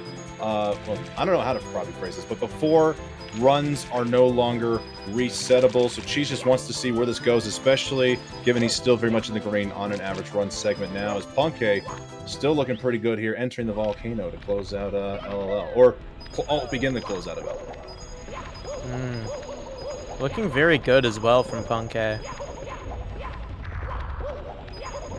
Very much what he wants to be pulling out. Punkay has probably been the most consistent performer in this entire event, and I mean, really goes to the namesake of him being considered the most consistent runner. But he has just constantly pulled out some really, really good runs. Unfortunately, it looks like she's had to pull out of that run as he missed Pillarless, taking the death in the quicksand. So it's looking like he has to reset. Some people were claiming he might finish it as a joke. Unfortunately, the joke went too far. Like this joke, perhaps the jokes that Zeus refused to tell us in the booth here earlier. Remember, guys, jokes may be jokes, but sometimes jokes can cross a line here. You have to know when to pull back. I saw someone saying I should stop myself before saying I have to stop myself. I agree with that. Sometimes I don't realize that it's not the right joke to make until after I've started. It's a bit of a trend I have. It's a frustrating one, but I'm not the most self-aware person in the world. I try to be, but it's hard.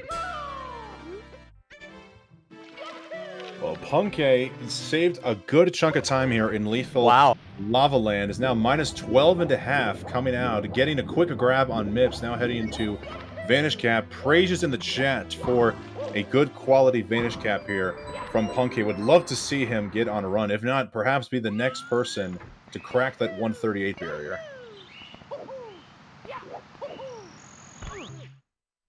Can we get a 136 from Punke if he plays perfectly for the rest of the run? I'd like to believe in the 136, because if there's anybody in here that doesn't believe the 136 is possible with Punke, then I must say, I find your lack of faith disturbing.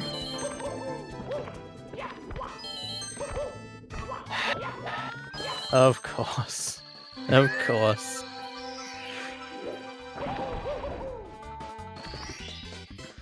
I don't even know what to say. I don't even know what to say to that. You could say Poggers, because Punke does get the clean Vanish Cap. It is now minus 18.5 on event PB.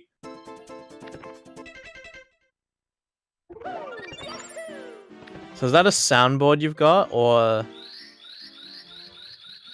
is it like something different? Like, is it a downloadable thing or physical? I do not know what you are talking about, young Zeus. This is my natural voice.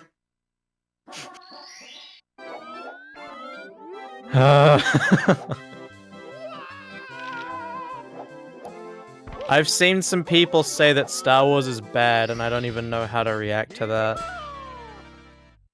Like, They that's blasphemy. don't know the power of the Star Wars.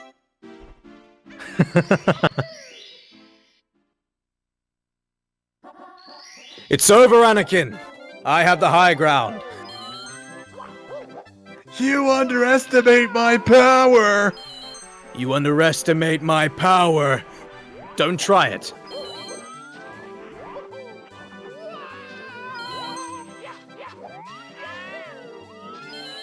Alright, commentators geeking out on Star Wars right now. Unfortunately, this is not a Star Wars speedrun. This is a Super Mario speedrun. You gotta remember to keep it together here, as Punke is going for reds here in the Cool Mountain. Actually, now that you've said that, I need to go and find some Star Wars speedruns after this. And you know what? I'm also happy for Zeus, despite Star Wars being a 45-year-old franchise. I'm at least glad you're aware of that existence. Oh, my dad wouldn't let me survive like past 3 years old if he didn't teach me about Star Wars, everything and everything, anything and everything about it. Well, shout-outs to Zeus's dad. He may not have been able to show his son every good piece of cinematic masterpiece, but at least we have been blessed to know he's aware of the Star Wars universe. Okay. My dad's the one that introduced me to The Princess Bride and The Sound of Music. And he introduced me to John Wick, which I didn't know about until last year. No, I'm not kidding. I did not know about John Wick until last year when he made me watch the first 2 films, I believe it was, or 3? No, 3. There are 3 films now, yes. Yeah, he made me watch all 3 films last year with him. I didn't know what John Wick was. And let's just say I do now. Nolan, it's becoming more and more evident that Zeus may indeed live in a box here, or at the very least a doghouse, because his dad may have been able to show him a little bit of everything, but if he was unaware of John Wick, they might have been keeping him out of the doghouse. Zeus, I'm glad you're able to at least come indoors and enjoy life with Mario 64 for just a little bit. Honestly, I wish it was as simple as me living in a box. I've got other issues than that, but let's just say I have a very specific set of interests. And everything outside of that kind of goes in one ear and out the other. And so I can't really put more than like 5 seconds of attention on things that haven't captivated me. I'm not kidding. It's annoying. It makes me forget everything I need to do, including house chores, so Mum gets angry at me all the time. But I'm working on it. I'm working on being a more functional human being. But functioning is boring. I'd rather sit in my room and play Mario 64 or commentate for GSA. Punke with the Atom Pass slide skip there. Love to see it. I honestly thought it was only a Simply Strap, but it looked like we saw Cheese try to go for it earlier before he raced out a run, and Punke doing the slide skip. Well done there. Is there any Punke fans in the chat who can confirm if that's a strat he typically goes for?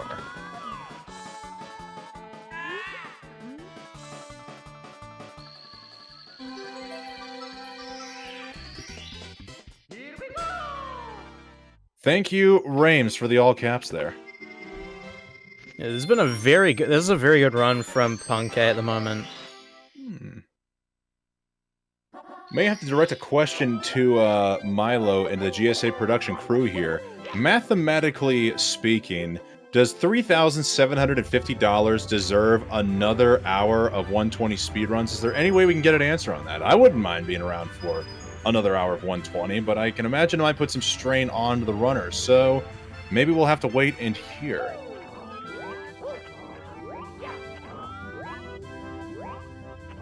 Ah, damn. Ah, dang. All right, well, it looks like it's... we just got word from the booth. The runners will be pooped. It's not possible. I love where your head's out there, La Bolsa. I'd definitely love to see more Mario. Unfortunately, we're just going to have to cap out at that 1 hour of overtime, which is beginning right now. We're officially in the final hour. And with that final hour, I will be jumping out of comms in a minute. Be replaced by Mita for that final hour. So it's been a pleasure. I've had a lot of fun with this. I'm sure chat enjoyed me doing the Toad voice. I think we all did. I didn't, but I can bring myself to enjoy it. The only regret I have is pushing a tad too hard with the Ouija and the donation goal, but it's the only thing. Well, if it's any consolation, Zeus, I pushed a little hard with the donations coming in during a potential world record run. I'm sure there was some people annoyed with that, so you weren't alone. If anything, we seem to balance each other out with our donation annoyances.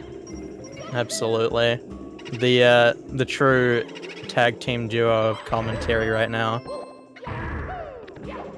But we're gonna get a different tag team duo here with Westdog and Mita. So I'm gonna bow out now. And hope you guys all enjoy the last hour of runs. Pog you, Zeus, have a good rest of your night? Afternoon. It's 12 p.m. now. Alright, have a good rest of your afternoon and good luck in audio engineering class. Thank you very much. I'll see you guys another time. Alright, and on that note, we now bring in Meter, who I did not even know was existed until this very tournament, and now we get to share this last hour plus together here in the booth. Meter, it is an absolute honor, sir. How are you doing today, and what have you thought about day 2 so far? Hey, Wes, it's, I mean, day 2's obviously been as hype as it can get, right? And just to wrap that up, I didn't exist until before the 16-star tournament, so that is completely understandable. I was nobody, and now I've talked twice at events, so that's something. I think I recall someone in the chat from that 16-star tournament saying you are a commentator, but you do more Madden-related events or whatnot.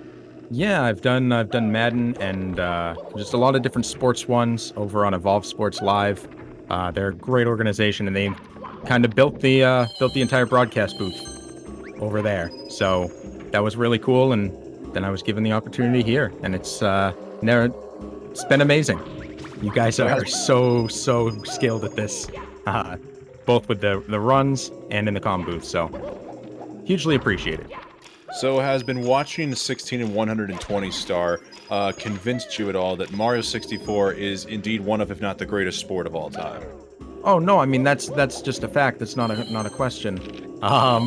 At minimum for speedrunning, you know, this is where it's at. This is where the best competition in the world is right here at twitch.tv/speedrun. There's no question. World Cup who? You're darn right. I mean, right now we have some amazing runs going. Punkay, getting some big negative splits going on. Ouija as well. Cheese looks like he's in the green. Blue Bob in the green. I love seeing this much green out here on the field. It's always very, very encouraging, or blue, depending who you are. All right, well, we are now officially in the final hour. Thanks to every one of you for donating to the Urban Arts Foundation throughout the course of the day. The original goal was just to reach $2,500 in order to get the additional hour of gameplay, but we have since shattered that and set a personal record, if not a world record, here on the speedrun event here for the most donations collected during a speedrun event with $3,582. Hog every single one of you here in the chat. And honestly, with a category like 120, every single second counts. And I don't know how long we could be potentially in for overtime. With 16 star, you get one run in and you're in and out, possibly 20 minutes max. With 120, we could be in this for the long haul. I hope you've got some comfy jammies on and some snacks on hand just in case, Meter. Yeah, I mean, we were here yesterday for quite a while afterwards, and I am never ever going to complain about being able to be here for more Mario, especially when the best in the world are up on the screen, setting PBs, and who knows, setting world records. Perhaps some foreshadowing here. I mean, I believe it's actually you and Zeus who have been here for, as you said, the tag PB in 16, the Ouija PB in 120, and just not to mention a whole bunch of other PBs in high-octane runs. So I'm hoping, even though Zeus is no longer in the booth, I'm hoping he perhaps left a little bit of his voice actor magic and perhaps translate into some high-quality runs, especially with Punky now being halfway done with the run. Yeah, and I mean, that Leon one started with that, and you guys were able to finish it out. So these have been, you know, at minimum, these SWRC events have been great places to see some of the best do this type of thing, setting their own personal records and you know, making history like Tag did.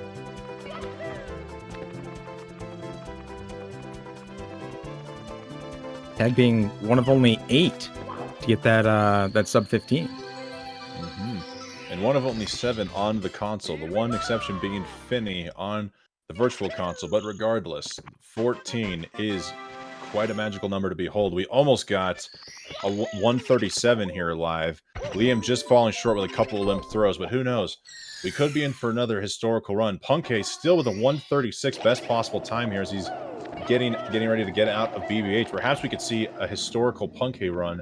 Commentator hoping as he's saying this out loud doesn't jinx anything. Punkay will get a sub 138 at some time soon. Whether it happens tonight or not is still to be seen, but I'm hoping so I can be here, I can be on comms when it happens. But I have no doubt Punkay consistently stays top 10 or top 7, excuse me, when you're talking this category. It's never been out of it. So why would that change anytime soon? He's always in that top, and I think simply as well, sub 38 incoming very soon. All right. And Punkay only losing 1 second off his best possible time in BBH, minus 23.7 on his event personal best as we now see him come into dire dogs for the infamous 100 plus Red Star. Yeah, a lot of people say this is where the run really ramps up. It's the heading into DDD, getting rid of the 100, and then that's where everyone can start. A lot of times starts attaching to runs. Start to really keep the eyes on. I have to agree with that wholeheartedly. I'm already attached to this run, and we've only just begun this stage. I'm also trying to quickly figure out Punk's personal best splits here. Hopefully Punk's not listening to commentary right now, but seeing what we're looking at here with a 54 flat. Wow, 54 flat, even in the tenths of a second, just 54 flat. That puts him 10.3 seconds ahead of his personal best. Wow. Wow, that's exceptional. Once again, pulling out the stops. He is so consistent, and that's, we've talked about it here in this event, that he's consistent in the last 2 days, and he's been consistent since his first run in 2013. The guy, that's just what he does, is he remains consistent, and he remains in the top tier echelon. Absolutely. Though Punkay, it's been a while since Punkay has held the world record. Whenever you see him compete in any form of a competition, oh man, falling down off of the sub. Was going to say, regardless of what you see Punkay competing in competitions like this or in tournament-style forms, he is very consistent amongst all the top runners. Unfortunately, consistency does not equal perfection. Everybody's prone to a little bit of errors. I'd say with that front sub mishap, he's probably lost about 15 seconds, give or take, but this is still looking pretty good here from Punkay so far. I mean, bottom line, the big number he needs to beat is 139.02. That's the number to beat here today. Everybody, all of these runners want world record every time they're starting a run.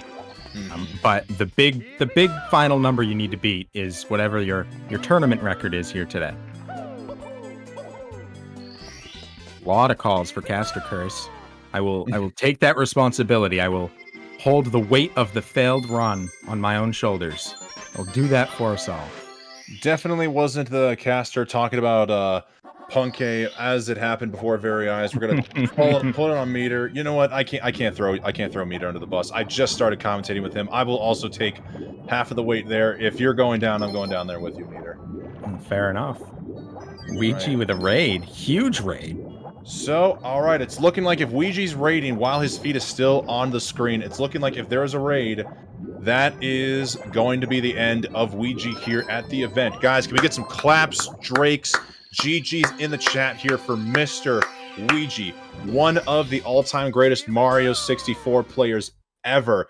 Dazzled us with a 139.33 personal best to close out his time here in the SWRC 120 star tournament. Ouija, congratulations on the 120 star PB, you absolute legend, and thank you for raiding in to bring your audience in here to continue to watch the rest of the runners. We hope you have a great rest of your evening, Ouija. Ouija's so well-rounded as a runner too, in all the categories, even the extended categories, and what a lot of people call fake meme categories. Any of them, so well-rounded. 2014 submitted the first run, and since then he's 12th in 120 star, 3rd in 16 star. Of course, holds the current world record in 70 star for the last 9 months. 54 of his 57 months, almost 5 years in the top 10. Wow. 2nd in 31 star, 2nd in 45 star, 2nd in 1st star in 1 star. 2nd in 10x Cannonless, number 1 time in 16 VC in 2018, number 1 time in 70 world record right now. The guy he's not just top tier in this in a category. He's top tier in every category. It's insane. And not to mention, for some who may not know, Ouija was also the world record holder for a brief period of time in any percent for Mario Sunshine. So his talents extends to many other verses of Mario, but it looks like for now he's concentrated his efforts on the 64. I don't know if he'll ever go back to Sunshine. I hope we see him do it one of these days. Yeah, it seems you put a Mario in his control, and he's gonna move him really fast, faster than just about anyone else can.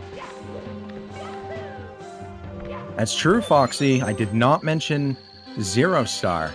I did not have a top time for 0 star to pull.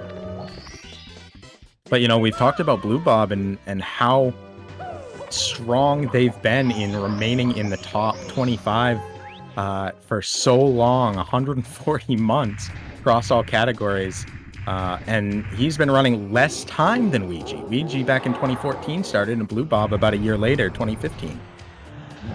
And Blue Bob has not been on Mario as frequently either. I don't know. I know he just came out of retirement for the last 120-star tournament hosted here on Speedrun. And before that, he was a top-tier Tetris gamer. I believe he was competing for some high score events, if I'm not mistaken. So Blue Bob, also a multifaceted god gamer. That's very true. And right now has a gold split that he's working with, and a very good run. Love to see it. Just like we love to see Punkay saving time in the DDD plus FireC split back to the -20 second plus range here now as he's going to close out Dire Dogs. We've seen him feeling it. We've seen Liam feeling it. Liam's got some green slits going on. This is some exceptional play here at the heading rapidly towards the end of the reset time. Unfortunately, Punkay missed the first ring, but rather than deciding to go for another ring, be one ring too late, he decided to opt in to go swim to the other side of Dire Docks. I wonder if that means he's going to be going for Jetstream? Yes. Interesting. Jetstream caused him a little issue last time. I've never seen one person skip out on the easiest set of rings in order to go for the hardest set of rings, but maybe that's just the mindset of a top-tier runner, or just alternative routes just come so easily like that. Yeah, finding ways to back things up or to do things different, to keep pushing the limits, regardless of difficulty. That I don't know that really crosses their mind too much. We've seen some safety strats when in unique positions of potential records and things of that nature, but I think outside of that,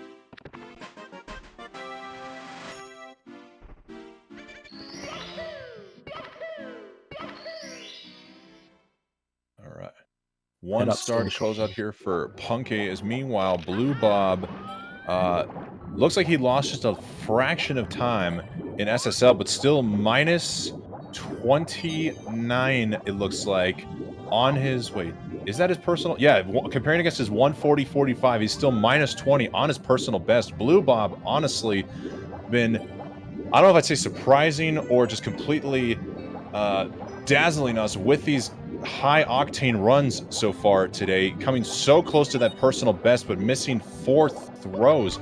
Apparently, he's looking for that revenge. He's on a revenge tour right now, and he wants that personal best. Yeah, and it's going to come. It's going to come very soon.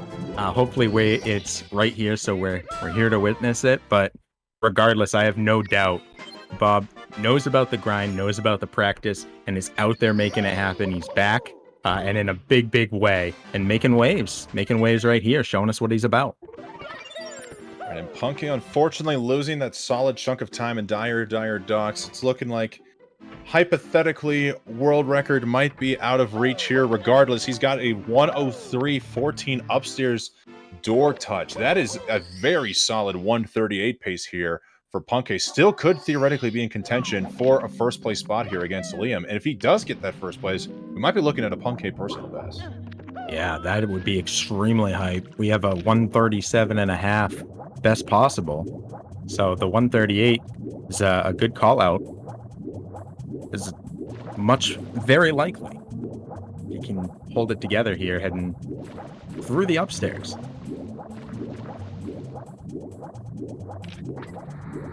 Now, the one thing I do know is when I tuned into their streams earlier, Punkay and Simply were in a Discord call with one another. I know those two have history goes way back to 2012, 2013 when speedrunning this game.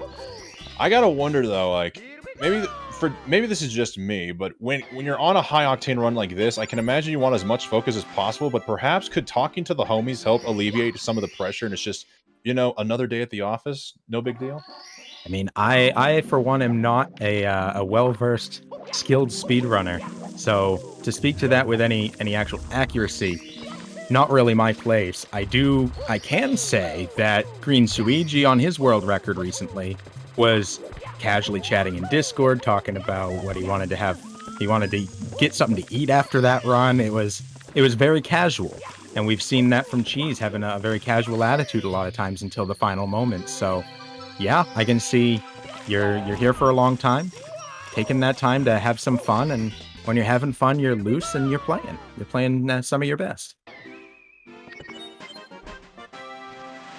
I'm loving this argument here from Iris Steth or Iris Steeth in the chat.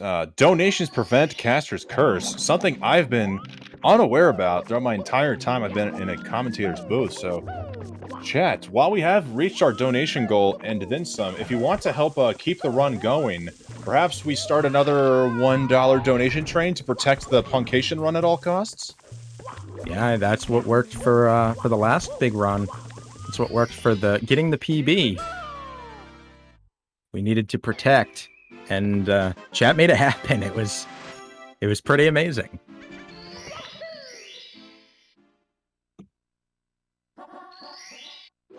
You know, yeah, simply in Punkei, having a storied rivalry, storied history together, playing this game. Of course, Cheese in there as well. But Simply's first run was before anybody else here. In 2012, December 2012, he submitted the first run. And then Punkei didn't come until about midway through 2013, and Cheese in 2014, a year after Punkei. So, honestly, Ouija came just after Cheese. These guys have all been on this scene for a long, long time. Very hardcore brotherhood here in Mario 64. You know these guys have been around for a while, but when you hear just how long they've been into the game and together, you gotta wonder just reaching that top level, what it must be like just to come up and get this good at the game together, especially being around since 2013, 2014. So many runners today have so many resources, practice ROMs, and access to so many different materials to be able to learn all these new tricks. I can't imagine though what it must have been like for those guys to just start off in 2012 through 2014 when Usamune didn't even exist. You had to literally practice on your game with a save file through and through, and just being able to come up together with all these evolutions. It must be an incredible thing. I think it kind of fostered a situation where you needed to be friends with the other people to figure out new strats and to utilize them properly, and to work together in that way. And it's kind of what built this culture. You know, you had to watch a Siglemic run back then in order to understand how the heck first place happened. How does he keep getting faster, and then take that and execute better and better. Punkei missing out on a couple of coins in Wet Dry World, having to go get a Skeeter for backup. Unfortunately, the RNG not being too kind, getting the coins to drop down. That's going to be a little bit of a time loss for Punkei, but other than that, still a relatively clean Wet Dry World so far. It would not surprise me if he'd be losing about 7 seconds or so coming out of this split.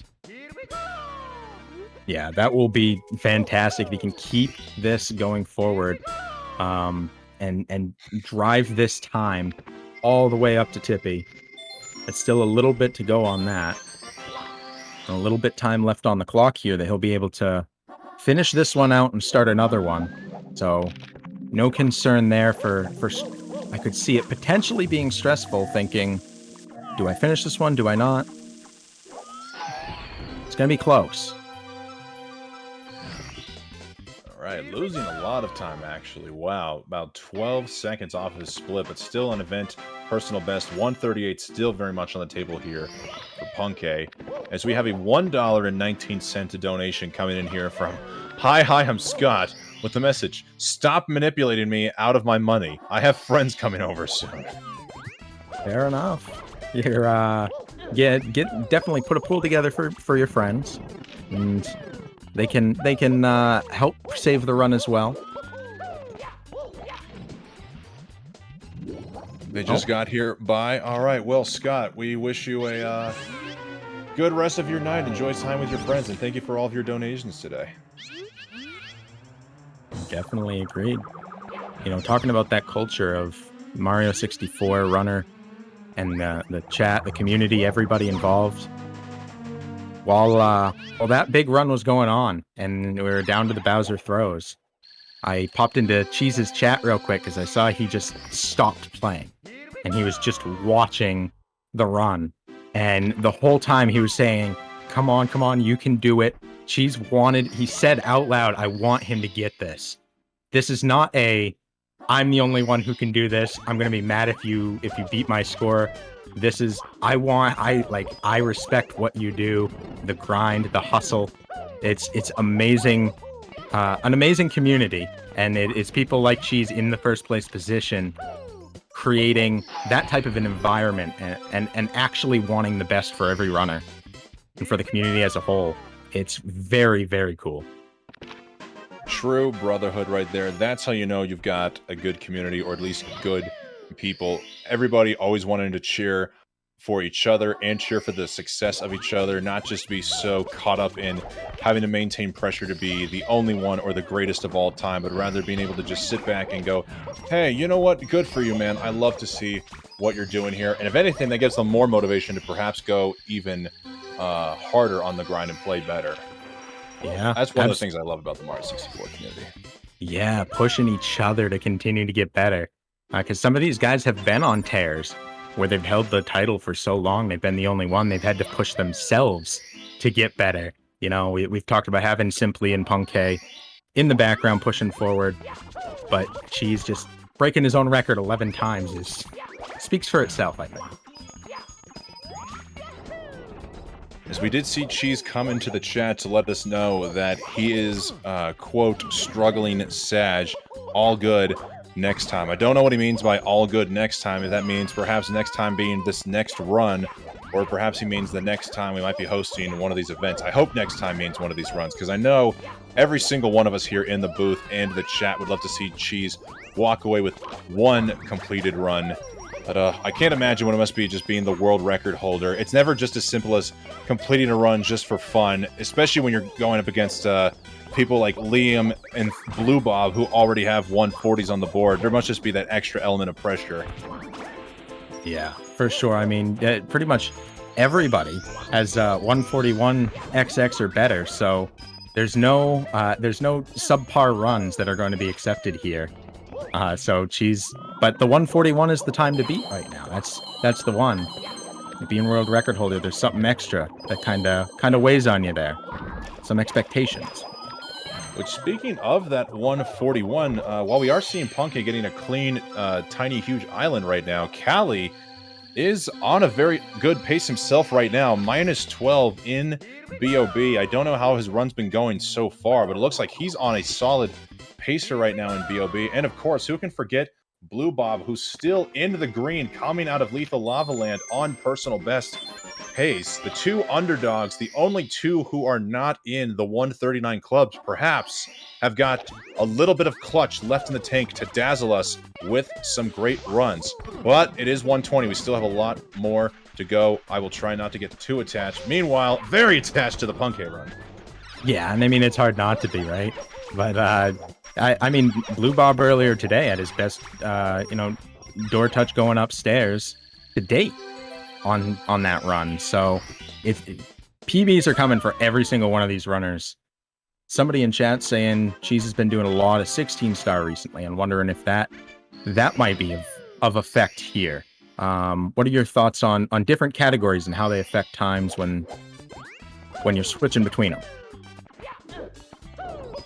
Unfortunately, that's something I'm not too aware of. I usually tend to stick to one category or just a variety of category extensions. I can't imagine there must be a little bit of an adjustment period or an adjustment curve to get used to. Cheese have been focused on 16 so hard, just getting the PBs at Double Down and competing hard for the 16-star in the last tournament we just had here last week. So I can imagine it's been a little bit of an adjustment period getting used to 120 and even 70-star and break the record. Honestly, God, Cheese has had probably one of the busiest months in Mario 64 history, literally traveling all around the world, playing the 3 biggest categories of the game. I'm just frankly surprised he's still able to even stay awake and keep runs going at this point. You know what? That's a really good point and something definitely worth bringing up there. I know you said, you usually stick to one category there. I believe that's a 16 star. You have a sub 18 on emulator. That's fantastic, but you play different games. You got Sunset Overdrive world record, Smash Bros, Unlock All Characters world record, Mario 64 co-op 16 star, 3 different world records. I mean, switching between games, switching between categories, I think there's some comparison that could be made there.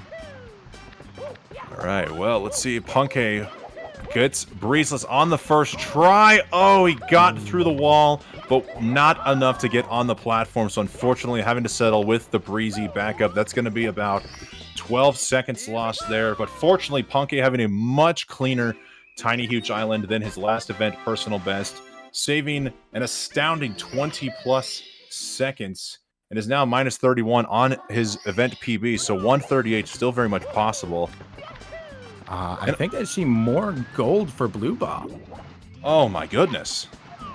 This event has been extraordinary, especially today for Blue Bob. I think is that 4 or 5 golds this event alone?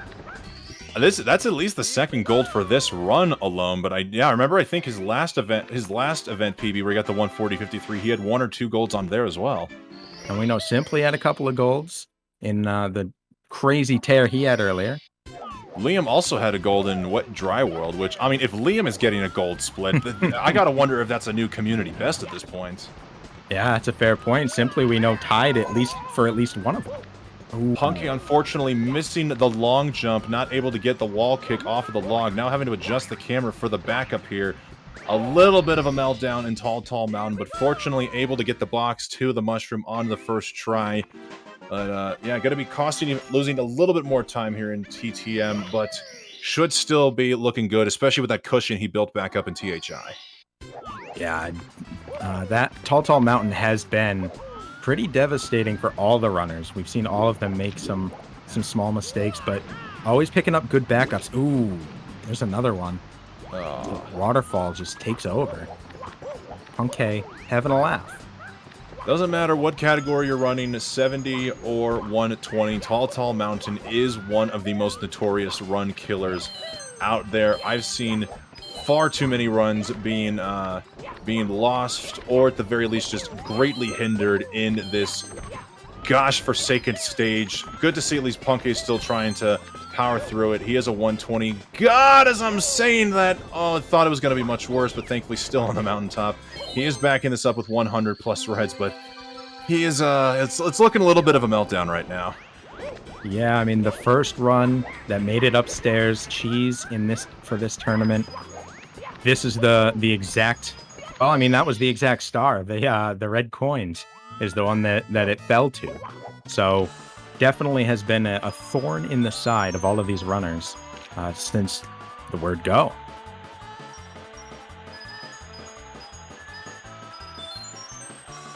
Ooh, Blue Bob slip sliding all the way down.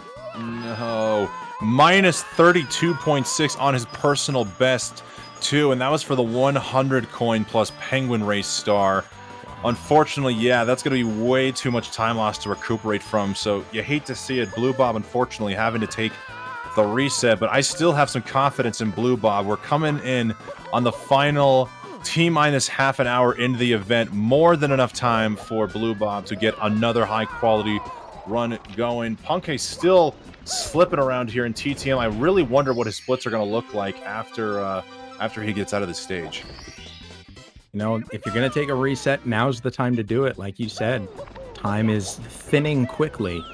So get all of the kinks out now, all the small flubs, and then put together a fantastic run to close everything out. You know, Cheese makes it look easy.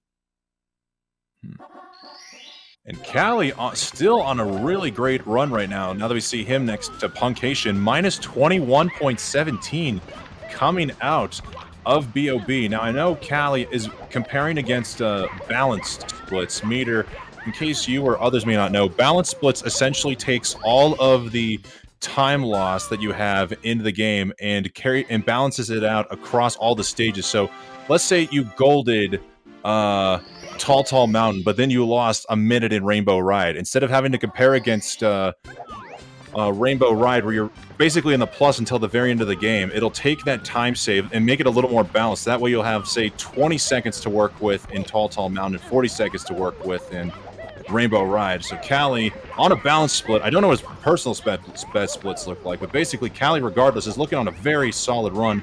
Best possible time, mid 137 right now as he's collecting the secrets in Shifting Sandbar. Yeah, I appreciate that explanation because I absolutely did not know, and now I do. And I know Green Suiji does the same thing. A lot of the top runners will use those balance splits, so that's very interesting to know. Oh no! Did I just curse something here? I missed it. Callie, all of a sudden now had to reset the run. Was there a sound glitch? Did he accidentally collect the secret star? Was there anybody taking an eye on the Callie run that could fill us in? Wow, I have no idea what just happened there. Oh wow, yeah, I missed it too. Sound glitch according to Cobra in the chat. Oh no. What is sound glitch? So, exclusively on the Japanese version of this game, which is the fastest version to play for 120 star, but when you're collecting secrets, for some reason, after you collect that final secret, if the first input on your controller is not neutral, or basically means you have it hold on your control stick after the star spawns for that final secret, it'll trigger a sound glitch, which means the music and the sounds in the game basically shut down. You're still able to move around as Mario and collect the stars, but once you fade out of the stage collecting that star in the pyramid, the game basically crashes, and if you haven't been saving your progress this whole time, it's basically a run killer. And when you're a top-level runner like Callie, it is a run killer regardless. And speaking of run killers, looks like Punkay had to take the reset in Snowman's Land. It looks like he was not getting any clean head. So this caster's now cursing 2 runs. Oh my gosh. The production, help me out here. Please tell me we can take an ad break somewhere. Slip sliding just a little bit down that snowman. Taking the reset, figuring. Lost too much time between the few errors they've had.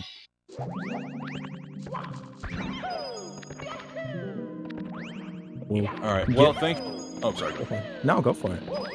Well, thankfully we have Liam to save the day. He's still comparing to his personal best / former world record splits in the green. Despite losing a little bit of time these last couple of splits, he's still on a very solid run. I'm not going to say much more because HMC 100 is kind of a Monka-esque star. Let's just see how this one plays out.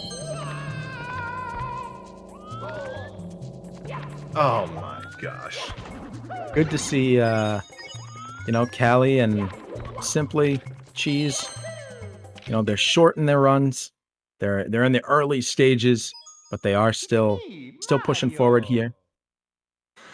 Okay, saved by the bell. Oh my goodness, 3 runs cursed in a row by this commentator. Please, no segue, no explanation. Please, let's take an ad break.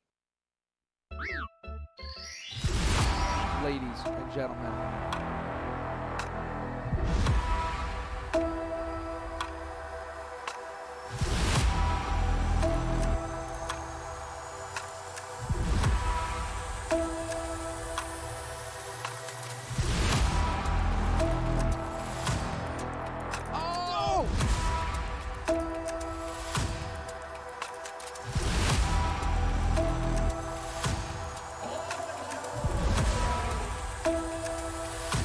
Who's ready for some action?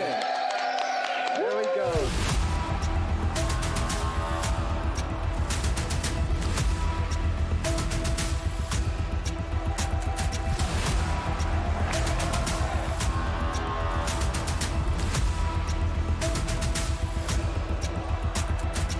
Everybody get it out. All 4. There we go. All 4.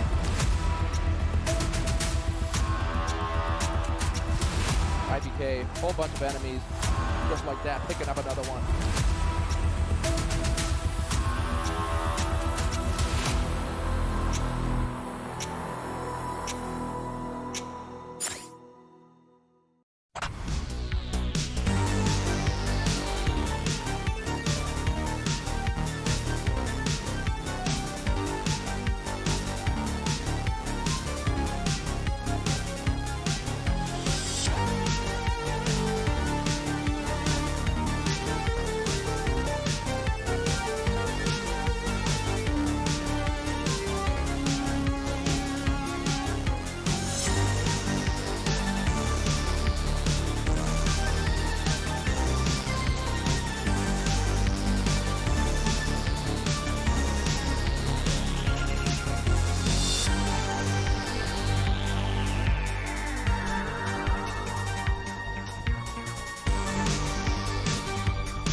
All right, and welcome back, folks, to the 120-star tournament here at the Speedrun World Record Circuit on twitch.tv/speedrun, hosted by the Global Speedrun Association. We are coming into the closing minutes of the final hour here of the tournament on the final day. 18 minutes left in the event to get some speed runs going. After the top of the hour, no more resets are allowed, and any runs that are in progress after the top of the hour will be the final runs of the event. We like to once again thank every single one of you in the chat and watching at home for allowing us to extend this hour for the Speedrun World Record Circuit with your donation to the Urban Arts Foundation. Perhaps with this little bit of magic, we can find one more high-octane run, perhaps some clutch magic. Mater, what do you think here? You think we're going to be able to see some high-octane clutch magic? I mean, I am very hopeful in that case. I know yesterday we saw 3 really good runs in the last hour get started, so I have no reason to believe that that wouldn't be the case here as well. Oh, we're going to see Callie going for Jolly Roger Bay Cannonless, going for that advanced move. And unfortunately, a little short on the triple jump dive. Let's see if he's able to make up for it here with the long jump attempt. So in order to get Jolly Roger Bay Cannonless, you have to get the double long jump, once on the boat and once on the edge of the boat, to go for the wall kick, and he gets the ledge grab. Pug you, Callie, Jolly Roger Bay Cannonless. Well done. Getting that beautiful kick, the ledge grab, and the star. Looks like Simply's right alongside him in Jolly Roger.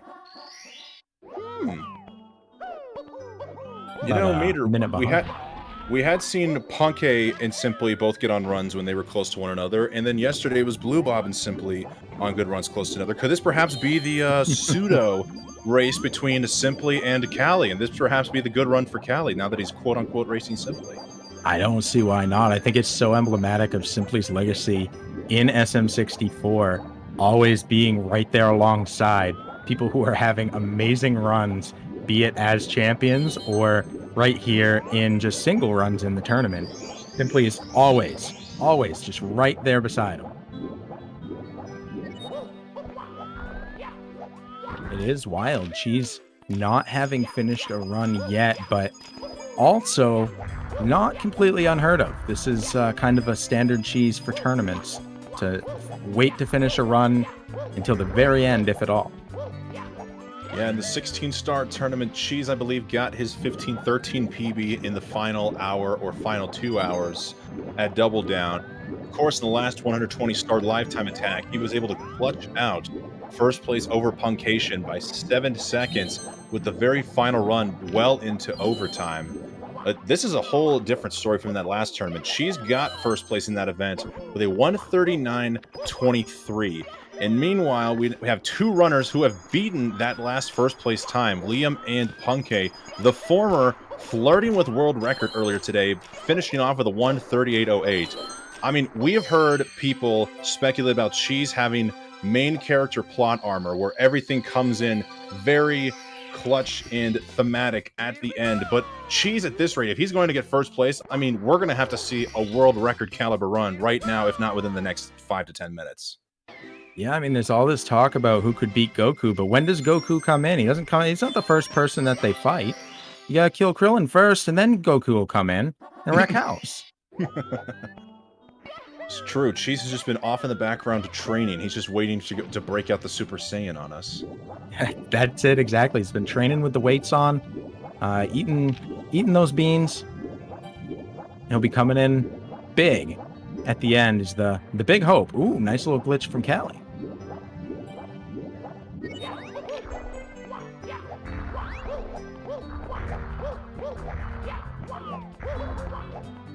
Is Liam Callie? I mean, is Liam Krillin is the question. That is not at all what I would say. I would put Liam close to maybe a Gohan. He's definitely right at that echelon, right beside Cheese. There's no question there. King Liam, they call him the heir to the crown for a reason. I wish Liam was Callie, because then that means Callie would be out of nowhere, perhaps drop a 138 on us, just completely skipping the 139 overall and going straight for 138. something Callie is absolutely more than capable of. But 120, I mean, the consistency, let alone the near perfection needed for this long of a category, it is a mind blower. It is a whole new ball game. Yeah, knowing that Liam almost just got world record, I wonder what that does to the other runners' mentalities. Oh, bonk on that by simply bonking into the ledge on the cannon. But especially somebody like the current world record holder and Liam himself, you know, coming back and still doing runs. That's very bold. A lot of runners would say that's it. That was amazing, but it is what it is. But the best of the best don't do that. And Liam's right there with that. Wait, if I'm not mistaken, I'm wondering if, I know Callie, this is the only route unique to Callie. We'll see if he does it, but supposedly, Meter, if you collect all the stars in Jolly Roger Bay and then proceed to go do Aquarium after the fact, you save a fraction of time. Callie just getting the Eel Star in Jolly Roger Bay, so I don't know if he's got one more left. No, he is going into the Aquarium second. Supposedly it saves time just because it's a much easier access to go straight into the Aquarium, or perhaps it's just a personal preference. I don't know. That's one of the great things about speedrunning, is that even though there is a general route, it's not followed the exact same way. Every runner has got their own little unique take on what stars are, like, on how differently they approach all the individual stars. And if there's one thing I've learned in this tournament, if somebody's going to go against the established route, you're looking at him right now. That's Callie. Loses 3 lag frames, Arkanator's saying. And if Arkanator's saying it, I'm believing it.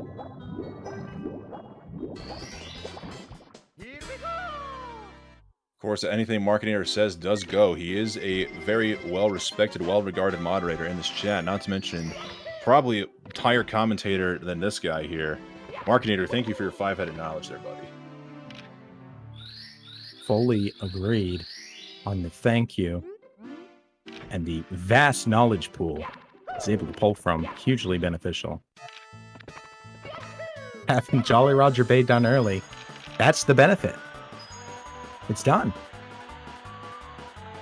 And he's back in the green. Again, on those balance splits, but honestly, balance splits much more favorable to the speedrunner, and honestly, the pace pals, too. I don't know what it looks like compared to his actual personal best, but we all love to see the negative sign. That's true. I know it definitely is what I'm looking out for here when seeing all of these runs together. Makes it very easy to know who's on a heck of a pace and who has a little bit of time that they still need to pick up. But these runners have about 9 minutes left to decide, is this the run that I'm going to be taking to try and beat whatever my personal best is for this tournament right now, or do I want to try again? I want to give it one more.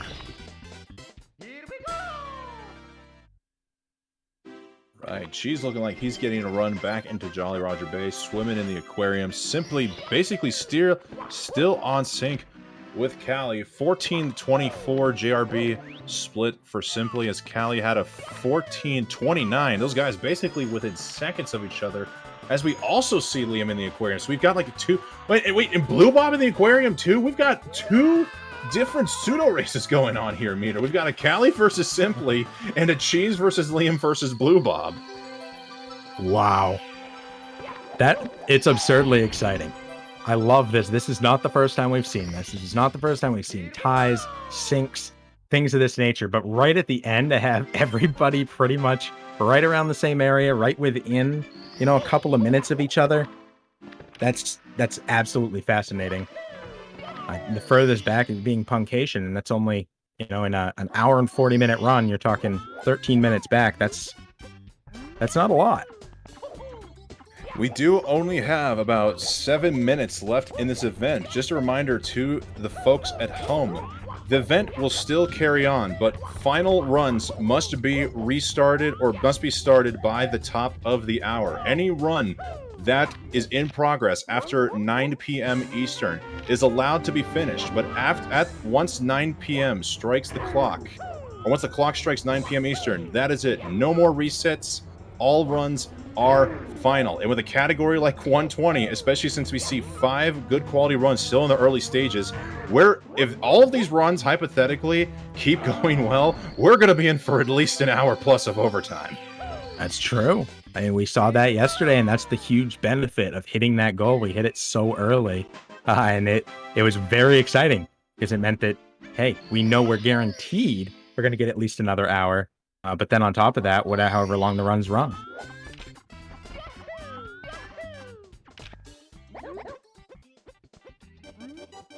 Some chatting with NPCs going on. I'm loving chat's encouragement here, still wanting to donate to the Urban Arts Foundation, but only perhaps if we had some more goals. We got that extra hour goal at $2,500. This commentator is now going to be live at pace, role-playing as Mario in the commentator booth at $3,500, but now perhaps we're looking for a $3,750 or a $4,000 goal, and I don't know what else I could possibly offer as a caster, and I don't know what else could even be offered in general. Meter, do you have any suggestions for what could possibly be done for more donations? I am fascinated. First I want to see what chat can come up with and what we might be able to agree with, because if there's one thing that'll get chat hype, it's having one of their own suggestions be the thing that is up for grabs. So you see Callie doing some of that, what Markinator explained earlier, that manipulation to try and get more boulders to drop down here, these balls of whatever sort, cannonballs maybe. Or perhaps the ghosts of Bob-omb's past, because I don't know if you knew this, Meter, but once you destroy the King Bob-omb down at on the base level of the mountain here in BOB, there is a third cannonball, or a third ball that shows up down below, which some people believe to be the ghost of King Bob-omb. So those maybe just all be Bob-ombs have fallen past. Yeah, and I mean, it makes sense that these runners know ways to spawn more, given the amount of times they've defeated him. Right. While I do... Oh, sorry, go for it. No, go, please. While I do love the suggestion of chat saying that we should go on for another hour if we reach the goal of 3750, unfortunately, guys, these runners have already been at it for 8 hours, going on 9 hours, and more with overtime coming up. So that wouldn't necessarily be fair to the runners. They have that time obligation. If we just suddenly told them, hey, guess what, we're going for another hour, tough Triscuits, then I don't know if that'd necessarily be fair to them. I wish you could do an extra day. Unfortunately, people do have plans outside of Mario 64. I do like what somebody says, at $4,000, mandatory voice impressions every 10 minutes. Meter, do you have any good voice impersonations? Oh, I might. I know you had mentioned the Joker earlier. I could probably try that one out. And yeah, I mean, I'm always down to give anything a shot. I can't promise it's going to be good, but you know, my pride is not so fragile that I can't make a fool of myself for a charity or for chat's enjoyment. I can definitely get behind that. You want to hear voice impersonations from the commentators? Perhaps we can get the donation goal up another couple of $100, guys. Of course, for the Urban Arts Foundation, Urban Arts is a pre-college program that helps teach the art and science of video game development to the underprivileged children. Every single student who's ever walked in the doors of Urban Arts goes on to receive higher education in video game development and computer science. And who knows, one of the kids who goes through Urban Arts today could be one of the developers of the next big speedrun tomorrow. So help out the kids at Urban Arts Foundation. Perhaps make a fool of the casters. Donate anything and everything, or not anything and everything, but everything. We want you to clear out your life savings account right now for Urban Arts. Anything and everything helps out the kids. Please do not make yourself broke. While we do love the children at the Urban Arts Foundation, we do not want you to perhaps create any personal financial issues. That escalated quickly. Oh man. No, I mean, just like the runners, you know, we're concerned for their own comfort and safety and health. The same goes for you guys. You know, we don't want anyone to be in bad shape. So take care of yourself. We won't put you in that position at all. But if you can, you know, I'm 100% down. If that's what you guys want to hear, you want to tell me some silly voices you want me to attempt, I'm happy to do so.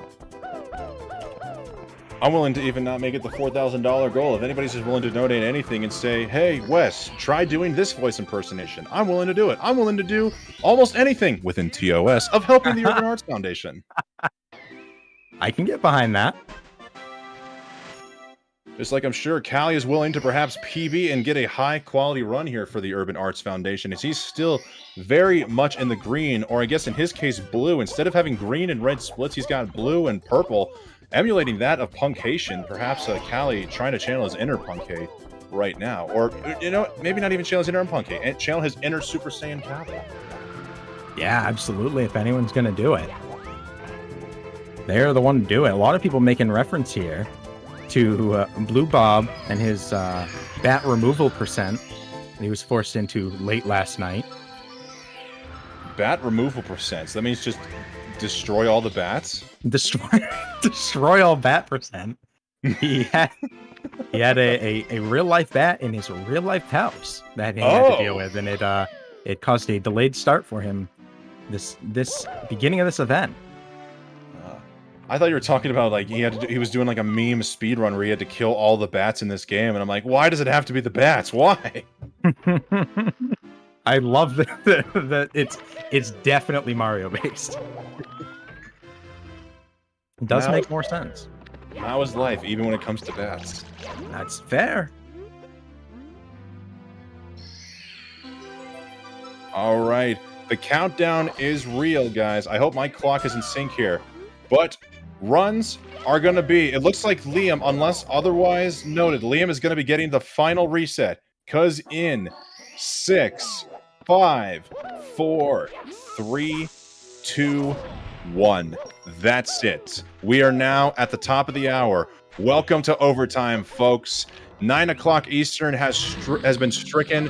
No more resets allowed. These are the final runs from every single runner left competing here today. Ouija is unfortunately no longer with us because after getting his PB of 139.33 for third place, he tried a couple more runs but decided to call it quits after that. Pog you, Ouija, but now we have 6 more runners left competing for the first place prize here at the 120 star tournament. Ouija sub 140, PB'd, moved up a spot, is right behind Paracusia now.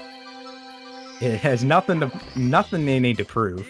We know they're a legend in just about every category. Taking a rest at this point, but runs you're seeing are the runs that are going to go through. Simply and Callie in a little sync right there. A fake sync.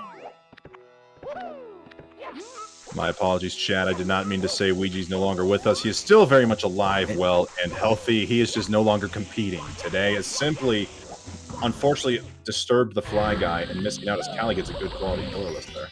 I won't lie, it did scare me for a moment when you started it that way, but I did understand by the end.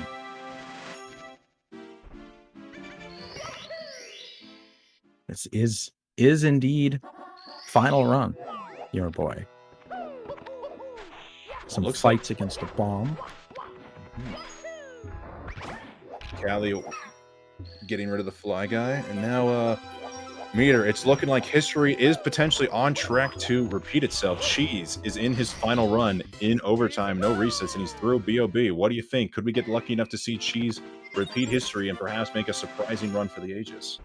Yeah, I definitely think that's a distinct possibility.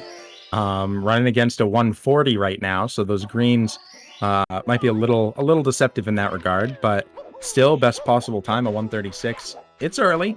It's very early, so I'm not saying anything about that. I'm just saying, you know, it's on the table. It's there. You know what else is there? It appears it's a $1 donation. Oh boy. A $1 donation from Wacko07 saying, I would like to hear West Dog do Samuel L. Jackson from Pulp Fiction. Well, I have never tried a Samuel L. Jackson voice before, but I'm at least just going to quote Pulp Fiction for the sake of living up to the donation. So, you know what? Allow it to begin. Meter, what does Marcellus Wallace look like? I don't know. What country are you from? That ain't no country I ever heard of. They speak English and what? English, mother... Do you speak it?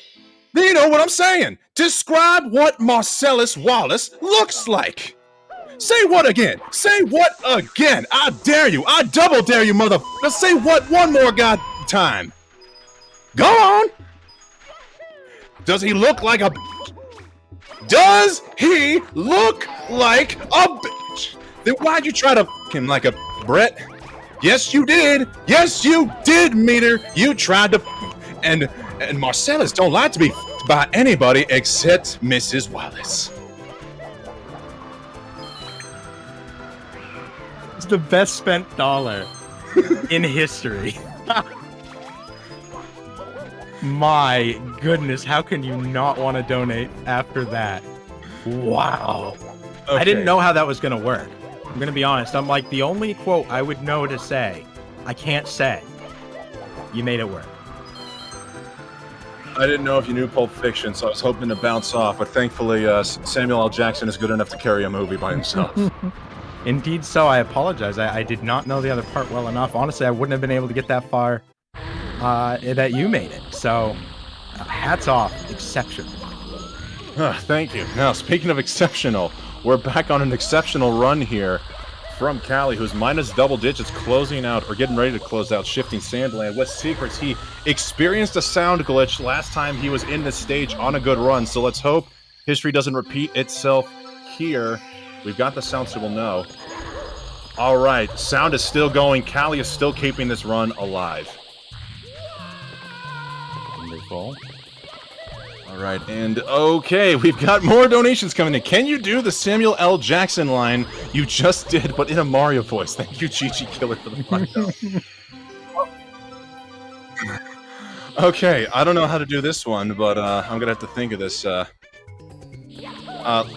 I'm first to try to get into my Mario voice, just to open up the vocal cords and practice here a little bit. And now I'm just gonna cut straight to the chase. And I shall strike down upon thee with great vengeance and a furious anger. Those who attempt to poison and destroy Luigi. And you will know, my name is Mario, when I lay my vengeance upon thee. There, hopefully that was good enough for you there, GG. Is that a sneak peek of pace? Man, you guys, today is the last day. Not a lot of time left. If you want to sign up, get your runs submitted and your volunteer applications in for pace. If that's not going to convince you, I have no idea what will.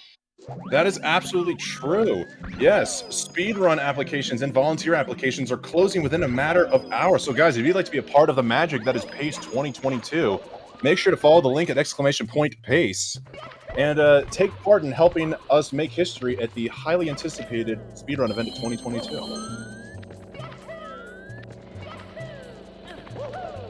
Let's see here. We have not done this one yet, I don't believe. Vandermeer saying Mickey Mouse, please. Definitely not one that I think is in my wheelhouse. It's a little low, a little high, but I can definitely give it a shot. Mickey Mouse. What does he say? You know what they call a quarter pounder with cheese in Paris? That is the worst Mickey Mouse in history. Oh my god! Pulp Fiction, but Mickey Mouse. Well, I don't know. What else do you say? With cheese. That's Mickey Mouse if he was in Pulp Fiction trying to be Samuel. That's the thing, you see. That's the new Mickey Mouse there. Oh, you know there, Meter. In order to close this speed run attempt, all you need is a little bit of magic. So much better.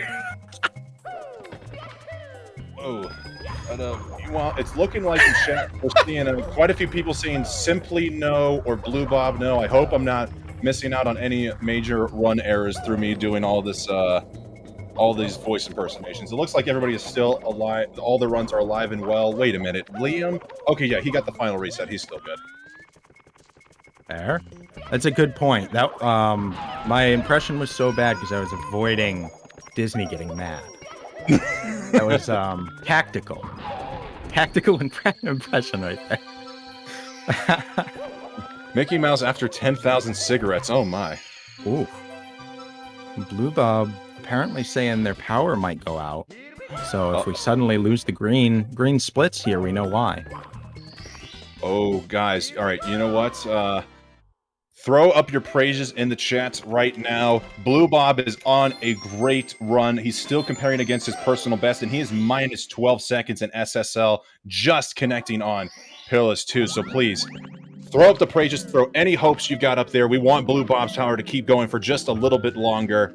We're already in overtime, but we're hoping the power is willing to cooperate with us for just another hour and some change. It simply gets a good-looking salt triple jump there in Hazy Maze Cave.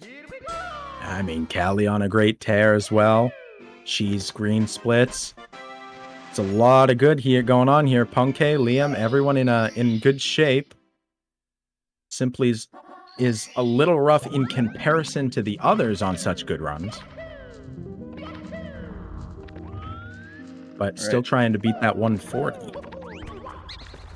And Louie, thank you for the $1 donation saying, do it again, I dare you, I double dare you. If in regards to the Pulp Fiction impersonation, I don't know, I might need to get an okay from production booth before I go that hard again, unless there's something else we're trying to get us to say, do it again. But we'll keep that on hold, as Callie is now going for Toxic Maze Star here at HMC. Oh my goodness, pulling out some swag movement there. Woo!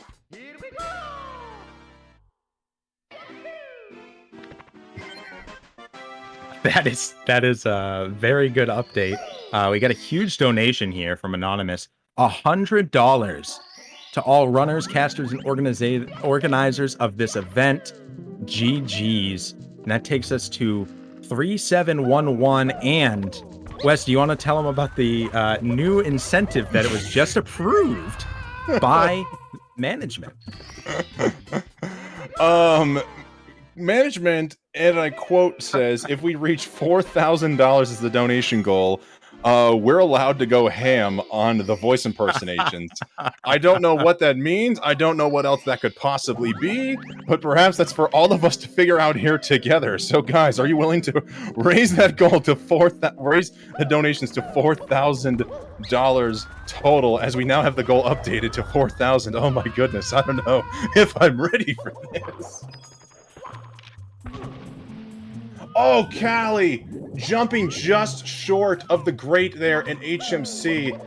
Losing a little bit of time to swimming, but fortunately Dory is right there in front to provide a very convenient back to get on. You know, Dory's got your back, and I guess you've got Dory's back, so... Whew. Thankfully, Callie is still keeping this run going. Simply, actually not too far behind. Going for middle cap, but a star behind. Yeah, that Dory, I know I personally in casual love seeing Dory. When I was doing speedruns, I was garbage trying to get up on the back and then utilize them effectively. So great to see that it came in hugely handy here for Callie. Oh, Simply I think jumped over a red there.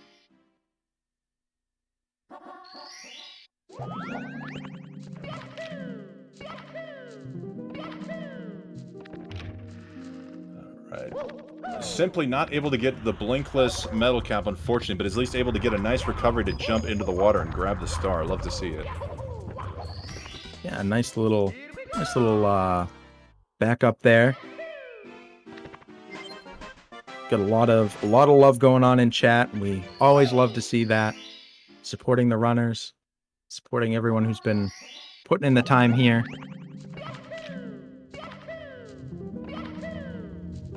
We got a $5 donation from Wacko07. Why are these?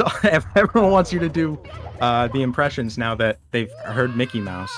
Oh, great. West Dog, please do an impression of George Costanza from Seinfeld.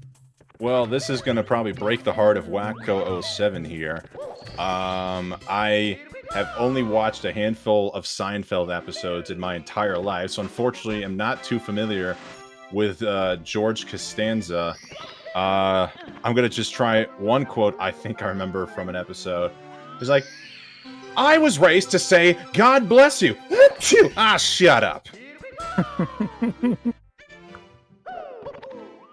Oh, man. These are fantastic. I mean, going ham would be pretty wild. Getting to do a little more Pulp Fiction. I can pull up the other side on my side, of course, and play some support here. Happy to do it. We're gonna need to figure out what to go ham on if we indeed reach the $4,000 goal. I think at this rate, now that we got the production team in on it, I think I'm gonna have to raise my stock price a little bit here. No more impressions until we reach the $4,000 goal. I can't waste everything here building up the anticipation. So, guys, if you want to hear more voice impressions, let's see if we can reach that 4K goal. Or more importantly, let's see if we can catch some high quality Mario in 4K. I don't know. Tried a good segue there. We got 6 runs still going.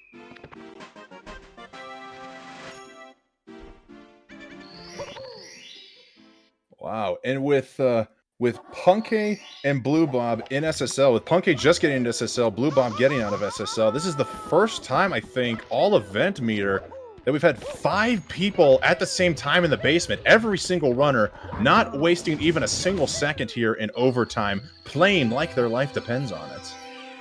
Yeah, this is big. Having all of these runs go this deep, getting them upstairs is going to be awesome.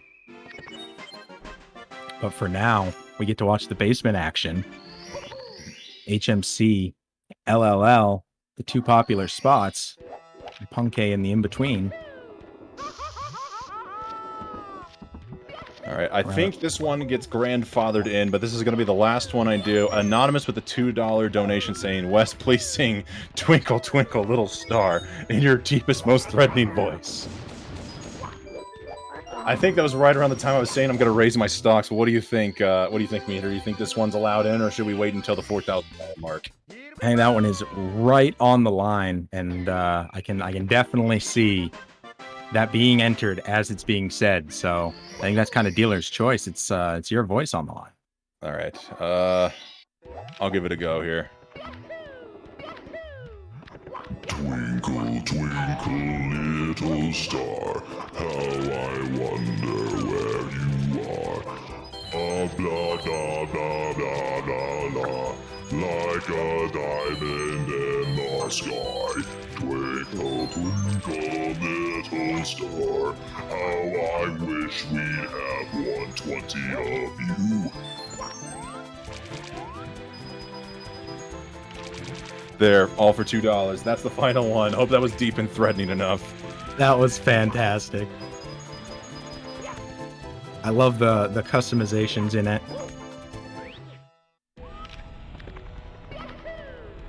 It's also come to show that my childhood has died on the inside because I forgot the third part of that song. Considering it's a song for preschoolers, you'd think it'd be ingrained into the brain, but apparently not. Hey, there's a lot going on. There's some great Mario. You're putting on voices, reading through chat, remembering songs at the same time. It's fine.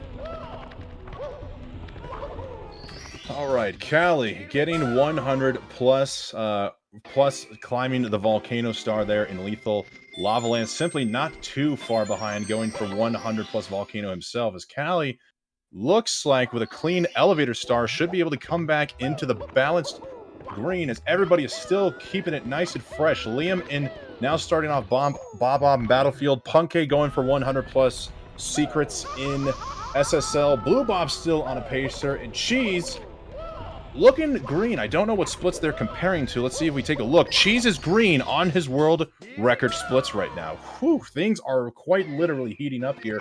Callie almost glotting. Did Cheese switch back over to world record? Oh, He did. He did indeed. Good call. Classic. Yeah, a lot of green, a lot of good runs going right now. And that's a minus for Callie as well, right? Yep.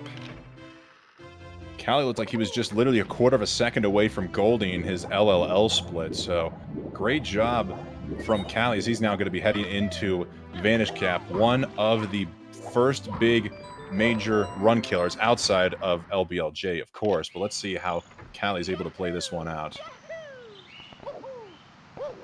And just to remind people, World record is not necessary in this event, just close to it, to get first place. And Liam made it very close, but it's not necessary in and of itself. Anything under a 138.08 will be good enough.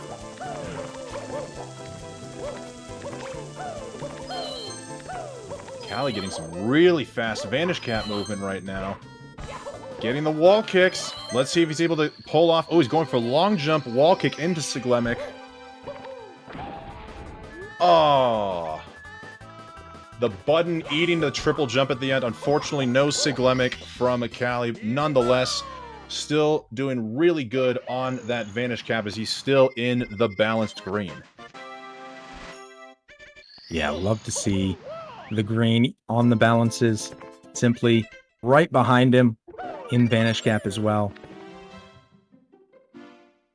Cheese and Punkay, Blue Bob, all in HMC.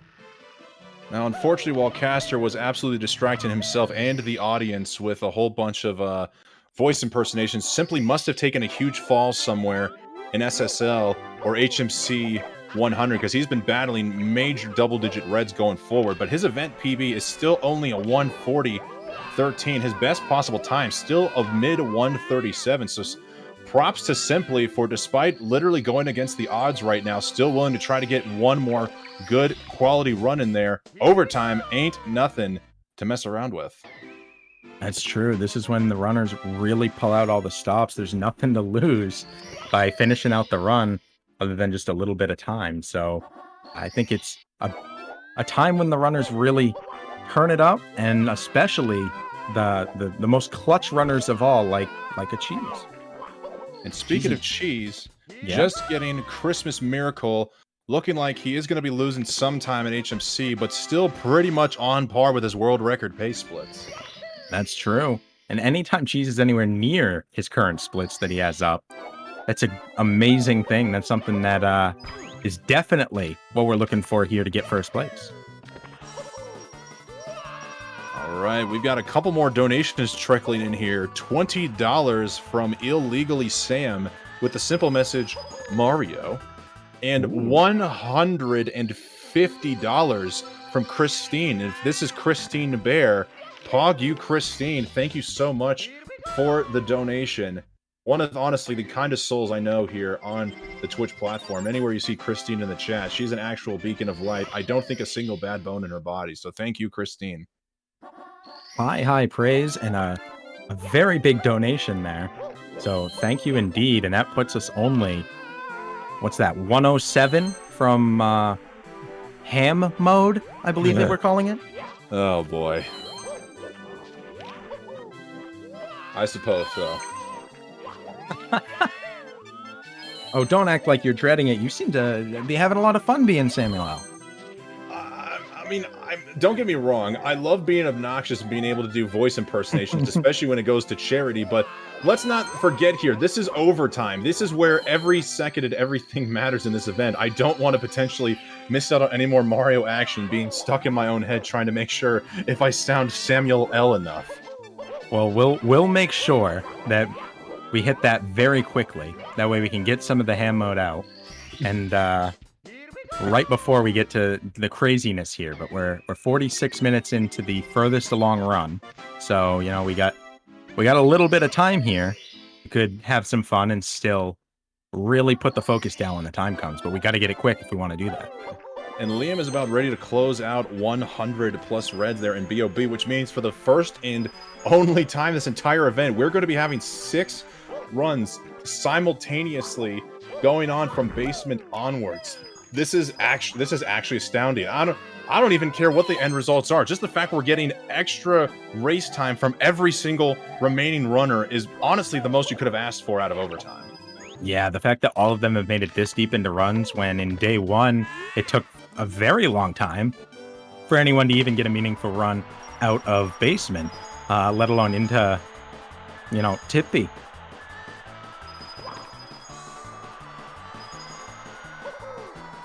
Ooh, Callie going for Atom Pass slide skip and nails it. Well done. And Liam plus 11 off his world record splits going out of BOB. But I mean, it's Liam. We're probably going to see that plus double digits turn into a minus double digits here very soon, knowing his history. I think that is a very good prediction.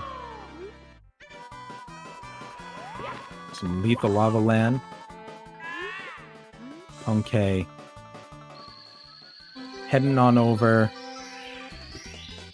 I believe that's where Vanish Cap is, right? Or not Vanish, but Metal Mario.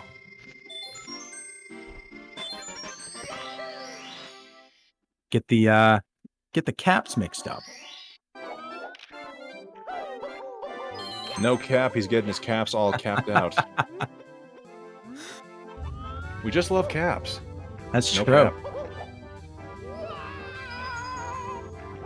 Oh, wait, Callie, where is he going? Is this a new route for the Snowman's Head? You normally see people sliding down the slide, but Callie going back up the ramp and then ending back over here. I don't know if that was a slip up or if that was intended.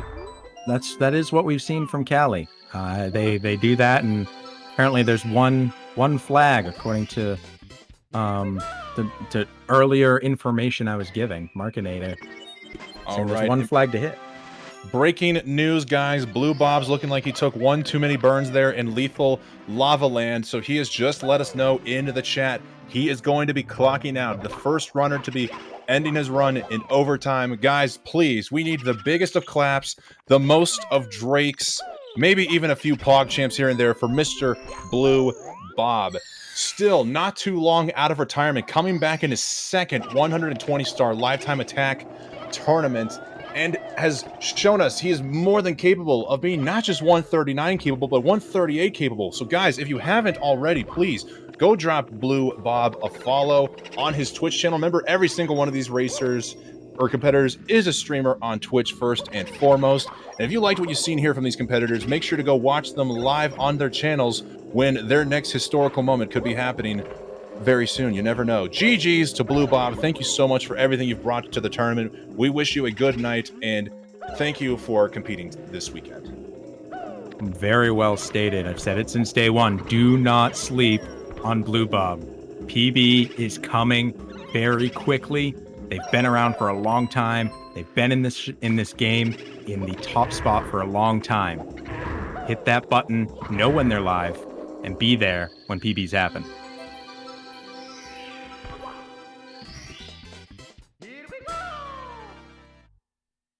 All right, as Callie gets Big Boo's haunt, she's unfortunately losing a couple of cycles in the Vanish Cab, bonking into the wall up there. I was hoping he's able to close this one out, having to let's grab onto the elevator. Yeah, having to play it a little extra safe. The wall kick wasn't looking good for the angle. She's able to save this. He's still got Punky and LLL, Liam and SSL, Cheese with the Siglemic, love to see it, and Simply and Callie still basically within an arm's length of each other here in BBH, despite their timers being separated by about 47 seconds. Yeah, these are getting real close to heading to the big danger spot, and we'll be getting to see what a lot of people think is either the midway point or the big this is where a run starts moment, and that's DDD. But first they got to get through Boo's big haunt. Wow. Callie taking out one of the little Boos before going outside to collect the box and one of the some of the spider coins there. One of the blue coins was fading away as he got back into the door and just got it before it could go away. So glad to see Callie was able to keep the run alive by literally just a fraction of a second. I say that as we're experiencing a little bit of a coffin meltdown, and she's having a little bit of a meltdown himself there too. After getting to the backwards wall kick in Cool Mountain, unfortunately having to do the backup strat to not fall off the edge and get the star. Looking like he had a little bit of a meltdown in his chair, but hey, you know what? He's still on a really good run right now. Still comparing against his 140, but a 1:36 best possible time. You never know what to expect from Mr. Cheese. That's true, and having a best possible time of still being a sub 137 is insanity. So this is when Cheese turns it up. This is when Cheese comes completely correct and makes things happen. We'll be interested to see how this one runs out for him.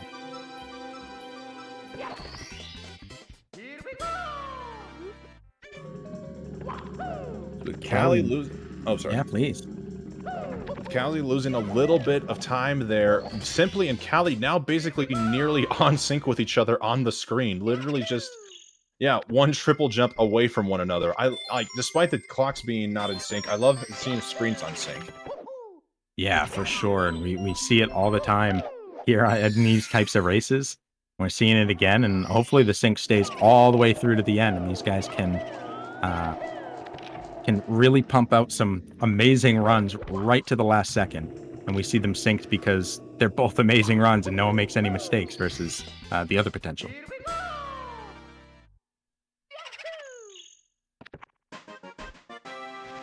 Okay, and LLL and Cheese finishing up the cool mountain. Oh, just missing something from Liam. I don't know what happened on his end, but it looks like we're now in a 4-screen view with Liam gone. So whatever happened to Liam's run, it must have been on the must have been on 100s in SSL. You hate to see it. But on that note, Liam retiring from the tournament, or not retiring, but ending the tournament in overtime with that final run, still in first place with an astounding 138.08. We witnessed a historical run here from Liam to capture that first place position here, and even though he is out of overtime, it's still the world against Liam for first place there. So guys, big claps, GG's, PogChamps in the chat to Liam, especially as he just now rates us in with his chat. Liam, congratulations on your 138 today. GG's, and we hope you have a good rest of your evening. Enjoy some oatmeal. Well-earned oatmeal. Liam, an absolute legend, 3-time 120 star holder, one of only 3 people with a sub 138, and doing it again here today, showing up and showing out. 138.08 is going to be really, really difficult to beat. So amazing job here today. And over this whole tournament, the last 2 days, look forward to seeing more of your runs, as I'm sure everybody here feels the same way. Yeah, and it's looking like at this rate, if anybody is going to be beating Liam potentially for first place, it's either going to be Cheese or Punke. Punke going into Vanish Cap with the best possible time of 137.05, and Cheese with a 136 best possible time still.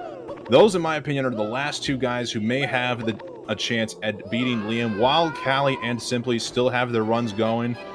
With their runs already at mid 137 best possible time, the likelihood of them playing at gold or to near gold level for the rest of the run is going to be very slim to unlikely.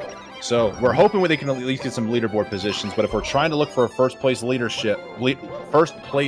shift in the leadership, then we're going to have to possibly see it from Cheese or Punke. This boo segment here really bothering Callie. Took some big losses there. Got bumped, missed a couple ground pounds. Harsh.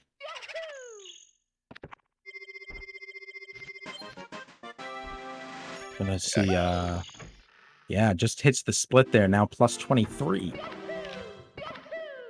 And they are also comparing against a 140.04.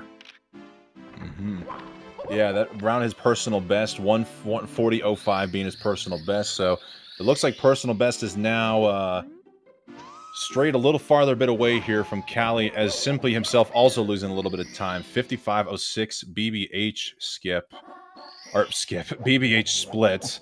But he's still got a 138 best possible time here, so Simply could still possibly, if we're fortunate enough, churn out a lower 140 or a 139. I do, I think it's completely fair to say Callie has a 140.05. Technically, super technically, it's a 140.04.99. So it is officially a 140.04 on the SRC leaderboards, but you know, it's 0.01 away from the 140.05. So very, very tight there. Not to well technically you, but Hey, you know what? It's best to let me know. It's best that I just get corrected now instead of just spread misinformation throughout the rest of the broadcast with chat possibly forwarding me. no, it's totally fair. And I believe originally it was considered a 140.05. That's what had been reported. That's what everyone thought until it was finally retimed. And at that point was recorrected. So the cultural touchstone of what it is, I don't think is fully reset yet. But speaking of no resets yet, 4 guys still up on the board. Is that how it's done? That felt good. Was that good? I gotta say that's pretty good. I've been learning. Oh, Callie bonking on the platform. Fortunately not landed in the water, able to get right back to it. Does get the wall kick this go around. It was looking like simply, I guess technically, location-wise, has now got the edge on Callie, has overtaken the lead in terms of where we see on the screen here. But both still in DDD 100 together. Simply lines up for the triple jump, gets it instantly as Callie wasn't able to get the wall kick earlier, but is able to get a backup and keeps staying on the front sub with the jump kicks and triple jumps into the final 8th red coin. Oh my goodness! Callie laughing and having fun. That's what, the 3rd, 4th time we've seen Callie do that. That is how Callie does that star. That is not a nice backup. That is just how Callie does it. It's fascinating. So what you're saying is Callie's just cracked. That is exactly what I'm saying, West Dog. Once again, you find the perfect words for exactly what's happening. God. Amazing stuff there from Callie. Water skip. That's what Moab Mahler is calling that one. Love to see it. Water skip is a much more classier way to call that. I like it. Thank you, Moab Mahler. There's no way that's not faster. Yeah, I mean, it looks faster. And a lot of these time saves, you're like, is that faster? I don't know. I mean, that one just looks it. It has to be. Not to mention, you just don't have to deal with front sub. I mean, it doesn't matter what category you're in. Front sub is just literally, of all the 5 main well, I guess 4 of the 5 main categories, you have to deal with front sub. So, hey, the less you can do of that, the better. Yeah, absolutely. We've seen several runs get hurt by failed front sub attempts. So, hey, I'm not going to lose time to front sub because I'm just not going to do front sub. But you know what doesn't get ruined to front sub attempts there, Meter? What's that? The Urban Arts Foundation. Oh, wow. That's right, guys. Despite the goal being met, we're still raising money for the Urban Arts Foundation. Nice chip clip from Simply. The foundation dedicated to teaching underprivileged students the art and science of video game development. The kids who go through the Urban Arts Foundation today could be the developers of the next big speedrun tomorrow. The world may never know unless you help the kids of Urban Arts today by donating at !donate in the chat. And we do have a pseudo goal. While we've reached our initial goal of getting an extra hour of 120-star speedruns, if we reach 4,000, both casters are going to go, quote, ham mode and break out the voice impersonations for the rest of the broadcast, however long that may be. I do think we have agreed on the caveat of until somebody's in like the bits area, that should probably have a little bit of decorum to it. Yeah, maybe even Rainbow Ride area, honestly. But in the meantime, fully supportive of quote-unquote ham mode, which I'm still not sure what exactly it means, but it sounds pretty epic. We're gonna have to find out together here, Meter. We are a team. This is a motivation to not donate. I mean, if that's how you feel, you have a full right to express that. Alright, but Callie now in Fire Sea with 70 stars is simply still the only top 120 runner to my knowledge who goes for the DDD 73 split here, collecting the rest of the stars here in Dire Docks. So we're not going to be entirely sure where Callie and Simply will meet up until we get to the upstairs door touch. But Callie is still looking pretty good. He might be able to save some time with a good Bowser throw here. Yeah, and someone said it earlier, this side-by-side is really cool to see. Watching these guys, you know, we talk about them being right next to each other in these runs, and seeing them physically running right next to each other is really cool. And a different route here, it looks like.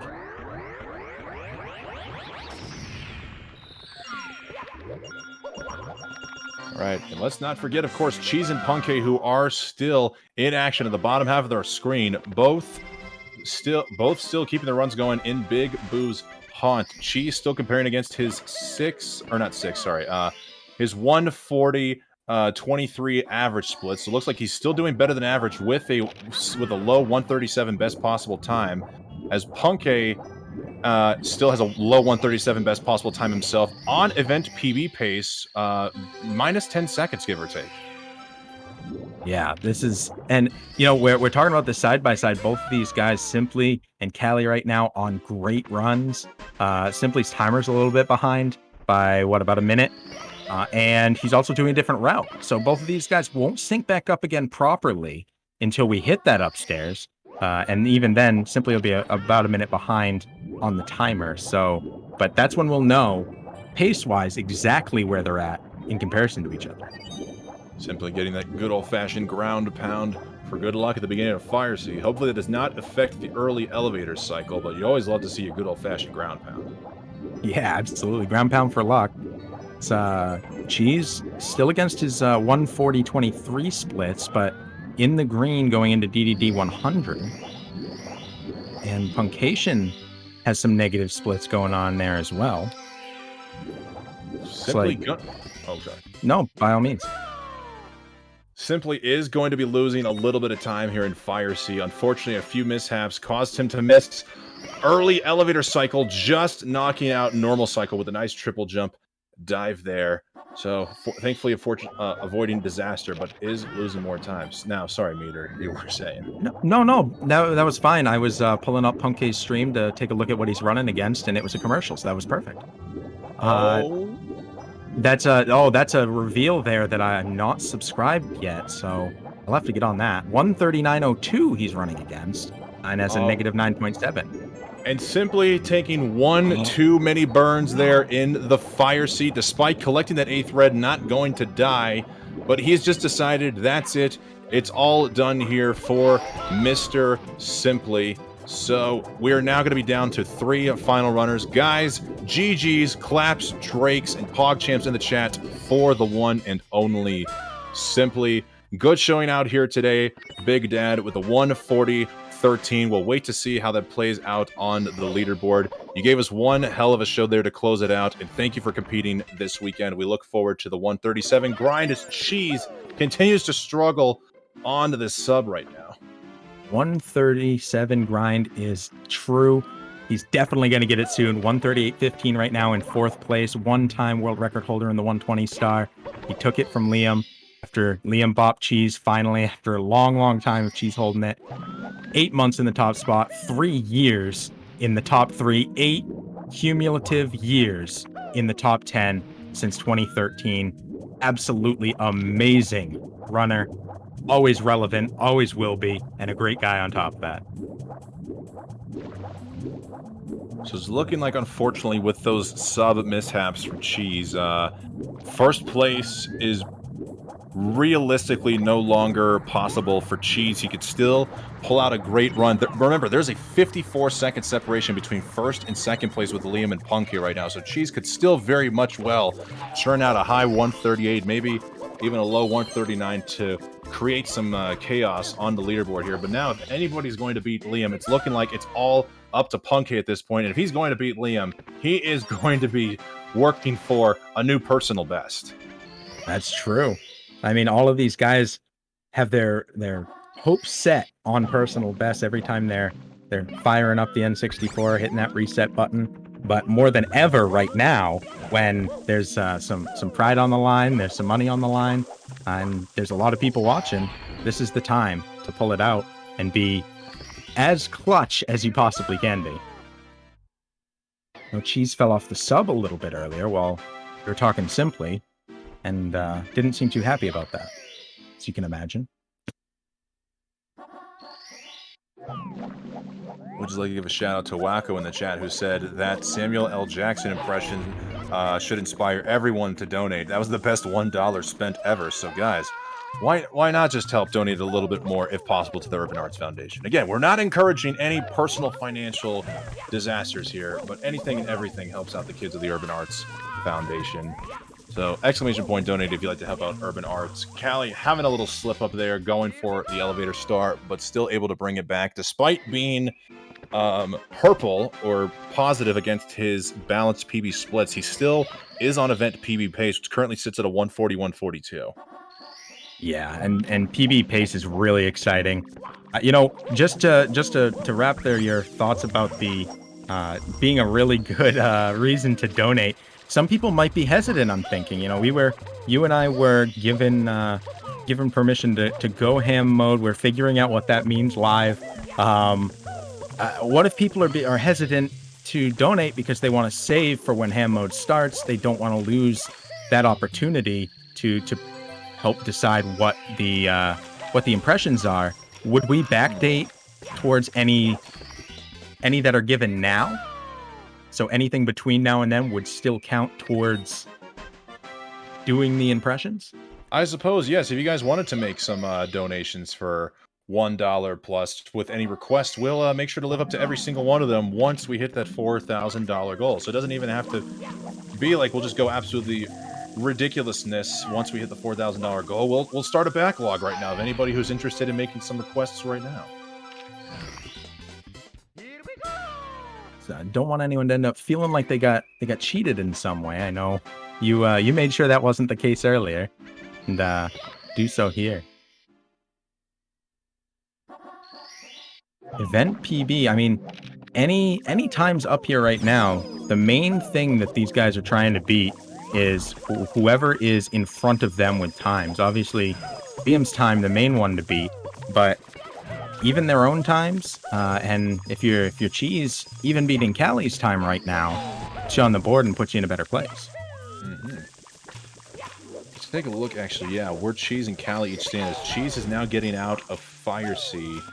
It looks like Cheese is actually 1 minute and 10 seconds ahead of Callie's pace right now, and assuming Callie is still very much on event PB pace right now, so that means Cheese is on a 140, perhaps even safely speaking, a 139 pace here. Cheese could definitely cause some shifts in the leaderboard. Perhaps history might repeat itself. Maybe not a jump to first place, but a casual 139 to close out the tourney as your first and only completed run. Not many people can casually get a 139, but Cheese is definitely one of them. So that would be absolutely next level, and kind of what we've come to expect from Cheese. I do know of a frequenter of some Super Mario streams named Boxmeal, who claims to be able to turn out casual 139s and even a 14 3x. Unfortunately, they don't stream or record their runs, so they're just a thing of mythical lore there. Shoutouts to the troll known as Boxmeal. Oh, well, that's pretty cool if that's the case, and I'm very happy for them, and that they don't feel they need the validation of SRC, but it would be cool to see them become a part of the community in that way. So I know everybody loves everybody building off of each other. It's really cool to see what the different strats are, and maybe they have a strat and they'll give something to the community that nobody else has. That is some next level self-confidence right there if you don't even need the validation from speedrun.com. I feel like I live, nay, crave the validation of speedrun.com. It's just making the assumption that, you know, it's easy to say they're probably a troll. You're probably right. But if they aren't, you know, good for them. That's awesome. Great time. Wow, Punke is still on a very solid run, minus 19 seconds on event PB pace, still a 137-1x, best possible time now as he's going for DDD plus Fire Sea 71. So we'll keep an eye out on Punke, but Callie still got the farthest run along here in overtime, now in tiny, huge island. Thinking he's going to be going for Wiggler or the Box Star. I can't remember what he got first. Yeah, it's a good question. I don't know the answer to that one myself. I do like looking at total play time. 1,229, 38, 31. It's 1,200 hours.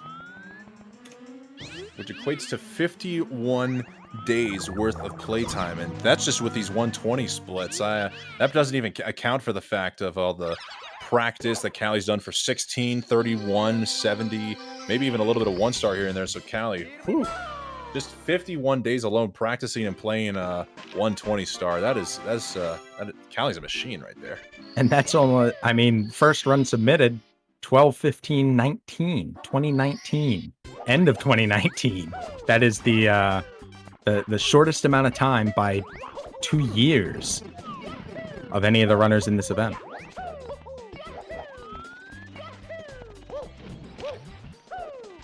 And by any of the runners here by significantly more than that. What, Cheese in 2014, so you're talking 5 years.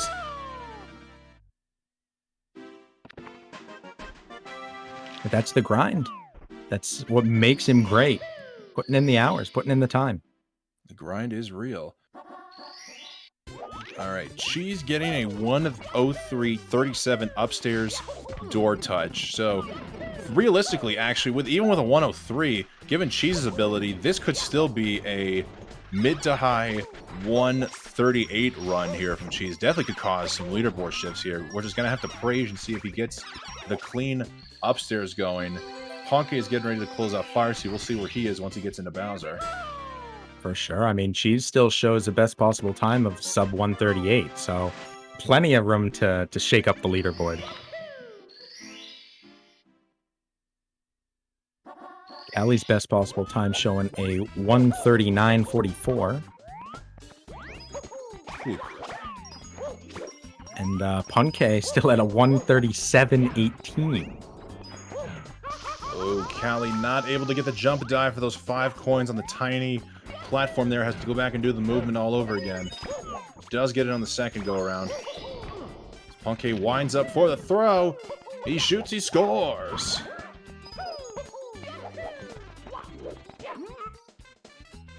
Oh, it's looking like best possible time is trickling down, though. I don't know what happened in Dire Docks, but it looks like he's cost some time. So that best possible is now going up quite a bit to a mid 137, losing a little bit of time on its event PB, but still 138, very much possible here for Punke. Yeah, I mean, he's still the best time on the board, even with the time loss right there. And a lot of opportunity. Also, you know, the furthest back in the run. So once they get up to the others where they're currently at, we'll see how they compare.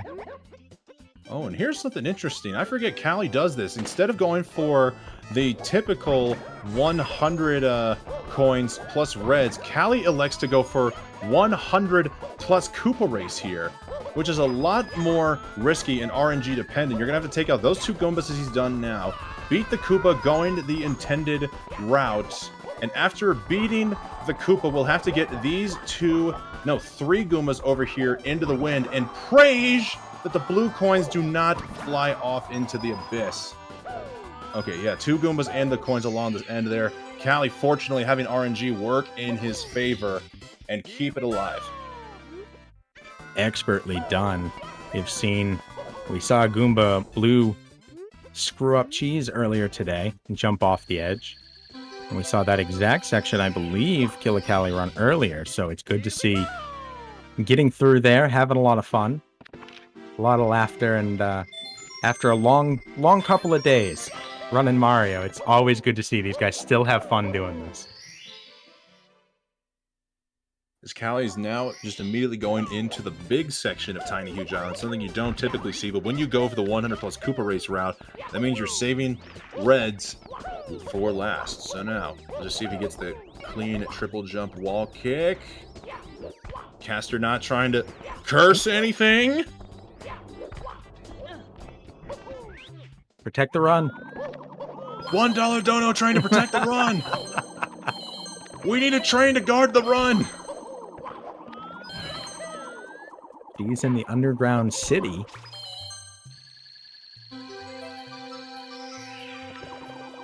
Little bonk. Okay. Wrapping up DDD.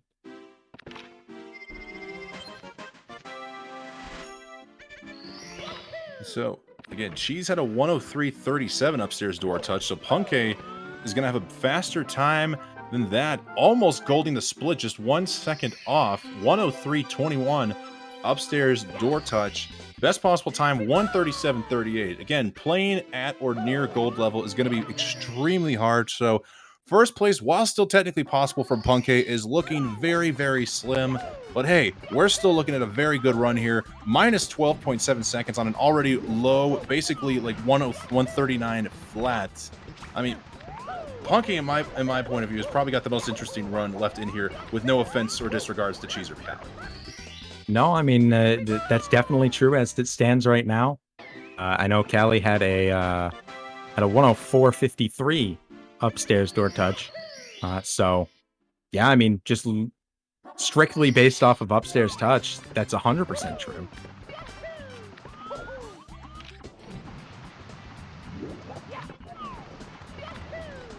Zeus causing some mayhem, but can't help but tune in to the end of this fantastic tournament.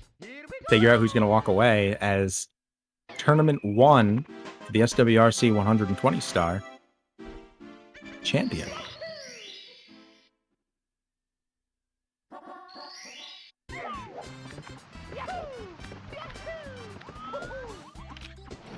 A lot of green splits between Cheese and Punkay. Love to see the negativity, which is something I never thought I'd say. One of the glorious contradictions of speedrunning. Negativity leads to positivity, and positivity leads to negativity, perhaps even some rage. So we love to be negative around here. Callie right now, best possible, 140.06. Callie playing to beat 141.42. Plan to improve that time at minimum.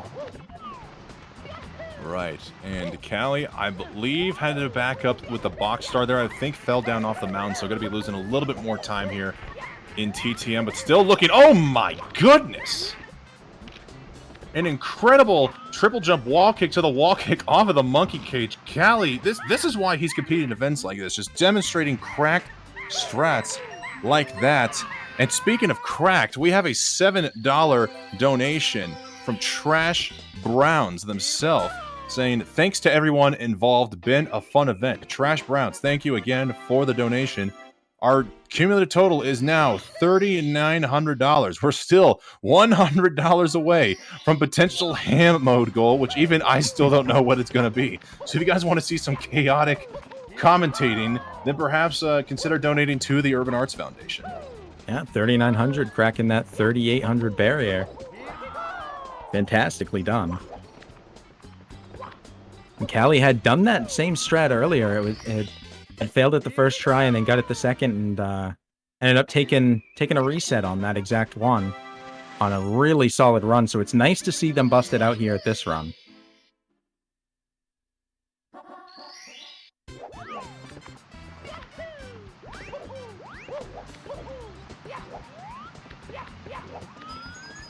The script calls for 3 runners at this point. Needed perhaps having access to the script. Of course, remains silent as I call him out for it. I can't confirm or deny.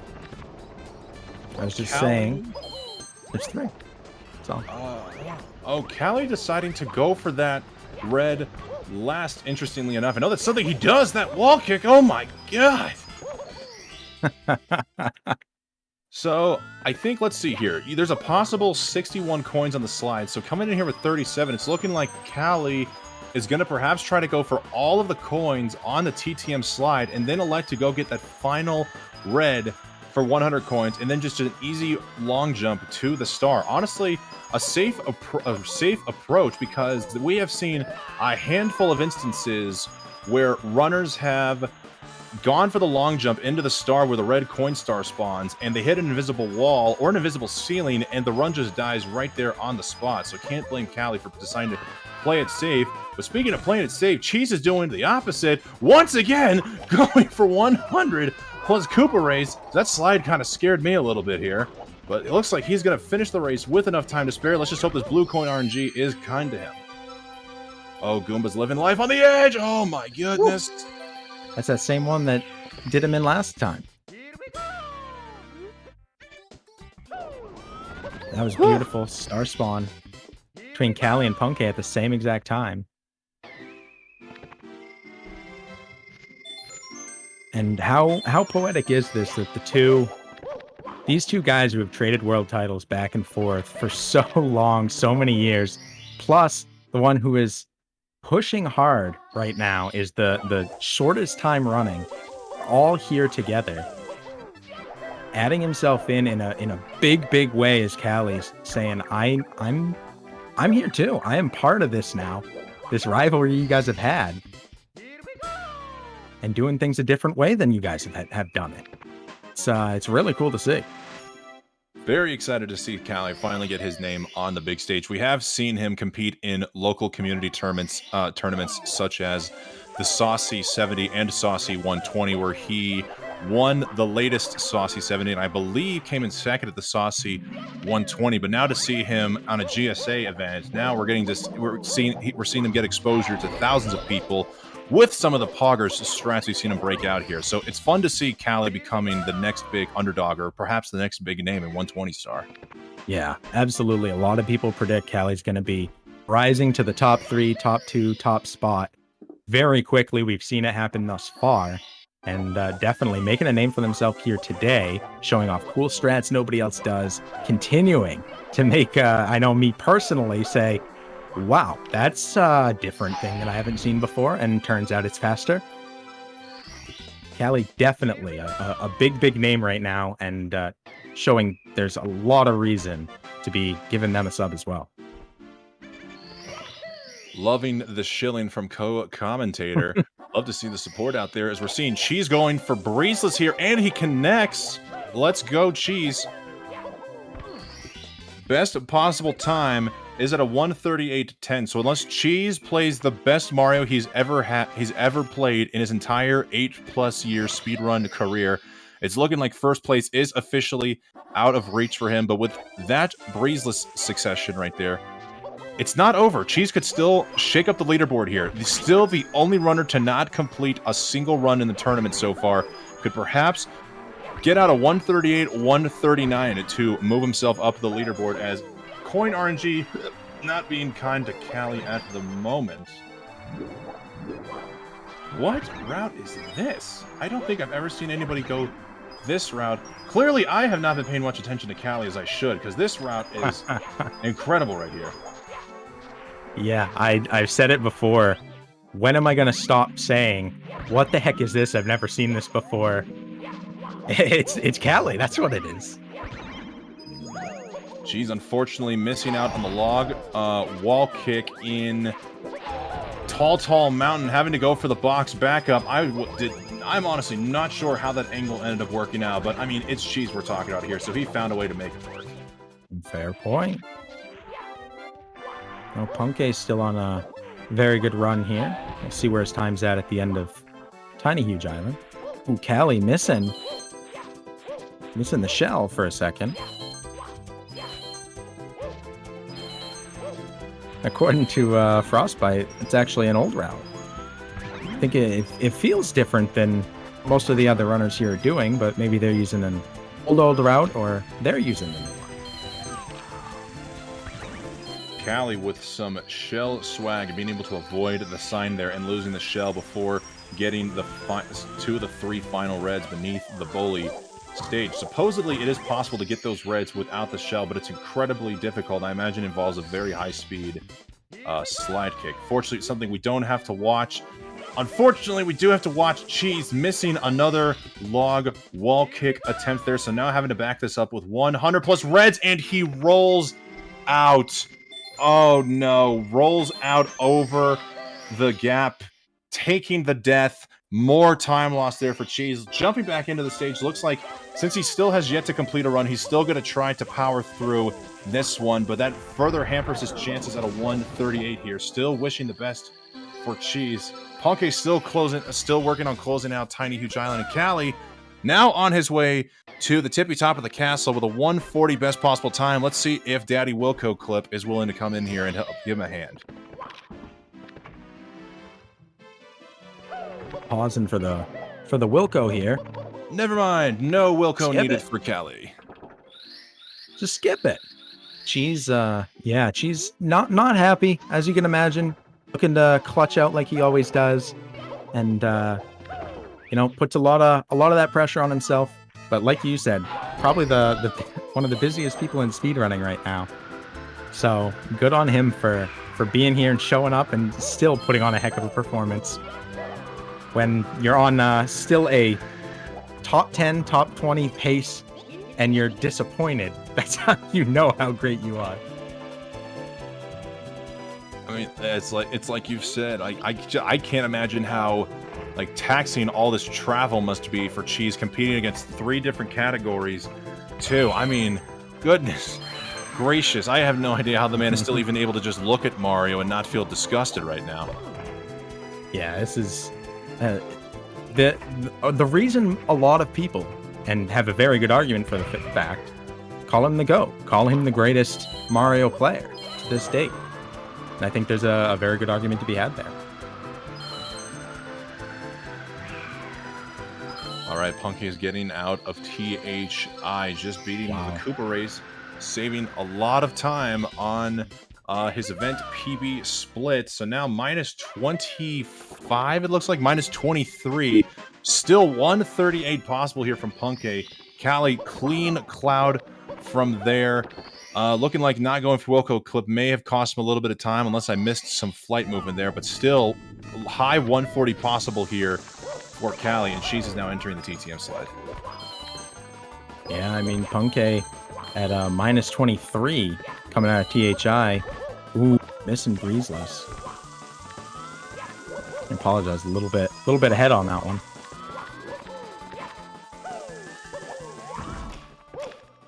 I got that information from Zeus in the future. Callie's gonna make the climb here, all the way up tick-tock clock.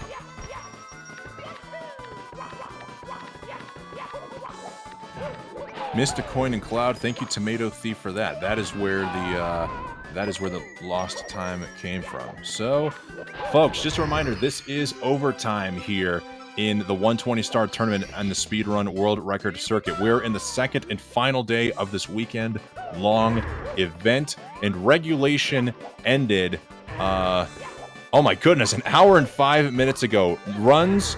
No competitor was allowed to reset after the top of the hour at 9 o'clock Eastern. And now we're past 10 o'clock Eastern. We still have 3 runners going to improve their current event personal bests.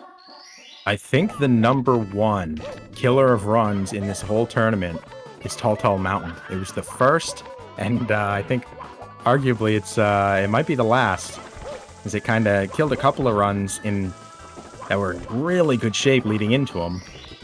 I know Cheese definitely lost a couple to him, to TTM. Punky had a couple of struggles here as well just now. I wish I had a camera right now on my face, because I've been holding a jaw-dropping expression for the last 20 to 25 seconds. Cheese just pulled off the igloo clip in Snowman's Land. Something extremely inconsistent and generally not RTA viable, and yet he casually went for it and got it. My voice is cracking. My apologies. Had I known that was that rare, I would have paused and let you take over there, because Cheese was doing that all day in practice. Oh my goodness. I didn't even know that was super rare or difficult. I apologize on that. Hey, nothing to apologize for. Nothing to apologize for whatsoever. What a great thing to do, though. People saying he's going for the golds here. So now's the time, right? If you're gonna go for crazy strats, this is the moment.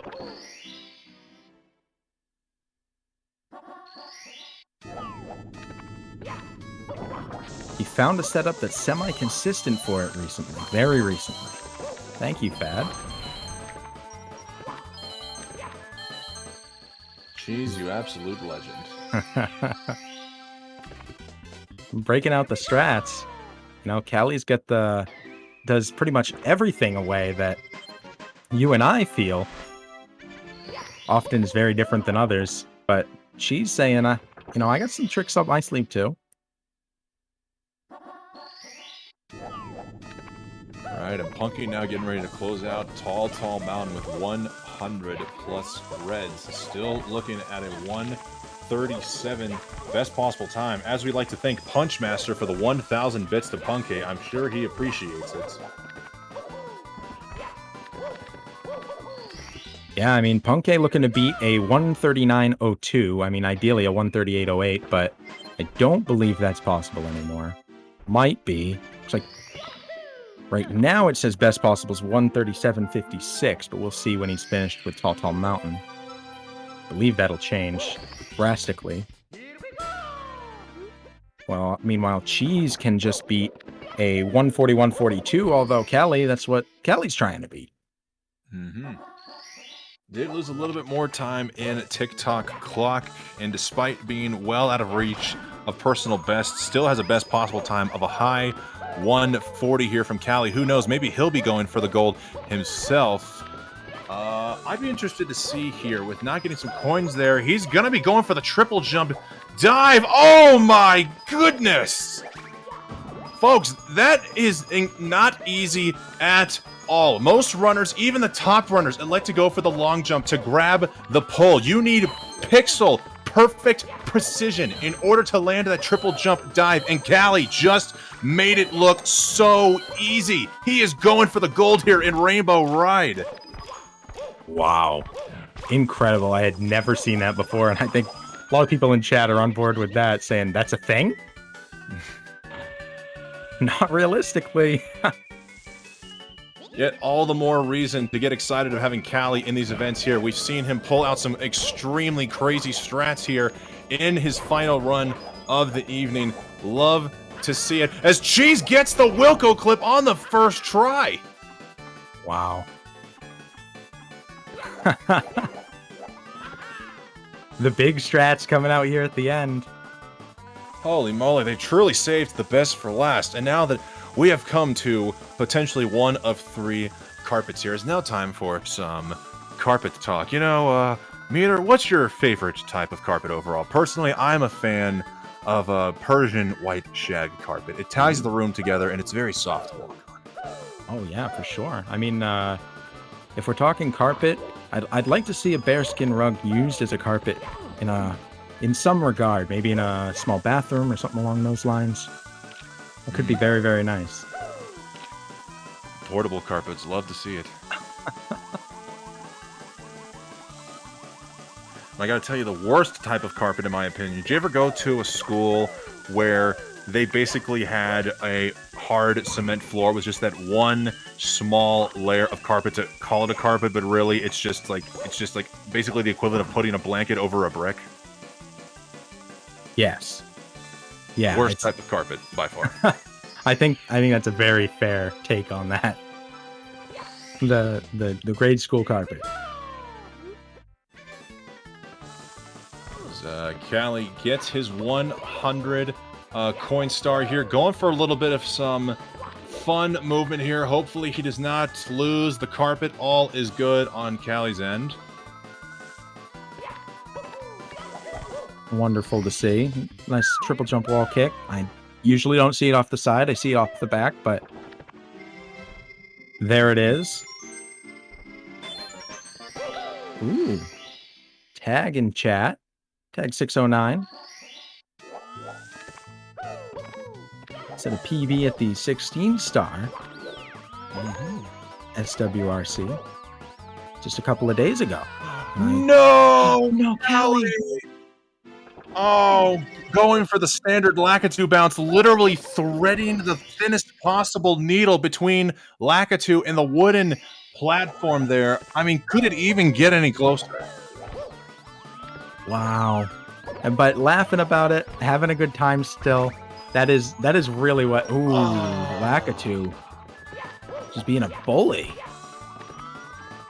I have always despised that Lakitu because clearly it has some jealousy issues it needs to work out. Its older brother is the camera operator, the primary camera operator for Mario here, and that Lakitu wishes it wasn't just trapped in Rainbow Ride, so it tries to make all of our lives as speedrunners an absolute living hell, and I'm getting sick and tired of it. That's why we're trying to go buttless.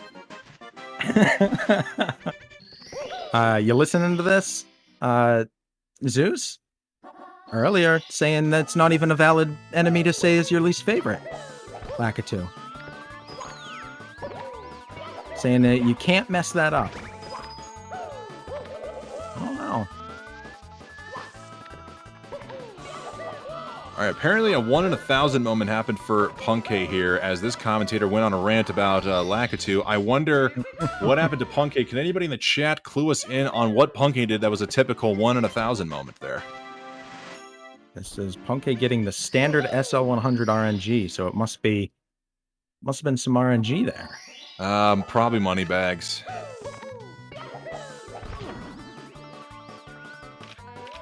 Oh. Oh, golly. Bonked on a moving snow pile. Whoa. Yeah,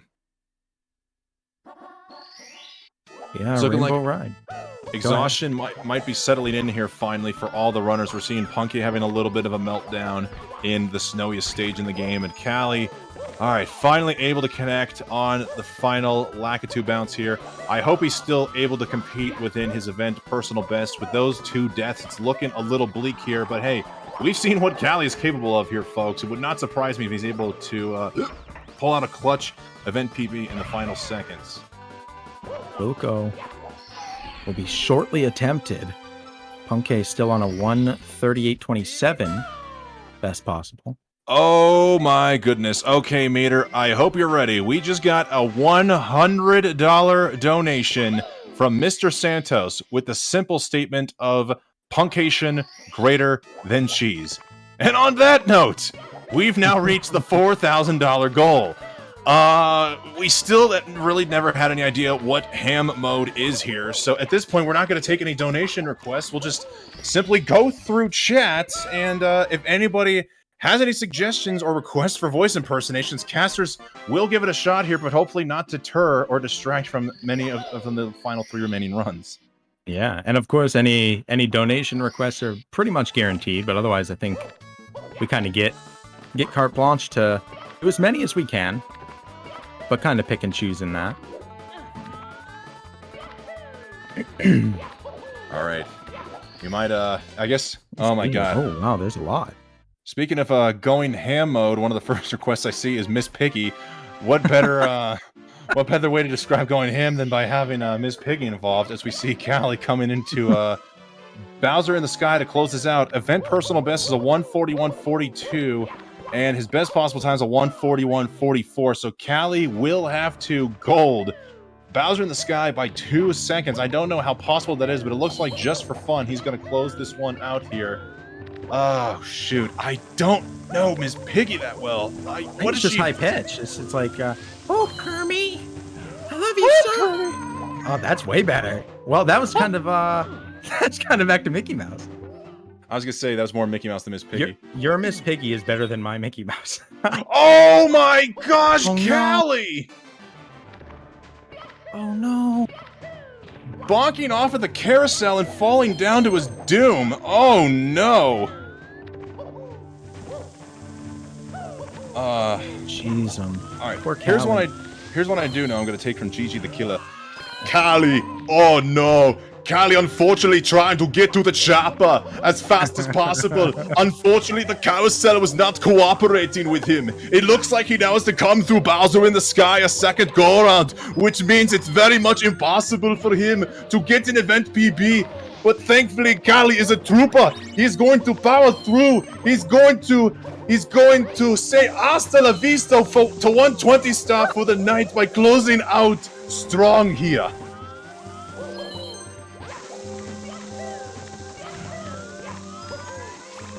Co-commentator, notably not in the booth. Perhaps Arnold has scared him, and how could I not have scared him away? I have big bulging muscles.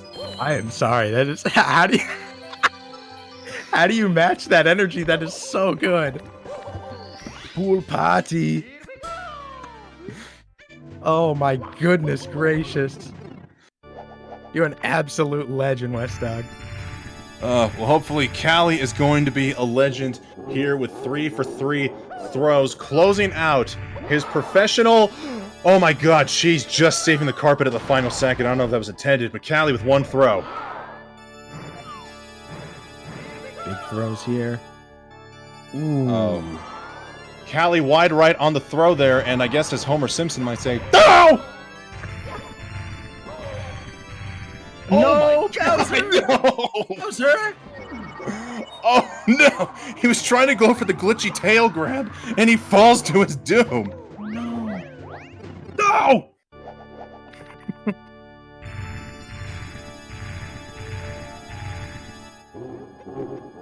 Well, I don't really know any. No, I can't do Homer Simpson. The only Homer Simpson thing I know is Doe.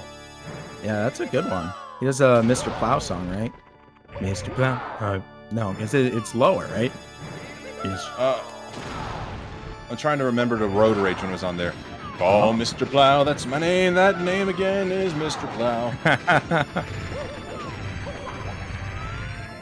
You know, Meter, this is President Obama being impersonated by Squeaks, being impersonated by an impersonator here. I'm pretty sure I'm sounding more Texan than I am Barack Obama. But you know, Callie closed out this event here with a 143 flats. Love to see it. We'd love to see Callie closing this one out here as strong as possible. I think he embodies the American spirits. He's a true inspiration to us all. Callie brought on a show. Sasha and Malia, good night. Go to sleep. GG to Callie. Done a very good job here today.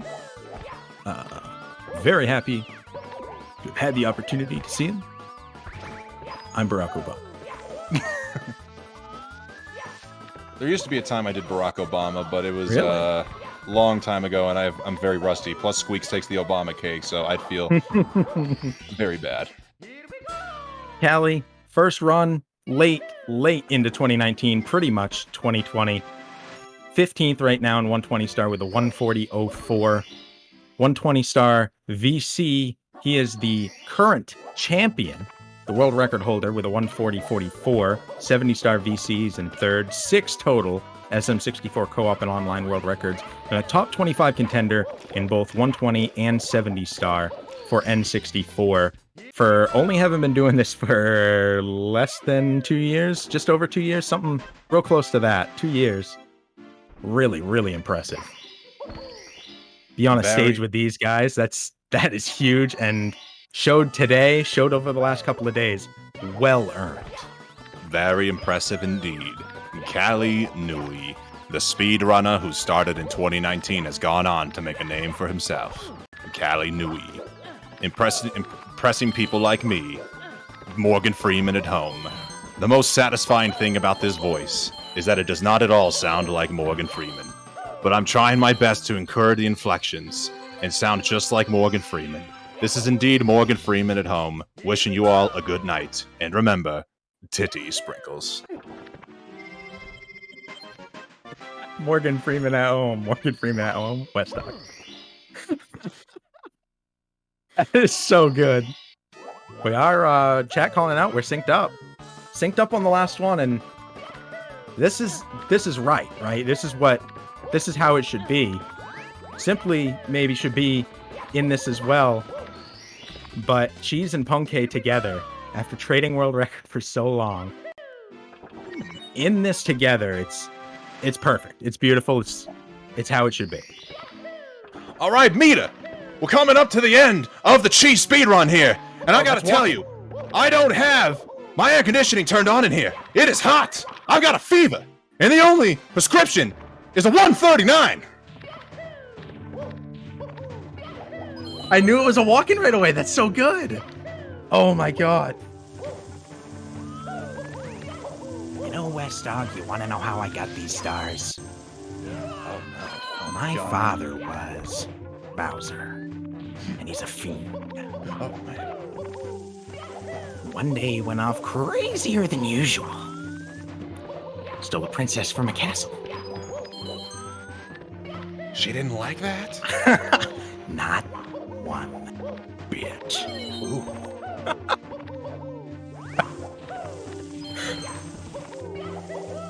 Oh man, ham mode. What a donation incentive. My only hope is that it lives up. I know you have given everything to this chat, and absolutely admirable. No one can ever say you did not go ham mode. You know who else is going ham mode right now, Meter, is Cheese, as he's now entering the pipe at 138.52, 3 for 3 throws, and he's going to get a 139 3x. Oh, if he gets 3 for 3 throws, he might just be able to edge out Ouija for 3rd place, and it looks like 3rd place is gone, unfortunately, with the field grab there. Fire surrounds. He's going to still try and take that 4th place position, completing only 1 run over the course of 2 days. That's still insanely impressive. Listen here, Nita. I don't know what these runners are thinking of when they come into Super Mario 64. They do not have a lot of money, but they do possess a certain set of skills that they've acquired over years of practice and speedrun. And when it comes to Fat Bowser, they may not look for them, they may not pursue them, but if they do not surrender over Princess Peach, they will find them, and they will bomb them. If it wasn't for the words, I would not have known that's what Liam Neeson from Taken. I thought it was Rod Serling. I don't know if that's good or bad. Oh, jeez. Okay, finally. Getting the 3rd and final bomb. Yes, I was trying to go for the Liam Neeson impersonation there. Cheese finally getting the 3rd final bomb there in Bowser in the Sky. Unfortunately, not able to bop simply, but hey, history does repeat itself for the 2nd consecutive 120-star event. Cheese concluding the tournament with his first completed run. This go-around would appear to be a 140-24, 140-25. Cheese. As he goes shirtless! Oh, there it is! Shirtless Cheese! And the fans can go home happy. Woo! Oh boy, well done. A+, and Punkay, just like yesterday, gonna finish out this last run. 138.55 still possible.